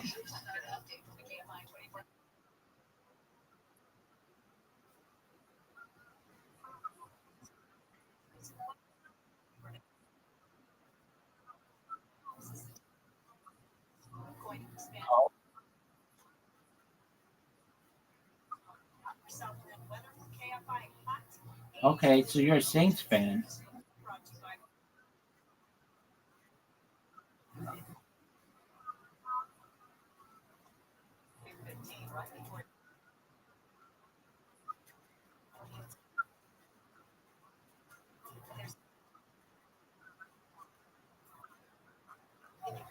Can you name anybody on the Saints? Absolutely. No, they don't have a lot of really good players anymore.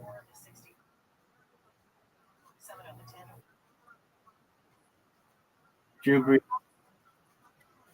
Drew Brees.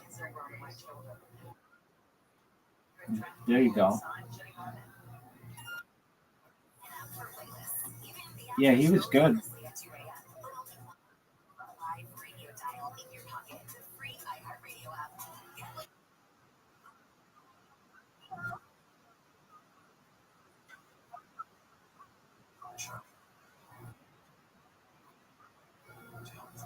And how many people? And how many people are watching her?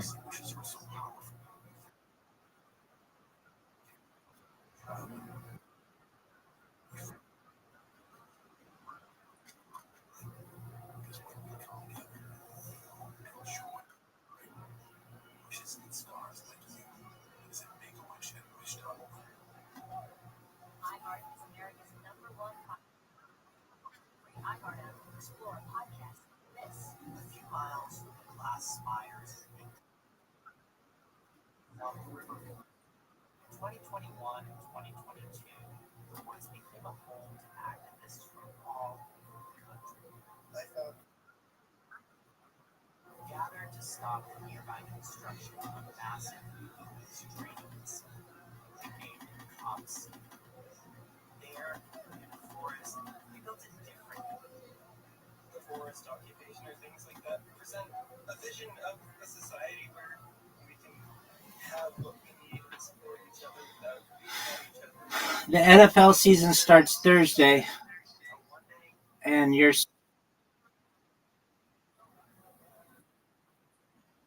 I don't really have one. As a kid, I was a San Francisco 49ers fan. But like LA lost a lot of its teams, and then they came back, but still nobody's like a really big fan. Like there are no really big Rams fans, and there are no really big Chargers fans. It doesn't exist. Like I've been to other parts of the country, and people are really, really excited about their teams, but there's just so much to do in LA that like there's just no. I don't want to say no point, but like it's really expensive to go to games. I've been to the stadium. I streamed a concert from their stadium, the Rolling Stones. I saw the Rolling Stones play in 2001, and I recorded the concert there. And it was during the pandemic. You had to like show like your health record and stuff walking in. It was crazy. Anyway, they have a really, really, really, really, really nice new stadium. It's like I don't know if it's the best stadium in the United States, but it's close to it. It's really nice. And San Francisco was always good when I was a kid. And they had a really good quarterback. They had my favorite player was Jerry Rice, who's like the best receiver of all time. And I very much enjoyed watching them play. But then, everybody gets old and they retire. And then San Francisco is really bad. And then they're back to being okay. So I do this thing. It's called fantasy football. Do you know what fantasy football is, Miss Aquarius?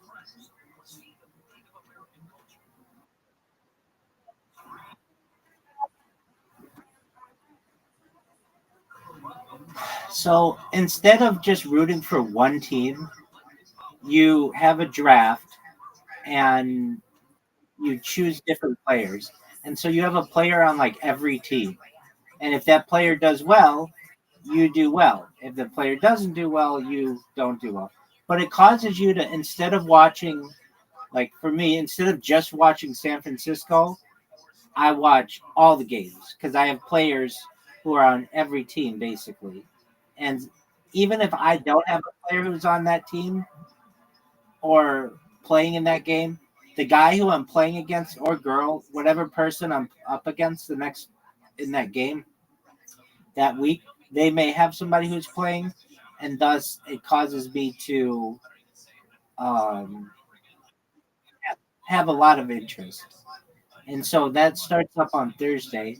And I'm in the middle of a draft now with a bunch of people that I know, and it's fun. You like pay like $50, and you could win like $600, and it's a good time. So that's been going, and college football kicked off this weekend, which has got to be big where you are, and um, I think it's neat that they're back to playing, and they have like all the football is back in order. By this time next week, all the games will have been played except the Monday night game. But basically, like then it'll be week after week after week after week after week after week after week. So that'll be fun. I like football. I really like it with fantasy football. In fact, before fantasy football, I didn't really like it that much. But with fantasy football, it is so much fun, Miss Aquarius. It is. It just makes it really exciting. Do you like the WNBA?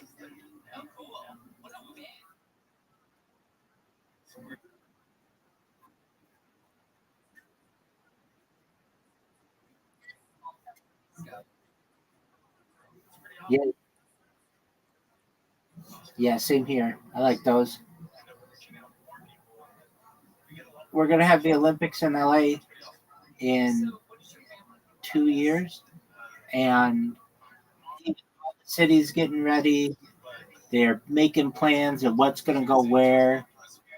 They might even have some stuff, maybe some minor stuff like in my city, so that'd be cool.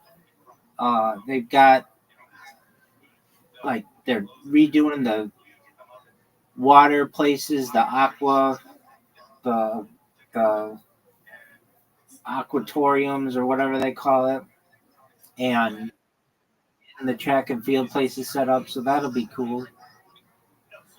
And we've got the Winter Olympics this year. This like it'll be like in 6 months, and I don't know where those are going to be, but not in America. I know that.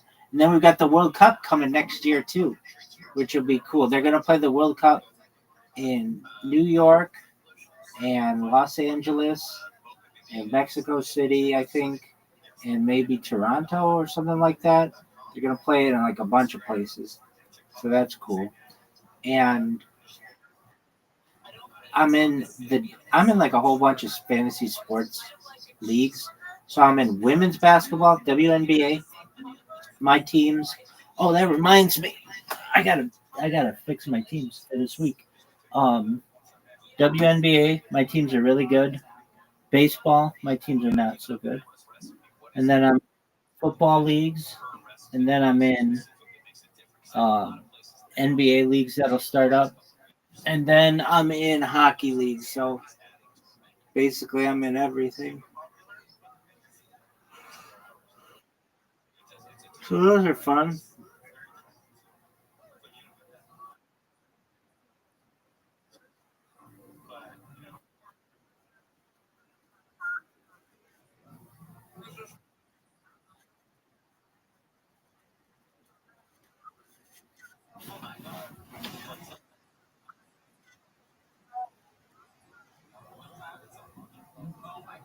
It's cute.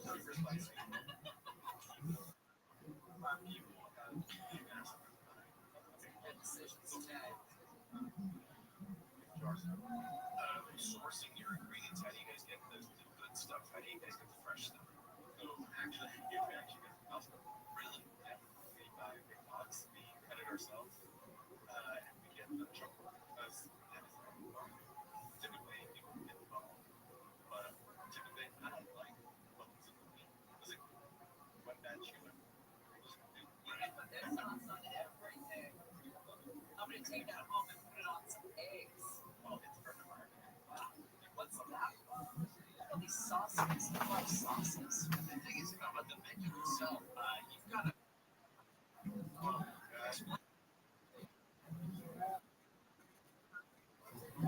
Do you like the Braves?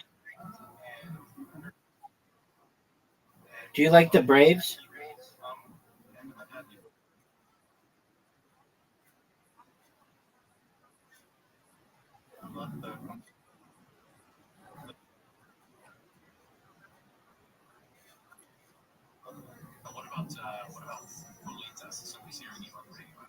They were really good when you were little.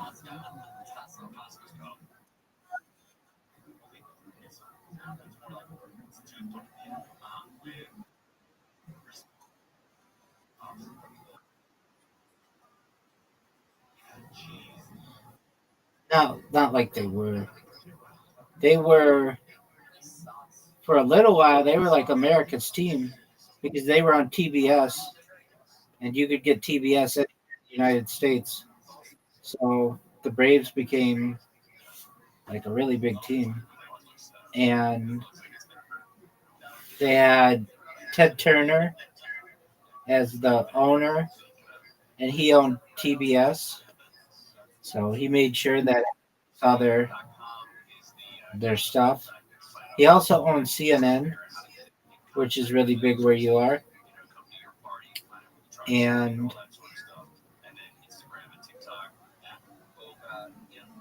there's like a whole CNN plaza for you. And then they made the Braves were like they had some of the best pitchers.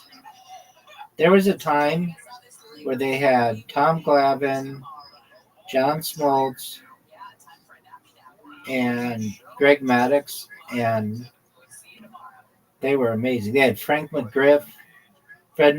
They had Andrew Jones. They had Kenny Lofton. They had Albert Bell. They had, I think, maybe not. That might have been Cleveland. That was Cleveland. They had Jim Thome. Are any of these names sound familiar? Wait, no, Jim Thome was Cleveland as well. They had, who else did they have that was good? They had,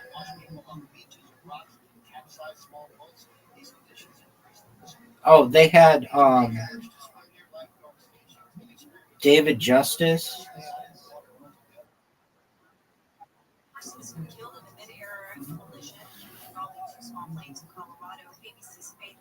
Do you know anybody who likes hockey?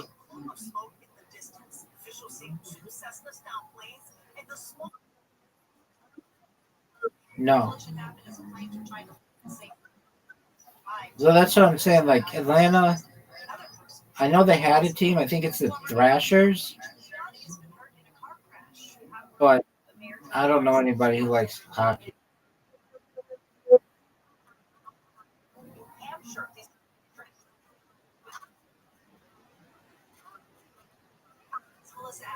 Right. I don't know if they still have a team.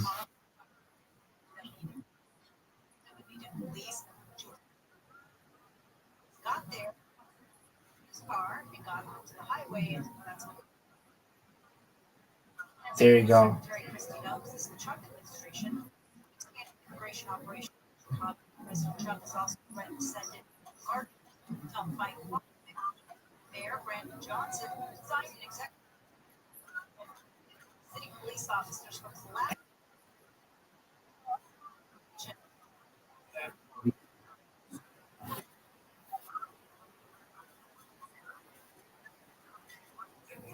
Yeah, they love in Athens.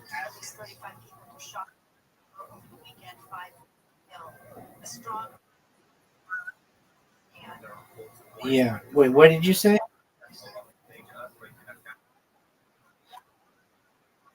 Right, in Athens.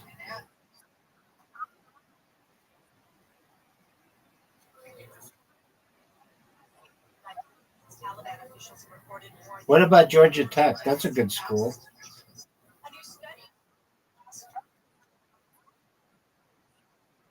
I have an uncle lives in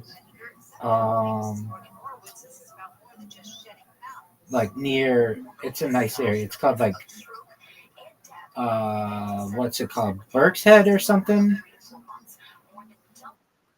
Burkhead, yeah.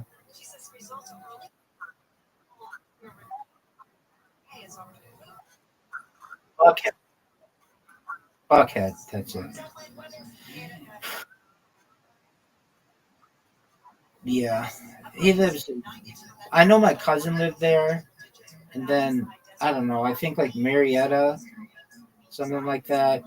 Um Atlanta is a city in a forest. Don't they call it that? They call it a city in a forest. There are a lot of trees.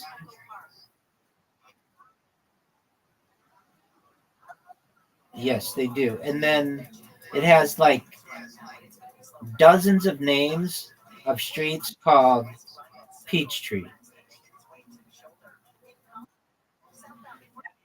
The Peachtree 5K.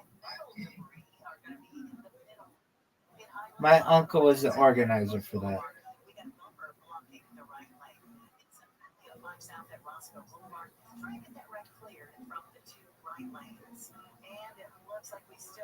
He worked at Rockwell, which became Boeing. And he now owns like all of the Jackson Hewitts in the southeastern United States. He's doing okay for himself. Aside from that, I think I've been through Georgia, not Atlanta per se, but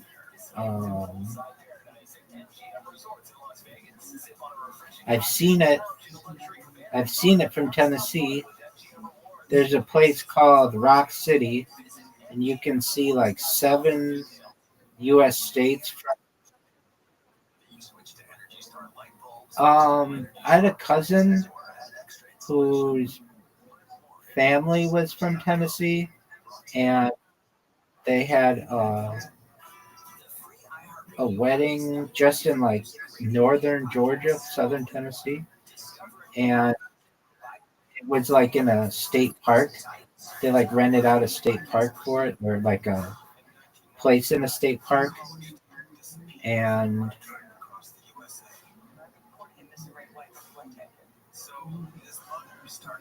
um,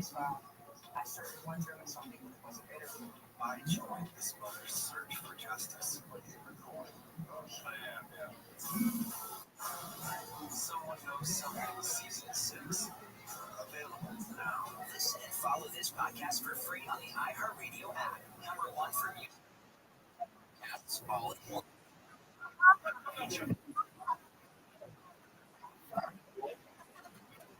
Welcome. Follow us there, at John Cobell Radio on social media. 77-86-877. You can talk on the iHeartRadio. do you have to iron your clothes, or you choose to?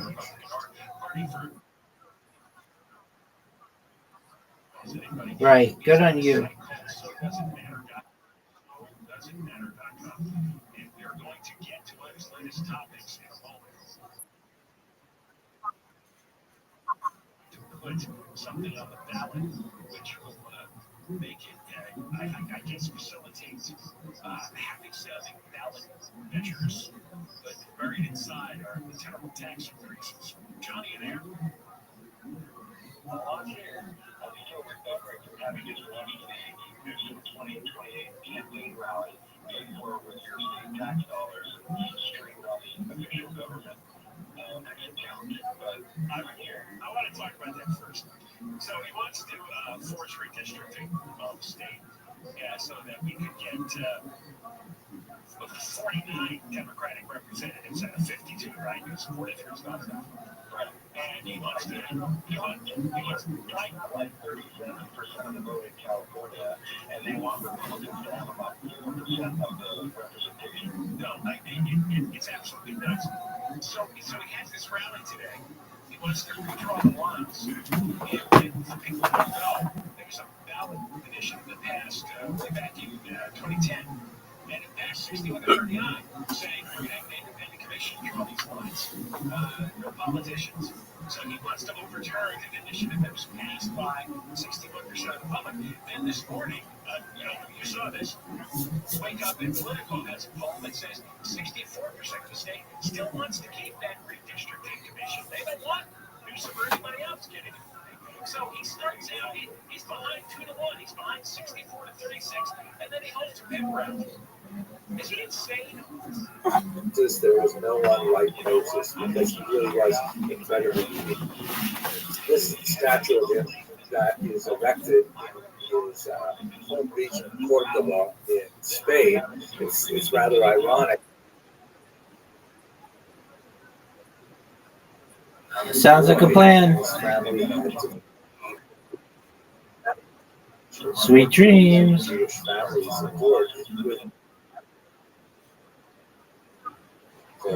He's doing his thing. That Jews had enjoyed in Spain up until that time.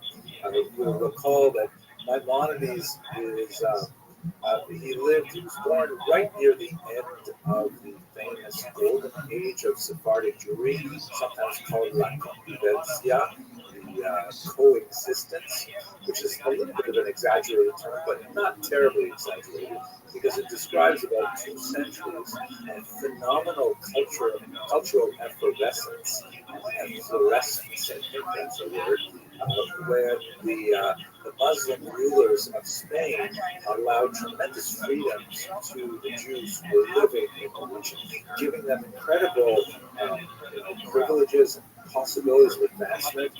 You have at this time, earlier than most of my studies, for example, the famous Shmuel Hanaki, who was not only a great poet and a commentator on the Talmud, whose works are studied to this day, he was also the general of a Muslim army for 16 years. And that's a very unusual thing. It's hard to find any time in history where you have figures who are incredibly capable and proficient in traditional Jewish thought, creatively adding to the body of Jewish literature, and at the same time they're excelling to the same degree in the secular world. I would challenge anyone on this call to go to Lakewood and find someone who is the general or joint chiefs of staff for 16 years, especially in a Muslim country. It just doesn't happen like this very often, but it did happen in the golden age of Spain. However, the part of the reason why that happened is because Spain was so far away from the center of Islamic activity, which is all the way over in Baghdad, and so the periphery get away with a lot of things that the center might not tolerate to the same degree. We were famous or infamous, depending on perspective, for having very convivial kind of gatherings where alcohol would be served, which is of course forbidden to Muslims, but these kind of drinking parties would just be part of the thing that you did if you were an educated Jew or Muslim in southern Spain in, let's say, the 10th century.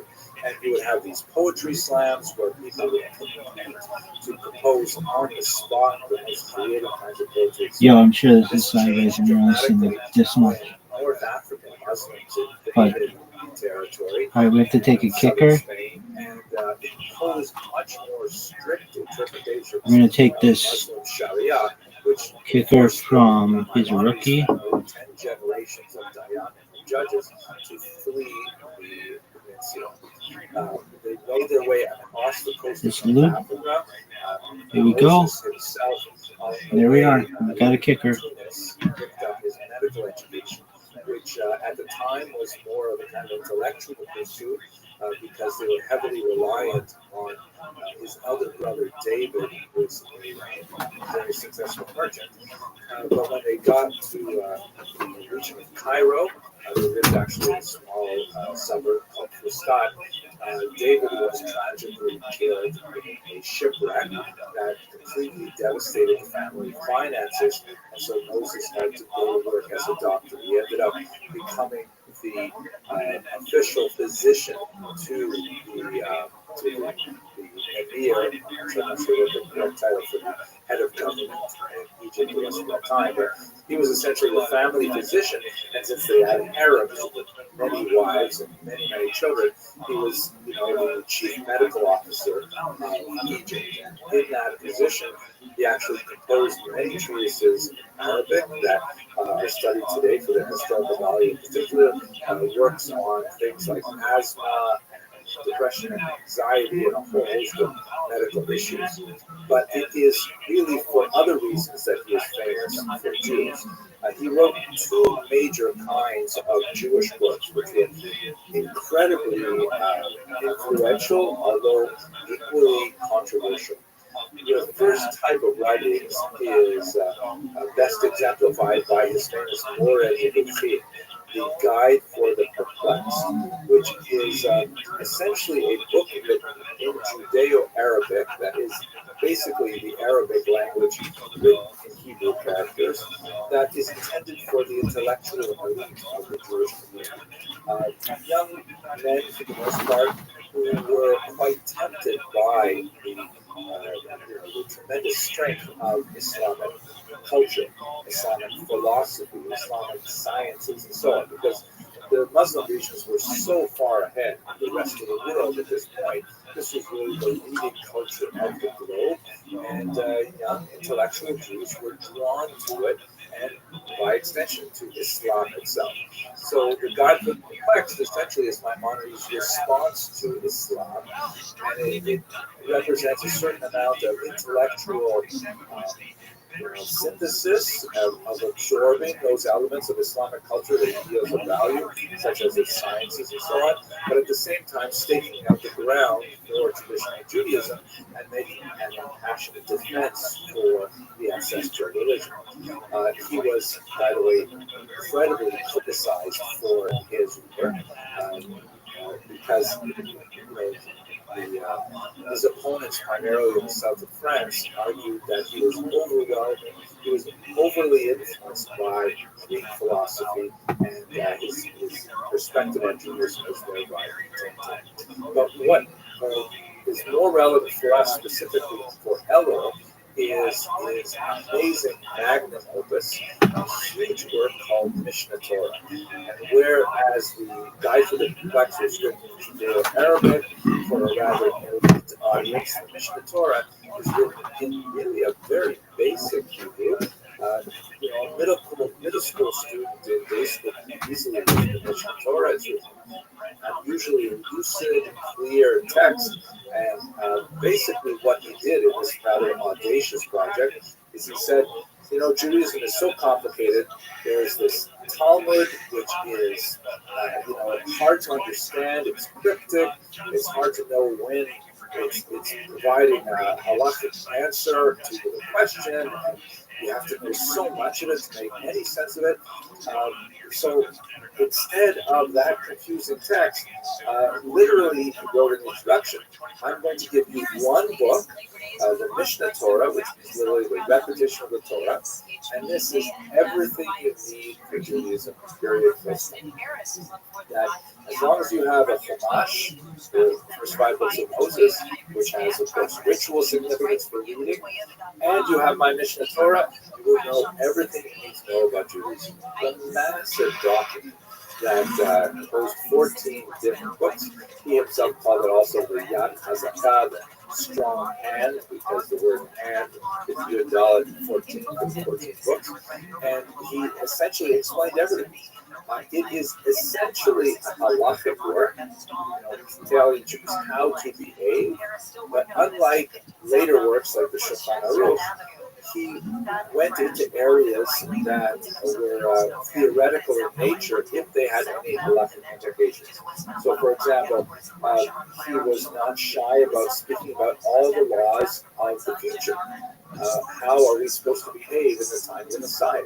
And he spoke about the past, talking about how one is to bring the ritual sacrifices in the temple. And he also talked about the laws of repentance. This is what brings us to the Elul moment for Maimonides. Perhaps as a result of the tremendous displacement that his family endured from Spain. And here, I'm stepping out on a bit of a limb because I'm not a psychologist, and applying psychohistory, especially to some incredibly towering figure like Maimonides, is very risky business.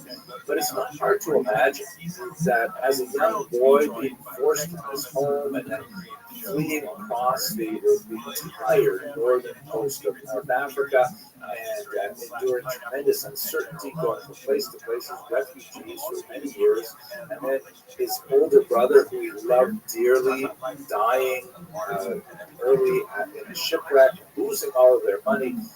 These are tremendously traumatic things, and it is my suggestion that perhaps when it comes to something as important as tshuva, what he wanted to do is he wanted to make sense of it. He wanted to organize it. He wanted to say the world seems so unpredictable and dangerous. Let me use the scientific approach for which I have been trained as a medical doctor, and let me apply it to things like tshuva. In that regard, in his mission of tshuva, he actually wrote a book on how to repent. This is my translation of the book with the commentary. I actually, this is a strange kind of project. About 12 years ago, I decided to translate this particular book for my own purposes, just as my own project of repentance. Translation is a way to really get to know a text, and I shared the translation with some friends who liked it, so then I put it on the internet, and other people liked it. And now what I've done for the past 9 years, I skipped a couple of years because I was not always up to it, but I have gone back to the commentary, and I've reread it, and refreshed it, and put it out on the internet again. So this is the version that speaks quite a bit about the coronavirus pandemic and how that has impacted my own personal tshuva. It has some really good pictures in it too. Let me show you. These are some fun pictures. I'm holding the hardcover edition now. So here, for example, I hope you can see that. This is at my synagogue in New York, where we're all praying outside. You can see the tent is collapsed, and we were all full of snow there. There's us davening outside in February. It's freezing in February, unlike in Beverly Hills, it's really cold here. So, what happens in this particular book, and what I find so fascinating, is that Maimonides, you think of repentance as kind of like a really squishy kind of idea, right? Like, change yourself, repent. What does that even mean? How does it? Maimonides in 10 chapters goes through the actual stages of repentance. And he talks about feeling regret. He talks about confession, hugely important. He talks about resolve. He talks about what if your past has harmed others? How do you rectify it? How do you ask forgiveness? How do you ask forgiveness if someone you wronged has already passed on to the next world? Really concrete, important questions that give us a foothold to climb this incredible mountain of tshuva.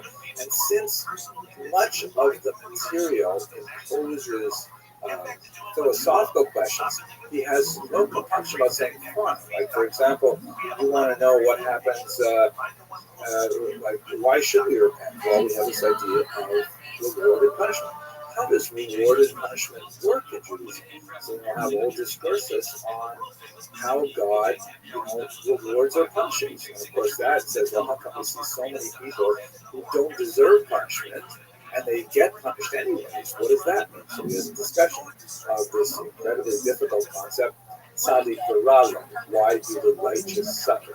It is an incredibly important and beautiful document, and I encourage all of you to have a look at it. There are English translations available online through Chabad.org, for example.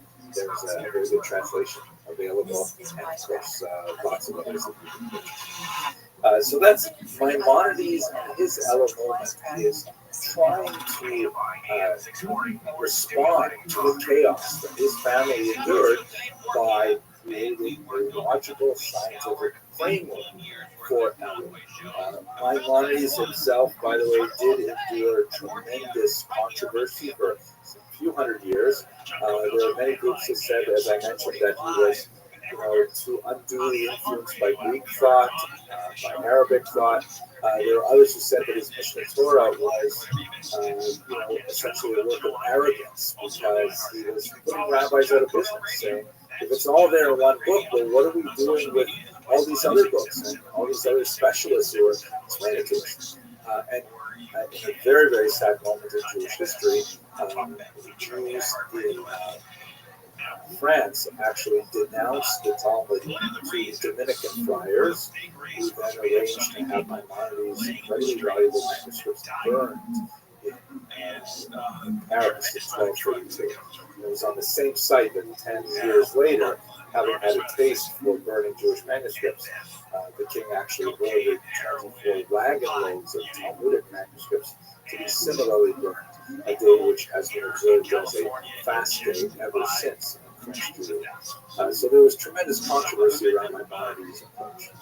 When we move ahead 300 years, of course, the next great phenomenal upheaval in Jewish life was the Spanish expulsion of 1492.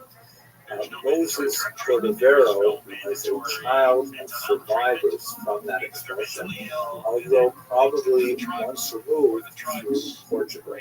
Although I've rendered his name here in the traditional spelling of Cordovero, he was actually of Portuguese extraction, and he wrote his own name, Cordoero, which means rope maker. His family was probably involved in creating ropes, perhaps in the nautical trade, which was very important in Portugal. What basically happened to many Spanish refugees, perhaps somewhere in the neighborhood of 150,000 of them, made their way across the land border to Portugal, which is, of course, on the western edge of the Iberian Peninsula. And they received a certain amount of hesitant welcome at first. It was definitely qualified. Jews had to pay a very heavy tax to be allowed to live there. And the vast majority of Jews who crossed into Portugal were not able to pay that tax, and they lived there actually as illegal immigrants.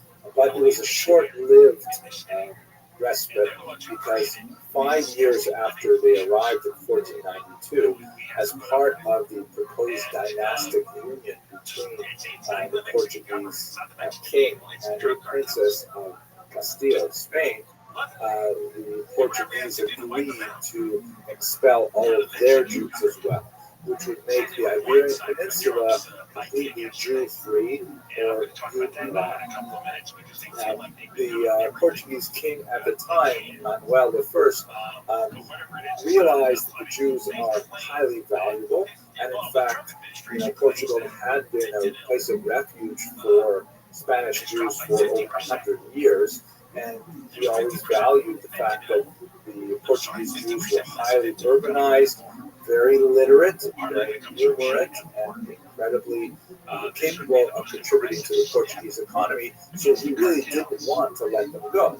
Instead, what he did was he forcibly converted them to Christianity through a series of horrific measures, which included, among other things, the removal of children from their parents as a way of converting them to convert, mass starvation, mass arrests, until finally in 1497 he baptized the entire refugee population of Jews in Portugal, which placed them in an unusual kind of circumstance because technically they were now Christians with the freedom of movement and ability to enter into any profession and things like that that Christians enjoyed. But as I believe we spoke a little bit about this in our previous series, when they were able to finally leave Portugal, many of them, of course, making their way to the New World, to Brazil, they they would try to adopt their Jewish identities once again. It's happened a lot in places like Amsterdam and so on. And one of those key destinations for the Portuguese Jewish escapees was Sfat, a tremendously scenic town. You can see it in the photograph in the background here, in northern Israel, in the Lower Galilee, with these beautiful vistas. In fact, the word Sfat is related to the word Sofen, which means to like look out over a wide area of territory. And for a very brief period of time, less than a century, Sfat became an incredible magnet for these luminary figures, many of whom had roots in the Spanish or the Portuguese diaspora, but also attracted Jews from all around, and it became an explosion of Kabbalistic creativity. Great figures there include the Al-Shif, include the Rabbi Yosef Caro, also of Spanish extraction, and in fact the incomparable Arizal, Rabbi Yitzchak Luria Ashkenazi, came from Egypt specifically in order to study at the feet of our Moshe Cordovero. He was the child of Portuguese refugees who had settled in Sfat, and in fact he died there, unfortunately, like many Kabbalists, at a very young age of the plague. The entire experiment in Sfat ended with less than a century because of the cholera plague that wiped out much of the population, followed by a series of earthquakes as well. His writings were largely saved by his widow and his 8-year-old son, Gedalia, who became his literary executor, and he arranged to an Italian number of books to make them available to the larger world. That's how we have today. This is a photograph of his grave. You can see it as Sion Harama, the grave of Rabbi Moshe Cordovero, and he is covered in that blue paint, which is distinctly associated with the Kabbalistic style. Now, so just like Maimonides witnessed what his parents went through and what he himself went through fleeing Spain a few centuries earlier, Rabbi Moshe Cordovero, who was probably born in Sfat, certainly grew up in a household in which Portuguese was spoken, and his parents, remembered what it was like to have been displaced forcibly from Portugal. And his response with regards to Elul has been one of the most incredible works of spirituality, in my humble opinion, in any tradition, Eastern or Western. It's really a remarkable book. He's contributed quite a bit to the study of Kabbalah. Pardes Ramon is one of his most famous books, but there's one particular book called Tomer Devorah, which knocked me over when I first read it. So as a result, I also, like I did with Maimonides, I translated it and wrote my own commentary on it as a way of trying to assimilate his teachings. I think it was Rabbi Yisrael Salanter who said that this particular book, Tomer Devorah, the date palm or the palm tree of Devorah, is actually the Shulchan Aruch of ethics. This is where all behavior is codified into law. Now, it's very, very different from Maimonides' works. It is Kabbalistic. It is deeply, deeply soaked in Kabbalistic wisdom. But let me tell you what exactly is going on in this book, and I hope it will inspire you to read it. I have quite a few videos on this particular book that so you can enjoy short lectures on it as well. Basically, Rabbi Cordovero starts with the premise that one of the most important things incumbent upon Jews is to imitate God. This is something which Christianity has also taken on. In Christian discourse is known as imitatio Dei, the imitation of God. In Jewish thought, it is called the halacha b'derachav, walk in His ways, walk in God's ways, just as God clothes the naked, so we should clothe the naked and so on. But Rabbi Moshe Cordovero takes it to another level altogether, because he says if we are actually supposed to imitate God, well, we should know something about God. We should know who God is. What is the biography of God if we are supposed to imitate God? And so, to understand that, he looks at the 13, the 10 Sfirot, which is a way of Kabbalistically understanding the interface of God with the universe. And I'll say more about that because it takes a big, trajectory.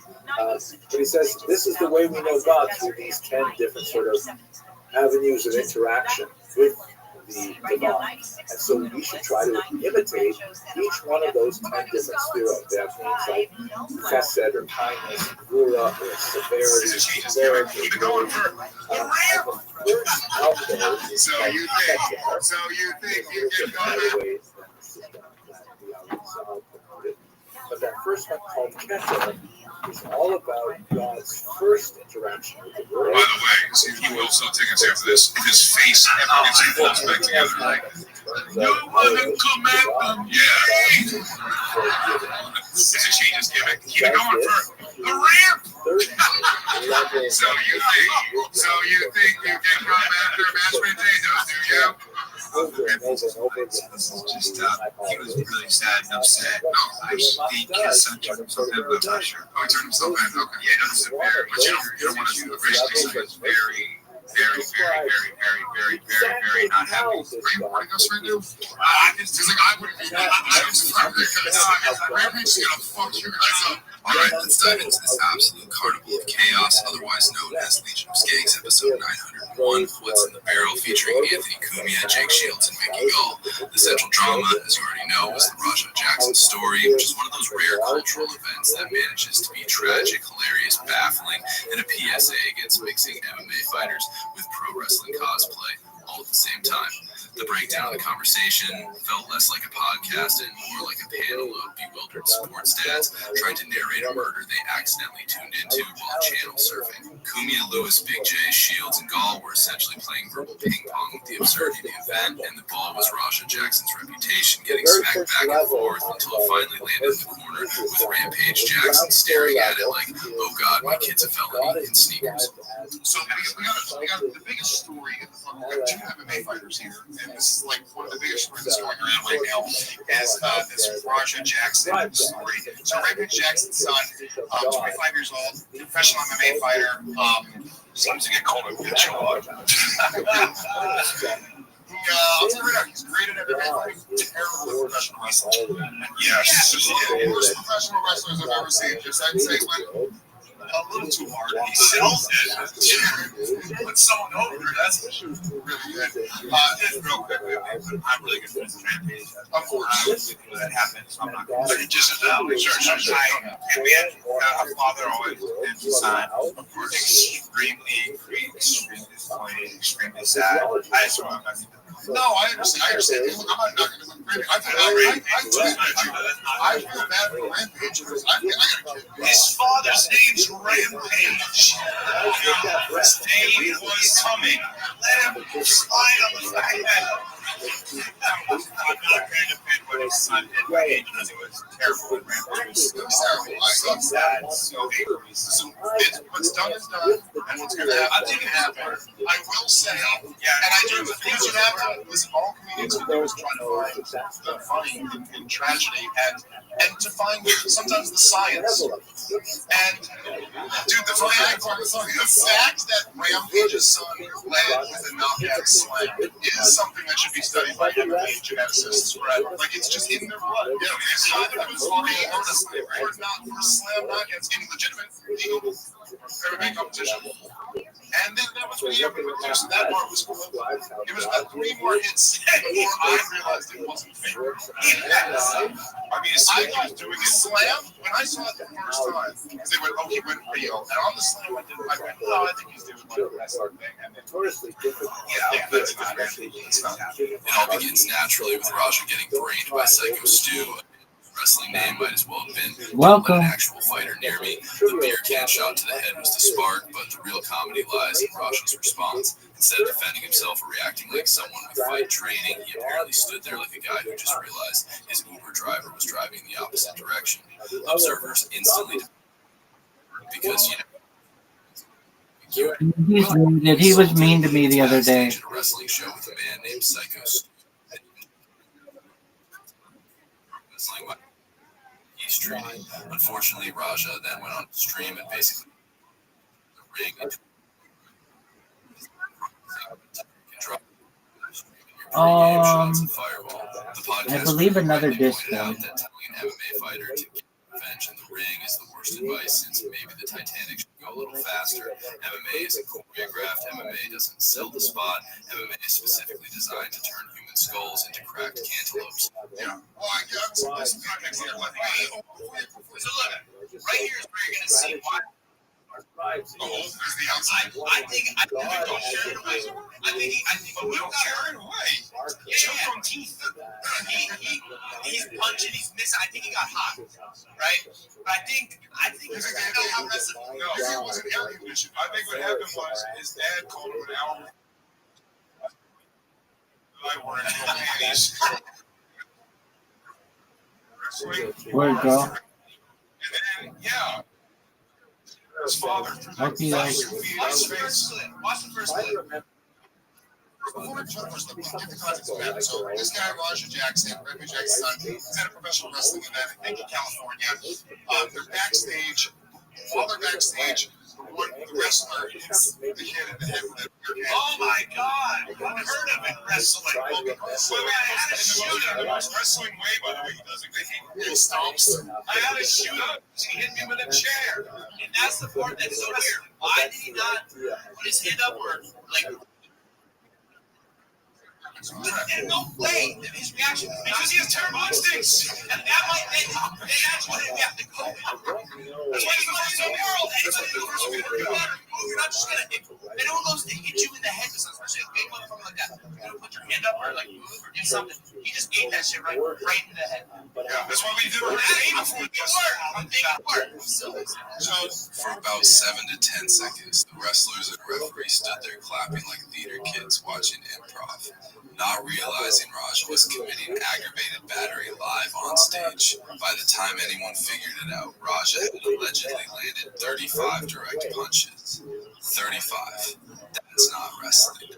That's what happens when a Tekken player puts the controller down and lets the AI finish their round. So you end up in video.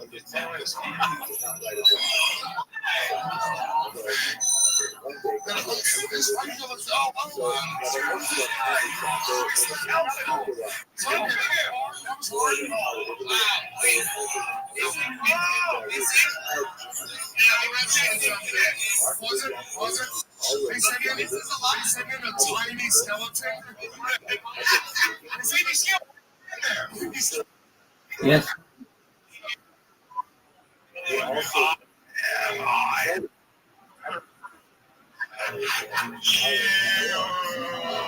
Yeah, I do actually.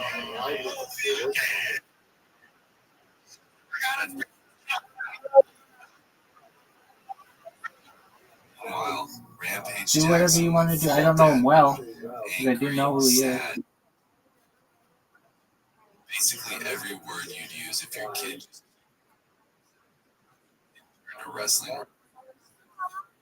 He even admitted bail money instead of college tuition, which is the most MMA dad thing imaginable. This is just, he was really sad and upset. I'm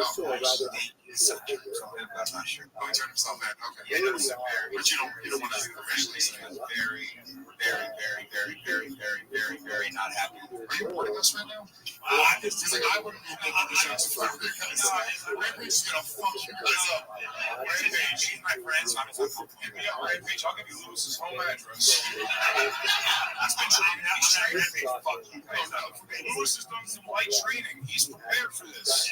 I mean, it would be funny if I called him right now, but no. If Rampage would hear what he'd be saying, what a great job he did as a father, and this is what he deserved it.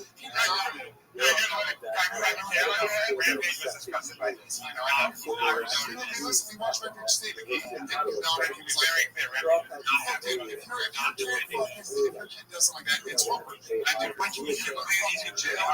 a father. He's heartbroken. That's why. Yeah. So you're son of a bitch, dude. What are you, kids not meeting kids? Are you doing this? No, is that well, I feel like Rampage said in a statement like a few weeks ago, putting aside for his half Asian kids to go to college, and also putting aside for Washington for bail. He was very nice. Rampage, people read this book, was hilarious. Rampage. Oh, that motherfucker about to get arrested. I gotta go to a cello recital tomorrow morning. The funniest part of the episode wasn't the jokes. It was the absolute uniformity of condemnation. Nobody defended Raja. Shields, Gall, Kumia, and the Skanks all agreed he was dead wrong, which is rare in a podcast environment where disagreement is usually the whole meal. The only nuance came from Shields, who sheepishly noted that fighters are trained not to stop until the ref intervenes, which is fair. Except this ref was apparently a baby skeleton who couldn't stop a balloon from floating away. By the way, he will sell tickets after this if his face ever gets his balls back together. You want to command the game? Is it changes? Keep it going for the ramp. Keep it going for mashed potatoes.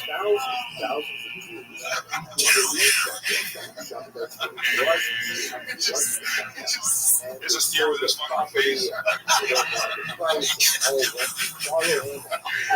So you think you can come after mashed potatoes, do you?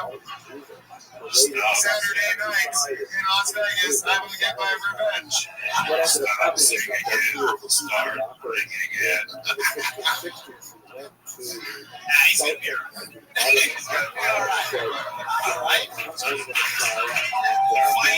It's breezy.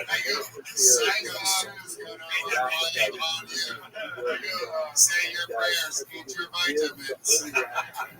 What emerges from this episode is a parable. Put a real fighter in a fake fight, and you don't get theater. You get felony charges and a GoFundMe scam. Raja Jackson managed to ruin his career prospects, break a man's face, and disappoint his legendary father, all because of a beer can and the inability to understand the word work. The vast majority of Jews realized that they had been duped, and they went home penniless, tremendous displacement of population. A small number actually opined that if their leader had become a Muslim, then perhaps that was the correct unfolding of Messianic history, and they should also become Muslims. So a small group of them became Jewish converts to Islam.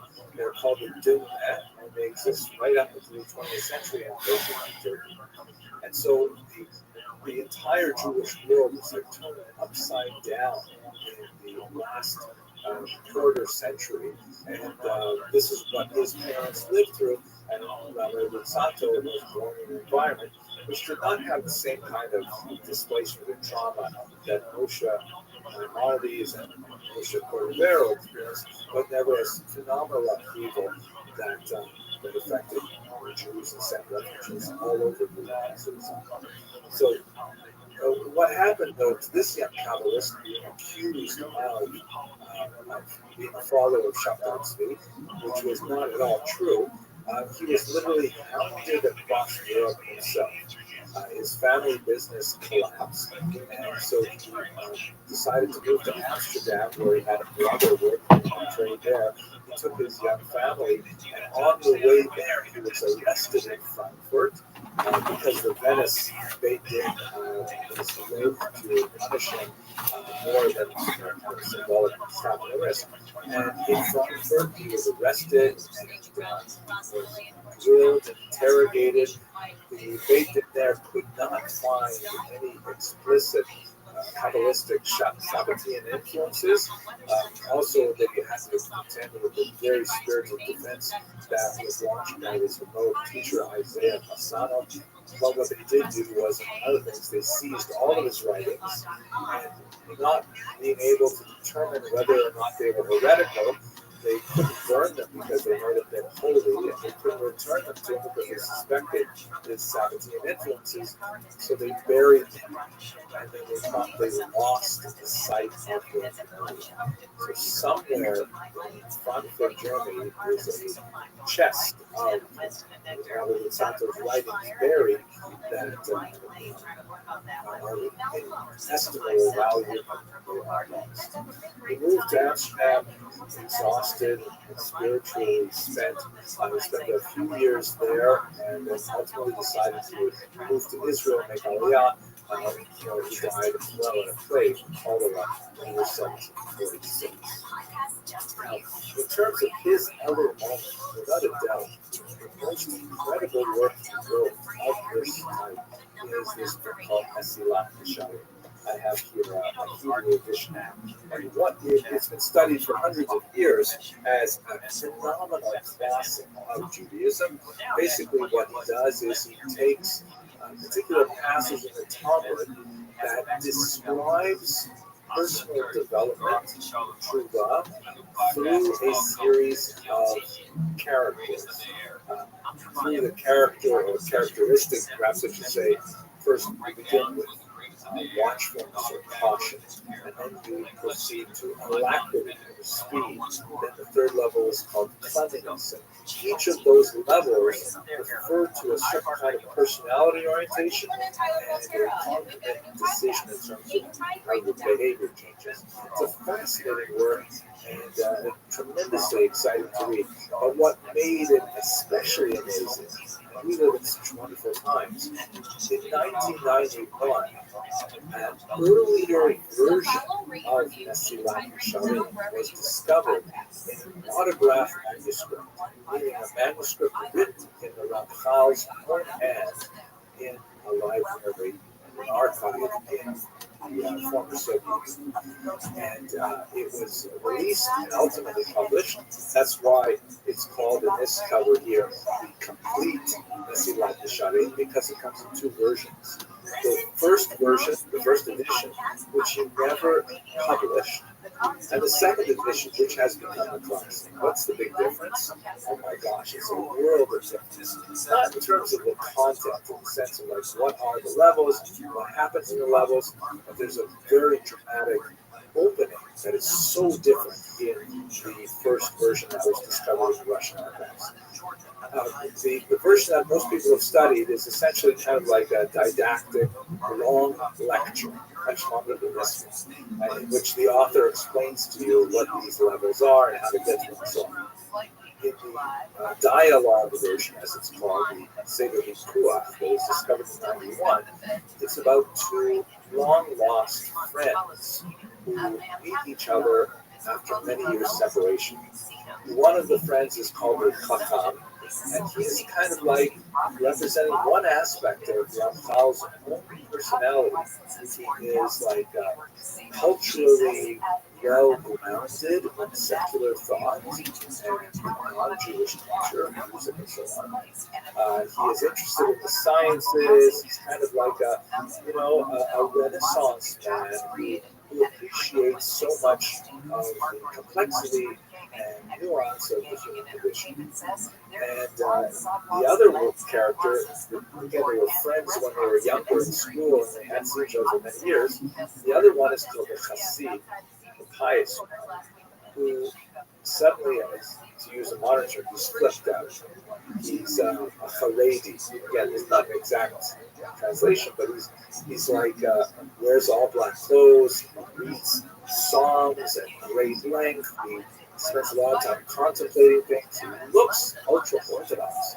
And so the first person, the Chacham, he says, I wonder what those people do all day. I mean, what do they think about? What motivates them? Don't they want to go to university and study things like that? And then when he sees that his friend is... Yo, dog, how are you? He's so excited. He goes over and he says, hey, wow. Can you hear me? Yeah, dude, I want to fucking talk with you, man. Why you are the way you are. I mean, you're more like me. We grew up with friends. Very, very dramatic. And in many ways, it speaks to the dialectic tension that is present in Orthodox Jewry as well. one pole really drawing to a more extreme kind of religious life, another pole trying to kind of keep a synthesis with modern secular life at the same time, and the clash or the coming together of both of these figures is described in the Messiah Show. And it is a work of phenomenal genius, tremendous relevance to us today. To bring it into my thesis, I think that the Ramchal's motivation for producing a work of this nature for Eller, and it is a phenomenal read for Eller, is in terms of the spiritual upheaval that his parents went through during the debacle of the Sabbatean era, needed some kind of structure like Maimonides, hence the kind of levels of development, but it also had to recognize that Jews were engaged with the larger culture as well, that there had to be some kind of meeting place where the real fire of Torah could burn, even in a modern, sophisticated spiritual economy like the Jews of Padua. Yo, dog. How are you? Yo, what's going on, son? Can you hear me?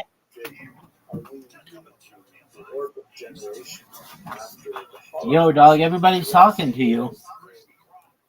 Incredibly uncertain times as a result of the influence of postmodernism, postmodern thought. When we live in a world Yo, how are you? thought is obvious to everything. Yeah, it happens. Gender to objectified empirical truth has become highly politicized, highly polemicized, and very partisan. You look at the kind of I don't get it. things that are going on today, disputes over how to manage the coronavirus epidemic that we're dealing with. It's incredible. How are we supposed to navigate some of these impassable chasms?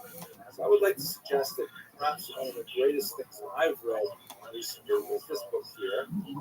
Jonathan Sachs, the late Jonathan Sachs, who just passed away sadly last year, wrote a lot of notes in here, so I really enjoyed it. It is an unusually prescient work that especially deals with the problem of postmodernism. He speaks about the changes that post-Holocaust Jewry have endured intellectually within the context of larger Western European and North American societies, and he does not lay out a system nearly as sophisticated as the previous Moses that we have studied, but he does provide many approaches to the problems of our day, and I strongly urge those interested in these things to have a look at this one. With that, I realize I spoke about 10 minutes longer than I had originally budgeted, but I am so enthusiastic and excited about these thinkers that I appreciate your endurance with me over this time. I'd like to close by thanking you, wishing you tremendous success in your own personal goals, and take a few questions. Dr. Emerson, thank you so much. I'm sorry I got maybe off video, but I really appreciate that absolutely masterful presentation. I did want to just share a couple of questions that have come in. The first actually is just one of the things you mentioned earlier was the Shmuel HaNagid, the curiosity of exactly the nature of what a Nagid is. I'll just share one of the additional questions, which is that we talk a lot about how the individual life experience of each of these authors so deeply and heavily influenced the lives and the books that they put together. Can you talk a little bit about how it transforms the element of the readers, people in their generations who would be influenced, whether especially when I talked about it in college, where it was really that sense of connecting with him as a personality, but really all of the different authors, how did it land? People infiltrated the books that they put out into their own. Those are two incredibly important questions. Let's do the easier one first. Shmuel HaNagid was, the way he was known among the Jews, is Muslim name, the Arabic name is Ismail ibn Abdallah, the Ishmael, although he goes by Shmuel in Hebrew, the son of the Dark One. And so we call him a Nagid, however, because of his tremendous authority in Granada in particular, and this was an honorific that was bestowed upon him by the Geonian in Babylonia. At this point, I think they were actually coming from Baghdad specifically. Leaders of a very high rank, intellectually and spiritually, were given this particular title of Hanagid, the prince, roughly translated. And it meant that he was essentially the leader of the Jews of Granada as well, their representative when speaking to the Talmudic centers in Mesopotamia. But he is a truly fascinating character. I strongly encourage people to have a look at his diwan, his collection of poetry, which is published. It is available in Hebrew, very, very clever and tremendously wise poetry. And Peter Cole has translated selections into English, which is extremely well known. In my lecture on this topic on my website or on YouTube, I quote quite a few of the poems because I love them. Now, the second question. See, as I was tussling with this thesis, you've been all very kind to listen to me this long, because if this were a kind of like an ironclad historical argument, I'd have to point to specific references in the text and connect them to specific events that his parents went through, and it's not an easy thing to do because the authors are not writing memoirs of children of survivors. That's not their goal, and it doesn't appear in their text. Although I'm sure that if you really wanted to dedicate a dissertation level research to it, you would find it. What is interesting, however, is the second part of your question, what the Germans call Rezeptionsgeschichte, meaning the history not only of writing the book, but the history of how people received it. Like historians work with this kind of information, say, okay, how many printings did a book go through, and how close to the author's lifetime was it become, popular? Some books, are not popular at all in an author's lifetime, and then 40, 50 years later, all of a sudden they become like bestsellers. What happened? Well, something changed in society, and they found the book that they needed for those times. In all of these cases, the authors produced books that were just devoured by their generation because everybody said, oh my gosh, this is what we were waiting for. This is someone who is giving voice to the kind of concerns and fears and aspirations that we all have as a result of our collective experiences. Now, not everyone agreed, as I mentioned. Maimonides was excoriated immediately, or even towards the end of his lifetime, he experienced some of it, and then for the next 200 years afterwards, there was an ongoing brutal debate over the appropriateness of his works. But nevertheless, the debate indicates that people felt very strongly about it. So I would answer that all three of these major works, we'll have to see with Rabbi Sachs's work, but all three of these major works immediately found audiences which indicated that they struck a nerve in the larger Jewish population. That was a sophisticated question. I hope the rest of the questions are easy. So that there's a difficult question, which is to what would it take? Meaning, did it was part of the world that the works that you described, the question is, that had particular reference or were particularly written for? Were they written for a particular population that was going through some kind of history or something? Yes, absolutely. If we look at, we have to add to this. Don't forget. Yo, it's B. Alexander and our new friend. How are you? He wrote The Guide for the Perplexed in Arabic. Welcome. What's good? How's your day going? We're just overjoyed. This is great. We love it. Hello. But once the Ibn Tibbon family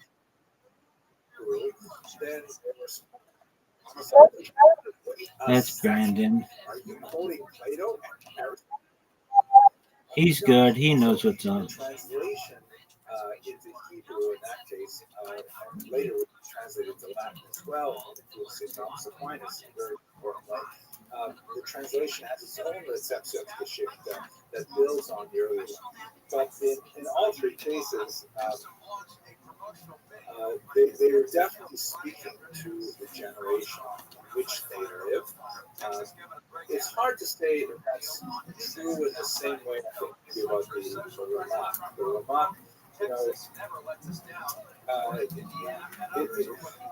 this particular work, Tomer Devorah, is somewhat inaccessible. His major work is a book called Pardes Ramonian, the Orchard of Pomegranates, which was essentially a kind of Mishnah Torah for Kabbalah. He was the first major systematizer of Kabbalah to say, hey, if you've ever read the Zohar, you know how confusing it is. I'm going to lay it out in the system. He puts chapters and says, there's this concept you've got to get now, you've got this concept, so the next concept. That was a really popular work that enshrined his reputation even during his lifetime.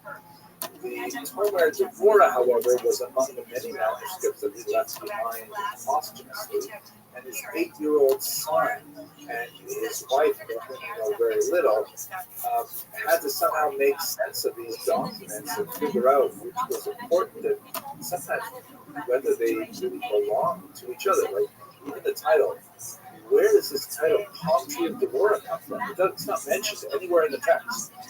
Why he named this book, The Palm Tree of Devorah. Devorah, the prophetess, we assume, palm tree. Yo, how are you? He wrote another book, What's good? Can you hear me? which has chapters called Palm. Hello. There's 70 chapters. Each one is called Palm 1, Palm 2, Palm 3. Yo, dog, how are you? One of those palms was supposed to be part of that book. There is one chapter. Are you talking? How's your day going? So it's not clear if the Palm Tree of Devorah today is. Yo, dog. It's also very lopsided. The first chapter is about 1/3. Abud's gone. How are you? The next 8 chapters take up the last 2 thirds. So it seems like it still needs editing, but he died very young, so we don't know how it's put. But if we set aside the Ramak, I would say for the Rambam, for the Ramchal, they wrote for their generation, intending wide distribution, and they received it. Wonderful. We really appreciate so much very clear outline. Back in excited you were about creating topic that came through, and I will say on behalf of Jacob that joy and passion is contagious, and we enjoy being able to partake as well. We wish you a wonderful and exciting hello and new season, and through our entire as well. I did want to share. Dr. Irving and I have been in discussions for yet additional opportunities over the next academic year. We're looking forward to a 3-part series, which will take place hopefully 2 lectures virtually, and then Dr. Irving has agreed to find the timing and date that he comes to visit us here in person in Bethlehem for the coming year, and we're very excited about that opportunity as well. So, as we continue to learn from each other with good help, and wish everyone a wonderful night. Thank you so much. I really appreciate the opportunity and the privilege of speaking with you. See you soon. So take a moment to make your kid laugh, because dad jokes. Make your kid laugh today. Fatherhood.gov, brought to you by the U.S. Department of Health and Human Services and the Ad Council. The free iHeartRadio app is #1 for music, radio, and podcasts all in one. Discover a new podcast from our library of hundreds of thousands. Hello, fellow students of Jewish history.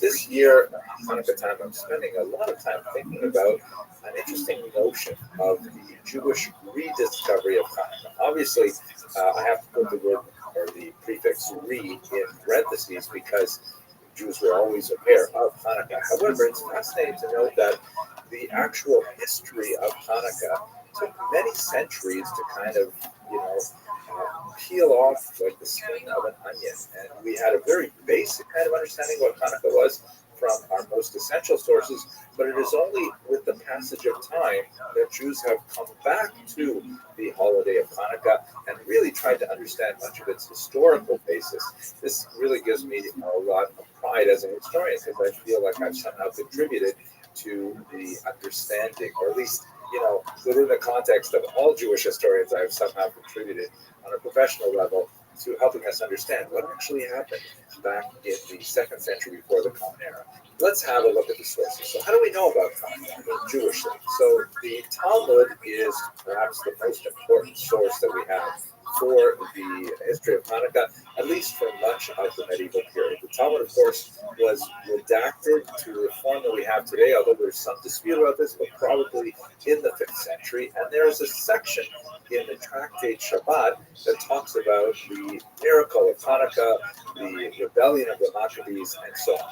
It is not, however, really focused on the history, and it gives us very little detail as to why did the Jews rebel, who was Antiochus, what was going on there, and certainly doesn't give us any of the blow-by-blow events of this rebellion, which actually took several years to completely unfold.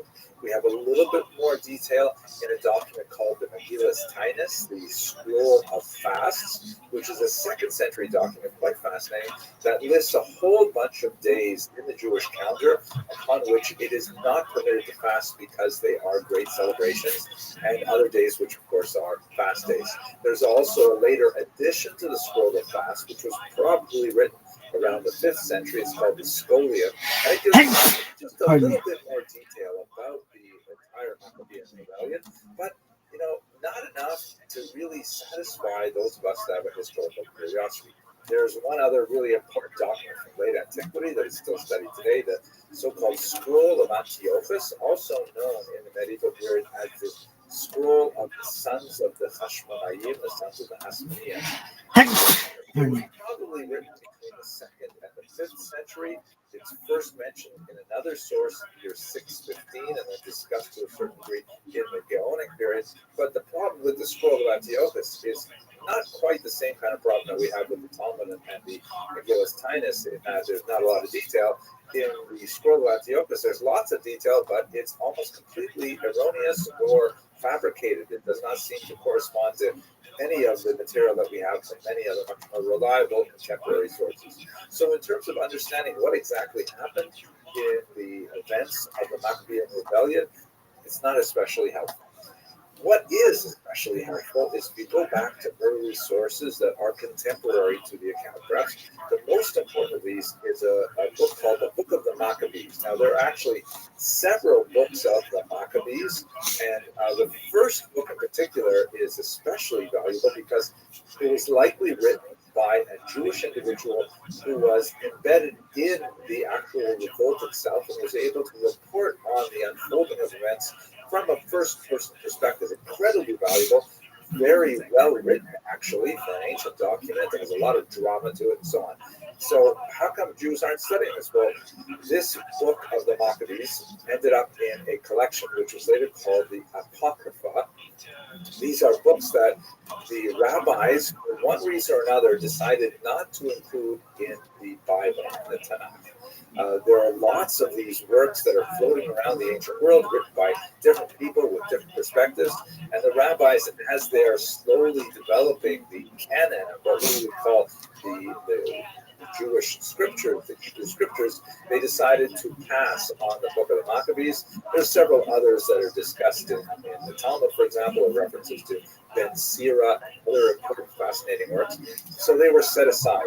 The Christian world, however, picked these books up in Greek translation and preserved them at the back of the Christian Bibles. So there's a whole section, for example, if you look at a Catholic Bible, that has all these really unusual works of historical significance, often wildly unreliable, with the exception for our purposes of the first book of Maccabees, which is very useful. And they tell us a lot about life in ancient Israel. So from a religious perspective, these are definitely not canonical. but from a historical perspective, they are fair game. And the Book of the Maccabees gives us a lot more detail about what's going on in the Jews' life during the period of the Hashmonaim rebellion. Now, another very important source, also roughly contemporary, is of course Josephus. Very fascinating individual. We've spoken about him many times on my channel.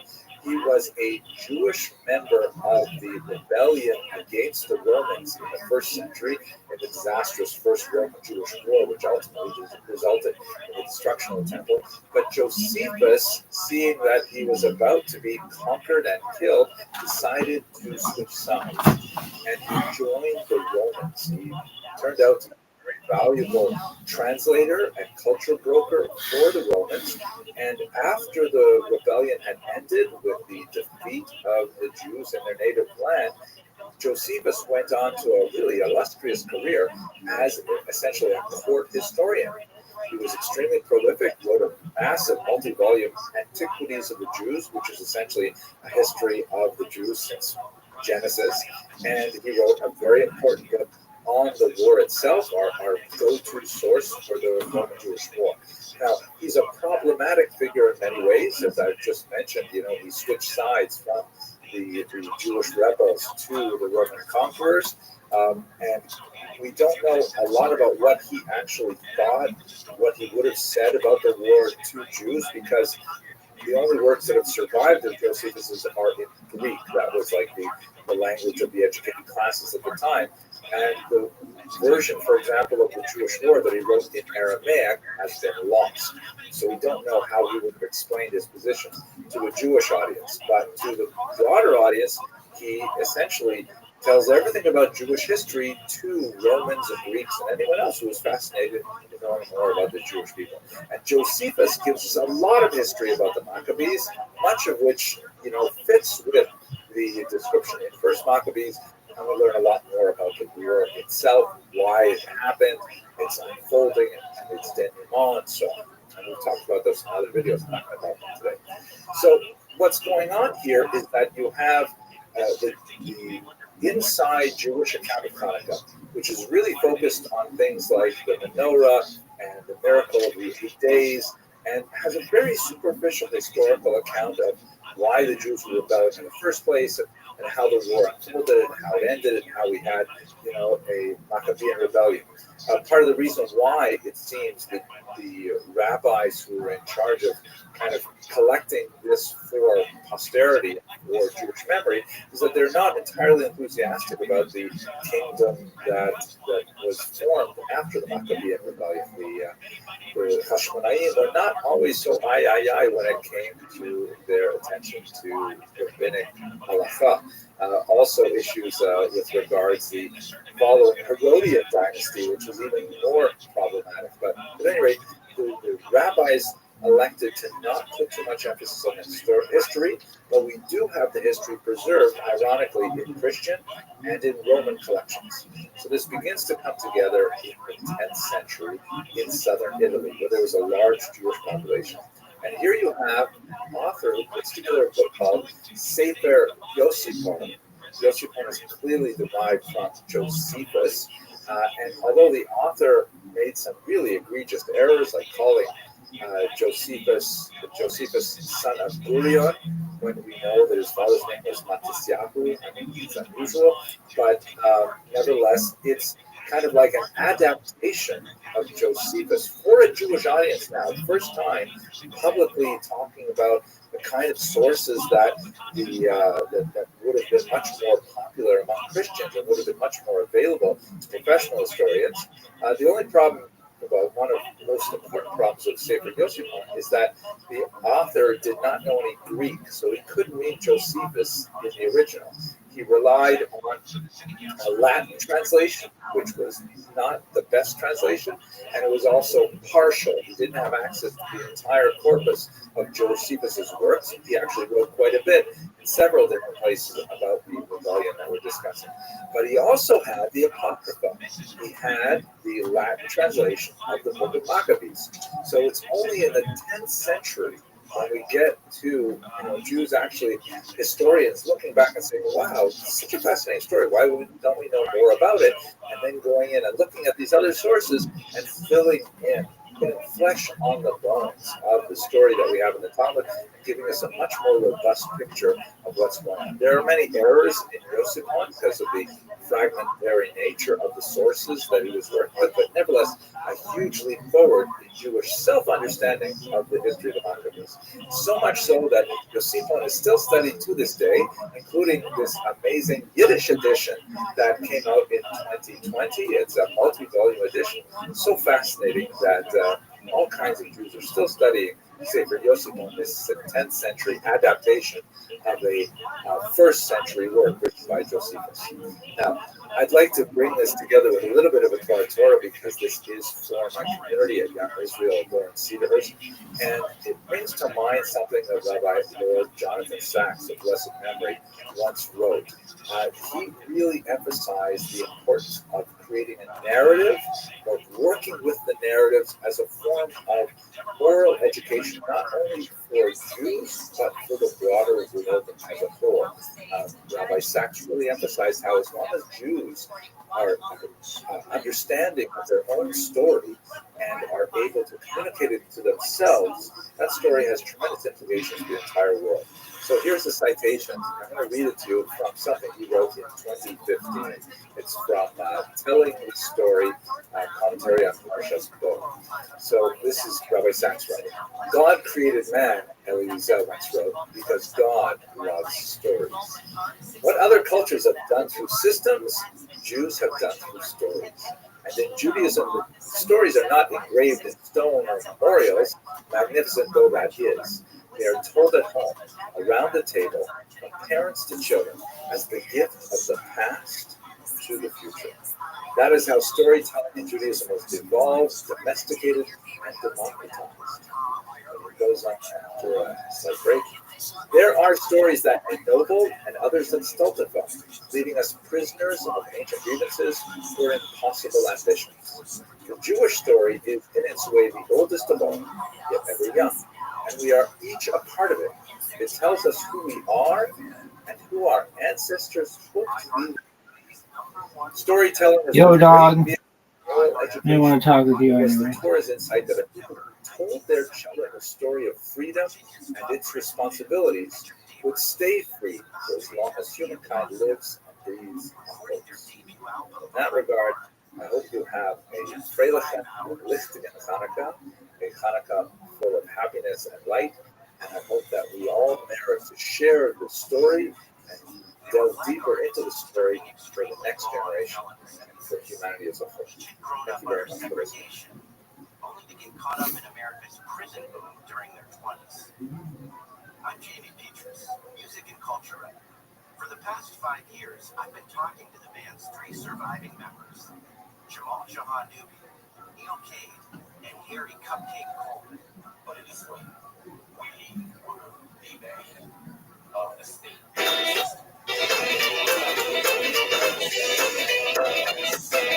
Hello, fellow students of Jewish history, and happy Hanukkah. I have something really special to discuss with you today. I'd like to do a very quick book review of this remarkable book that just came my way recently. It is by Rabbi Ruben Melech ben Binyamin Yitzchak Schwartz, Ben Schwartz, and it's called Emek HaSufganim, Iyunim Ubiurim B'Inyan Minhag Achilat Sufganim B'Yemei Chanukah. Now, if you know anything about Hebrew, you will be amazed at that title, but let me translate it to English. It is the valley or the depth of the donut. Studies and clarifications of the custom of eating donuts on Hanukkah. Wow. Now, you will recall, if you're following the series, that a few weeks ago, I happened to give a class on the Acharonim, and I happened to mention this book, which I had seen online, but I had never actually picked up. And I was fascinated that someone could write, as you see here, a whole book is 431 pages long, mainly double column pages like this, all on the custom of eating donuts on Hanukkah. And I was like amazed. And this is the double amazing thing. One of the members of our regular class is actually the mother of Rabbi Reuven Schwartz. And she said, "Oh my gosh, that's my son's book." And she got me a copy, and I was so excited. And so I began reading it just before Hanukkah. And then my wife sent me out to buy donuts, and I ended up spending like a ridiculous amount of money on donuts. But now I knew what I was doing. Okay, so let me tell you a little bit about what's in this book, and specifically that's connected to Jewish history. So this is actually part 3 of a series of books on the commandment and the minhag or custom of eating on Hanukkah. The other 2 volumes are also quite fascinating, but we're going to focus on the depth of the donut. Now, let me just also clarify for those of you who your mind may still be boggling about what is going on here with donuts. In Jewish law, there are basically 3 levels of obligatory activities. There are Torah laws, which are called deoraisa, which means that they are either explicitly stated in the Torah itself or in closely related rabbinic works like the Mishnah. And then there are rabbinic laws, which are laws which are made by the rabbis, sometimes hundreds of years later, in order to protect the Torah laws for the most part. Like, for example, if it is forbidden to write on the Sabbath, the rabbis may add a law saying it's forbidden to handle writing implements on the Sabbath, because if you're handling a pen or something, you may come to actually write, which would be a transgression of the Torah law. So these are like concentric circles. And then the outside circle is something which is called minhag, or custom. And these are things which, no rabbi actually said, hey, we have to actually do this from now on. But there are things that seem to be kind of like natural outgrowths of Jewish practice and maybe related to women's practice in particular when it comes to foods and things like that. But they become really closely enshrined to Jewish practice. So you have these 3 concentric circles, and one should not disdain that outer level of minhag, which is in many ways an expression of the folk desires, the popular desires of the people. At any rate, the eating of donuts on the holiday of Hanukkah clearly falls within that outermost range of minhag, of custom. And it is associated specifically with oil, right? The whole practice of the commemoration of the holiday of Hanukkah has to do with lighting oil, right? We use candles as well, but the best way to do that particular commandment is to light with oil, specifically olive oil. And since donuts are made with oil, then they become a very appropriate food to eat on Hanukkah, just like latkes are, but we'll get to latkes in just a minute. One other quick note for those of you who are following the Hebrew title. The title says Emek HaSufganim, and as one of my daughters pointed out, hey, that's in the masculine. It should be Sufganiyot, right? That's the term we use in modern Hebrew. Sufganiyot is like little Sufganim. But in fact, if you look in the rabbinic literature, there are references to donuts in the rabbinic literature, particularly in Masechta Chala. And there it is in the masculine. So the Sufganiyot is kind of like an irregular feminine that has been added in modern times. The rabbis of the Talmud and the Mishnah would certainly refer to their donuts in the masculine. The word comes from the root safag, which means sponge, like in sea sponge. And in fact, the word sufganiyot and the word sponge in English all come from that same root. And obviously it's connected to the sea sponge because, it's shaped sort of like a jelly donut. And it has kind of like a fluffy quality, like a jelly donut. So that's why the donuts were named after the sponge. Now, historically, I was remarkably amazed to see that the first reference to eating donuts on Hanukkah actually dates all the way to the 12th century. I thought it was a much more modern thing. But it's a 12th century reference, and it comes from none other than Rabbi Maimon, the father of Maimonides, right? Maimonides means son of Maimon. His name was actually Moshe ben Maimon. So his father's name was Maimon. So that would mean it was referred to in Rabbi Maimon's writings, which are quoted elsewhere, in southern Spain or possibly North Africa, where he lived. That would be in the 12th century. And then in the following century, In the Provence region, which is south of France, there was a very unusual mixed community of Ashkenazim and Sephardim living there. Rabbi Kalonymus, a very well-known poet, actually wrote a beautiful poem about the importance of eating donuts on Hanukkah. So clearly, by the 12th and 13th century, this was a widespread practice. Who knows how much further back it goes, but those are the earliest references to it as a common practice, both in Sephardic lands and at least through the Ashkenazic portion of Provence in Ashkenazic lands. Now, this book is not specifically a history book. It is a halachic sefer. It's a book of Jewish law. So there's a lot of discussion here of like, how does one behave with regards to this custom? Who should eat donuts? How much donuts should eat? By the way, I tend to be very strict. I tend to like eat lots of donuts because I want to be sure that I eat the minimum amount. When should one eat donuts? Does it count at night or daytime as well? The blessing over donuts, this is actually not at all obvious because there's a lot of discussion of like whether or not, how do you relate donuts to bread, which is a different blessing than you would have on like a cracker, for example. So I'm not going to go into those details, but I will summarize 4 quick things because these are important for you to know if you want to observe this custom properly. First of all, what are the best kinds of donuts? Not dairy. Dairy donuts actually involve quite a few questions, and so check with your local Orthodox rabbi before you decide whether or not to buy dairy donuts. This is the time when you try to get parve donuts, according to the author of the book. Secondly, they should be fluffy. Yes, those really hard, kind of like Montreal-style bagel donuts, they're not donuts in fulfilling the full sense of the word because the donuts also have a connection to particular sacrificial flour offerings brought in the temple, which were also made in a kind of a fluffy format. Third, and this is I think really important, especially relevant for American audiences, no holes. That's right. The ideal donut for Hanukkah does not have a hole in the middle. That hole in the middle, it's like an American invention. It's like almost heresy. The donuts are supposed to be like a hole, like the manna that fell from heaven, a man that looked like a donut. Actually, when you think about it, it looked like a donut, right? And thirdly, if you are inclined to Kabbalistic sources, it should have a filling. It should have some kind of a surprise, which like custard or jelly or what have you, because like you have the Torah, which has the exterior obvious Torah's nigla, the reveal. You also have the interior secret, the Torah's nistar, which is the Kabbalah. So there you go.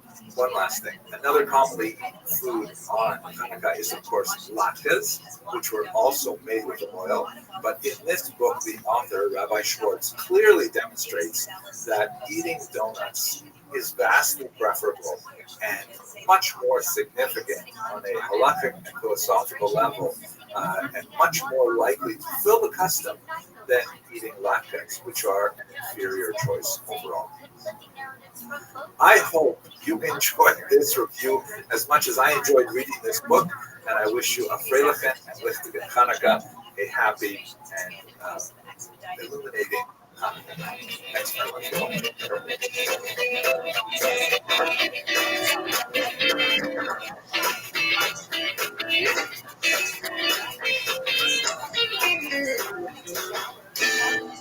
Chance of showers and slight chance of thunderstorms. High summer heats, mid-90s. Metro LA, 90s to triple digits with Dallas, the IE. Upper 80s to mid-90s in the high desert. Low 80s, just 86 in San Juan Capistrano. It's 90 again. The 10th of Tevet constitutes an important day in Jewish historical calendar. It falls this year on the 14th of December, 2021, and in fact, it is marked with a fast. If you are in any doubt as to whether or not you're obligated to fast, don't ask me. Contrary to popular perception, I'm not a rabbi. Please seek your spiritual guide. But why we're talking about the 10th of David is specifically in its historical context. What exactly happened on this day, and why is it significant to Jews some 2,600 years later? Specifically, on this day, in the year 588 before the Common Era, this is when the siege of Jerusalem begins. We have some textual evidence of this in the Book of Kings, Second Book of Kings, in which it reads, in the 9th year of his reign, on the 10th day of the 10th month, right, that's the 10th of David, Nebuchadnezzar moved against Jerusalem with his entire army. He besieged it, and they built towers against it all around. This siege extended for over a year. It was an incredibly brutal siege that was marked by extreme hunger and even horribly human cannibalism. Terrible events are described in the Book of Lamentations and elsewhere. And then finally, on the 9th day of the month of Av, Jerusalem was entirely sacked, the temple was burned, and we've spoken about that in other contexts. One of the most significant extra-biblical texts that refers to this is this document here, which is called the Babylonian Chronicles. This specifically is the Jerusalem Chronicle because it has a reference to Jerusalem in it, and it's describing the period before the actual siege and destruction of Jerusalem, when Nebuchadnezzar actually made his way to Jerusalem. It says in the 7th year, in the month of Kislev, which would have again been around this time of year, the king of Babylon assembled his army, and after he invaded the land of Hatti, which would have been Turkey or Syria region, he laid siege to the city of Judah. On the 2nd day of the month of Adar, he conquered the city, and he took. This is what podcasting's become. This is like Brendan Schaub's Reddit. It's not an art form. You have to remember, this is not art. Yeah, you know, and we've deluded ourselves. Mark Norman is about to become the subject of Brendan Schaub's next on-air rage-crying meltdown on the Schaub Show on Monday that nobody watches. I don't understand how he's still walking around with all his limbs intact after all the slander he said to Joe Rogan's face on Protect Our Hearts. Bro is the luckiest comedian alive, but now he's caught Papa's attention, and he's either going to find himself at the end of a raging Nick Vane C-Clamp special or some half-baked lawsuit. Actually, no, that's not right. The lawsuit comes after the cease and desist. And speaking of lawsuits, Stubby just made the exact point the judge made when ruling against Brenda's failed case against the YouTuber who exposed him for cheating on his wife. This is the guy who represented himself with the aid of a lone wolf anonymous ghost lawyer who fed him legal filings and wiped the floor with Brandon's $500,000 monster lawyers. No one knows who he is. He lurks in the shadows, waiting to strike when nobody's looking. Some say he's the assassin's instruction. And as his dad points out, they may even hold the key to protecting the planet. Okay, so let's try and figure this out. This is kind of complicated scientific stuff, but nevertheless, I'll try to explain it as best I can. So this PhD candidate, Yoav Baknin. All right, baby, just see me like this. Last choice that we have here for our draft. We'll review everything when everything's done. We're going to go with surprise pick. Were heated beyond We're going with the Cardinals. 500 degrees Celsius. And apparently, Never that's consistent in a million fucking years would I have thought I would take the Cardinals defense. Never. Which is basically thank you. By looking at their magnetic field, which is really quite fascinating. Apparently, when things burn very intensely, and apparently the floor. Anyway, sorry, I'm talking about Stubby's declaration that podcasting is not art. Truer words have never been spoken. If there's one thing Chrissy and Stubby have proven over the last 6 weeks, it's that they're both homeless as fuck and watch all of these videos criticizing Tom and Bert. But stay tuned for the return of the two bears. I can't wait to see how Bert makes up for lost time by taking over every minute of the show to talk about himself or some cringy ass half-baked perfect idea he had while sitting on a vitamin IV. I honestly don't know how much longer Tom's going to last. He'll either come back refreshed and ready to get back behind the mic, or even more checked out than he was before. Yeah, I gotta go with option 2 on that one. This is gonna be fun to watch. In the meantime, though, make sure you head over to my new channel for more cringe, and check out the link in the description to my Patreon for all my latest Kill Tony coverage. Thanks for watching, guys. I'll catch you in the next one. History and archaeology as I am, but it's really what's going on? You know, like Mark Merritt is not like, what was that? What's that all about? Whoa, just dropping a big one there. I mean, is there a beef with you and Mark Merritt? I mean, you know, I don't ever acknowledge these guys, these mentally ill people, when they, go online and start talking about me and my friends and calling us Nazis. It's calling you guys and Joe Rogan Nazis, right? Is that what's happening? Yes, it's like the biggest, most watched podcast. Which is such a bad thing at this point. You know, well, I put out 2.5 hours of comedy content every week. And, you know, I don't blame The 4 horsemen of the comedy apocalypse are self-destructing right before our eyes, and the fallout is funnier than anything coming out of a comedy mothership. The backlash against Joe Rogan and Tony Hinchcliffe's obsession with self-promotion and aggrandizement has reached fever pitch levels, and all their buddies are capitalizing on the momentum by bringing it up at every opportunity. It used to be about getting on JRE and Kill Tony to promote yourself and get that Rogan Kill Tony bump, but now all you have to do is talk shit about them for exactly the same effect. This whole thing is so simple. Rogan is famous for his podcast, and Tony is famous for his live talent roast show, whatever the fuck you want to call it. Nobody's disputing that. The problem is neither Rogan or Hinchcliffe can admit that simple fact. They're so stuck in their own fart cloud trying to push this narrative that they're the new gatekeepers of comedy, as if they've created a revolution down in Austin, Texas, when the reality is people are watching for the show, not for them. I'm going deep on this today. Usually I save these types of videos for Patreon, but I'm dropping this on YouTube because there are a few things I really want to say that people should know about.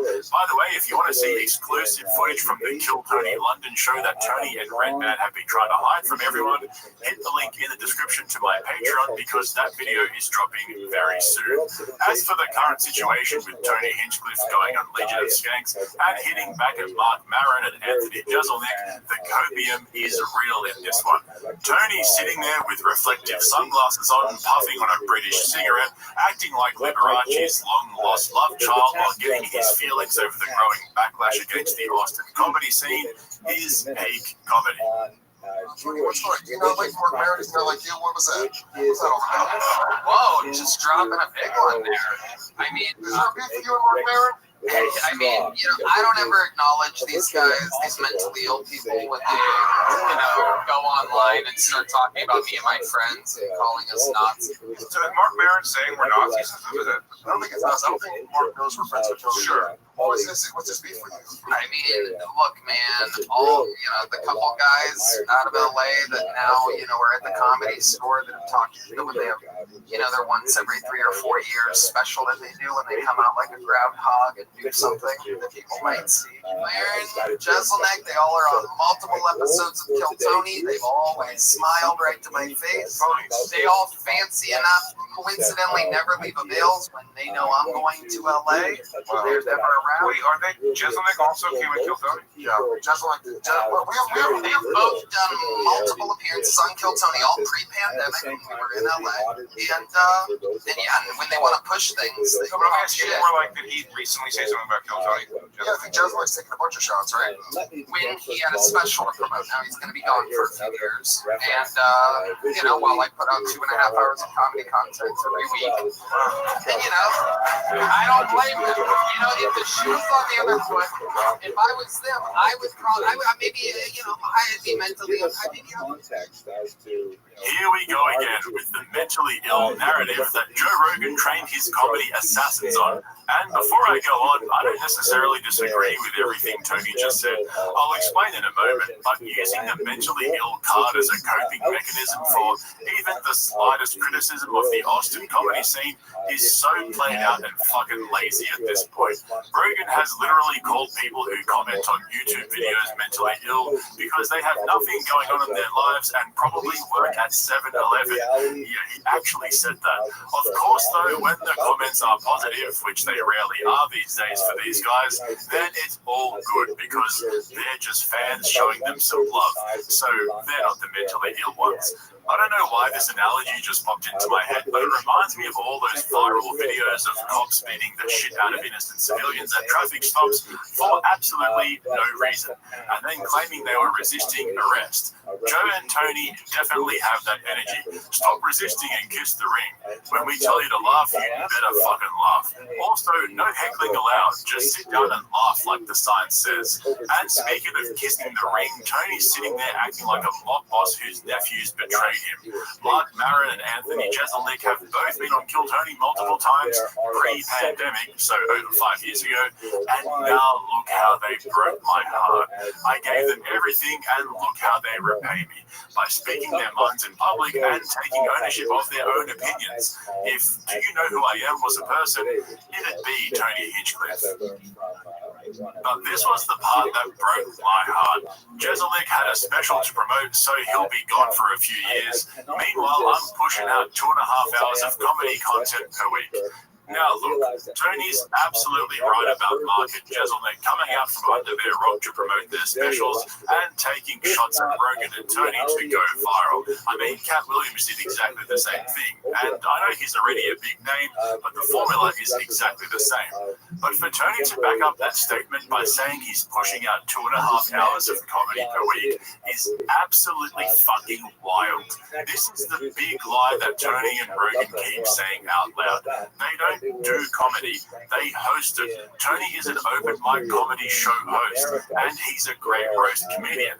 Him acting like he's pushing out the equivalent of a comedy special every single week is so delusional that I think he actually believes it.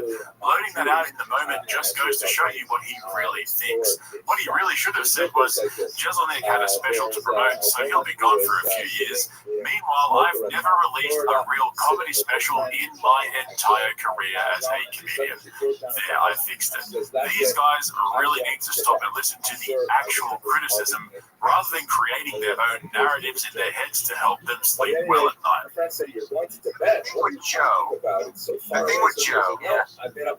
is I don't know that we have a lot to talk about because of my idea of what he's done to comedy.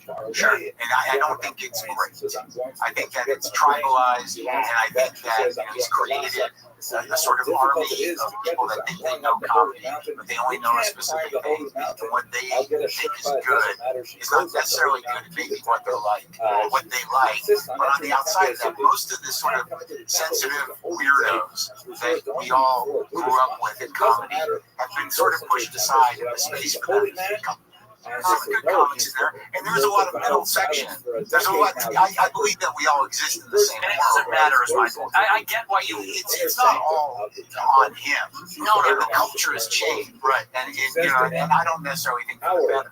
What do you think the Austin shelf life is going to be? I don't know. I think that it's so effectively tribalized at this point. It really comes down to material. You're not able to confidently do an hour without worrying about getting clips so you can get people come see you do crowd work. What are you really? Or what is your voice? Who do you work for? You'd like to think you're working for yourself, but you're just a platform who doesn't really need to find who they are out there or do anything interesting at all. That's a problem. Yeah. So I'm tired of the attitude. I thought you were going to say violence in this country. No. I'm tired. They come up back to LA. One guy, I want to name his name, and go, you seem like you're thriving. And I'm killing him. You know what I mean? And I'm like, whoa, dude. You moved out because you couldn't survive here. This is it's an animal. It's an animal. By now, everyone's figured out that Bobby Lee was talking about Tony Hinchcliffe there. The arrogance to come out and claim that you're killing it now when nobody actually cares about your stand-up act is so typical of the Austin comedy guys. I was reading a post the other day about someone saying how they went to a Tony and Friends show and how surprised they were to see see how many empty seats there were everywhere around them. That's the reality for a guy like Tony. People don't watch Kill Tony to see his comedy, they watch it for the spectacle. I mean, that's why I watch it, and I'm a huge fan of the show. We want to see people bomb and get roasted and the different guest comedians on the panel. Occasionally an open micer murders on stage, and it's good to see. I mean, look at how Timmy No Breaks basically forced his way back onto the show after Tony and the panel clearly hated him. Nobody's tuning in to see what funny questions Tony's going to ask today. We all know it's the same shit on repeat. But like I said, Tony is right about one thing, and even though I agree with a lot of the criticism, guys like Mark Maron and Anthony Jeselnik are purposely drumming up publicity by going after Tony and Joe. And instead of ignoring it, Tony's getting sucked right into their game. He had a special to promote. He's ending his podcast, Maron. You know. He's ending it because literally no one's listening to it. I mean, I don't know if you look at the charts at all. No, it's a thing. No one listens. I just don't get being worked up about this stuff ever to be like, just to go like public and be like, this scene sucks. Yeah, and he also calls everybody a hack, and then he talks about Trump for 3/4 of his special, calling him Bad Orange Man, and then talks about his sad cats like he has for 45 years. That's what bothers me the most. As the mayor of Hacktown, which I call myself, loosely throwing the H word around. I don't like it. Right? You gotta earn your bones as a hack. All right? Well, Chuck, get him up there. Let's see it. My only problem with it, and it's very sincere. My only problem with it is people can like what they like or hate what they hate. Comedy is hard enough, man. And Austin is 95% struggling comics that are there to try to fulfill this insane thing that we're all trying to do. Guy Rose's called Banks not getting into a black sword. But you know what I mean? Like guys going out on Austin and like and seeing it's like it's hard enough, man. You know? Shut up, Joe. You're not the mayor of Austin. You moved there 6 months ago. I was at you own a house in Pennsylvania. I was you opening to give your dissertation on Austin. All right. Everyone's just trying, man. On this crazy little marble we're sitting on their space. Trying to make people laugh for a living. Yeah, you're right. I suck. Great scene there, and Tony and Joe and a bunch of other guys really helped cultivate this beautiful thing. You made the sale, dude. You're By the way, let me just say, you guys would literally have a place in Austin if you didn't have like visitation rights to your children. You'd be freer. You'd be able to go do fun things. You would be tied down to this dark rat-infested, grueling city. Also, too, Austin has plenty of rats. Alright, let's be honest about what's going on here. Big J and Lewis are jumping on the bandwagon as well. This is what makes this whole situation so fucking funny to me. Rogan and Tony are the only ones who are genuinely butthurt about getting called out. Everyone else around them are just going along for the ride. Lewis brought this whole beef up in the first place, clearly farming for clips. Then when Joe DeRosa jumped in with his cringe-ass take, they completely shut him down. I fucking love it. LA comedians have finally figured out that instead of ignoring the backlash against Austin, leaning into it is the better option.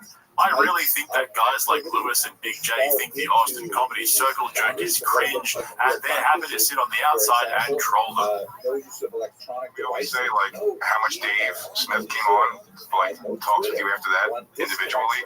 Me and Lewis like, why doesn't Joe embrace us the way he embraces Dave? And then someone brought up the first picture we ever took here. It's so funny. It's the werewolf. I am standing behind the werewolf. Lewis is getting sucked off. Lewis is acting like he's getting sucked off by the bear, and Dave is just leaning and touching it. That's hilarious. The difference between us and Dave. Dave keeps going back. Dave has his hand on the head gently. Yeah. Is Dave in the Rogan sphere? We're trying to figure out how we get in the Rogan sphere. Where's the sphere?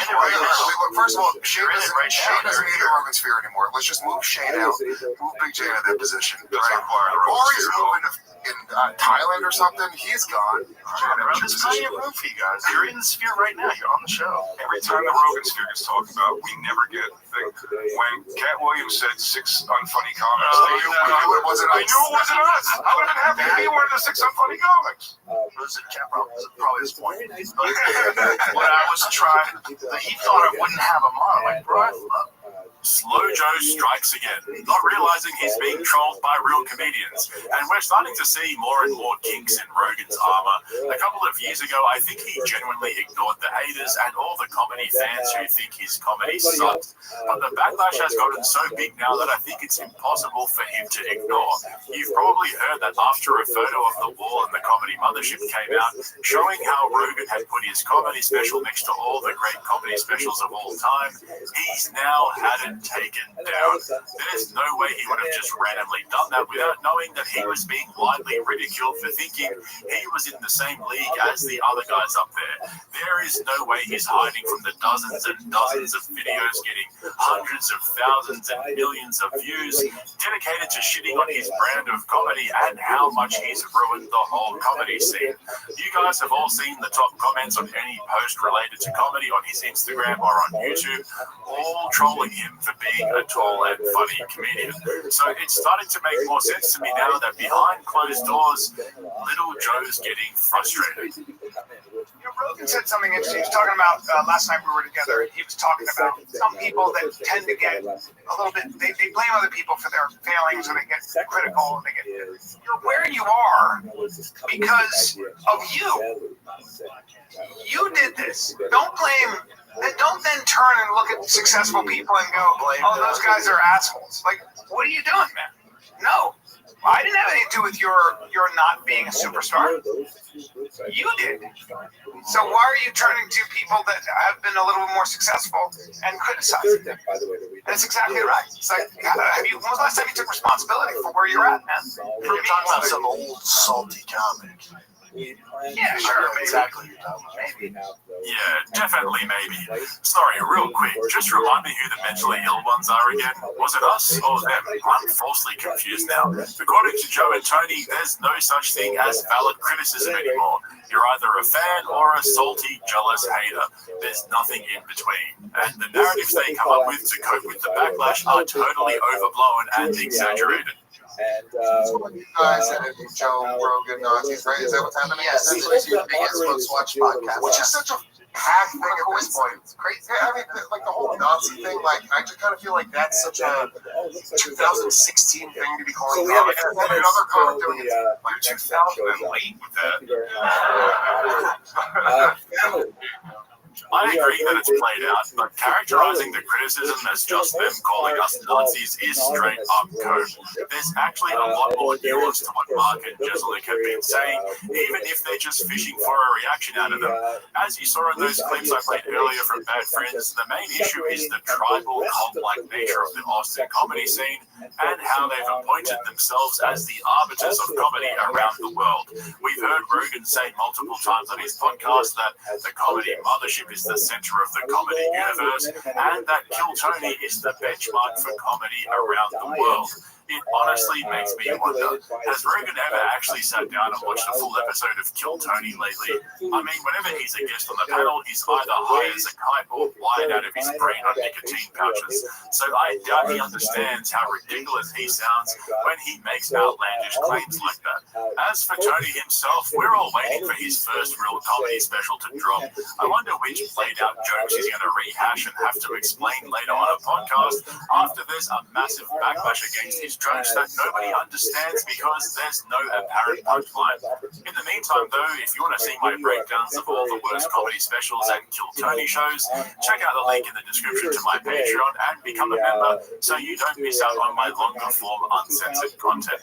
Thanks for watching, guys. I'll catch you in the next one. Hey, attempt this extraneous task rather than the work that Rogan said something interesting. He was talking about last night we were together, and he was talking about some people that tend to get a little bit. They blame other people for their failings, or they get critical. Or they get. You did this. Like, what are you doing, man? No. Whether I didn't have anything to do with your not being a superstar. Separated into certain activities. You did. Separated into certain It's like, things. when was the last time you took responsibility for where you're at? On the large. If we were smart, we would have done Patreon. Move on to the second level. 10 years. You can regulate, so there's a lot of the Reddits and the YouTube is super toxic. You can get rid of all that. So you have hardcore fans like, oh, thank God, you finally can comment again and not get destroyed. Yeah, get made fun of. That's cool. That's why. Study in itself. Study of the holy. At this point, I'm convinced that Brian Callen is low-key trolling Brendan. In basically every episode of The Fighter and the Kid these days, Brian brings up a major criticism of your boy and masks it off as a random thought he had or some conversation he was having with somebody else. We saw just a couple of weeks ago how he brought up the shorter life expectancy of athletes and had Chin pull up all the sports that Brendan's attempted over the years just to show everyone how the leading cause of death is heart disease from steroid and PED abuse. And of course, we can't forget the sad reality of CTE and TBIs in football and MMA. Brendan was sitting there biting his nails, squinting as he read off the screen about how his days are numbered. But over the last few episodes, for some reason, Brian's been grilling Chin about his alcohol abuse and all the various health issues that he's been dealing with as a result. Naturally, Brian has this special way of bringing it up. He has the subtlety of a poet and the precision of a marksman. So Chin's gonna die, and here's the thing: take your pulse right now. Ironically, Brian's probably the healthiest person in that storage unit, and so in keeping with the theme of bullying his producer over his poor lifestyle choices and bad health, Brendan casually brought up his drinking issues because, you know, it's edgy to air your employees' dirty laundry on a podcast just for a laugh. But things quickly turned on Brendan after Brian dished out a piece of advice that seemingly applied more to Brendan than it did to Chin. This was another one of those moments where Brian Callen directed his wise cautionary tale at Chin when he was really speaking to his boy Bubba. Just quickly though, if you haven't already, check out my new channel, More Cringe, which I just launched yesterday, where I plan to cover cringe from all over the internet, not just on podcasts. Shout out to all of you who have already subscribed and helped to get it off the ground. You guys are the best. Alright, Chin, roll the tape. The idea of what do you do for the lunch, Chin? Watch by yourself drink. Brandon, so many people messaged me after that episode, by the way. They said, a lot of them are on my side. They're just like, you just do your thing. Yeah, they want you to die. Bro, do your thing. No, and then anyone that says, do your thing. The one thing about the internet is you can count on them. Yeah, I appreciate their support. But then also some people said, like, yeah, dude, we love you. Go to this rehab center in this area. Yeah, people that care about you or people that actually are in for your best interests. We care about not, yeah, of course, that's what we're trying to help. The main thing is that people that says, dude, you're fine, keep doing this, is not your friend. I think Brendan and I have been around long enough and have our own issues. Yeah. And so I think what happens is you get some age on you is you realize that there's a limit to what you can say and do for anybody. And we all have to be our own source of change. You know, Rogan said something interesting. He was talking about last night we were together, and he was talking about some people that tend to get a little bit, they blame other people for their failings, or they get critical. And he said, you're there, you're where you are because of you. You did this. Don't then turn and look at successful people and go, oh, those guys are assholes. Like, what are you doing, man? No. I didn't have anything to do with your not being a superstar. You did. So why are you turning to people that have been a little more successful and criticizing them? That's exactly right. It's like, when was the last time you took responsibility for where you're at, man? You know? Yeah. And that's an important thing to say. So, for me, talking about some old salty comedy. Yeah, sure, exactly. Maybe. I don't blame anyone for anything. I'm just like, no, I know you don't. I'm saying, and I appreciate that with you. But I'm saying that, you know, we're all responsible for the condition we're in, one way or another. There's, things happen in life, but, you know, what are you going to do to get out of it? And, yeah, there's some salty people out there in our community.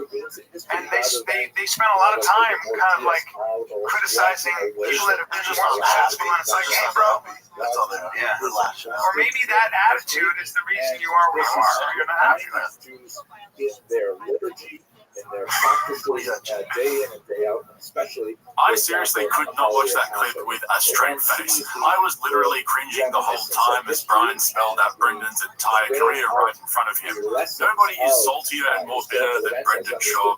His whole downfall started in the first place because he tried to be someone he wasn't, thanks to his North Star Joe Rogan, who I'll get to in a moment. Don't think I missed that bit. This Mark Maron beef is out of control, but the sheer irony and hypocrisy coming from both Brian and Brendan when it comes to lecturing Jin on taking responsibility for his actions and taking steps to improve his life when they're both sitting in armchairs in some random storage unit in Austin, Texas, making podcasts to entertain their haters and a bunch of bots. Like, imagine being in a meeting at work and your boss randomly brings up that you're an alcoholic with health issues in a meeting about the stationery budget.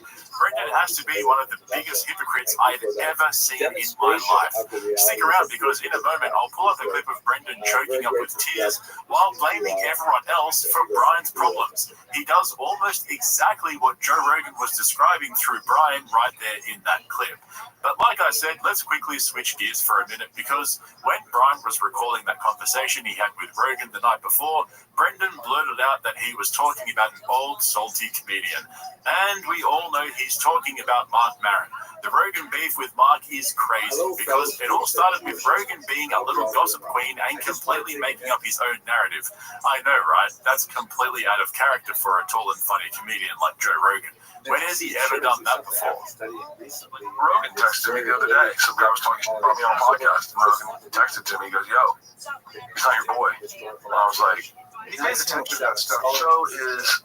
Joe's hyper aware of weird concentric circles. Like he doesn't care about him. He doesn't care about he cares about his boys and just giving you a heads up. This guy he sent it to me. And I was like, that guy. And the guy, I'm friends with the guy. I had him on my podcast 2 times. What was it about a real thing? Like I was on an Instagram live, just doing a thing, and I was rambling on, like I do, and I was talking about Netflix, and basically what I said was that Netflix has created this cash grab culture, where a certain echelon of comics can just do, pop-up shows, shit-face, and make millions of dollars. Yeah. And I wasn't talking about borderline. Do you know who I was talking to? Proper and no. Chappelle. So I was and it's not an unknown thing. It doesn't pop up unknown to me, but yeah. But I decided just to be diplomatic and not mention names. And somebody on Instagram was like, talking about Kreischer. Oh, that's how it's done. And then I'm scrolling and I see him on a podcast saying there's this guy we were friends. He's been on my show. I've been on his show, and he said some. And Rogan Rogan got in my ear and said he's not your boy and all this, and his name rhymes with it. I'm like, oh. So Joe, don't read the comments. Rogan created a beef with Mark Maron and Bert Kreischer for absolutely no reason at all. On a side note, I couldn't help but imagine what Dave Chappelle's reaction would have been if Rogan called him up to let him know that Mark had been talking shit about him. He'd probably be like, Mark who? Like the time Joe was explaining to Chappelle how Andrew Schultz is a comedy genius for doing his little skits in the pandemic, and Chappelle didn't have a clue who the fuck he was talking about. And so clearly, according to Brian Callen, Rogan hasn't been following his own rules about ignoring the haters and not giving them any attention, because it looks like Mark Maron's recent publicity tour for his comedy special has been keeping Joe up at night. It's so funny to me how Rogan falls for this time and time again. Remember how last year Cat Williams caused a stir by calling out Rogan on Shannon Sharp's podcast, which led Rogan to cave and invite Cat onto his podcast, which in turn gave Cat so much publicity that his comedy special went straight to the top on Netflix a month later. Now everyone's talking about Mark Maron talking shit about Rogan, and what do you know, Mark's also got a comedy special out. The whole business model of going on JRE to promote your special has been flipped on its shiny bald head. Now comedians are just calling him out for the same effect. Now that's genius. Maybe Schultz should try that instead. This is turning into the UFC, except there's no fight and they're just comedians. But I promised you earlier I'd show you a clip of Brendan doing exactly what Brian was describing earlier. How Rogan was saying he's sick of these comedians blaming everyone else for not being as successful as the top 250 are. And what do you know, Brendan was actually talking about Brian. I'll get emotional here. It drives me off, if we're being honest. You believe this, you don't edit this out. I'm speaking from my guitar, I know you're not going to like this. I'm going to cry. It drives me nuts that Brian's at where he's at. I will challenge anyone, any comic, to go on stage after talent. I challenge any of those comics. I don't give it to the comic store, Zanies, wherever they're at. And you're telling me Brian's not better than 99% of those in comics. It drives me nuts that he's not up there with those guys. He's better than 99% of them. And you want to outcast him over some bullshit? That's what I don't with. That's what upsets me. So what makes me proud, and I'm now trying to get mad what makes me proud, is he's not going to lash out about it. Brian's cool. Brian goes to work. Brian's doing the road. Brian's trying to sell tickets. But I'll tell you right now, I don't forget. That's not cool with me. That's why you don't see it those weekend places. Drink no beer. Soldiers and beer. Drink no beer. This is especially relevant because the Egyptians used to kind of water beer as their staple. Yeah. Or popular pottery. No, you guys miss Brendan's side piece, schnoz?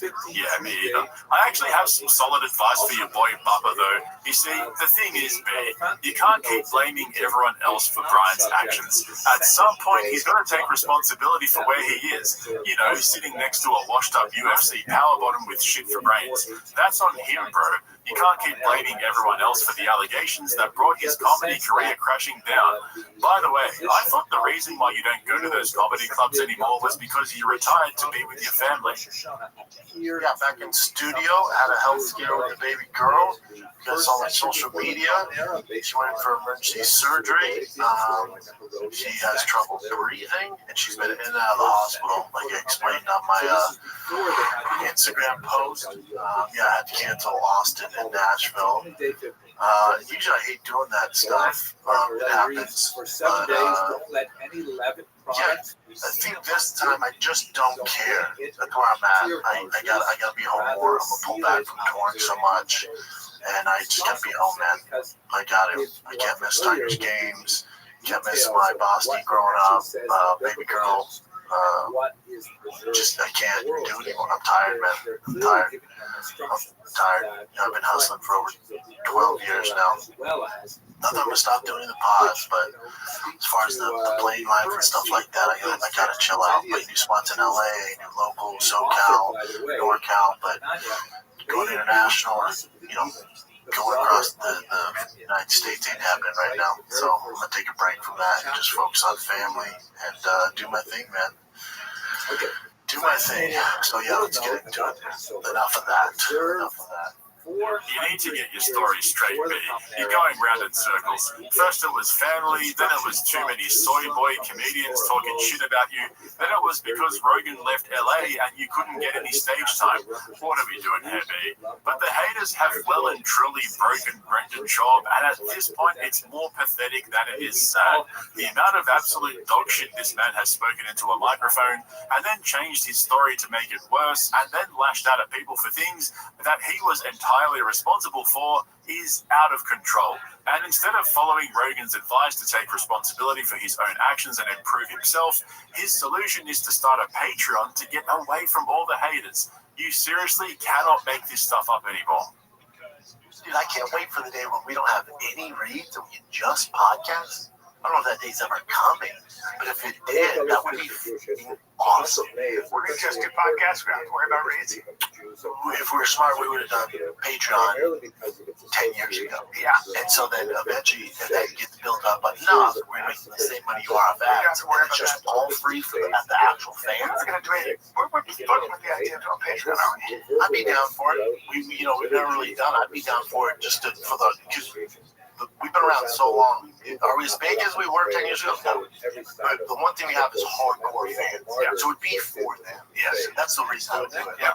And you can regulate, so, because a lot of the Reddits and the YouTube is super toxic. You can get rid of all that. So you have hardcore fans like, oh, thank God I can finally comment again and not get destroyed. Yeah. Or get made fun of. That's cool. That's why I would do it. Like that. You have to give them incentives after 12 years of a free show. You buy the pay whatever it is, $3. You have to add content to it. You can't just do the same show. Right. They're like, dude, you got it free for 10. If you give some like behind the scenes, you do some live shows, you give extra episodes, you do longer episodes just for the Patreon, you give a reason to subscribe. That makes it. Arya though, that's my biggest fear. Arya, you down? I wouldn't have to commit to it. Because it's going to be a beast. It's more work than we do now. Let's go, bro. All right. I look like. Afraid? What do you think, Chip? I'm done as long as it gives. We'll still put up free content, right? But then just adding to it, like extra stuff for the hardcores, which I've been supportive since. Yeah, extra episodes, longer episodes, Q&As, jokes on there. Yeah, and the goal would be eventually get a point where we don't have to do any reading, we're just doing it. And they can just enjoy the content without having. That's the biggest thing too. Also, we don't have to post much. No, yeah, just so you can just play music on there, videos. Like we really don't have to edit the video. Oh my gosh, it's the Wild West. Really, just be completely raw. I mean, you guys are pretty raw as is, but every now and then we'll have to do something. It's on me. I'll say a few outlandish things and shit has to be edited out. Not just that, but just like saying names of people that you don't want to put them out there. You know, that kind of stuff. Give me something else. Oh, you mean current event? Yeah. All right. Have you guys heard this story? This is wild. You know, I love my serial killers. That is classic Bubba right there. The real reason I'm starting a Patreon is for the hardcore fans. It's for them. But also, it's so I can hide from all the toxic haters on YouTube and Reddit. Let's get real for a second here. The real reason why Brendan's never started a Patreon is because without ad reads, reason to have a paid subscription, because who's going to pay for all the bots? I'm being serious. Think about it. They start a Patreon, they buy a bunch of fake memberships to boost the numbers, but because there are no ad reads, they can't offset the cost of all the bots. So what would be the point? There's no one to fool. And for the life of me, I cannot understand why these so-called comedy podcasters insist on having production meetings in the middle of a podcast. Tom and Bert do it as well. Guys, nobody wants to hear that shit. Have a conversation behind closed doors, make a decision at net and outset. Talking us through the pros and cons of a business decision is fucking boring. Not only that, Brendan's here for a rude shock as they never choose for the Patreon. Does he really think a bunch of homeless cats won't start to troll him for the low price of $3 a month? And no ad reads too? I still advise you guys. Brendan, you should definitely do that. I can't wait. Sign me up. Incidentally, check out the link below in the description to my Patreon if you want to see my uncensored exclusive content. I'm currently working on a video covering the disaster kill set show in London that Tony Hinchcliffe and Brian Redman have been hiding from us. So check that out if you're interested, and don't forget to subscribe to my other channels right here on YouTube as well. Thanks for watching, guys. I'll catch you in the next one. That summarized a lot of the challenges that came to But the thing with Joe, is I don't know that we have a lot to talk about because of my idea of what he's done to comedy. Sure, and I don't think it's great. I think that it's tribalized, and I think that he's created a sort of army of people that think they know comedy, but they only know a specific thing and what they think is good. Look, dude, there's an ugliness that's out there right now where, there's certain podcasts out there that if you're a racist, if you're an anti-Semite, if you're a psycho-nationalist and you want a softball interview, there's podcasts out there where you can, and they will laugh at your bad jokes and just give you this path. We've already seen this, and we've seen what it does to a nation. and it's not the way to go. It's not the way to go. Tall and funny comedian Joe Rogan is back in the spotlight as more and more comedians are getting comfortable calling him out during interviews. The tough thing for Joe is that they're not all calling him out for the same thing. Mark Moran appeared as a guest on Bad Friends yesterday, where he criticized Rogan for ruining comedy to the point where he even had Bobby Lee and Andrew Santino agreeing with him because of their mutual disgust towards the whole Austin comedy bubble that Joe created. And then there was Bill Burr last week, who didn't just call out Rogan, but all of the other comedy podcasters who had politicians on their shows and gave them softball interviews instead of staying independent and criticizing both sides. There have been a few channels, including my own, that predicted the comedy bubble would take a major hit after last year's election, and all signs so far are pointing to exactly that. The biggest casualty has been Andrew Schultz, who made the transition from comedy podcaster to pseudo-intellectual political journalist, thinking he could ride the wave of political guests going on comedy podcasts, one epiphany at a time, which backfired so spectacularly that his own fans are now his biggest critics. Even Tom Segura and Bert Kreischer are taking a break from comedy to pursue other interests now that things have slowed down and good material is becoming harder and harder to come by. But for Slow Joe, things are a little more complicated. Rogan's policy of posting and ghosting, never reading the comments, and never listening to or reading any criticism against him has come back to haunt him in the most embarrassing way possible. After being forced to endorse Trump for the White House last year by his close friends and billionaire handlers Elon Musk and Dana White, Rogan is now in an awkward position where he no longer supports the majority of the government's policies, yet can't admit that he fucked up by picking a side. Rogan's bullshit detector hasn't just been exposed, it's been completely hacked and used against him by the very establishment he's always claimed to hate. And so now that the shit has hit the fan, more and more comedians are finding the courage to speak out and criticize Rogan for ruining comedy and becoming a political talking head. You want me to be open? I can be open. Yeah, be open. Yeah, you can fly free on this show. I feel that. I feel safe with you guys. You should. That's when I was driving over here. I thought this is going to be a supportive, safe environment. Yeah. You can say whatever you want. Say whatever you want. I want to say something before I even say that. I want to say that I feel like there's two people that are the pioneers in terms of comedy that inspired this generation. Sure, which is a generation below. Yeah, I get it. Probably all owe it to Tom Green. Yeah, I did Tom. Yeah, right. Tom was first with the video. With the video, Me and who else? Rogan. Okay. Who's that? Joe Rogan. Joey. Joseph Rogan? Yeah, he's out of Texas. Oh, in Texas. Got it. I got it. Got it. You love Austin, don't you? He's running half the planet out of Texas. Yeah. He's got a tight hold on the enlightened media. Dude, Merritt's disdain. It's not disdain. It's reasonable criticism. Reasonable criticism. Yeah. When was the last time you spoke with him? I don't know. That's a good question. I guess it would have been at the store. I never talked to him in Austin. I don't go into the club. I don't really think I'm on his radar. So something tells me you are. Oh yeah, something tells me. It's weird that you get lumped into a certain thing, and maybe it's my assumption that his army of healthy fellas. Is that their title? Army of Healthy Fellas is so good. No, you just gotta, gotta stay, keep the machine's gotta be good. Yeah. There's a shot at Bert. Go ahead. No, so I don't know the last time I talked to Joe. People for a while were like, why don't you go on Joe's show? And my answer to that is like, why? Why? Right. Well, it doesn't service you. Well, no, I don't need him, and also there's no way for me to, like, what am I going to talk to him about? And there's no way for me to sort of not walk out of there and be like, all right, I guess I'll look at my phone. How long is this going to go on for? Right. But it's like Martin Luther King and Malcolm X maybe meeting at one point. Don't you think? Let's go historical. Say it again. Malcolm X and Martin Luther King meeting. They met at one point. Yeah. Well, that's right. And pioneers of the civil rights movement. Which one is Malcolm X and which one's Martin Luther King? No, I don't really. That's not Martin Luther. The analogy doesn't work. No. He's so bad at analogies. Let him talk. It's going to get funnier as it goes on. Yeah. Okay. Let me go with more analogies. He's like, this is if Hitler's and Goebbels had to hang out off the work site. Well, one of those is right. Yeah. Yeah, I think we got half that analogy.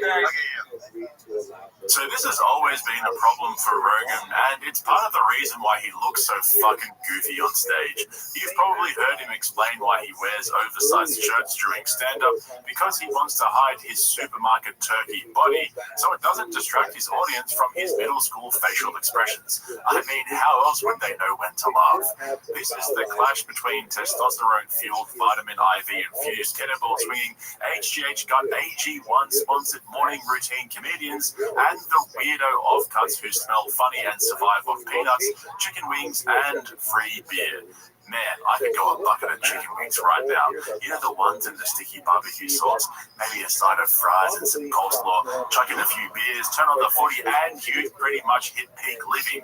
And that's exactly what I think Mark's saying there. He's not interested in talking about saunas and cold plunges and the other 6 talking points that Joe has on rotation. And at the end of the clip there, you probably heard him say Bobby Lee's Malcolm X Martin Luther King Jr. analogy didn't make sense, and instead joked that Joe would be closer to Hitler or Goebbels, which is a pretty hot take if you ask me. Calling Reagan a fascist is probably a bit of a stretch. However, like you saw in the intro, the same sentiment is growing from guys like Bill Burr, who I'll get to in more detail in a moment, where they feel like Joe and his buddies are using controversial guests to get clicks, and then giving them softball questions and almost no pushback when they say crazy shit like Epstein topped himself and the Epstein files don't exist. As for Mark Maron, this next clip is where he starts to lose me a little, because I think the exact opposite is the problem. Maybe he needs to watch a little bit more Kill Tony to really understand the problem. What do you think the Austin shelf life is going to be? I don't know. I think that it's so effectively tribalized at this point. It really comes down to material. I mean, at what point? It's like whatever they represented in terms of policy. It's not a stretch. It's like they won. Trans people are frightened. They have no ability to get health care anymore, and they're afraid of being alive and have no freedom. So that's done. When do you stop with the jokes? Like immigrants, okay, well they're being ripped away from their homes, and they're all terrified, and okay, so that's done. When do you stop with the jokes? Right. I mean, it's one thing to pick on the vulnerable and the marginalized, but I mean, they're down. Yeah. I mean, why do you got to keep hitting them unless you're a hack? Now there's a question. Mark, and swing. See, I think Mark's only half right there. I mean, have you guys watched Kill Tony in the last 6 months? Hinchcliffe and Redban are hitting those DEI quotas like a Disney franchise. It's all about that Netflix money now. But Mark is also right in the sense that Austin comedy has become hacky as fuck. For me, though, it's not because it's offensive to punch down, it's just cheap. It's not that deep. They're all dropping middle school cafeteria one-liners as if they're channeling the second renaissance. By the way, if you want to see me rip into Kill Tony and all the other Austin comedy assassins, check out the link in the description to my Patreon for all my uncensored exclusive videos. Basically, Rogan's whole idea that he's turned Austin into a true comedy meritocracy is a complete fantasy. Joe and Tony are the new gatekeepers of comedy, and they're making sure there's no more room at the top. They're pulling the ladder up behind them. They're turning Austin into a freak show so they can say they liberated comedy and created a democracy. You know how Tony shuffles through the bucket, pulling out names and throwing them back in until he finds one that fits his target demographic. But when an open micer absolutely murders on stage, Tony asks them a few questions and moves the show along because they don't fit into his diversity quota. The worst part is, they don't even try and hide it. They sell it as a feature, not a bug. What happened to just being funny? These guys are seriously worse than Hollywood at this point. Sorry, this is turning into a Patreon video. Let's get back to comedians calling out Rogan. The rabbis. We're talking about the billionaires and politicians. What do you feel, and podcasters, what do you feel about politicians and billionaires who appeared on podcasts of your peers to try to use leverage comedy for their own goals? Dude, it was before that. I remember the first time I saw a president go on the Tonight Show. I thought it was cheapening the office. It's like they never did that. Now that everybody has a camera and blah, blah, blah, it's just so all over the place. I just think the landscape of it has changed. All I can say is personally, personally, I would never do it. And I would never have somebody come on that's running for president with my intellect. I'm not going to sit there and be like, so, like, what are your, what's your foreign policy? Like, it would just, I would be like within 3 minutes, dude, what was your favorite Super Bowl? And then people be like watching it going, I like that Super Bowl too. I'm going to vote for this guy. It's just like, it's just so far beyond my wheelhouse. Like, I am just way. One of the reasons I like Bill Burr is that he roasts everyone. I know he's changed a bit over the last few years and started pandering more to the mainstream audience. I mean, that movie he made called Old Dads was so on the nose and predictable I almost couldn't finish it. But he does go hard at both sides of politics, which guys like Rogan and Theo Von used to do before they picked sides and drank the Kool-Aid.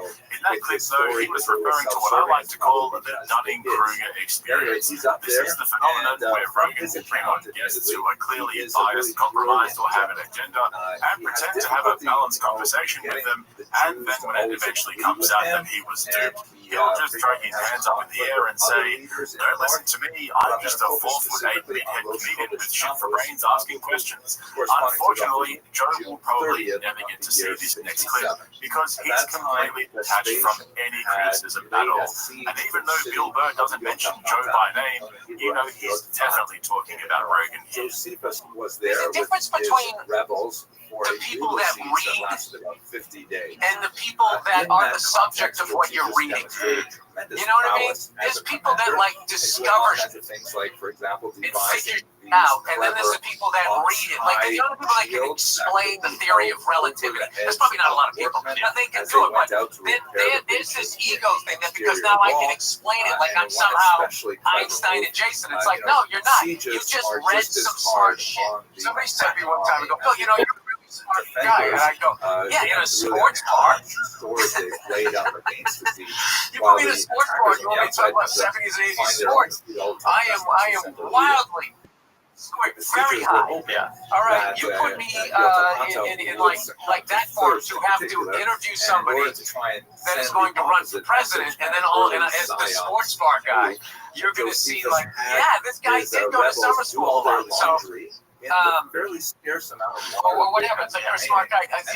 Compared to what? Yeah. It's all like sort of so the Roman defenders would see Joe Rogan is smart compared to Brendan Schaub. Yeah, I said they're not worried about it. They're doing their laundry. But the bit Bill Burr left out was that not only does Rogan always bite off more than he can chew, he's helped spawn a whole genre of podcasters who have an overinflated sense of confidence in their ability to comprehend complex issues. Or in Bert Kreischer's case, he's just overinflated. Every time I sit down with a bowl of popcorn to watch Brendan Schaub stumble his way through a conversation nobody asked for, I think to myself, Joe Rogan did this. But when Andrew Schultz has the same epiphany that most of us had at the age of 15, and his buddies sit around nodding their heads waiting for him to squeeze out yet another brain fart so they can all sniff it and tell him he's a genius, I think to myself, Joe Rogan told him he's smart. Or when Bert Kreischer brings up the machine story for the 5 millionth time on a podcast, I think to myself, Joe Rogan told him to tell this story. Joe Rogan isn't just responsible for ruining podcasting, he's well and truly ruined comedy. The thing with Joe,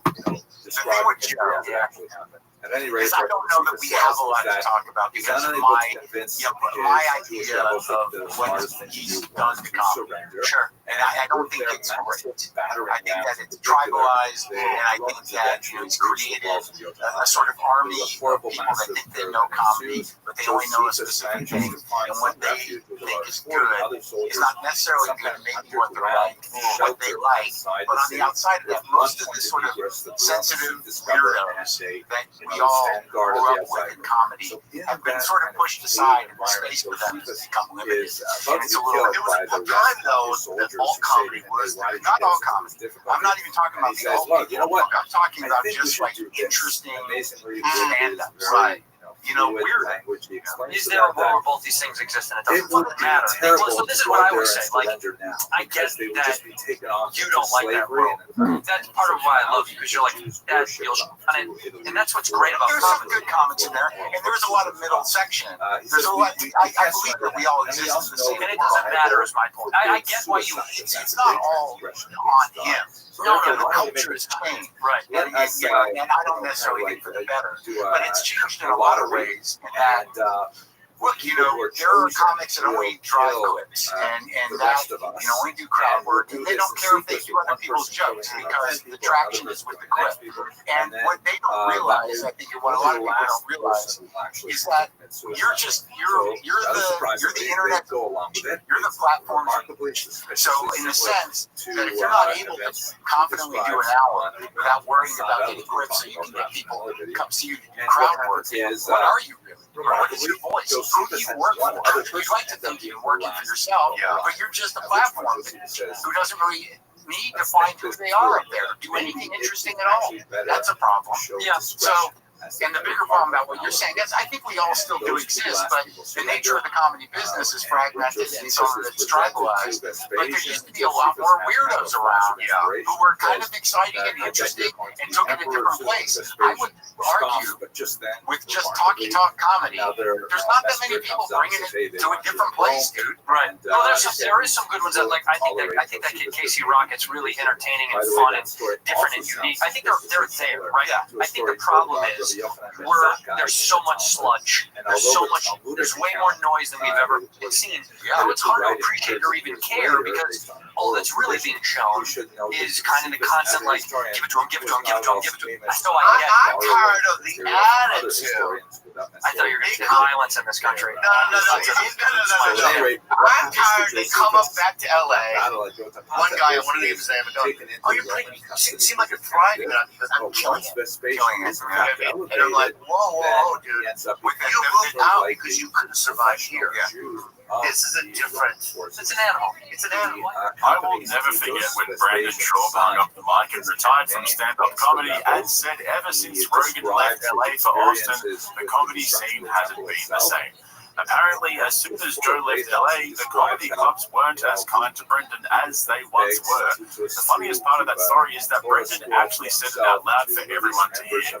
Like, imagine publicly admitting that your comedy career completely fell apart as soon as Joe Rogan moved to Austin.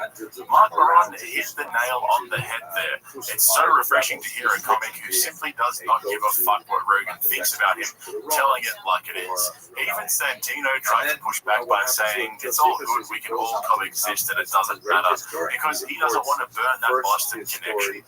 I'm actually surprised though that Bobby Lee didn't push back more than that, to be honest. He was happy to hear Mark trashing Rogan and the Austin comedy scene while nodding and laughing along. Ever since the whole Brendan Schaub and Kalila situation, where your boy Brendan tried to hook up with her and then threatened Bobby and Kalila after she rejected him and started talking shit about Brendan with her friends on Trash Tuesday, that's the point where Bobby probably realized the damage Rogan had done to the comedy scene by bringing in people like Brandon. Now we have guys like Tom Segura talking about their diets and workout routines non-stop while literally hooked up to a vitamin IV, then promoting their new vodka brand in the next breath. It's like Idiocracy meets Trailer Park Boys down there. And anyone who's willing to call it out is a hero in my books. Anyway, if you want to follow the decline of the Austin comedy scene and all the drama and shenanigans that come with it, make sure you're subscribed to both of my channels, Podcast Cringe and Podcast Cringe Bites. And hit the link in the description for my Patreon, where you'll find my exclusive uncensored videos covering the usual suspects. Thanks for watching, guys. I'll catch you in the next one. To light so many. When we thought Trump was going to come in and then a lot of things were going to be resolved, we're going to drain the swamp, we're going to figure everything out. And when you have this one hardcore line in the sand that everybody's been talking about forever, and then they're trying to gaslight you on that. By the way, for those of you who are subscribers to this channel, especially members of the channel, it's my mic. It's a little bit of different activity. It's on silent, but it still goes. Really excited that I'm making my way fully trust your friends. Well, they don't trust you anymore. They did call me this morning. What are you going to tell them about? A couple of years now. Joe Rogan's CIA handler is back in the studio to set things straight after everything that's been going on. Rogan took a short European holiday with his family. So now that Joe's back, it makes sense that Mike Baker would make an appearance on JRE. He's got this uncanny ability to turn up the most fortuitous times to walk Joe through what's really going on behind the scenes. People have been calling it in the comments for a couple of weeks now, saying things like, it's only a matter of time before Mike Baker makes an appearance on JRE to give us the CIA narrative on Epstein. And the comments in this episode did not disappoint either. Mike Baker once again changing the batteries to the bugs he put in Joe's studio. Alright, let's see what the CIA's position on current events is. So I think I've actually figured out how Mike Baker's been bugging Joe's studio. If you recall, last time he was in there, I pointed out that he holds his cigar in a very strange way. And this time, I again noticed he holds his pen in a strange way as well, which led me to conclude that the bug is in the pen. Joe's probably always wondering why Mike accidentally leaves his pens behind every time he visits the studio, so he keeps them for him in a little tin in the middle of the table. That's why you never actually see Mike writing with the pen. It's just a placeholder in his hand until he's ready to leave it behind. But as you saw in the intro there was quite a bit of talk about the CIA in this episode, much more than usual, and a lot of it was Mike defending the agency and playing down his relationship with them. We have a really nice relationship. They don't tell me what to say. If I go on TV to talk about something, they just like, it's not like they're gonna call up and say, well, here's our view on this. They trust me. Yeah, they trust me. I'm not gonna open my app and talk sources and methods. Just talk from an operational perspective. But yeah, so that was my wife, which reminds me, it's my boy Muggsy's birthday today. Happy birthday, Muggsy. Yeah, thank you very much. Shout out to Muggsy, happy birthday, brother. And shout out to the other two, Schmucko and Fucko as well. Sounds like such a wholesome family. But as usual, guys, there's absolutely nothing to see here. Everything is completely normal. Just keep calm and carry on. Rogan's just out here asking questions, so don't expect him to have the answers or to provide any sort of pushback against his guests who come on his show to spout their narratives. And even though Joe has access to all the people involved in this, for some reason, he routinely asks questions after the fact that he could have easily asked them when they were actually on his show, sitting across from him in the studio. The Epstein stuff is so crazy because when Cash Patel was on here, and he was like, there's nothing. And I was like, what are you talking about? Yeah. I didn't even know what to say. My thought was, and people were like, why didn't you push back more? My thought was like, I'm just going to put this out there and let the internet do its work. Because there's nothing I can. The guy's saying there's no tapes, there's no videos. That doesn't make any sense. You didn't know about the Michael Batten stuff, the autopsy stuff, where it showed that he had 3 broken bones in his neck, which never happened. He's like, well, we have a film, we're going to release that film. And the film has a minute missing from it. Yeah.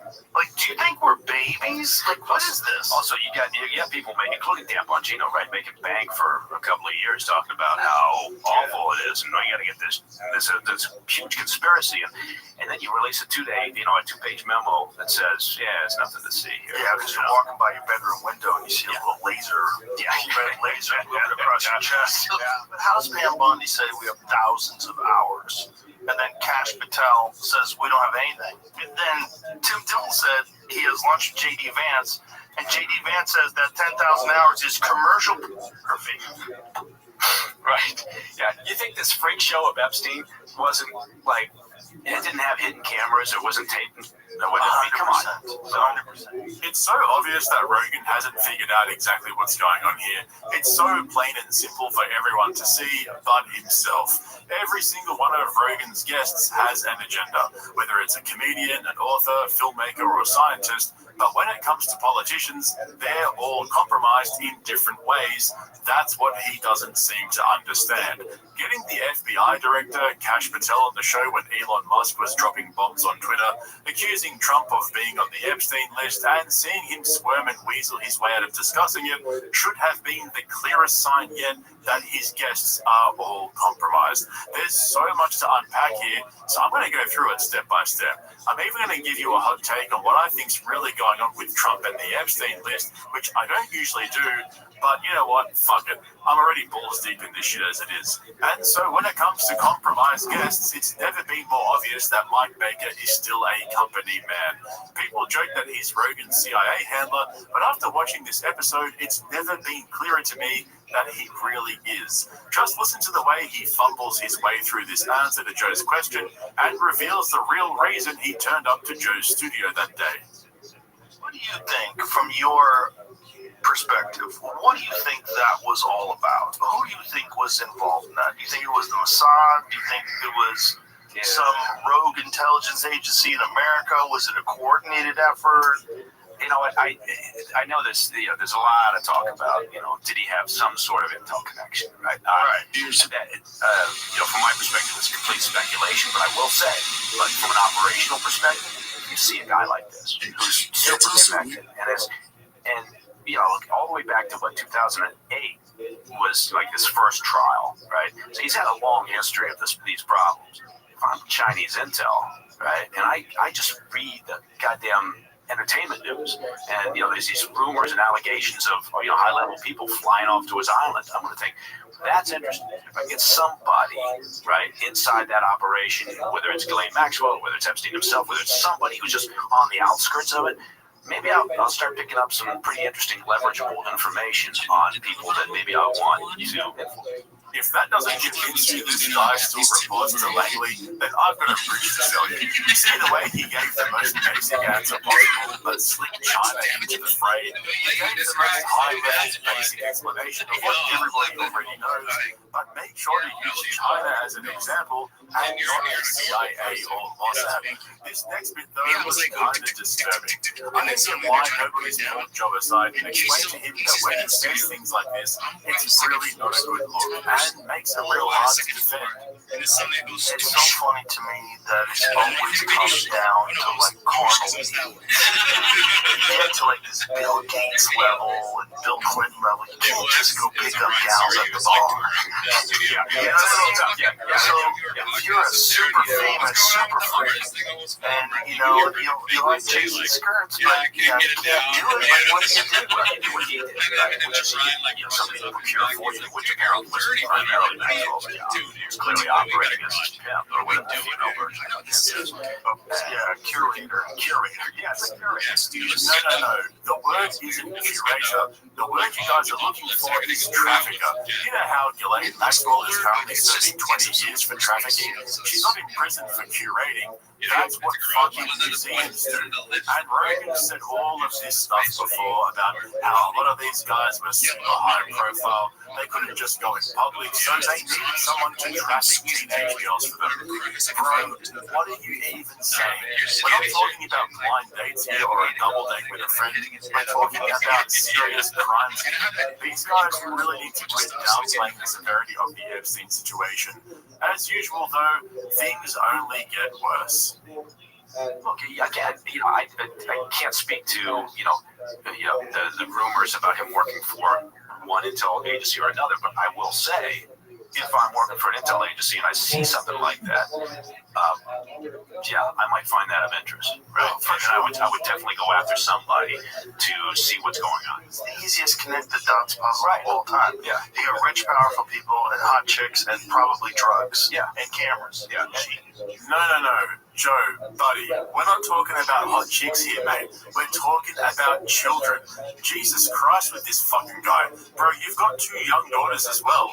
That's honestly crazy to me how he keeps saying shit like this. And it's not the first time.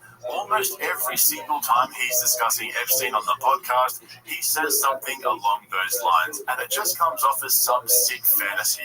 It's almost like he relates to the rich and powerful men who were hanging around Epstein more than he identifies as the father of the kids who were abused by them. But at this point, Mike Baker had finished planting the seed that the CIA had nothing to do with it, and it was probably China. Now it was time for him to start watering the soil and throw Russia into the mix. I tell you, the Russians love nothing better than, the truth.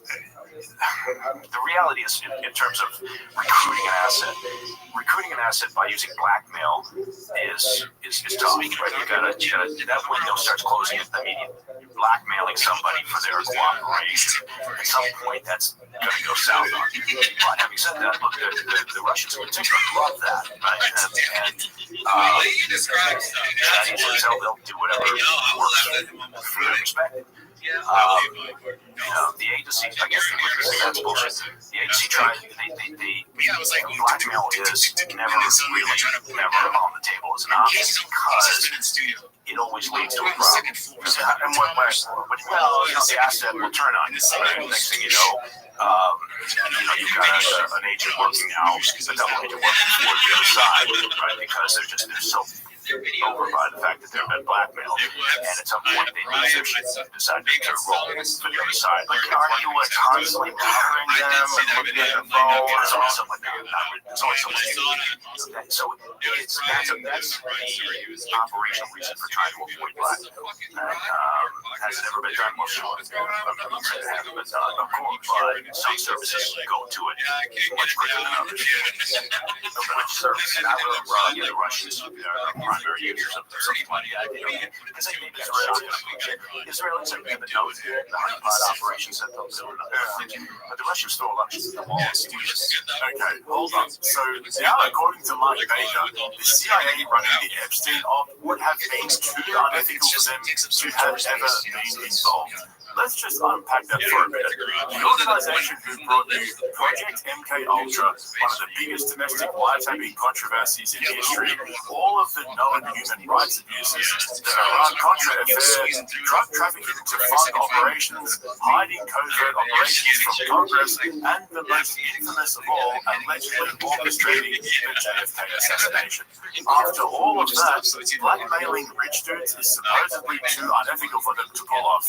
That has to be one of the biggest lies I've ever seen a JRE guest say to Rogan. And Joe just sat there nodding his head. He didn't even think to bring up the prosecutor who claimed he was told not to touch Epstein because he belongs to intelligence. Why the fuck would an American prosecutor be forced to protect a Russian or Chinese intelligence operation? Like, Joe, what is actually going on in that head of yours when your guest lies straight to your face like that? And when he brought up Israel, Mike dismisses it and says, it's probably Russia. So let me get this straight. The CIA thinks that the Jeffrey Epstein operation was orchestrated by China or Russia, an operation that saw the trafficking of American teenage girls to compromise and influence the most powerful men in America, and this is their response. It's funny because with the agency, it's not like the Bureau. The agency, I think most people honestly don't really probably give a about the Epstein files. They're more concerned now about this release from Tulsi Gabbard and the talk about manipulating intelligence for the 2016 election and Russian collusion and all of that. That speaks more to the agency than the Epstein files do. Well, tickle me pink and call me fucking Elmo. Austin, we've got a problem. Rogan's so open-minded that his brains fell out. This is like that scene where Hannibal feeds Paul his own brain. What's the main course? He should never ask. It spoils the surprise. What Joe should really be saying is, come on, what's in the box? But that's not nearly the end of it, because if you thought that this was the end of the CIA speak, wait until you see this next clip where Mike Baker simultaneously claims that the names on the list are super important, yet probably don't matter at all. Yeah, look, everybody's worried now, right? No, at first it was like, okay, again, I go back a handful of years. Nobody was pushing for this, right? Because you got people from all sides probably on whatever that list looks like, whatever that Epstein file looks like, whoever was involved, it looked like, all right, there's kind of this bizarre bipartisan moment where we're not going to push for this, really. We're not going to make a big effort here. We're not sending anybody from DOJ. The Dems aren't, during the Biden administration, calling for the release of the files. Now, all of a sudden, they smell, blood in the water. Nobody's going to look good from this. But, I would caution, just because a name might be in a file, no matter whose it is, doesn't necessarily mean there's nefarious activity. This person was there. It doesn't mean they're connected to something awful with underage girls. maybe they were if they're in the file, right? But I'm just saying, there's a lot of people probably in that file that are going to be named if it ever comes out, who may or may not have been engaged in illegal activity, but just release the goddamn thing. So just because they're on the list doesn't mean they necessarily did anything illegal. But if they are in the file, they probably did. Either way, the CIA had nothing to do with it. It was probably China or Russia. So just release the goddamn thing. Bro, can you hear the word salad coming out of your fucking mouth? I've never heard anyone hype something up and downplay it in the same sentence. It's not that Mike Baker thinks Joe Rogan's stupid enough to believe everything he's saying. He knows Joe Rogan's stupid enough to believe everything he's saying. I am absolutely convinced that this was a CIA Mossad joint operation, and this next clip made me realize why. The Epstein situation is going to be so disappointing to so many people now because I have this theory that nothing ever gets done in Washington, D.C., right? Investigations go to die there. Nothing ever happens. There's never any real consequences of any nature. And we got all sorts of things happening right now, right? So the Epstein case is just one of them. Regardless of who else is in the files, right? And the Dems, I think, were worried for quite some time and didn't pursue it because, years back they were thinking, okay, Clinton's going to be embarrassed. We don't want that. Right. So, again, my point would be just release everything. The fact that Mike's saying that nothing gets investigated properly in Washington and that it doesn't matter who's on the list from both sides, they should just release it and be done with it so we can focus on the more important issues at the moment, made me realize something. If this really was a CIA Mossad joint operation, the Department of Justice, FBI, Congress, and the White House don't know the details. Why would Mike be so keen to release the files if he knows the CIA was involved? It could only be because he knows nothing in the files can implicate them. That says to me that the actual files everyone's fighting over don't actually explain the full extent of the operation and probably only contain the ground level names and the videos without exposing the faceless men behind the scenes running the show. Mike's basically saying the files you're all talking about will only scratch the surface, so let's just release them and be done with it because you ain't never going to get to the bottom of it. Going back to, I know I'm bouncing around here, but going back to the Epstein thing, I don't understand how they handled this so poorly, right? For Pam Bondi to come out and talk about the files and all that. Right. Just read, and then, like, within a blink of an eye, they come out with this bullshit Sunday night memo saying there's nothing to see. How could they just lack of coordination? Yeah, I do. Yeah, that makes sense. I think just the messaging problem is always kind of a key element of the Trump administration. I'm just saying, a hallmark of a Trump administration is the ability to have a self-inflicted wound, shoot yourself in the foot because of messaging usually. All right, so at the beginning of this video, I told you guys I was going to give you my take on why Trump doesn't want the files to come out. I'm just some guy on the internet, so obviously take this with a grain of salt. I feel like if Trump was on the list or there was incriminating evidence against him involving trafficking or something similar, it would have come out already. The CIA doesn't like him. If they had something like that, I think they would have already used it to get rid of him. But I don't reckon Trump is worried about being on the list. I think he used the Epstein saga to tap into the young male audience to get elected. He got guys like Rogan, Schultz, the Nelk Boys, Theo Von, and Logan Paul on side. He was finally going to give everyone an inside look into the shadows of government and expose all the corruption. Then once he got into office again, he realized how bad the Epstein files really were, how far-reaching and wide they are, and figured that if he dropped it all to the public, it would wreck the rest of his presidency. He probably finally realized how damaging it would be to the country, that it would clean out Congress and corporate America, fuck the stock market, and cause a recession, etc., etc. And he thought, do I really want to be the one who does this to my country? It'll ruin the rest of my second term. I'll spend the rest of my presidency rebuilding Washington. I don't know. To me, Trump's a businessman. He doesn't really seem like he's committed to ripping apart the US government and ruining his beloved stock market. He's used to winning. The whole Epstein thing is a distraction from how well he thinks he's doing, and he's even literally said that, right? Who cares about Epstein? We all have this other shit going on. Look how much we're winning, etc. So it sounds to me like he used it as an election promise to get people on board and just hope that everyone would forget about it and move on to the next thing. Except that's not going to happen. I don't know. It's either that or he's plain and simple on the list and there's incriminating evidence against him. At this point, honestly, who the fuck knows? Anyway, don't forget to check out the link in the description to my Patreon so you can watch my breakdown of Shane Gillis at the ESPYs plus a whole bunch of exclusive uncensored content. If you enjoyed today's video, please hit the like button and make sure you subscribe to this channel and my second one, Podcast Cringe Bites. Thanks for watching, guys. I'll catch you in the next one. There'll be people that they'll DM me like, you see what your boy doing? You voted for this. I'm like, I voted for none of this. You're doing the exact opposite of everything I voted for. Yeah. I want him to stop the wars. He's funding them. I want him to shrink spending, reduce the budget. He's increasing it. It's like everything that he said he's going to do, except sending immigrants back. Maybe even more reasonably, he's just kind of run selfishly this whole time, and he never really cared about our well-being. I don't know that he did, because none of the actions have shown me differently. His words did. I was excited about his appointment. RFK, I was like, yo, they can fix the food, saying this and that. I was like, hey, man, I think this could work out. None of it has happened. None of it has happened. Yeah. America's foremost political journalist, Andrew Schultz, has finally realized that he was duped. And it's perfect. Watching Andy and the Toy Story boys sitting around looking confused as to how this could have happened is ironically some of the funniest shit I've seen on Flagrant in a while. Remember, this is the guy who, over the past year, deliberately repositioned himself and his podcast around this whole independent political commentator grift. After Rogan swallowed Elon's Musk, Schultz wasted absolutely no time in jumping on the bandwagon, believing that this time was different. Trump was serious. He was going to drain the swamp, release the Epstein client list, and finally expose the deep state.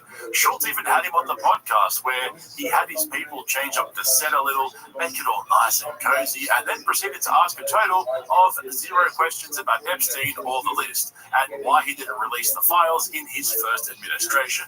Instead, Schultz smiled and nodded while he ate up Trump's aura and hyped the idea that this was all about to happen, that Trump was finally going to deliver the goods. But now, after Trump told the whole nation to collectively shut the fuck up about the Epstein files, Schultz's audience has turned on him. Why didn't you guys ask Trump directly about his involvement with Epstein when Trump was on your show? Not only did you vote for this, you helped campaign for it. Imagine carrying order for this administration, then acting shocked when you find out they lied to you. Who was the president when Epstein unalived? Who was friends with him for years and years? Schultz still believes in Trump. Trump is one of them. They played us once again, and we fell for it once again. Trying to defend Trump at this point puts you in the cult. Round of applause for Flagrant. You all fucking campaigned for this. You are the guys who had Trump on your show and laughed your asses off with him. Sometimes the laughter needs to stop. Crazy how much Schultz deflects from Trump, refusing any negative light every turn. Remember when Andrew said it's not cool to be a Democrat right now? Yeah, man, you look so freaking cool right now. This is your guy, Andrew. I like Schultz, but let's be honest, he's a confident idiot. He literally helped Trump get elected.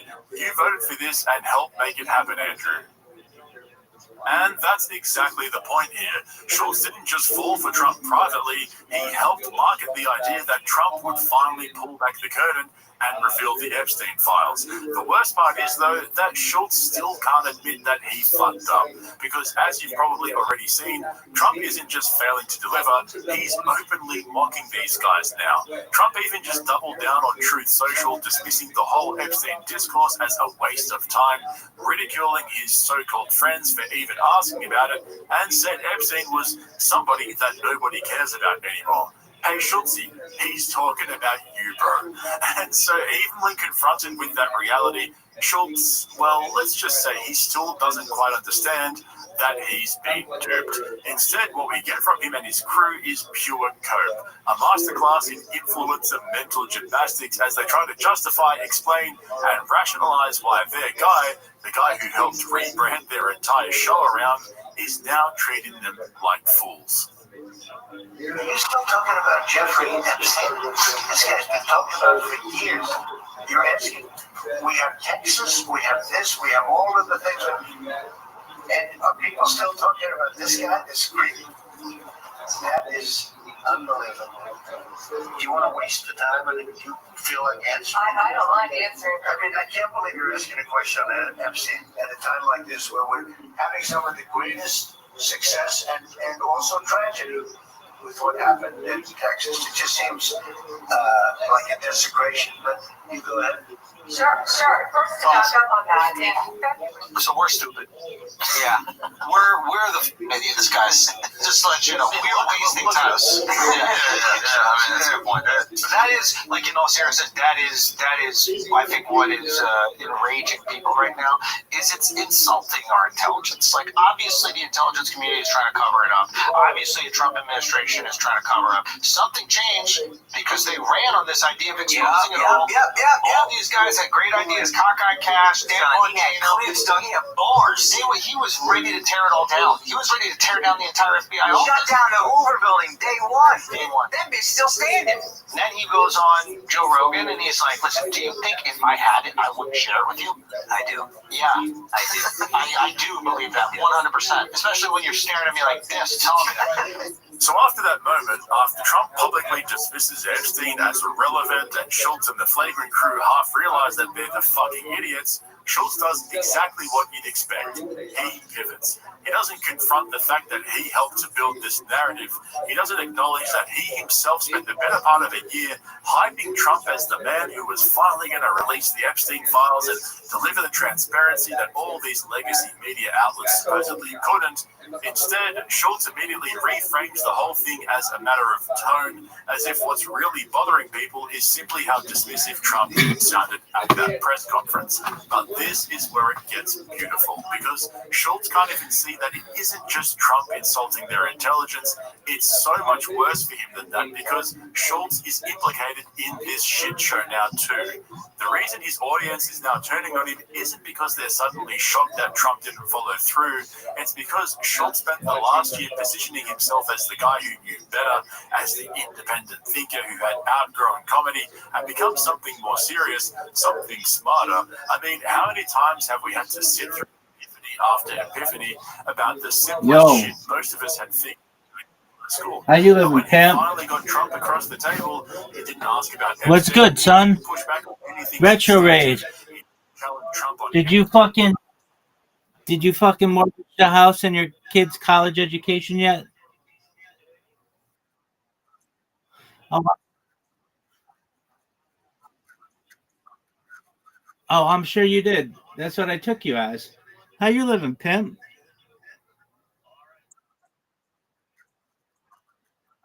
Are you gonna stream on Kick, or are you gonna jerk yourself off?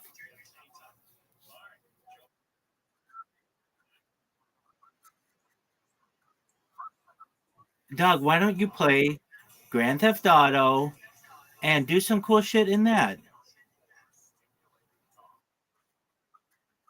All right, well, I don't give a flying fuck. The world hasn't. It's the #1 streaming game, and we're 9 months away from Grand Theft Auto 6. Get your shit together, and let's see you play. Dog, are you, like, sharing something right now? Because all I see is the OBS loading screen. All right. Here's what I want you to do. Here's what I want you to do. I'm going to get all up in your shit. I want you to go on Grand Theft Auto and get into a sniper battle with somebody. It's a battle where you both have sniper rifles and you try to kill each other.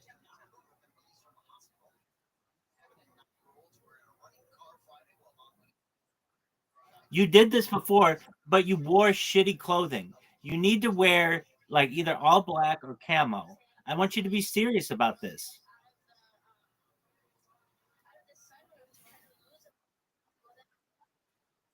Yeah, I mean, okay, remember you played that one time? It was after you gambled at the casino there, the casino in the game.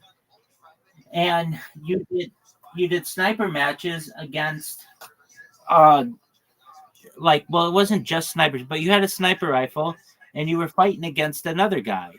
I want you to do that, but I want you to do it and win this time.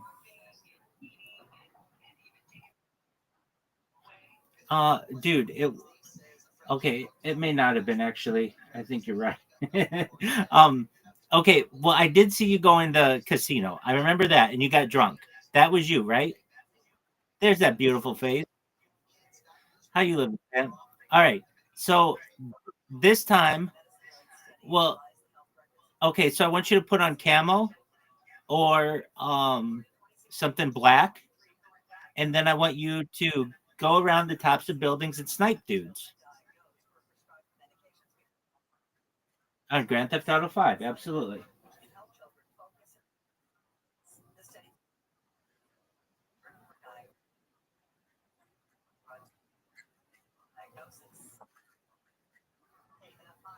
Okay, hold on. What's online by yourself mean? But nobody else is there? Okay, that sucks. I mean, it's cool, but it's whatever. So, what's the alternative? What's 5M?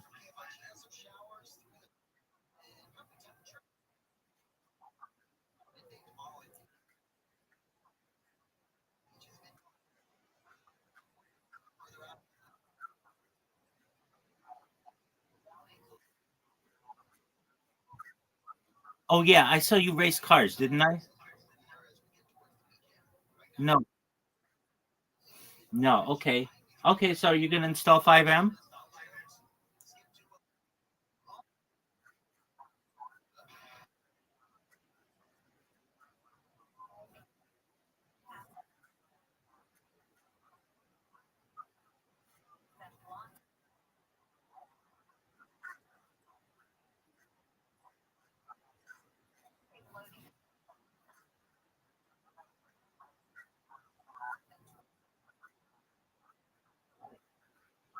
Okay.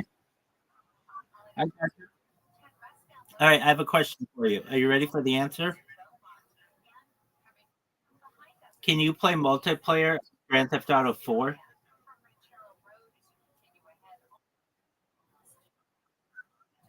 Okay, what do you have do you have Red Dead Redemption 2? Doug, you are not helping me here. Okay. So, you have Grand Theft Auto, but it's cracked so you can't play online, right? All right. Well, how long will it take you to download GTA 5M?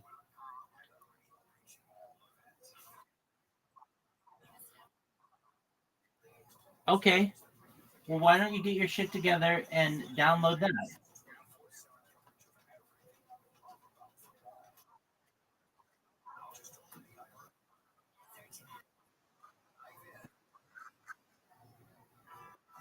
Okay.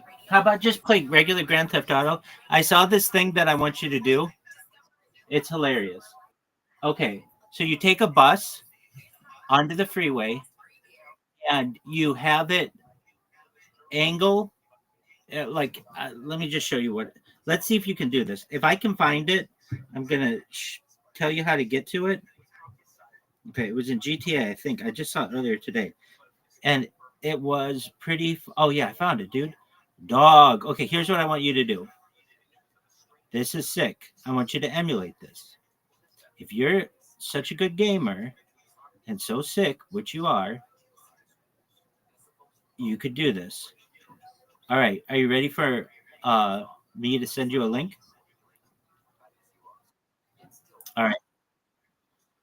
All right. So you're going to be like, that's all you want me to do? And I'm going to be like, yeah, that's all I want you to do. It's just exactly what they do in this. Okay. Go to the link that I just sent you.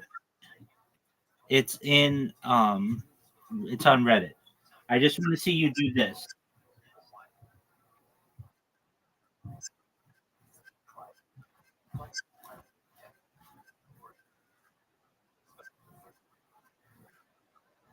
What the fuck is this beeping?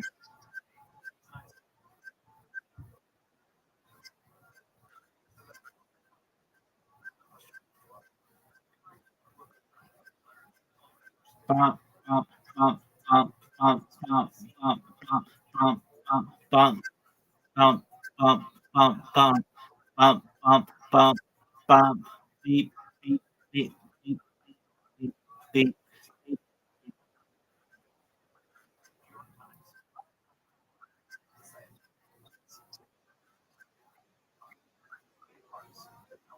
Yo, dog, what is this beeping? Okay, does it have to have the most annoying sound on earth? Okay. Hey, remember that time I sent you a link and you didn't look at it?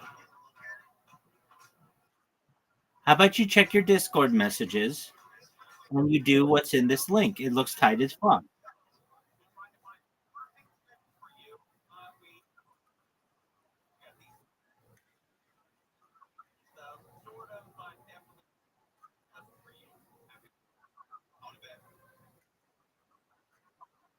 No, you fuck. No, you fuck.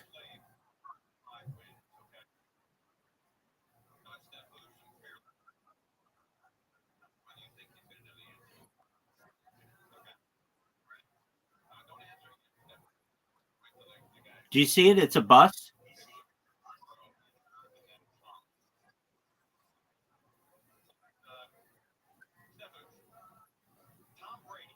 Do you see it? It's a bus.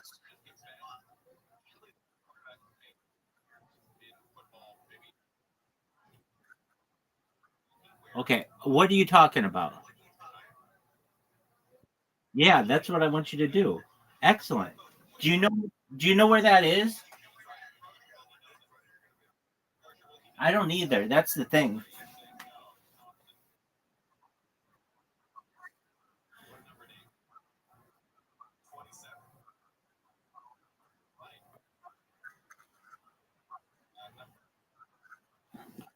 No, I understand. You've got your panties all up in a fucking kink. I get it.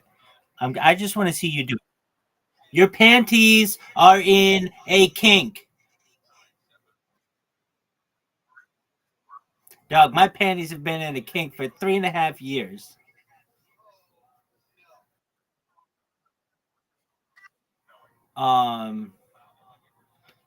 Well, you could show your penis. I don't like when people do that.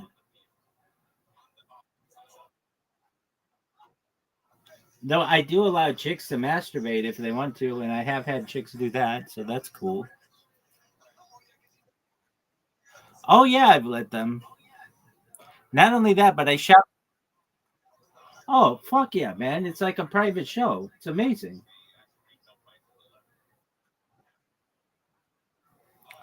Because I spammed her, and then she saw my shit, and then just came in here, and she was some OnlyFans model who also streams on Kick, and she masturbated to orgasm as I sang to her, and then that was the end of that.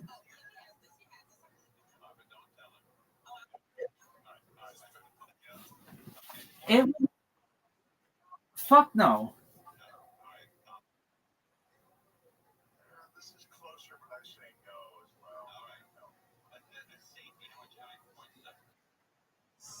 What's that, pimp?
Is is this?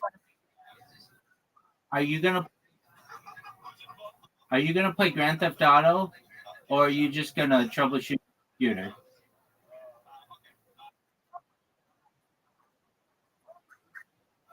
Dude, I do see your screen. I don't see Grand Theft Auto. I've seen every Grand Theft Auto. This isn't Grand Theft Auto 1. This isn't Grand Theft Auto 2. This isn't Grand Theft Auto 3. This isn't Grand Theft Auto Vice City. This isn't Grand Theft Auto 4. This isn't Grand Theft Auto San Andreas. This isn't Grand Theft Auto 5. This isn't Grand Theft Auto Liberty City Stories. This does look like Grand Theft Auto The Ballad of Gay Tony. Is that what we're playing? Great. That's what I'm supposed to sound like. Because that's what I am, baby.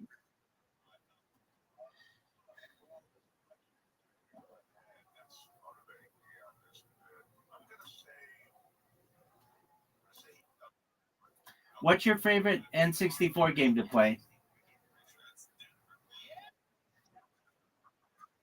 Okay, that's a cool game, dude.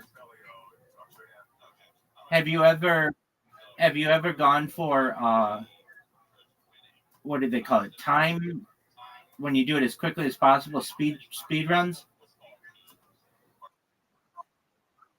Ditto. I have to take my sweet ass time.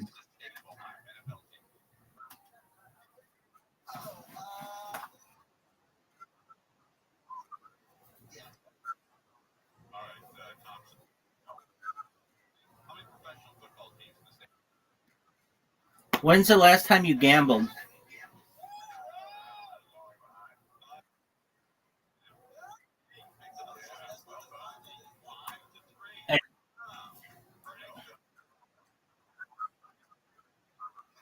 Doug, it looks really nice. Yeah.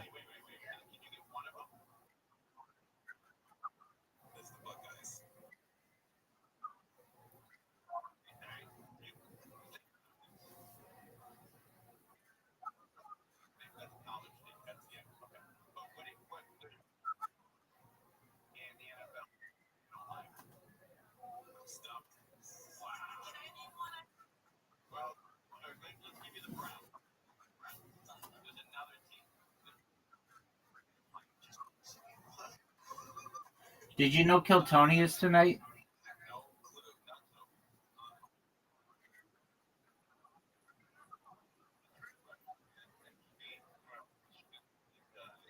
Do you watch pro or college football?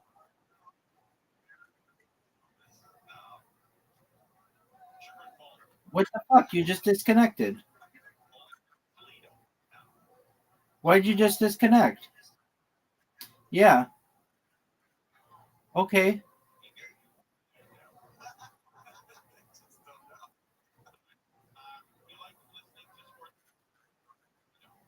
Alrighty. Why'd you move?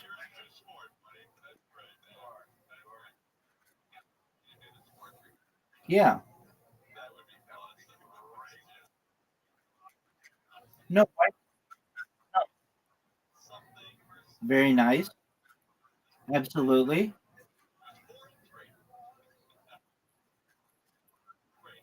Tight. That's what you've been using?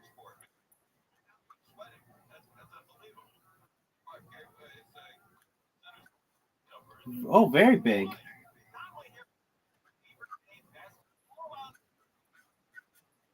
Where's your favorite place to masturbate? Where's your favorite place to masturbate? Oh, stop that. Okay.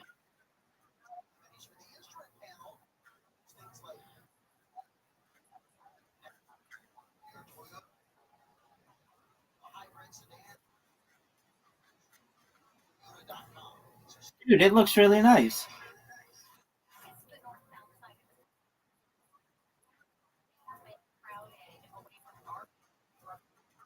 Dude.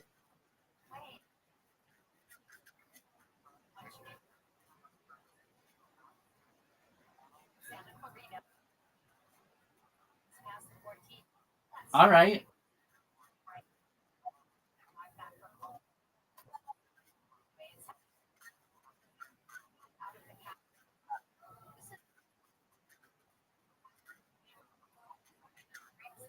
Like a swamp cooler?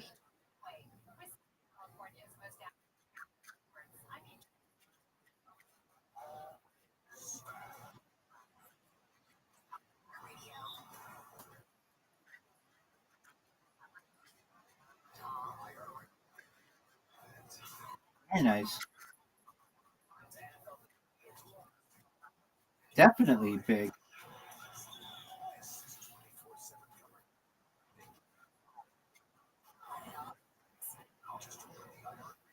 It looks perfect, dude. Did you go from an absolutely? Did you go from an apartment to the mobile home?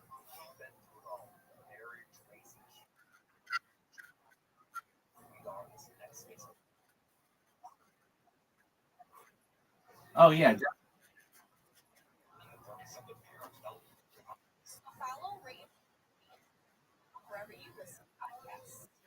it's beautiful.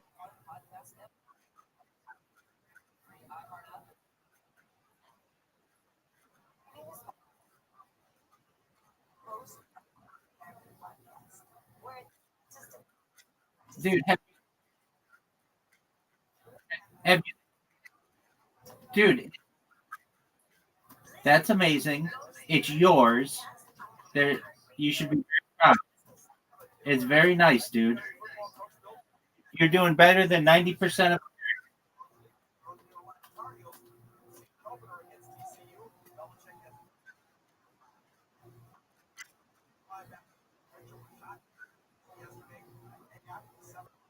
Yes, sir.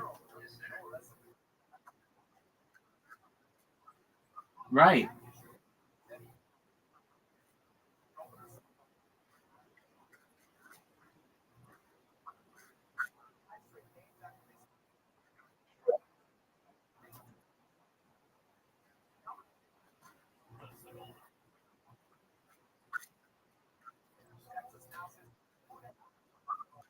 Dog, you're doing really well.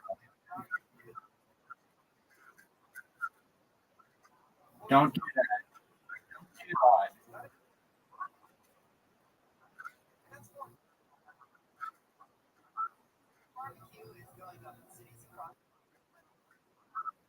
Absolutely. This is why we're here. This is what I want to see.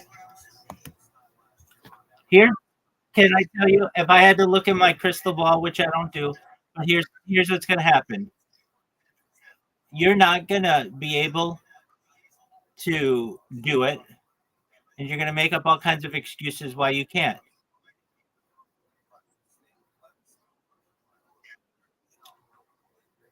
Get this bus thing to work.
That's tight as fuck.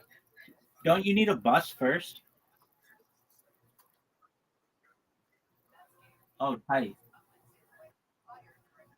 Can you spawn any? Can you spawn? Can you spawn any vehicle you want? Even a plane? That's tight. How about a submarine?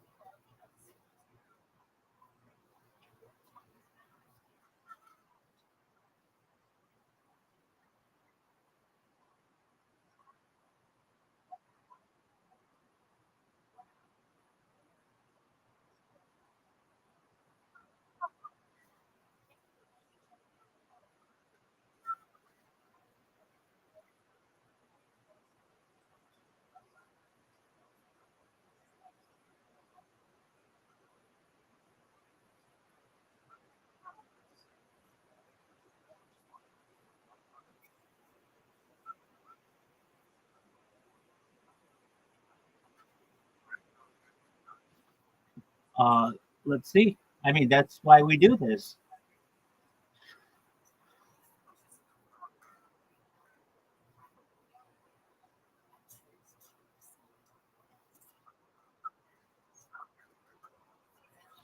Okay, that'll work.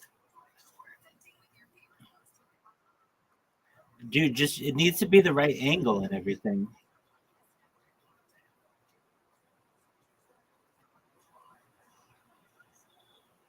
I can't wait to hear your bullshit excuse why you can't get this to work.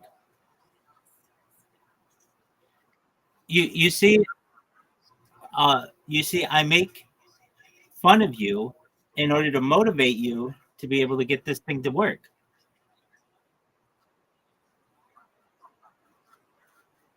I know you do.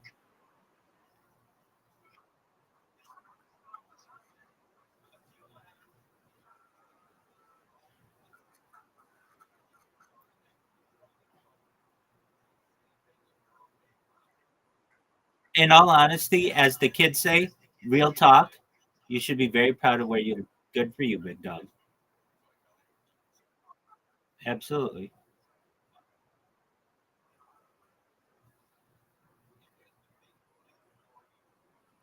Okay. Oh, like Greyhound. Yeah, that's not going to work. No, it won't. It has to be a place without a guardrail. Okay.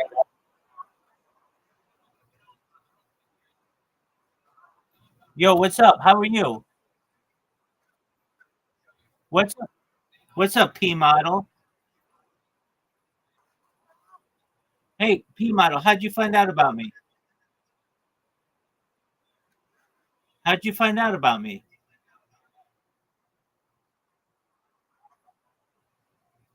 How'd you find out about me?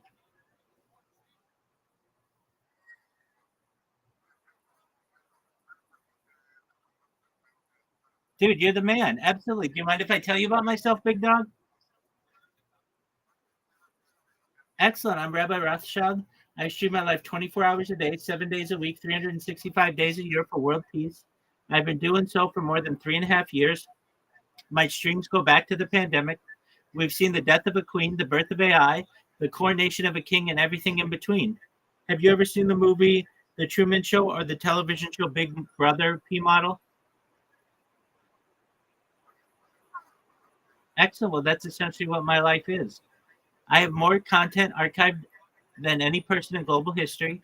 The Economist magazine stated in 2018 that data was Earth's #1 resource, more valuable than petroleum, and I have more data archived than anybody, which may make me an influential person someday. And if that happens, I'm going to make you, your friends, your family, all extremely wealthy so that you have financial independence if you don't already. I'm going to make sure that you have generational wealth, and I want you to be able to start charities and philanthropic organizations of your own. How does that sound? Excellent, big dog. So I'm live all the time. I talk about things to help the world, like ending world hunger through the use of technology, such as agricultural drones, floating greenhouses, saltwater greenhouses, hydroponics, vertical farming, cloud seeding. I talk about ending world thirst.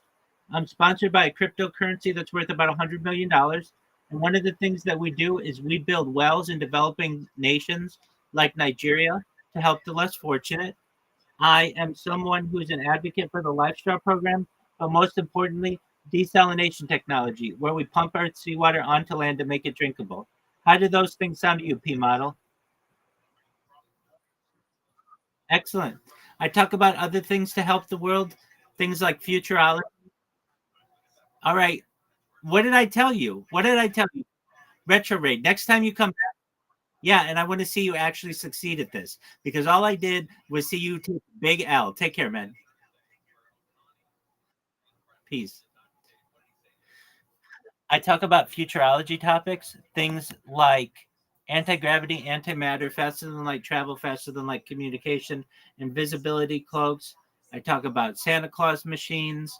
I talk about things like quantum computing, space tourism, space elevators, terraforming of other planets, intergalactic travel. I talk about de-extinction. People don't know this, but the first successful de-extinction took place in the year 2003 with the Pyrenean ibex, which was a goat located in northern Spain, southern France. Fast forward to the year 2021, a company out of Dallas, Texas is founded known as Colossal Bioscientific. They've made it their goal that within the next 3 years, or by the year 2028, to reintroduce the woolly mammoth into the Arctic Circle utilizing Asian elephant surrogates, which I just think is a mind-blowing goal. And I'll be proud to be able to archive it if possible.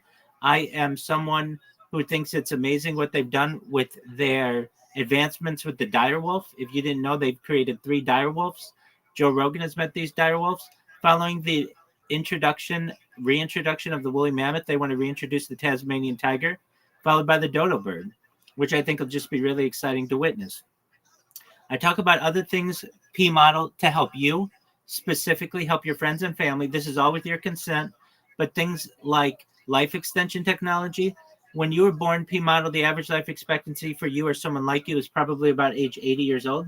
I want to increase that to age 100, 120 with technology, utilizing oxygen therapy, things like human growth hormone, stem cells, peptides, red light therapy, ambrosia therapy, things like cold shock therapies, cryogenics, nootropics to get you to be 120 years old.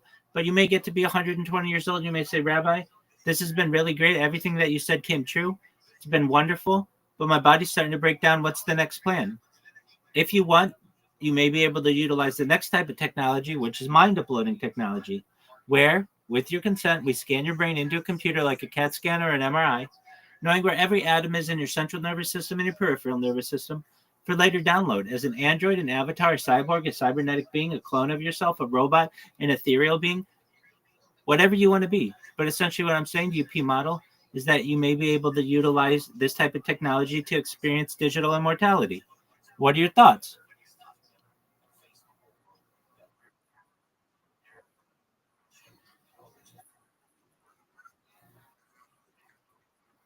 Absolutely. So, with that said, you should know more than any of the stuff that I talk about. I'm here to be a positive person in your life. I'm here to have an optimistic view on the future and just really here to give people hope. So if there's ever anything that you ever need or you ever need to speak with anybody, I'm here to help you, okay? Excellent.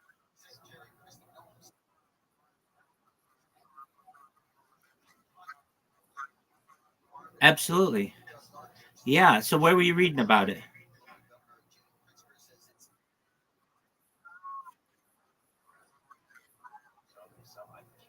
Word, dog. All right. So it's de-extinction. Re-extinction would mean that we extinct these things again. I'm sure you're aware of that. Um, yeah, no problem.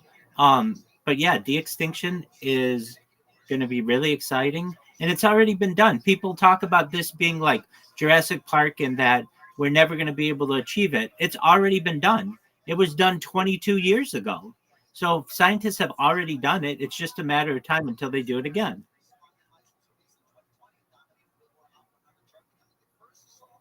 So that's very exciting. If I may ask, whose stream were you watching? When did you see me spam or did you see a clip? Oh, tight. Okay, are you a streamer or are you just a viewer? Oh, tight. So you went to somebody's stream and you looked at their clips, and then I had a clip in there and you were like, what is this? Tight. Very cool. Well, in addition to live streaming my life in Discord, I'm live on 22 different YouTube streams. If you look in the upper left corner of this Discord, you'll see a red circle and it says 24/7 YouTube streams. If you plug that link into your browser, you will see that I'm live on 22 different streams right now on YouTube. You've never seen one individual live on so many different streams and platforms. I'm live on 33 different devices, 33 different platforms. I'm live on 22 different YouTube streams alone. I have over 100 YouTube accounts. I have over 200 Instagram accounts. I have over 500 Twitch accounts. I have over 1,000 TikTok accounts. I have over 2,000 Twitter accounts. I have over 5,000 Blue Sky accounts, and I have over 10,000 Kick accounts. I have more social media than any person on earth.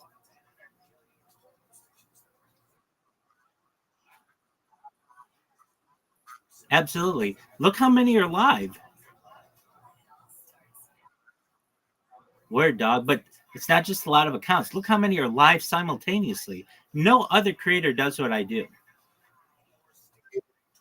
Welcome. What up, Zen? How you living, pimp? Kicking ass, taking names. Zen, if I may ask, how'd you find out about me?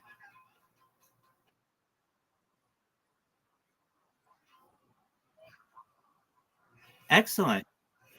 You were just scrolling through YouTube and you saw one of them and you were like, I'm going to check out this person's Discord.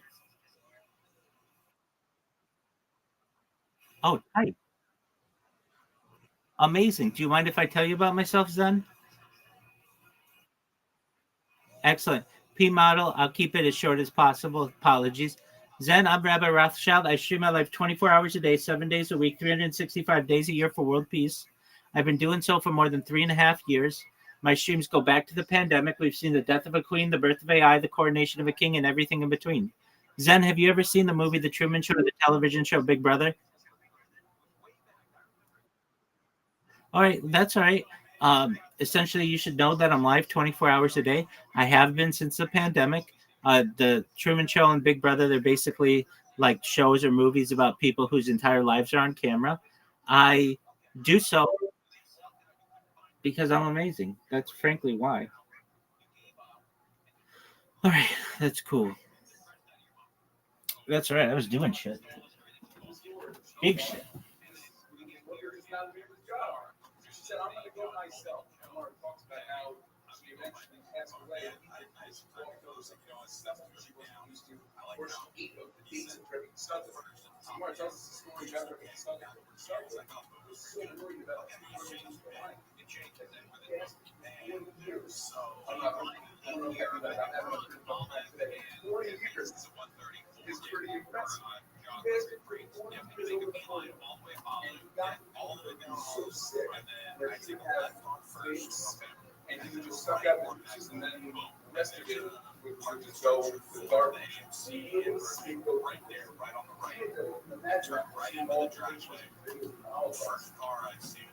That's all he was eating. First extra whatever was left from these things. That's what Mark says about bicycles. He was just going flying. That's what she was left with. And then she died of the Mara ends, at least this section, by talking about how she was going into the grave. She's looked at all the lights of her children. She said, what was this word? There's nothing going into. And this word that we're reading is this. Always remember what's bigger and what's the cover. What's the structure? And I with us. What is it that we structure? It's important that we remember that everything we have is there to help us on our trajectory. Make sure you do what you can. That's the first it is hell. I see this fascinating concept. There's an idea of blowing a rush. Which means that going to the cemetery, you tuck in your citrus and try not to do certain mitzvahs because it kind of creates jealousy in the face and it hurts on the ground. It's just a bad sound. You're doing this, you're teasing them. You can't hurt. That's not the nice thing to do. All right, it's on the first one right here. Wearing a special watch, wearing a brand new suit. Second car ride check. On the first floor of the parking lot. Story checks out. You were running late to the movie. Probably went to the first parking spot you saw. You had no idea where you parked. You were just like, I see it. This was her big spot. I gotta get to this episode to see. I wish we had video. Show you. We told that booth we found this car. You did so much right here, right now. That's six. And we're kissing what you said. I know I said I can kiss you right now. Yeah, that's exactly what it's saying. But I wasn't part of that. Quickest reconnaissance mission ever. So easily one of the natural pregnancies you say on the phone or like actually nobody on two contract. Something that I need that it goes to the LAPD. I mean, looking for missing people or dogs or whatever. That's the second session. Yeah, you can get on it. Let's do on the trail and I'll find something. Sports, man. And do the sports if you lost your car. Yeah, do sports. And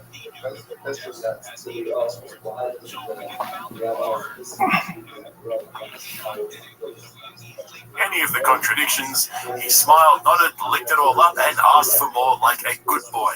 And even now, even after surviving this whole humiliation ritual, he still can't quite admit that he was part of the con. Maybe I'm wrong on this, but okay, you keep talking about this Epstein. They keep talking about this Epstein list. I got the list on my desk. Now they're saying nothing happened. So one of two things, in my mind, is it possible? One, you're covering it up, or two, nothing really happened, and you exploited the thousands of children to get your man elected. So which one do you want here? Because that one to me sounds just as bad, if not. This is where things get even funnier, because instead of sitting there in that studio and accepting what has just happened, that Trump has blown them off, that the Epstein list was never coming, that this entire narrative they've wrapped themselves in has imploded, Schultz and the Flagrant crew immediately started performing the exact routine we've seen from the podcaster ecosystem over and over again when they get caught with their pants down and their dicks in their hands. They don't admit fault. They don't acknowledge that they hyped all of this. They don't sit in the reality that they were duped. Instead, they pull out the mental gymnastics, because the best move in this situation is to continue to act like you're smarter and more independent than your average viewer. So what do? They start asking the questions they should have asked years ago. Maybe there's a cover-up. Maybe there's some dark national security reason why Trump had to walk this back. Maybe it's all a 4D chess move and they just don't have the clearance to understand it yet. Anything to avoid admitting that Trump simply used them and the Epstein list was never gonna get released. So what does covering it up mean? Either there is an intelligence operation that's happening within the United States that is aiding and abetting the exploitation of children. It's not great. Our taxpayer dollars go to this and some type of CIA black budget. So we're now complicit in this thing, but it's for the greater good of America, right? So we kind of are like, all right, fine. Or Trump is implicated in some direct way because obviously he knew Jeffrey Epstein from back in the day, or both of those things. So let's talk about these two scenarios. So, but let's say it is an intelligence operation, like you just said, that our taxpayer dollars are going towards an abuse of. Do they have this conversation with Cash, Bongino, Trump, and the administration, and basically go, what do you want to do, guys? Yeah. Do you want to tell the entire country that the CIA, potentially the FBI, that our Yes, ma'am. organizations were doing this? Did you nap?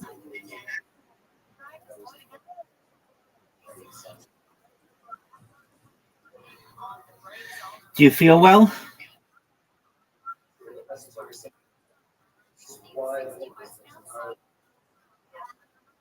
I've just been entertaining people. You know how I am. Keeping the people happy, putting asses in the seats.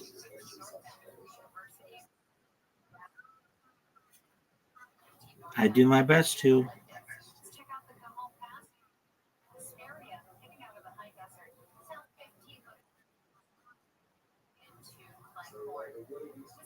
Yeah, definitely.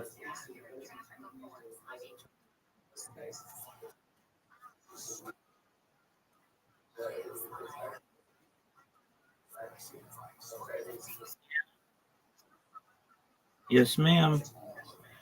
I have one friend, he played Grand Theft Auto, and we had some other new friends come and join us, so that's cool.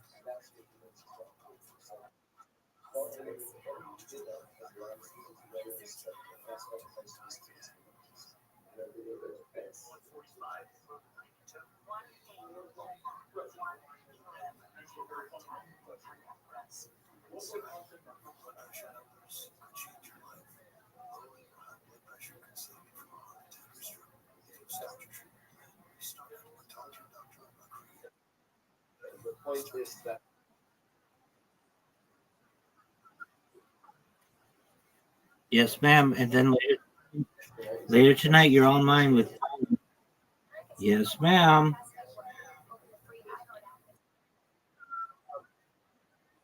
See you later, alligator. But now let's talk a lot about the Jerry. That mean for the rest of the world? How will the rest of the world view us?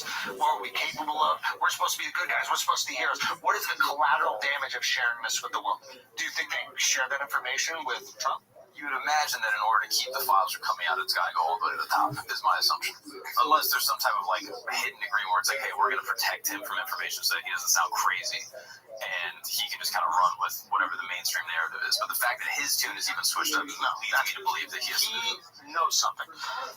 So the reason he knows it because he's like, we're gonna showcase, we're gonna talk about this guy. They ran on it. They ran on cleaning out the swamp. They ran on all these. They brought all the influencers, gave them all binders with all this that was all redacted. Do you remember this? Yeah. They tried to promote this. Like they were building this excitement up for us to just get, I don't know, what is it? What is the term? Like the wind taken out of our sails? Yeah. So the fact that his tune has changed from, hey, let's have a social media moment with the binders to, you guys are still talking about this guy? Yeah, we're talking about it because of you. Yeah. You're the one that keeps the conversation going when you hand out the binders to the social media influencers. Yeah. You're the one that keeps the conversation going when your FBI director goes on podcast and says nothing happened, he killed himself. Yep. Okay. So it has to go to him. Especially for him to go, why are you guys still talking about this? Because you wanted us to talk about it. Yeah. You promoted it. Yep.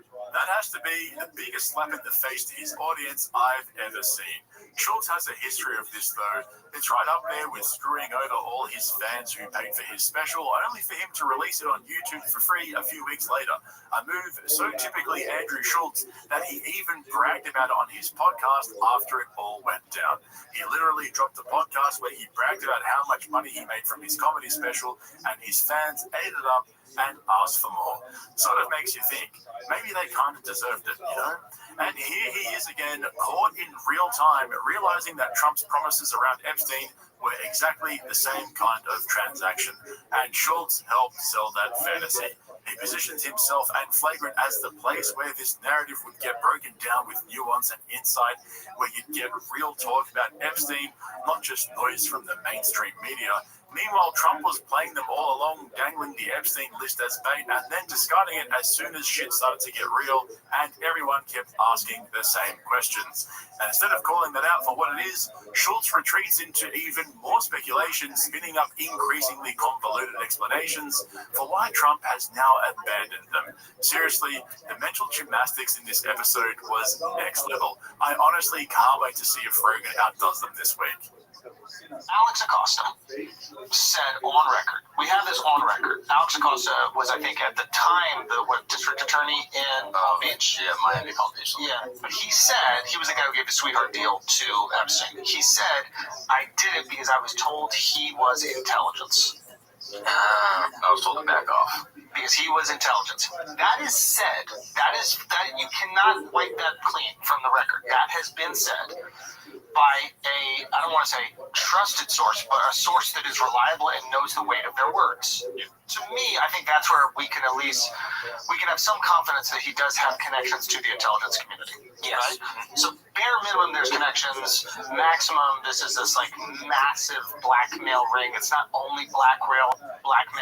They've inserted themselves in governments. They've inserted themselves in royal family. They've inserted themselves in like American intelligentsia, the highest levels of our universities. Like this is everywhere. Trump either is told that if we release the details on this, it will destroy confidence in America at home and abroad.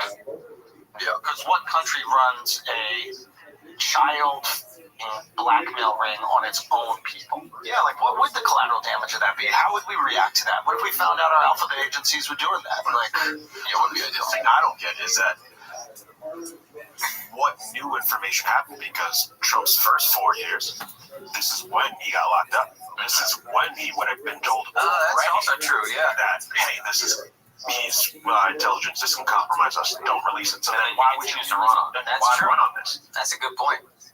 There is a version where it's like, what is it? It's like a mutual assured destruction. Yeah. So it is nukes on everybody. So therefore, they're like, we could go after Trump with this. this, but by exposing Trump as part of this thing, it might expose all the other people or confirm that it is an actual blackmail ring. And once it's confirmed that it is an actual blackmail ring, we got to see how far this goes. So there's a version of this where he is involved, right? That's not completely clean just yet. He is involved. To what extent, we do not know. But it's not like the most absurd thing, right? Like, the guy was partying with Epstein. I think, yeah, right? So his name was in the black book. I think Trump's the hooker, too, in his life. That would be like the most shocking thing to ever hear, right? Now, is he asking for ID?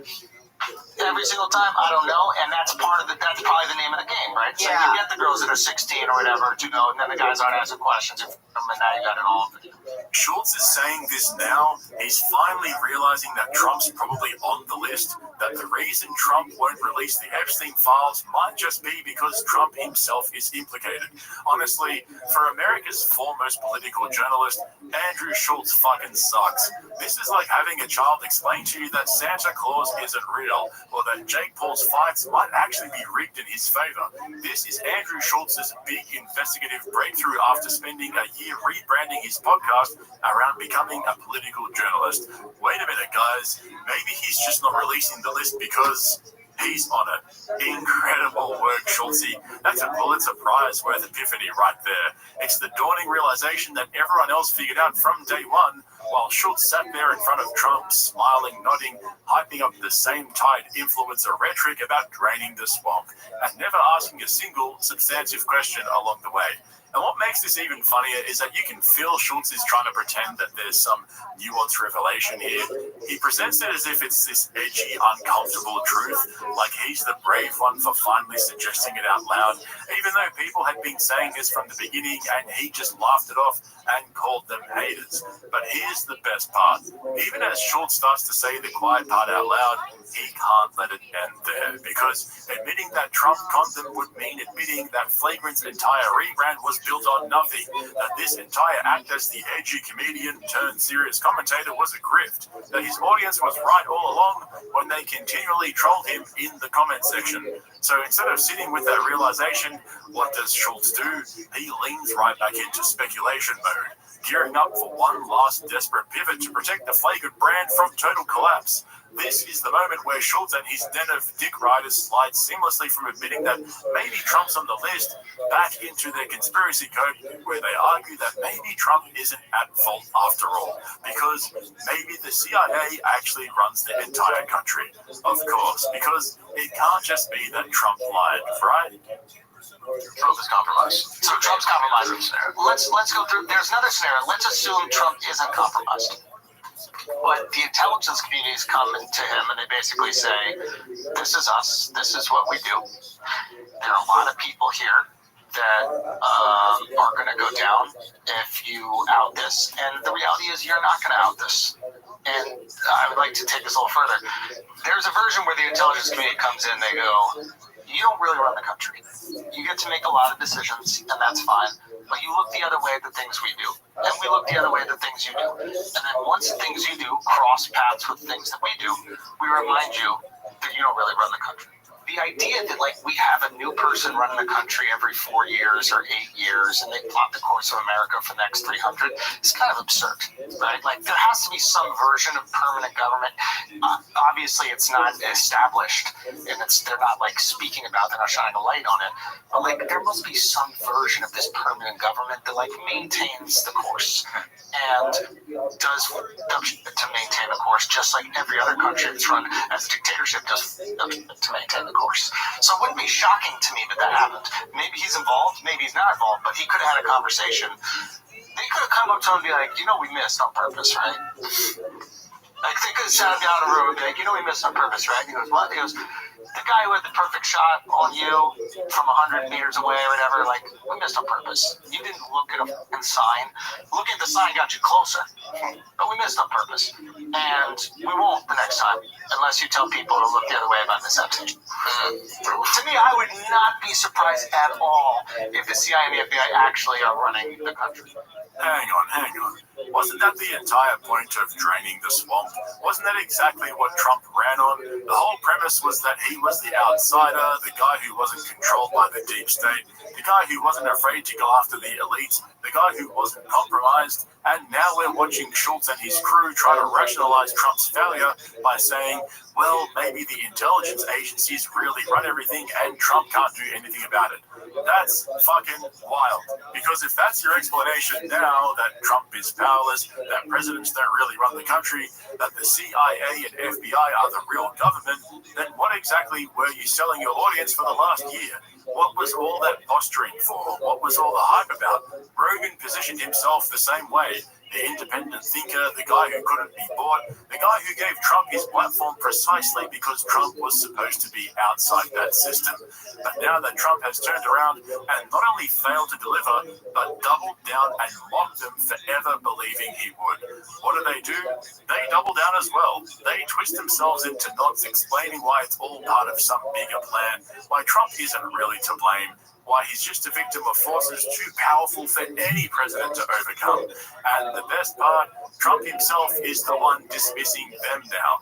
After all that support, after all that campaigning disguised as commentary, Trump is openly telling guys like Schultz and Rogan to keep quiet and move on. That's what makes this collapse so fucking funny. Not just that Schultz and Flagrant got duped, but that they helped sell the con to their own audience and spent the last year turning their podcast into a marketing channel for politicians. And now Trump himself has discarded them like the useful idiots they were all along. I find myself saying this in almost every video I make these days, but this shit is seriously so fucking predictable at this point that the script writes itself. But anyway, make sure if you haven't already, subscribe to this channel right here, then head over to my second channel, Podcast Cringe Bites, and subscribe there as well so you don't miss out on my uploads throughout the week. Also, don't forget to hit the link in the description to my Patreon where you'll find all my uncensored long-form content covering Rogan, Kill Tony, and everything in between. Thanks for watching, guys. I'll catch you in the next one. All right, so what are we thinking about this? Is it a disappointing day, dude? It is disappointing. Do we ever find out? Is there ever any closure on this? Is there? No, it's close. Yeah. So that's it. It's Kennedy. JFK. Yeah, it's JFK.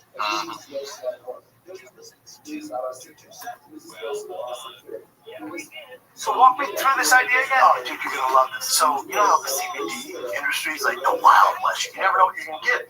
I really respect you. You know exactly what you Yo, dog. So I ride in. How are you? All this like old country town, right? I'm representing. Can you hear me? I'm on a big Bourbon horse, right? Like a brown horse, and and all the towns. Hello. They circle around me. They just all gather around. They circle around because they represent the other CBD all come. They don't want me in there. Okay, I'm real. They're bad guys. I'm good guys. They have guns. I'm good guys. They have guns. And they take them out. I hear one go, "Hey, sick cowboy, we don't want you guy around here." I says, "I'm out back now." And he goes, "Get on out of here." And I go, "They don't want your spectrum anymore." Why would they? Why would they? Alright guys, before we get into today's serving of lol-suit lasagna, I've got to remind you, everything I'm about to talk about comes directly from the plaintiff's legal filings in this civil case. These are just allegations. None of this has been tested or proven in court yet, and Brendan Schaub is still fully entitled to defend himself. In fact, according to the latest court records, Brendan hasn't even been officially served with the lawsuit. So technically speaking, he hasn't had his chance to respond, deny the claims, or put forward his side of the story. There's a very real possibility Brendan's sitting in his storage unit right now, watching this video. What's going on, 1 Mile Zero? Yo, look at this. It's a party. Yo, can you hear me? What up, Poker? Poker, can you hear me? How's your day going, Poker? Excellent. How did you find out about me?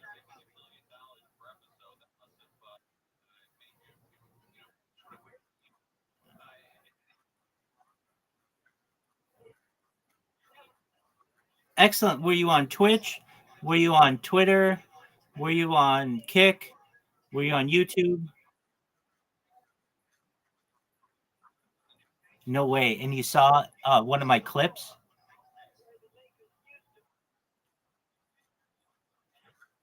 Poker, you're amazing. Thank you so much for being here. Do you mind if I tell you about myself? Excellent. Before we do that, 1 Mile Zero, how'd you find out about me?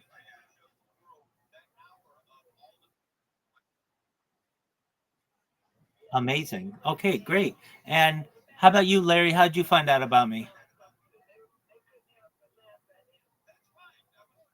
All right, Larry's just doing their thing. All right, well, thank you for being here. I'm Rabbi Rothschild. I share my life 24 hours a day, 7 days a week, 365 days a year for world peace. I've been doing so for more than 3.5 years. My streams go back to the pandemic. We've seen the death of a queen, the birth of AI, the coronation of a king, and everything in between. If you've ever seen the movie The Truman Show or the television show Big Brother, that's essentially what I do. In 2018, The Economist magazine stated that data was Earth's #1 resource. And I have more data archived on the internet than anyone, which may make me an influential person someday. And if that happens, 1 Mile and Larry and Poker, I'm going to make you all rich.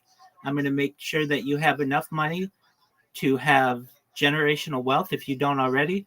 And I want you to be able to start charities and philanthropic organizations of your own. How does that sound? Excellent. Excellent. Well, it is amazing. I talk about other things to help the world, like ending world hunger through the use of technology, such as agricultural drones, floating greenhouses, saltwater greenhouses, things like hydroponics, vertical farming, cloud seeding. I talk about things to end world hunger. I'm sponsored by a cryptocurrency that's worth about $100 million. And one of the things that we do is we build wells in developing nations like Nigeria to help the less fortunate. I'm also an advocate for the Lifestyle program, and most importantly, desalination technology, where we pump Earth's seawater onto land to make it drinkable. How did those ideas sound to you guys?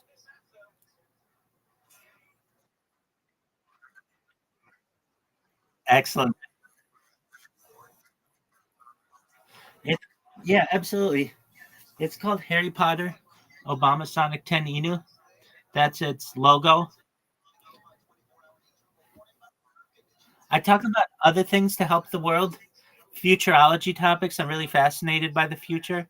Things like anti-gravity, antimatter, faster than light travel, faster than light communication, quantum computing, space elevators, space tourism, terraforming of other planets, things like things like cryptocurrency, of course, and Santa Claus machines, invisibility cloaks, things like perhaps even de-extinction. People don't know this, but the first successful de-extinction took place in the year 2003 with the Pyrenean ibex, which was a goat located in northern Spain, southern France. Fast forward to the year 2021, a company out of Dallas, Texas is founded, known as Colossal Bioscientific. They've made it their goal within the next 3 years to reintroduce the woolly mammoth into the Arctic Circle utilizing Asian elephant surrogates, which I just think is really exciting. Following the reintroduction of the woolly mammoth, they want to reintroduce the Tasmanian tiger, followed by the dodo bird. So that's something that I'd like to continue to track. They recently made headlines, this company, with their development of 3 direwolves. Joe Rogan has met them. I talk about other things to help you personally, help your friends and family. When you all were born, the average life expectancy for you was about age 80.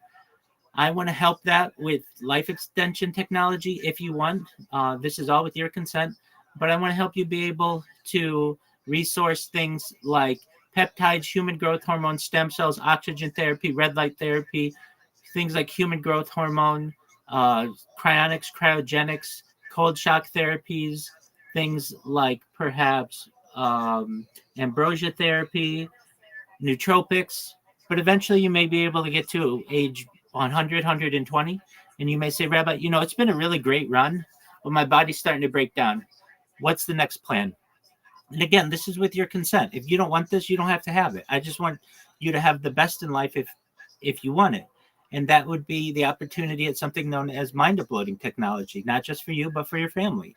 This is where we scan your brain into a computer with your consent, like a CAT scan or an MRI, knowing where every atom is in your central nervous system and your peripheral nervous system, for later download as an android, an avatar, a cyborg, a cybernetic being, a clone of yourself, a robot, an ethereal being, whatever you want to be.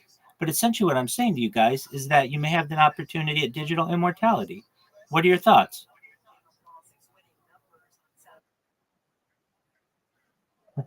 Well, I'm a certified project management professional. So I've launched apps on the App Store and Google Play, which has allowed me some financial independence. And I've had uh, major contracts with Fortune 100 companies, which has allowed me some financial independence. And then, as I previously stated, I have some sponsorships, and then additionally, if I ever need to, I can freelance projects for people. So that allows me to have a small budget and live within my means, but it allows me to stream my life 24/7. And I'm not just live on one stream. Right now, currently, concurrently, simultaneously, I'm live on 22 different YouTube streams. I'm live on 22 different YouTube streams on 33 different devices on about 33 different platforms. So you can watch my life in 360 degrees. I even have a ceiling camera. It's pretty baller. I talk about. I appreciate it. Oh, that one. I watch Jewish history lectures, so it's just going there. But in about 56 minutes, we're gonna watch Kill Tony. I'm really into sports. Is anybody here into sports?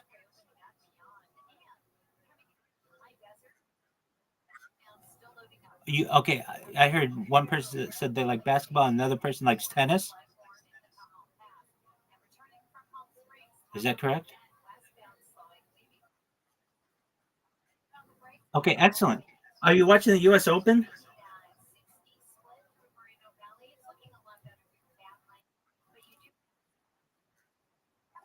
Yeah, no, like all of them.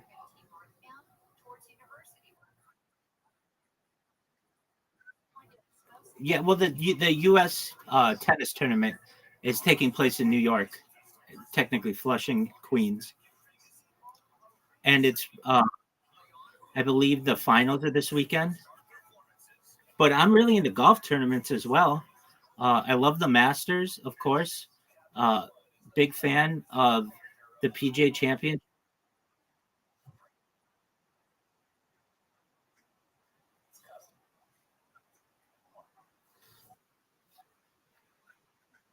Well, I mean that's the country club, and that's country club mentality. But they let amateurs play there. If you're a very good golfer, you can play there.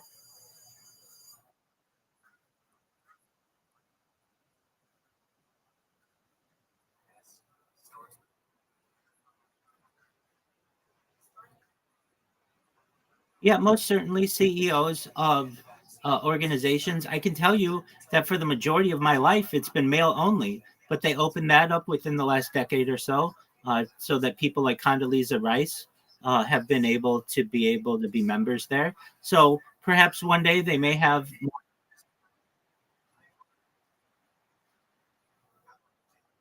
It, it was men's only. It was men's only for almost 100 years until about 10 years ago or so when they started to allow women to be able to be members. Condoleezza Rice is one of them. So, well, that's fine. There are all male clubs in the United States. They get a lot of flack for it. There's Butler. Butler is all male. So if you are interested in all male clubs, they have those as well. Hey, we have a friend here. What's up, Jason? Jason, how you living, pimp? Can you hear me, big dog? That's all right. Jason's just doing their thing. If I may ask, it's one of my favorite topics. So it's basically been known in science fiction as a replicator, but it's essentially a 3D printer that instead of using plastic to be able to create a mold, it can use any element in the periodic table. So you can create a dog, a car, a computer, a human. It's just like a 3D printer, how it basically has a program that allows it to be able to put the plastic in the right position. A Santa Claus machine, aka a replicator, can do the same, but with anything. And then that would allow you to create any kind of food that you want, any kind of mineral that you want. Basically, you'd be able to create any kind of jewelry or any kind of human. You'd be able to clone people if you wanted using this type of machine. Word, it absolutely is. You're 100% right. So this was first hypothesized in writing. Probably people have always wanted something like this, but the first time it was actually codified in writing is in science fiction novels of the 1970s. And, very soon we have the 3D printer that has revolutionized society. And the 3D printer will eventually move into something like a Santa Claus machine, a replicator. So eventually 3D printers will be able to perhaps use other types of elements instead of just plastic, or resources instead of just plastic. Maybe perhaps we may have metal, but then eventually we're going to have 3D printers that can utilize anything and create anything that you want. It is a very fascinating subject. It's exciting. That's an excellent question. Word, dog. So, go ahead. Well, so a lot of people, when I talk about some of this stuff, they're like, well, Rabbi, but that's going to be so far into the future, I'm going to be dead. And you think that, but just think about somebody who in 1900, there were no planes. The first plane was 1903 with the Wright brothers. Okay. And within 100 years, if they lived 100 years, they would have not only seen the first plane, the Wright Flyer, but they would eventually been able to see biplanes, and then the jet, and then eventually even things like stealth bombers. And they, looking back on their life, they'd be like, wow, we went from not being able to fly at all using a plane to now we have stealth fighters. So that's like one human life. So when we talk about things like, let's say, mind uploading technology, because I get a lot of people who say, well, Rabbi, mind uploading technology, that just sounds like something from Star Trek or something. And that's fine. And you can think that. But what you may not already recognize is that scientists are already successfully being able to transfer memories from one mouse into another. So how do they do this? Essentially, they have a mouse that completes a series of puzzles, or like a maze, and then they're able to take the cell arrangement of those memories from one mouse and implant it into another mouse, so that another mouse who's never seen the maze is able to complete the maze the first time without any issue. And it isn't guided by the sense of smell. Oh, it's a brand new maze. Everything is new about it. There's no cheese at the end, nothing like that. So we know that these memories are able to be transferable. Now, other things people say to me, like that if I would have said to somebody 10 years ago, hey, did you know that brain-computer interfaces are going to be successful and become a commercially viable product? They would have said that's absolutely bonkers. That's not real.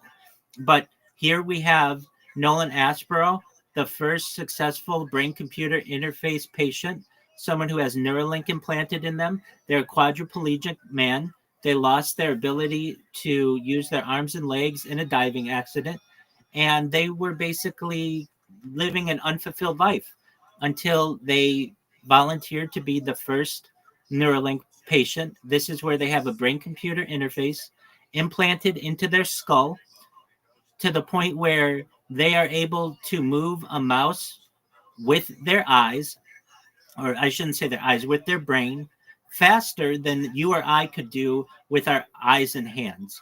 Not only that, but they're able to play video games better than people who just use hand-eye coordination, to the point where, and this is straight from Nolan Aspero, when they have video game tournaments in the future, you'll have to have two different sections. You'll need to have the people who are basically like organic, and then the people who have brain-computer interfaces, because the people with brain-computer interfaces, it's like they have auto-aimers, and they just are much better at video games than an average human is. These are fascinating things, and this has all happened within the last 5 years. Now, if you're like, well, Rabbi, I don't want anything implanted in my head, I would say to you, I'm in agreement. I don't want that either. So what's the alternative? They've already developed this as well. other companies, in fact, Snapchat, the people who own Snapchat have purchased a company that has developed a cap, like a swim cap that you would wear when you go swimming, that essentially is able to read your brain waves and is able to utilize a brain computer interface, but wirelessly.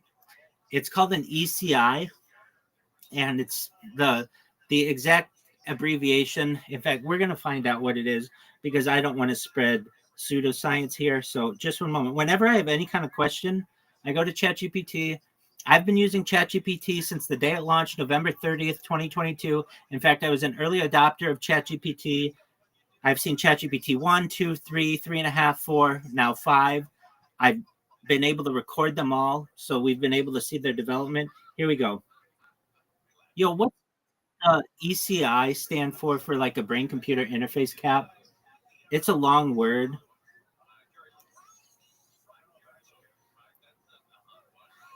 So it's ECOG, also ECI, electrocorticography. It's interface or sometimes electrocortical interface, ECI. Electro for electric signals, cortical for the brain's cortex, and interface that the system that connects brain signals to computer devices.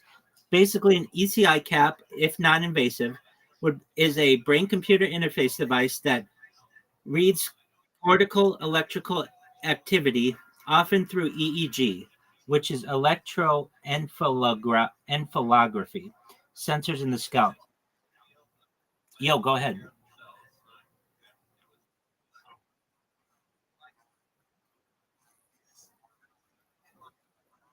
Absolutely. Yeah, you'd be better than anybody.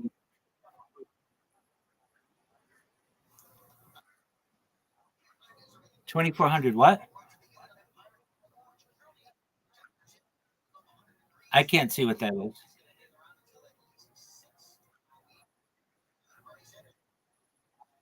Yeah, absolutely. Yeah, are you showing me something?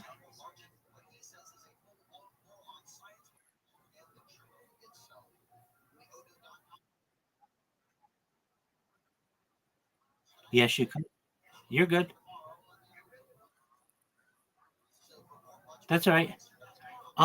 But yeah, so basically you'd be able to win video game tournaments and beat all your friends. And you wouldn't need this to be drilled into your skull. It could just be done through wearing a cap. If I may ask, we have our friend here, Jason Murder, but also we've got Zen. Zen, how'd you find out about me?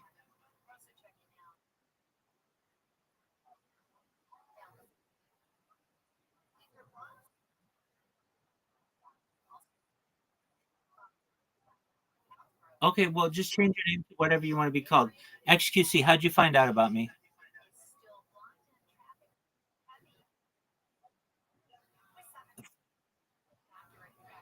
Through Kick or Twitch? Okay, excellent. Did you see my spamming or did you see a clip?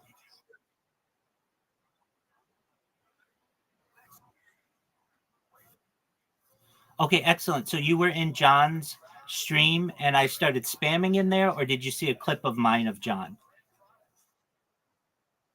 Oh, tight. So you just saw a clip in his profile and you saw that I had a link and then you came in here? That's balling. Excellent. Well, very well. I'm glad to hear that. So I like to talk. Absolutely. And how about you?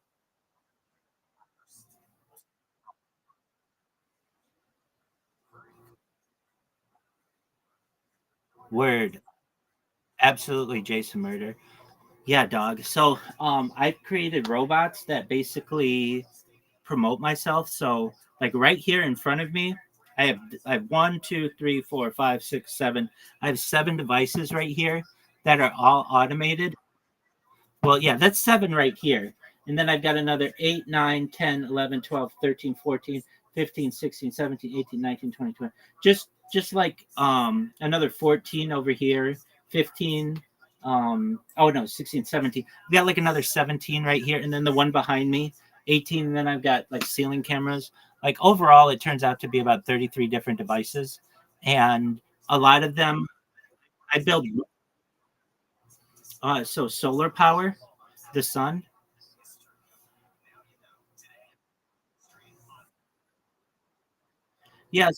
Yeah, so there's a battery basically. Um, it's efficient enough that at the end of the year, there's a rebate check that Southern California Edison sends out.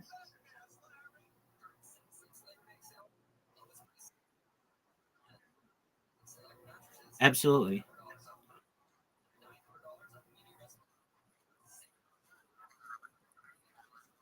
Yeah, so I've got a projector on the back wall here, and so it's got to be dark. So I've got to cover like anywhere that like light might be able to shine in.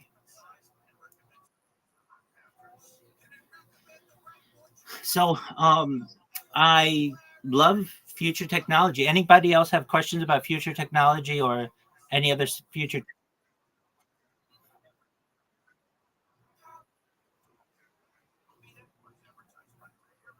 specifically?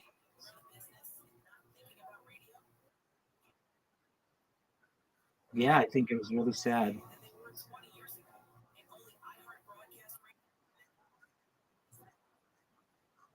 I know who was behind it.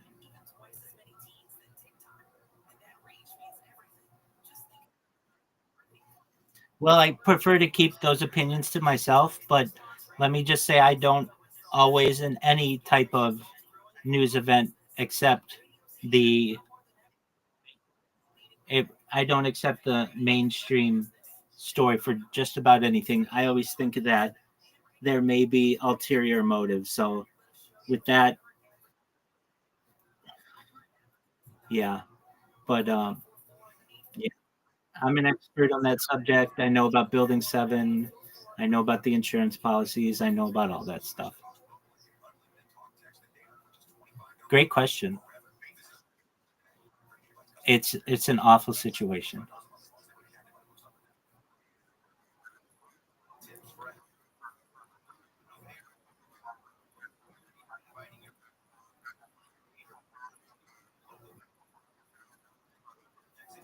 Um, well, it's several $100s a month, but again, that gets negated by the solar.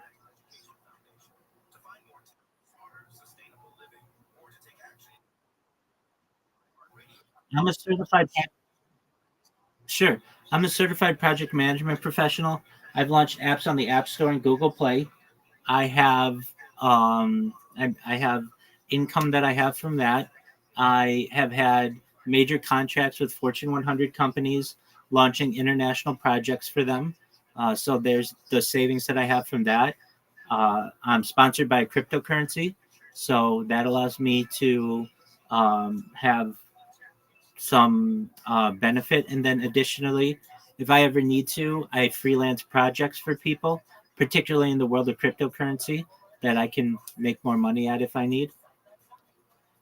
So I don't live uh, an extremely extravagant life. Although at one time I've lived, but I generally have to just stay, uh, between my means.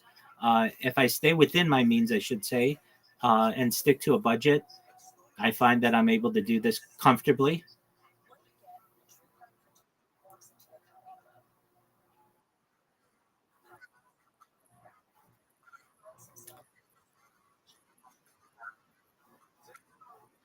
Yeah, sure. So, I mean, traditionally, I believe from a religious standpoint, should we live a righteous life that we may perhaps sit at the right hand of Hashem, or the name God, basically, and learn Torah night and day. If that sounds enjoyable to you, that's fine. Chances are, what actually happens is that you die and your body loses its consciousness and nothing. I don't necessarily believe in Sheol, like uh, uh, basically like a hell. Maybe perhaps temporarily or something like that, as our consciousness gets to whatever state it is. But in reality, I'm a scientific person, and I think that when you die, you die. And that's why I'm doing everything I can to escape that, as every single person who has ever lived on this earth has thought about it at least once in their life. And the way to avoid that is through, well, there are multiple ways, but mind uploading is one of them. And really, that makes me not a traditional Homo sapien, evolving, as are many other people on this earth, into being a transhuman. And what's a transhuman? It's really someone who doesn't want to die, who sees the opportunity to perhaps live either an extended life using technology, or perhaps be able to escape death completely. And if we are able to do that and actually have this idea of mind uploading, then we can become whatever we want. In fact, we can even be shape-shifting individuals. We were talking earlier about 3D printing and a Santa Claus machine. What I'm saying to you is, if you wanted to, let's say you wanted to be a unicorn, like, not even joking, we could print you a clone of a unicorn, having done all of the, you could be whatever you want to be. We could do all the quality assurance if needed to ensure that if you wanted, we could create a unicorn, and then we could implant your consciousness into it, and you could be a unicorn for as long as you want, either a standard unicorn life, or you could say, I want to be a unicorn, but then I want to be a dragon, then I want to be a woman, and then I want to go back to being a clone of myself, but just as a baby. And then after that, I want to be a clone of myself, but then I want to start life at age 25. And we could artificially mature you to being all of those things. And then additionally, and I think this is a really important aspect of mind uploading technology, let's say, God forbid, something happened to you. I don't know, a meteor hit you, or you were involved in some kind of space accident and you, quote unquote, died. We would have that mind upload of you, and your friends and family could bring you back and artificially mature your clone to being whatever age you were at death, with all of the memories that you had exactly before then. And you could just wake one day and you would be like, well, what happened? And we could say to you that you had died in, let's just say, a meteor accident, but we were able to bring back your mind upload and get you back. And you'd be very appreciative of that. These are all opportunities. And you should know that, like, when we start to talk about living life, not just in terms of 100 years or 1,000 years or 10,000 years or 100,000 years or 1,000,000 years, that the earth is just a temporary home for us. Eventually, the sun is going to expand to the point where its diameter is wider than the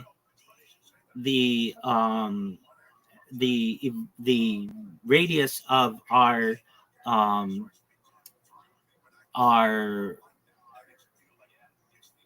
how do I want to say this? Basically, our we revolve around the sun, and the sun will expand to the point where it encapsulates or engulfs. That's the word for which I'm looking. It engulfs what would be our radius, and so we can't live on this planet forever. So eventually we're going to have to escape it, and that may mean that we move to another planet somewhere else in the galaxy, or somewhere else in the solar system, or perhaps we escape the solar system and go to the next closest solar system, which is Alpha Centauri, which is like 4.1 light years away. If you don't know what that means, it means going the speed of light. Thank you. Okay, perfect. So 4.21 light years away. If you don't know what that means, that's traveling at the speed of light, which is approximately 300,000 kilometers per second. If we're able to travel at that speed, it would take 4 years. Well, technically 4.21 years to get there. And then eventually we could make that our home base. But eventually Alpha Centauri is going to expand to the point, just like our sun is. We may have to spend some time on some type of spaceship but eventually we'll be able to find another home planet or home solar system and make that our home. Now, will we all be together?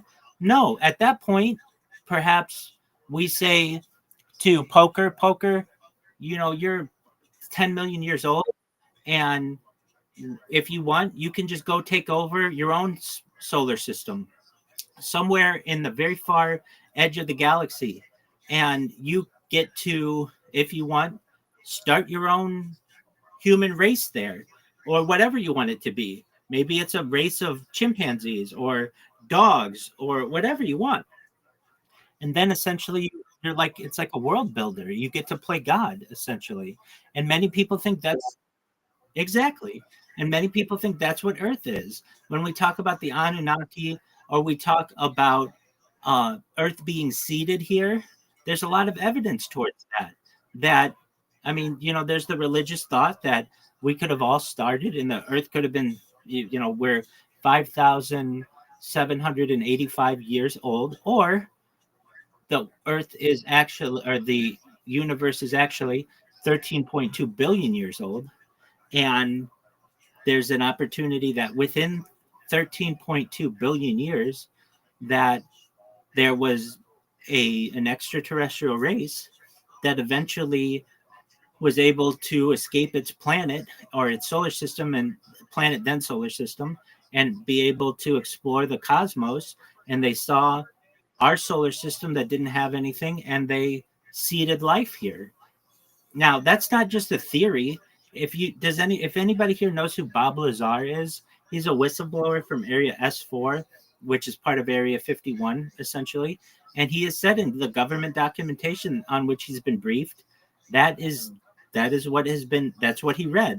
Now, he didn't know if it was misinformation or if that was the truth. What'd you say?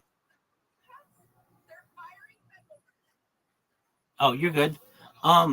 But essentially, we have the opportunity to do that on our own. Now, if you're like, well, what race seeded us here?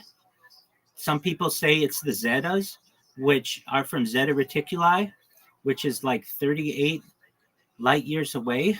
And they're like the little grays that we've seen depicted in, in like media. But basically, that's what may have occurred. What's going on? Oh, DH7, how you living, pimp? I'm kicking ass, taking names. DH7, if I may ask, how'd you find out about me? Oh, that's amazing. Did you see one of my clips?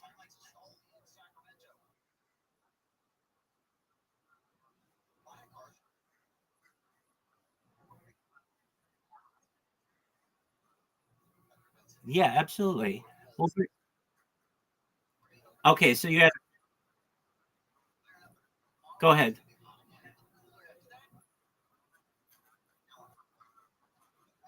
Yeah, I think it's an excellent opportunity for us to be able to terraform it. As I understand, it may have liquid oceans. It may actually contain life. But yeah, it's a really great opportunity for humanity to be able to terraform it. In fact, it's been named after Mars as one of the perhaps best opportunities for us to be able to terraform. What are your thoughts on Europa?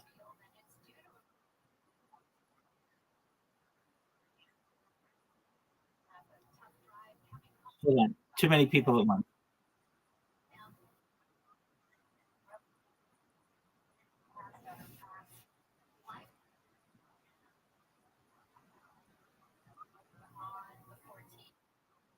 Right.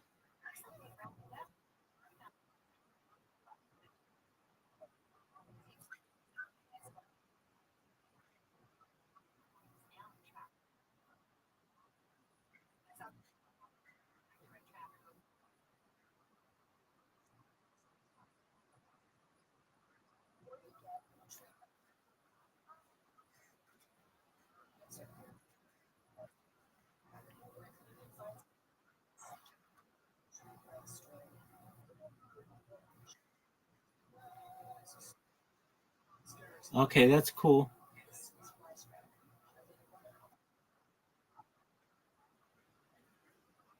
What up? What up?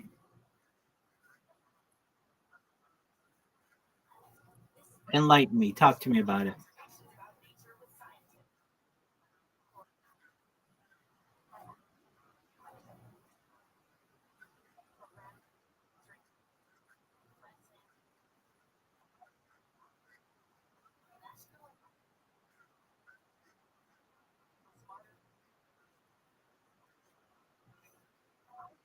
You're good.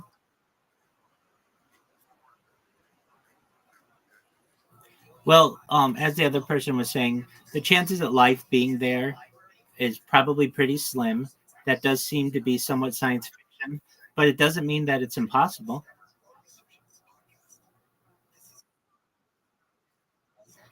Yeah, we were just talking about how dragons could be a real thing. At least on.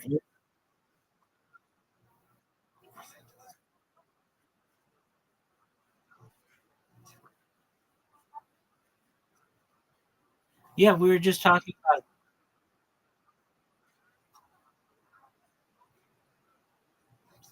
Yeah, so we were saying that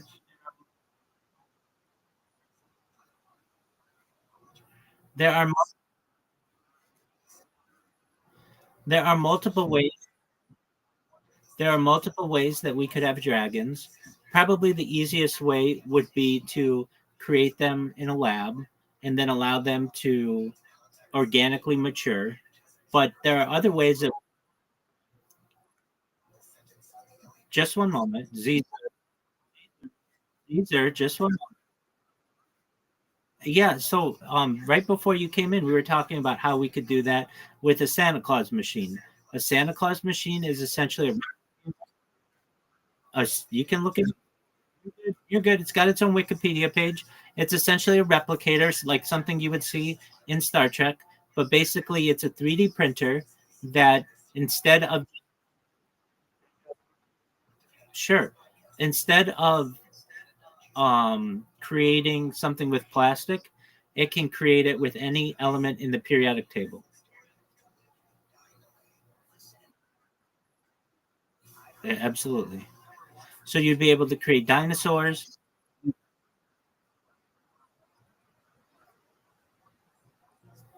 Yes, that's true.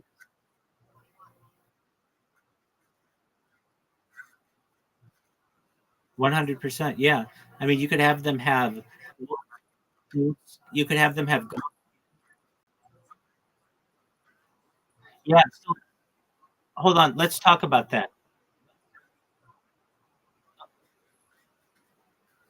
So hold on. The person who talked about the.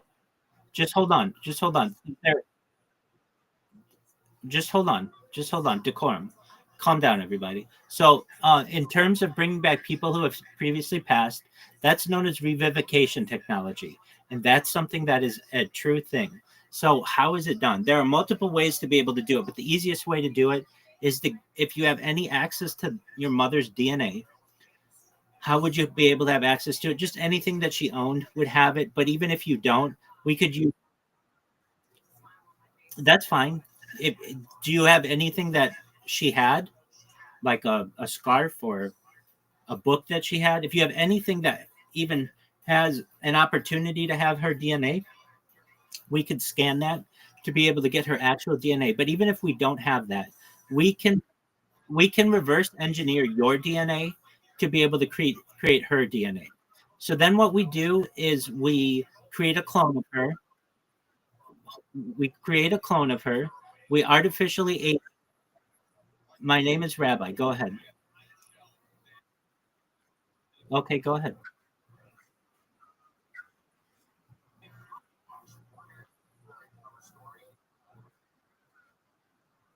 That's okay.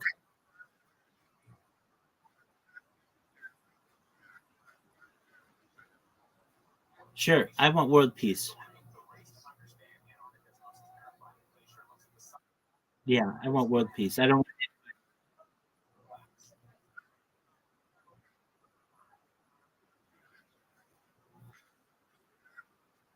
Absolutely.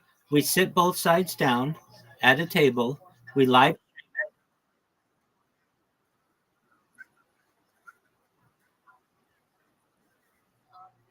What up, Zoo?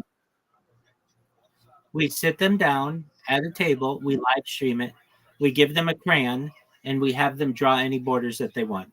And then they have to stick to it for a year. And then they do it the next year and the next year and the next year until eventually we have peace.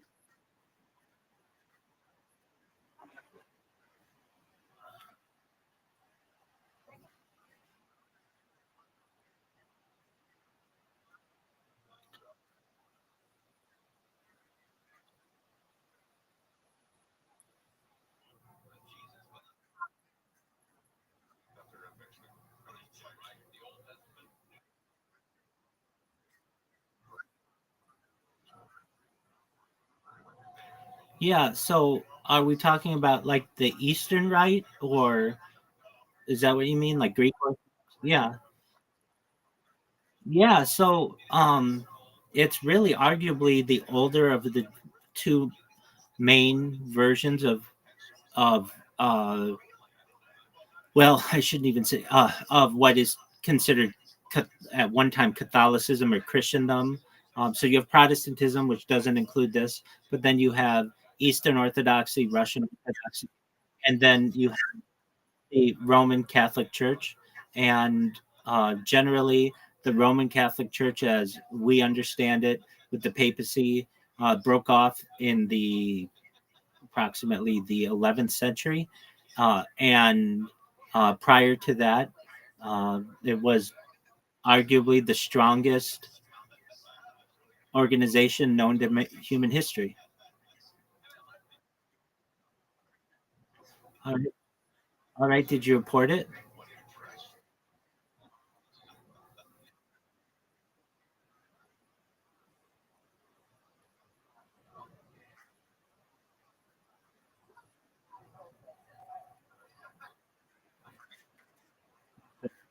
We don't have your traditional form. We have rabbi, right?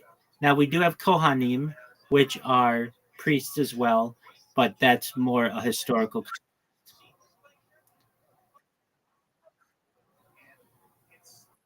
What about us?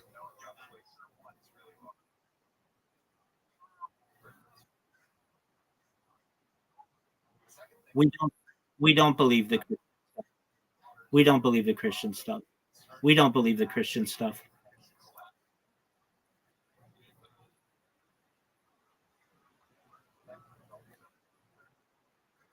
Certainly. That's not World War II. That was in the 1960s. That's the USS Liberty. And again, I know, but uh, so there's about 22 years of difference in there. Um, the Ark of the Covenant. Uh, so there's an argument to be made that the Ark of the Covenant may be in Ethiopia.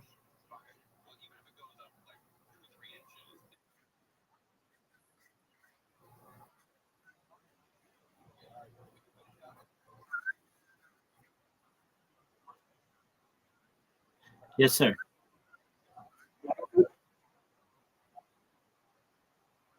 Yeah, most certainly. Again, I've answered the 9/11 questions.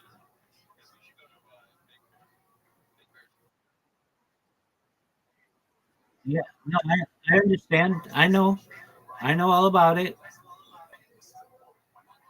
I'll leave it at that. I know all about it.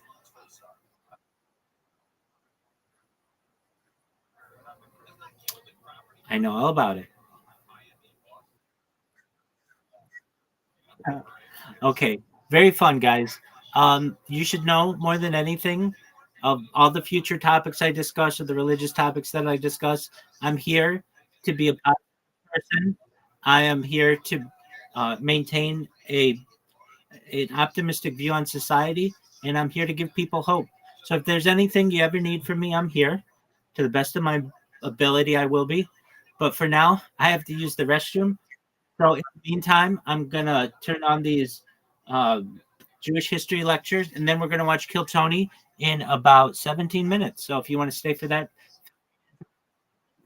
Kill Tony is the largest.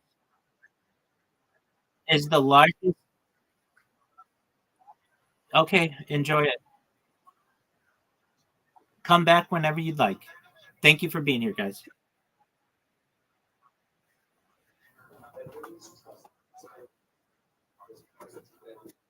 What up, Pam?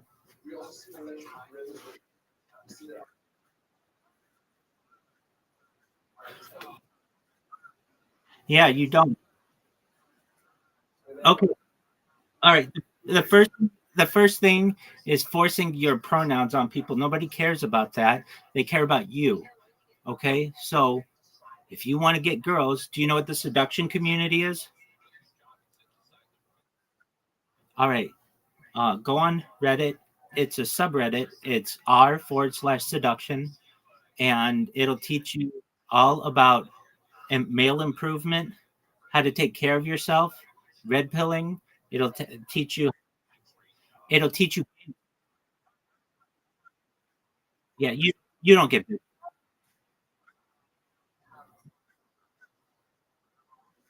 Look, that's fine. Absolutely, that's fine.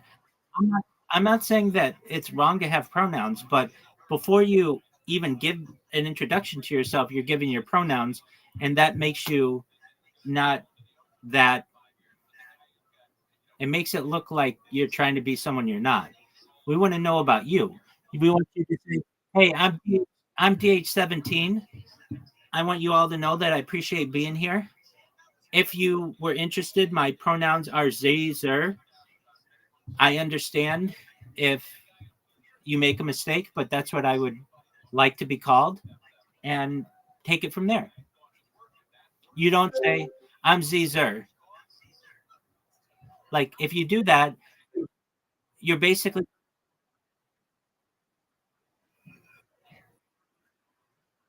You don't have to be, but a girl wants an alpha male, or she wants really a sigma male, but she wants someone who. Yeah, so an alpha male basically is leading the pack and is proud of leading the pack. A sigma male is a level above that. They're leading the pack, but they don't even care what anybody else thinks.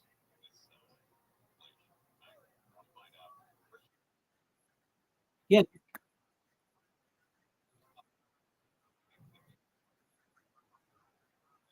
Okay, well, I mean, it's important. Their opinions are important.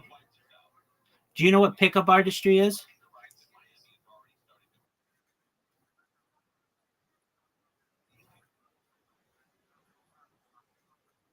Correct.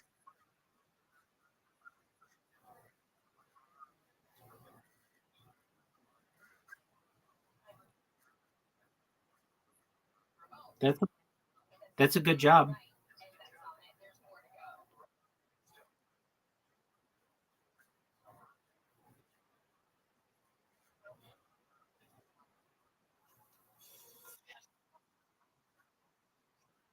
Okay.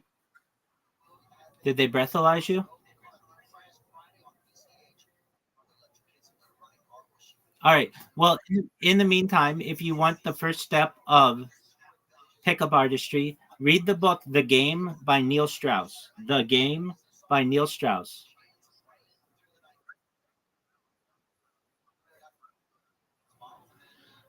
You do whatever makes you happy. I'm just telling you how it's done traditionally in the pickup artist world. All right. As I said previously, I've got to. You're good, my friend.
Reduce the amount of water you use in the bathroom by taking shorter showers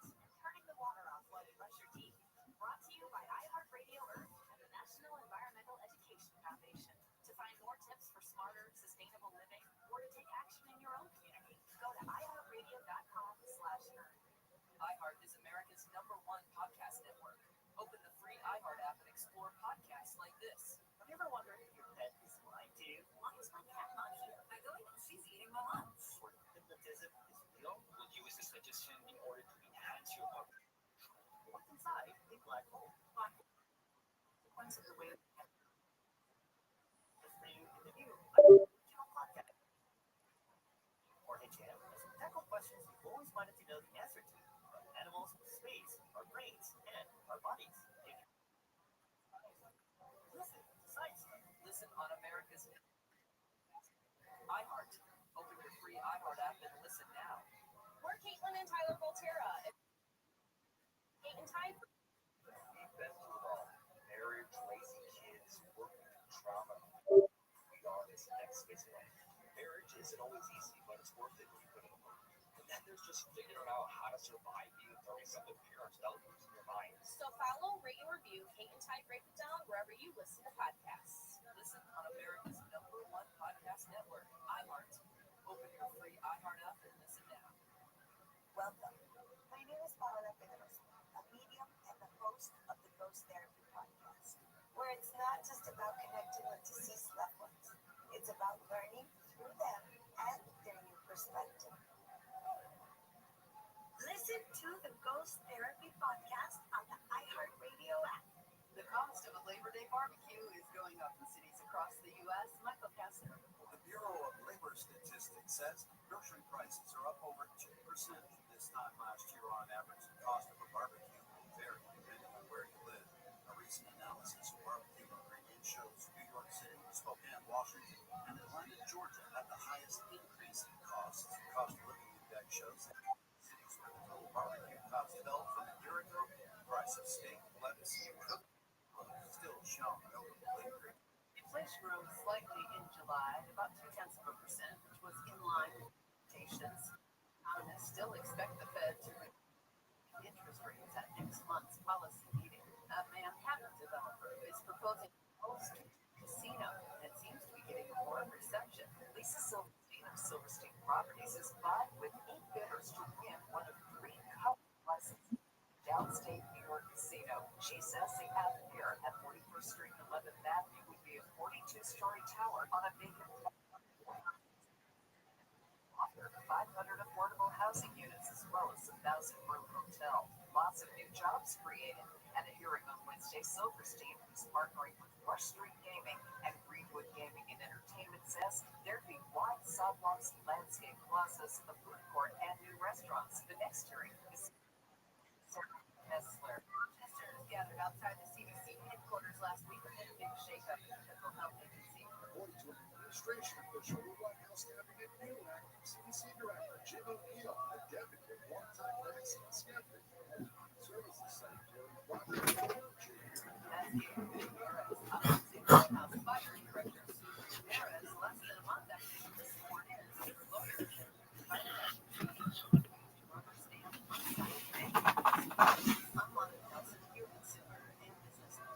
iHeartRadio Earth is here with little tips for a healthier planet. A staggering 8 billion tons of plastic ends up in the world's oceans every year. If current trends continue, our oceans could contain more plastic than fish by 2050. Do your part. Purchase items made from renewable or recycled content and recycle whenever possible. Brought to you by iHeartRadio Earth and the National Environmental Education Foundation. To find more tips for smarter, sustainable living, or to take action in your own community, go to iHeartRadio.com/earth. The free iHeartRadio app is #1 for music, radio, and podcasts, all in one. Discover a new podcast from our library of over 350,000 titles. Visit iHeartRadio Podcast Preview.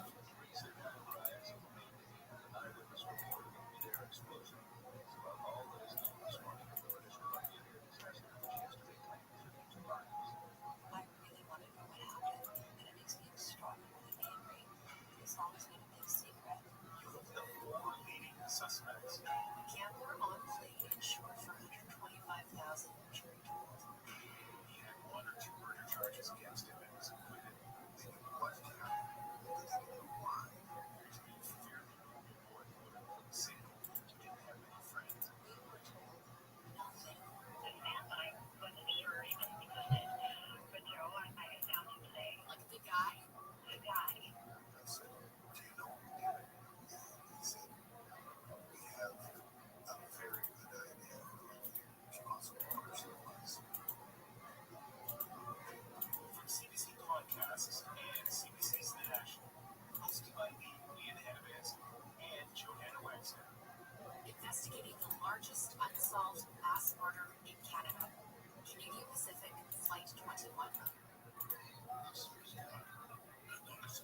music, radio, and podcasts all in one.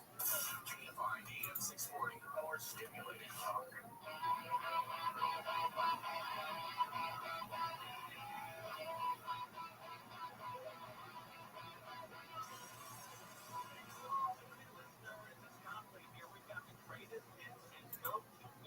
From the show that keep you entertained all weekend long. Even if you're in bumper track. All right, Angel wanted me to give you a taste of the hosting the MTV Awards. And I haven't heard anything yet, but I guess I'll just wait. All right, it's the MTV Award with your host, Tim Conway. MTV, look at the awards! Yeah. With your host, Tim Conway. Yeah.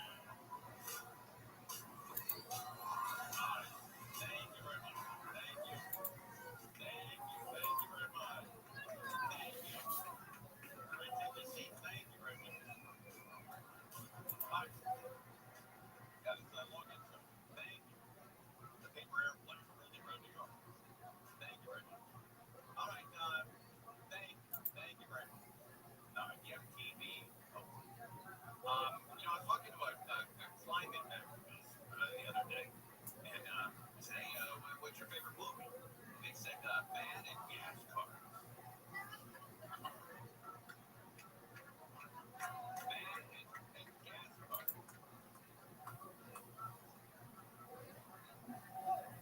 You ever heard about that movie? There's a movie coming out. There's no new ideas. A new movie coming out called Constipation. Actually, it never came out. Oh, so what is that? Netflix. I see a lot of executives. Netflix, are you? Nice to see you. Netflix is here. Netflix. And Netflix, I was asking my wife, I go, I was asking my wife, I said, hey, you want to watch a 10-hour movie? And she said, no way, you got to be insane. I said, how about if I break it up into 10 one-hour episodes and we see them all in one sitting? She goes, I'm in. A lot of people got mad at the Kardashians. Oh, I like the Kardashians, right? I don't see why so many people are getting down on them and have issues with the Kardashians. It's like comparing it to the Lego movie.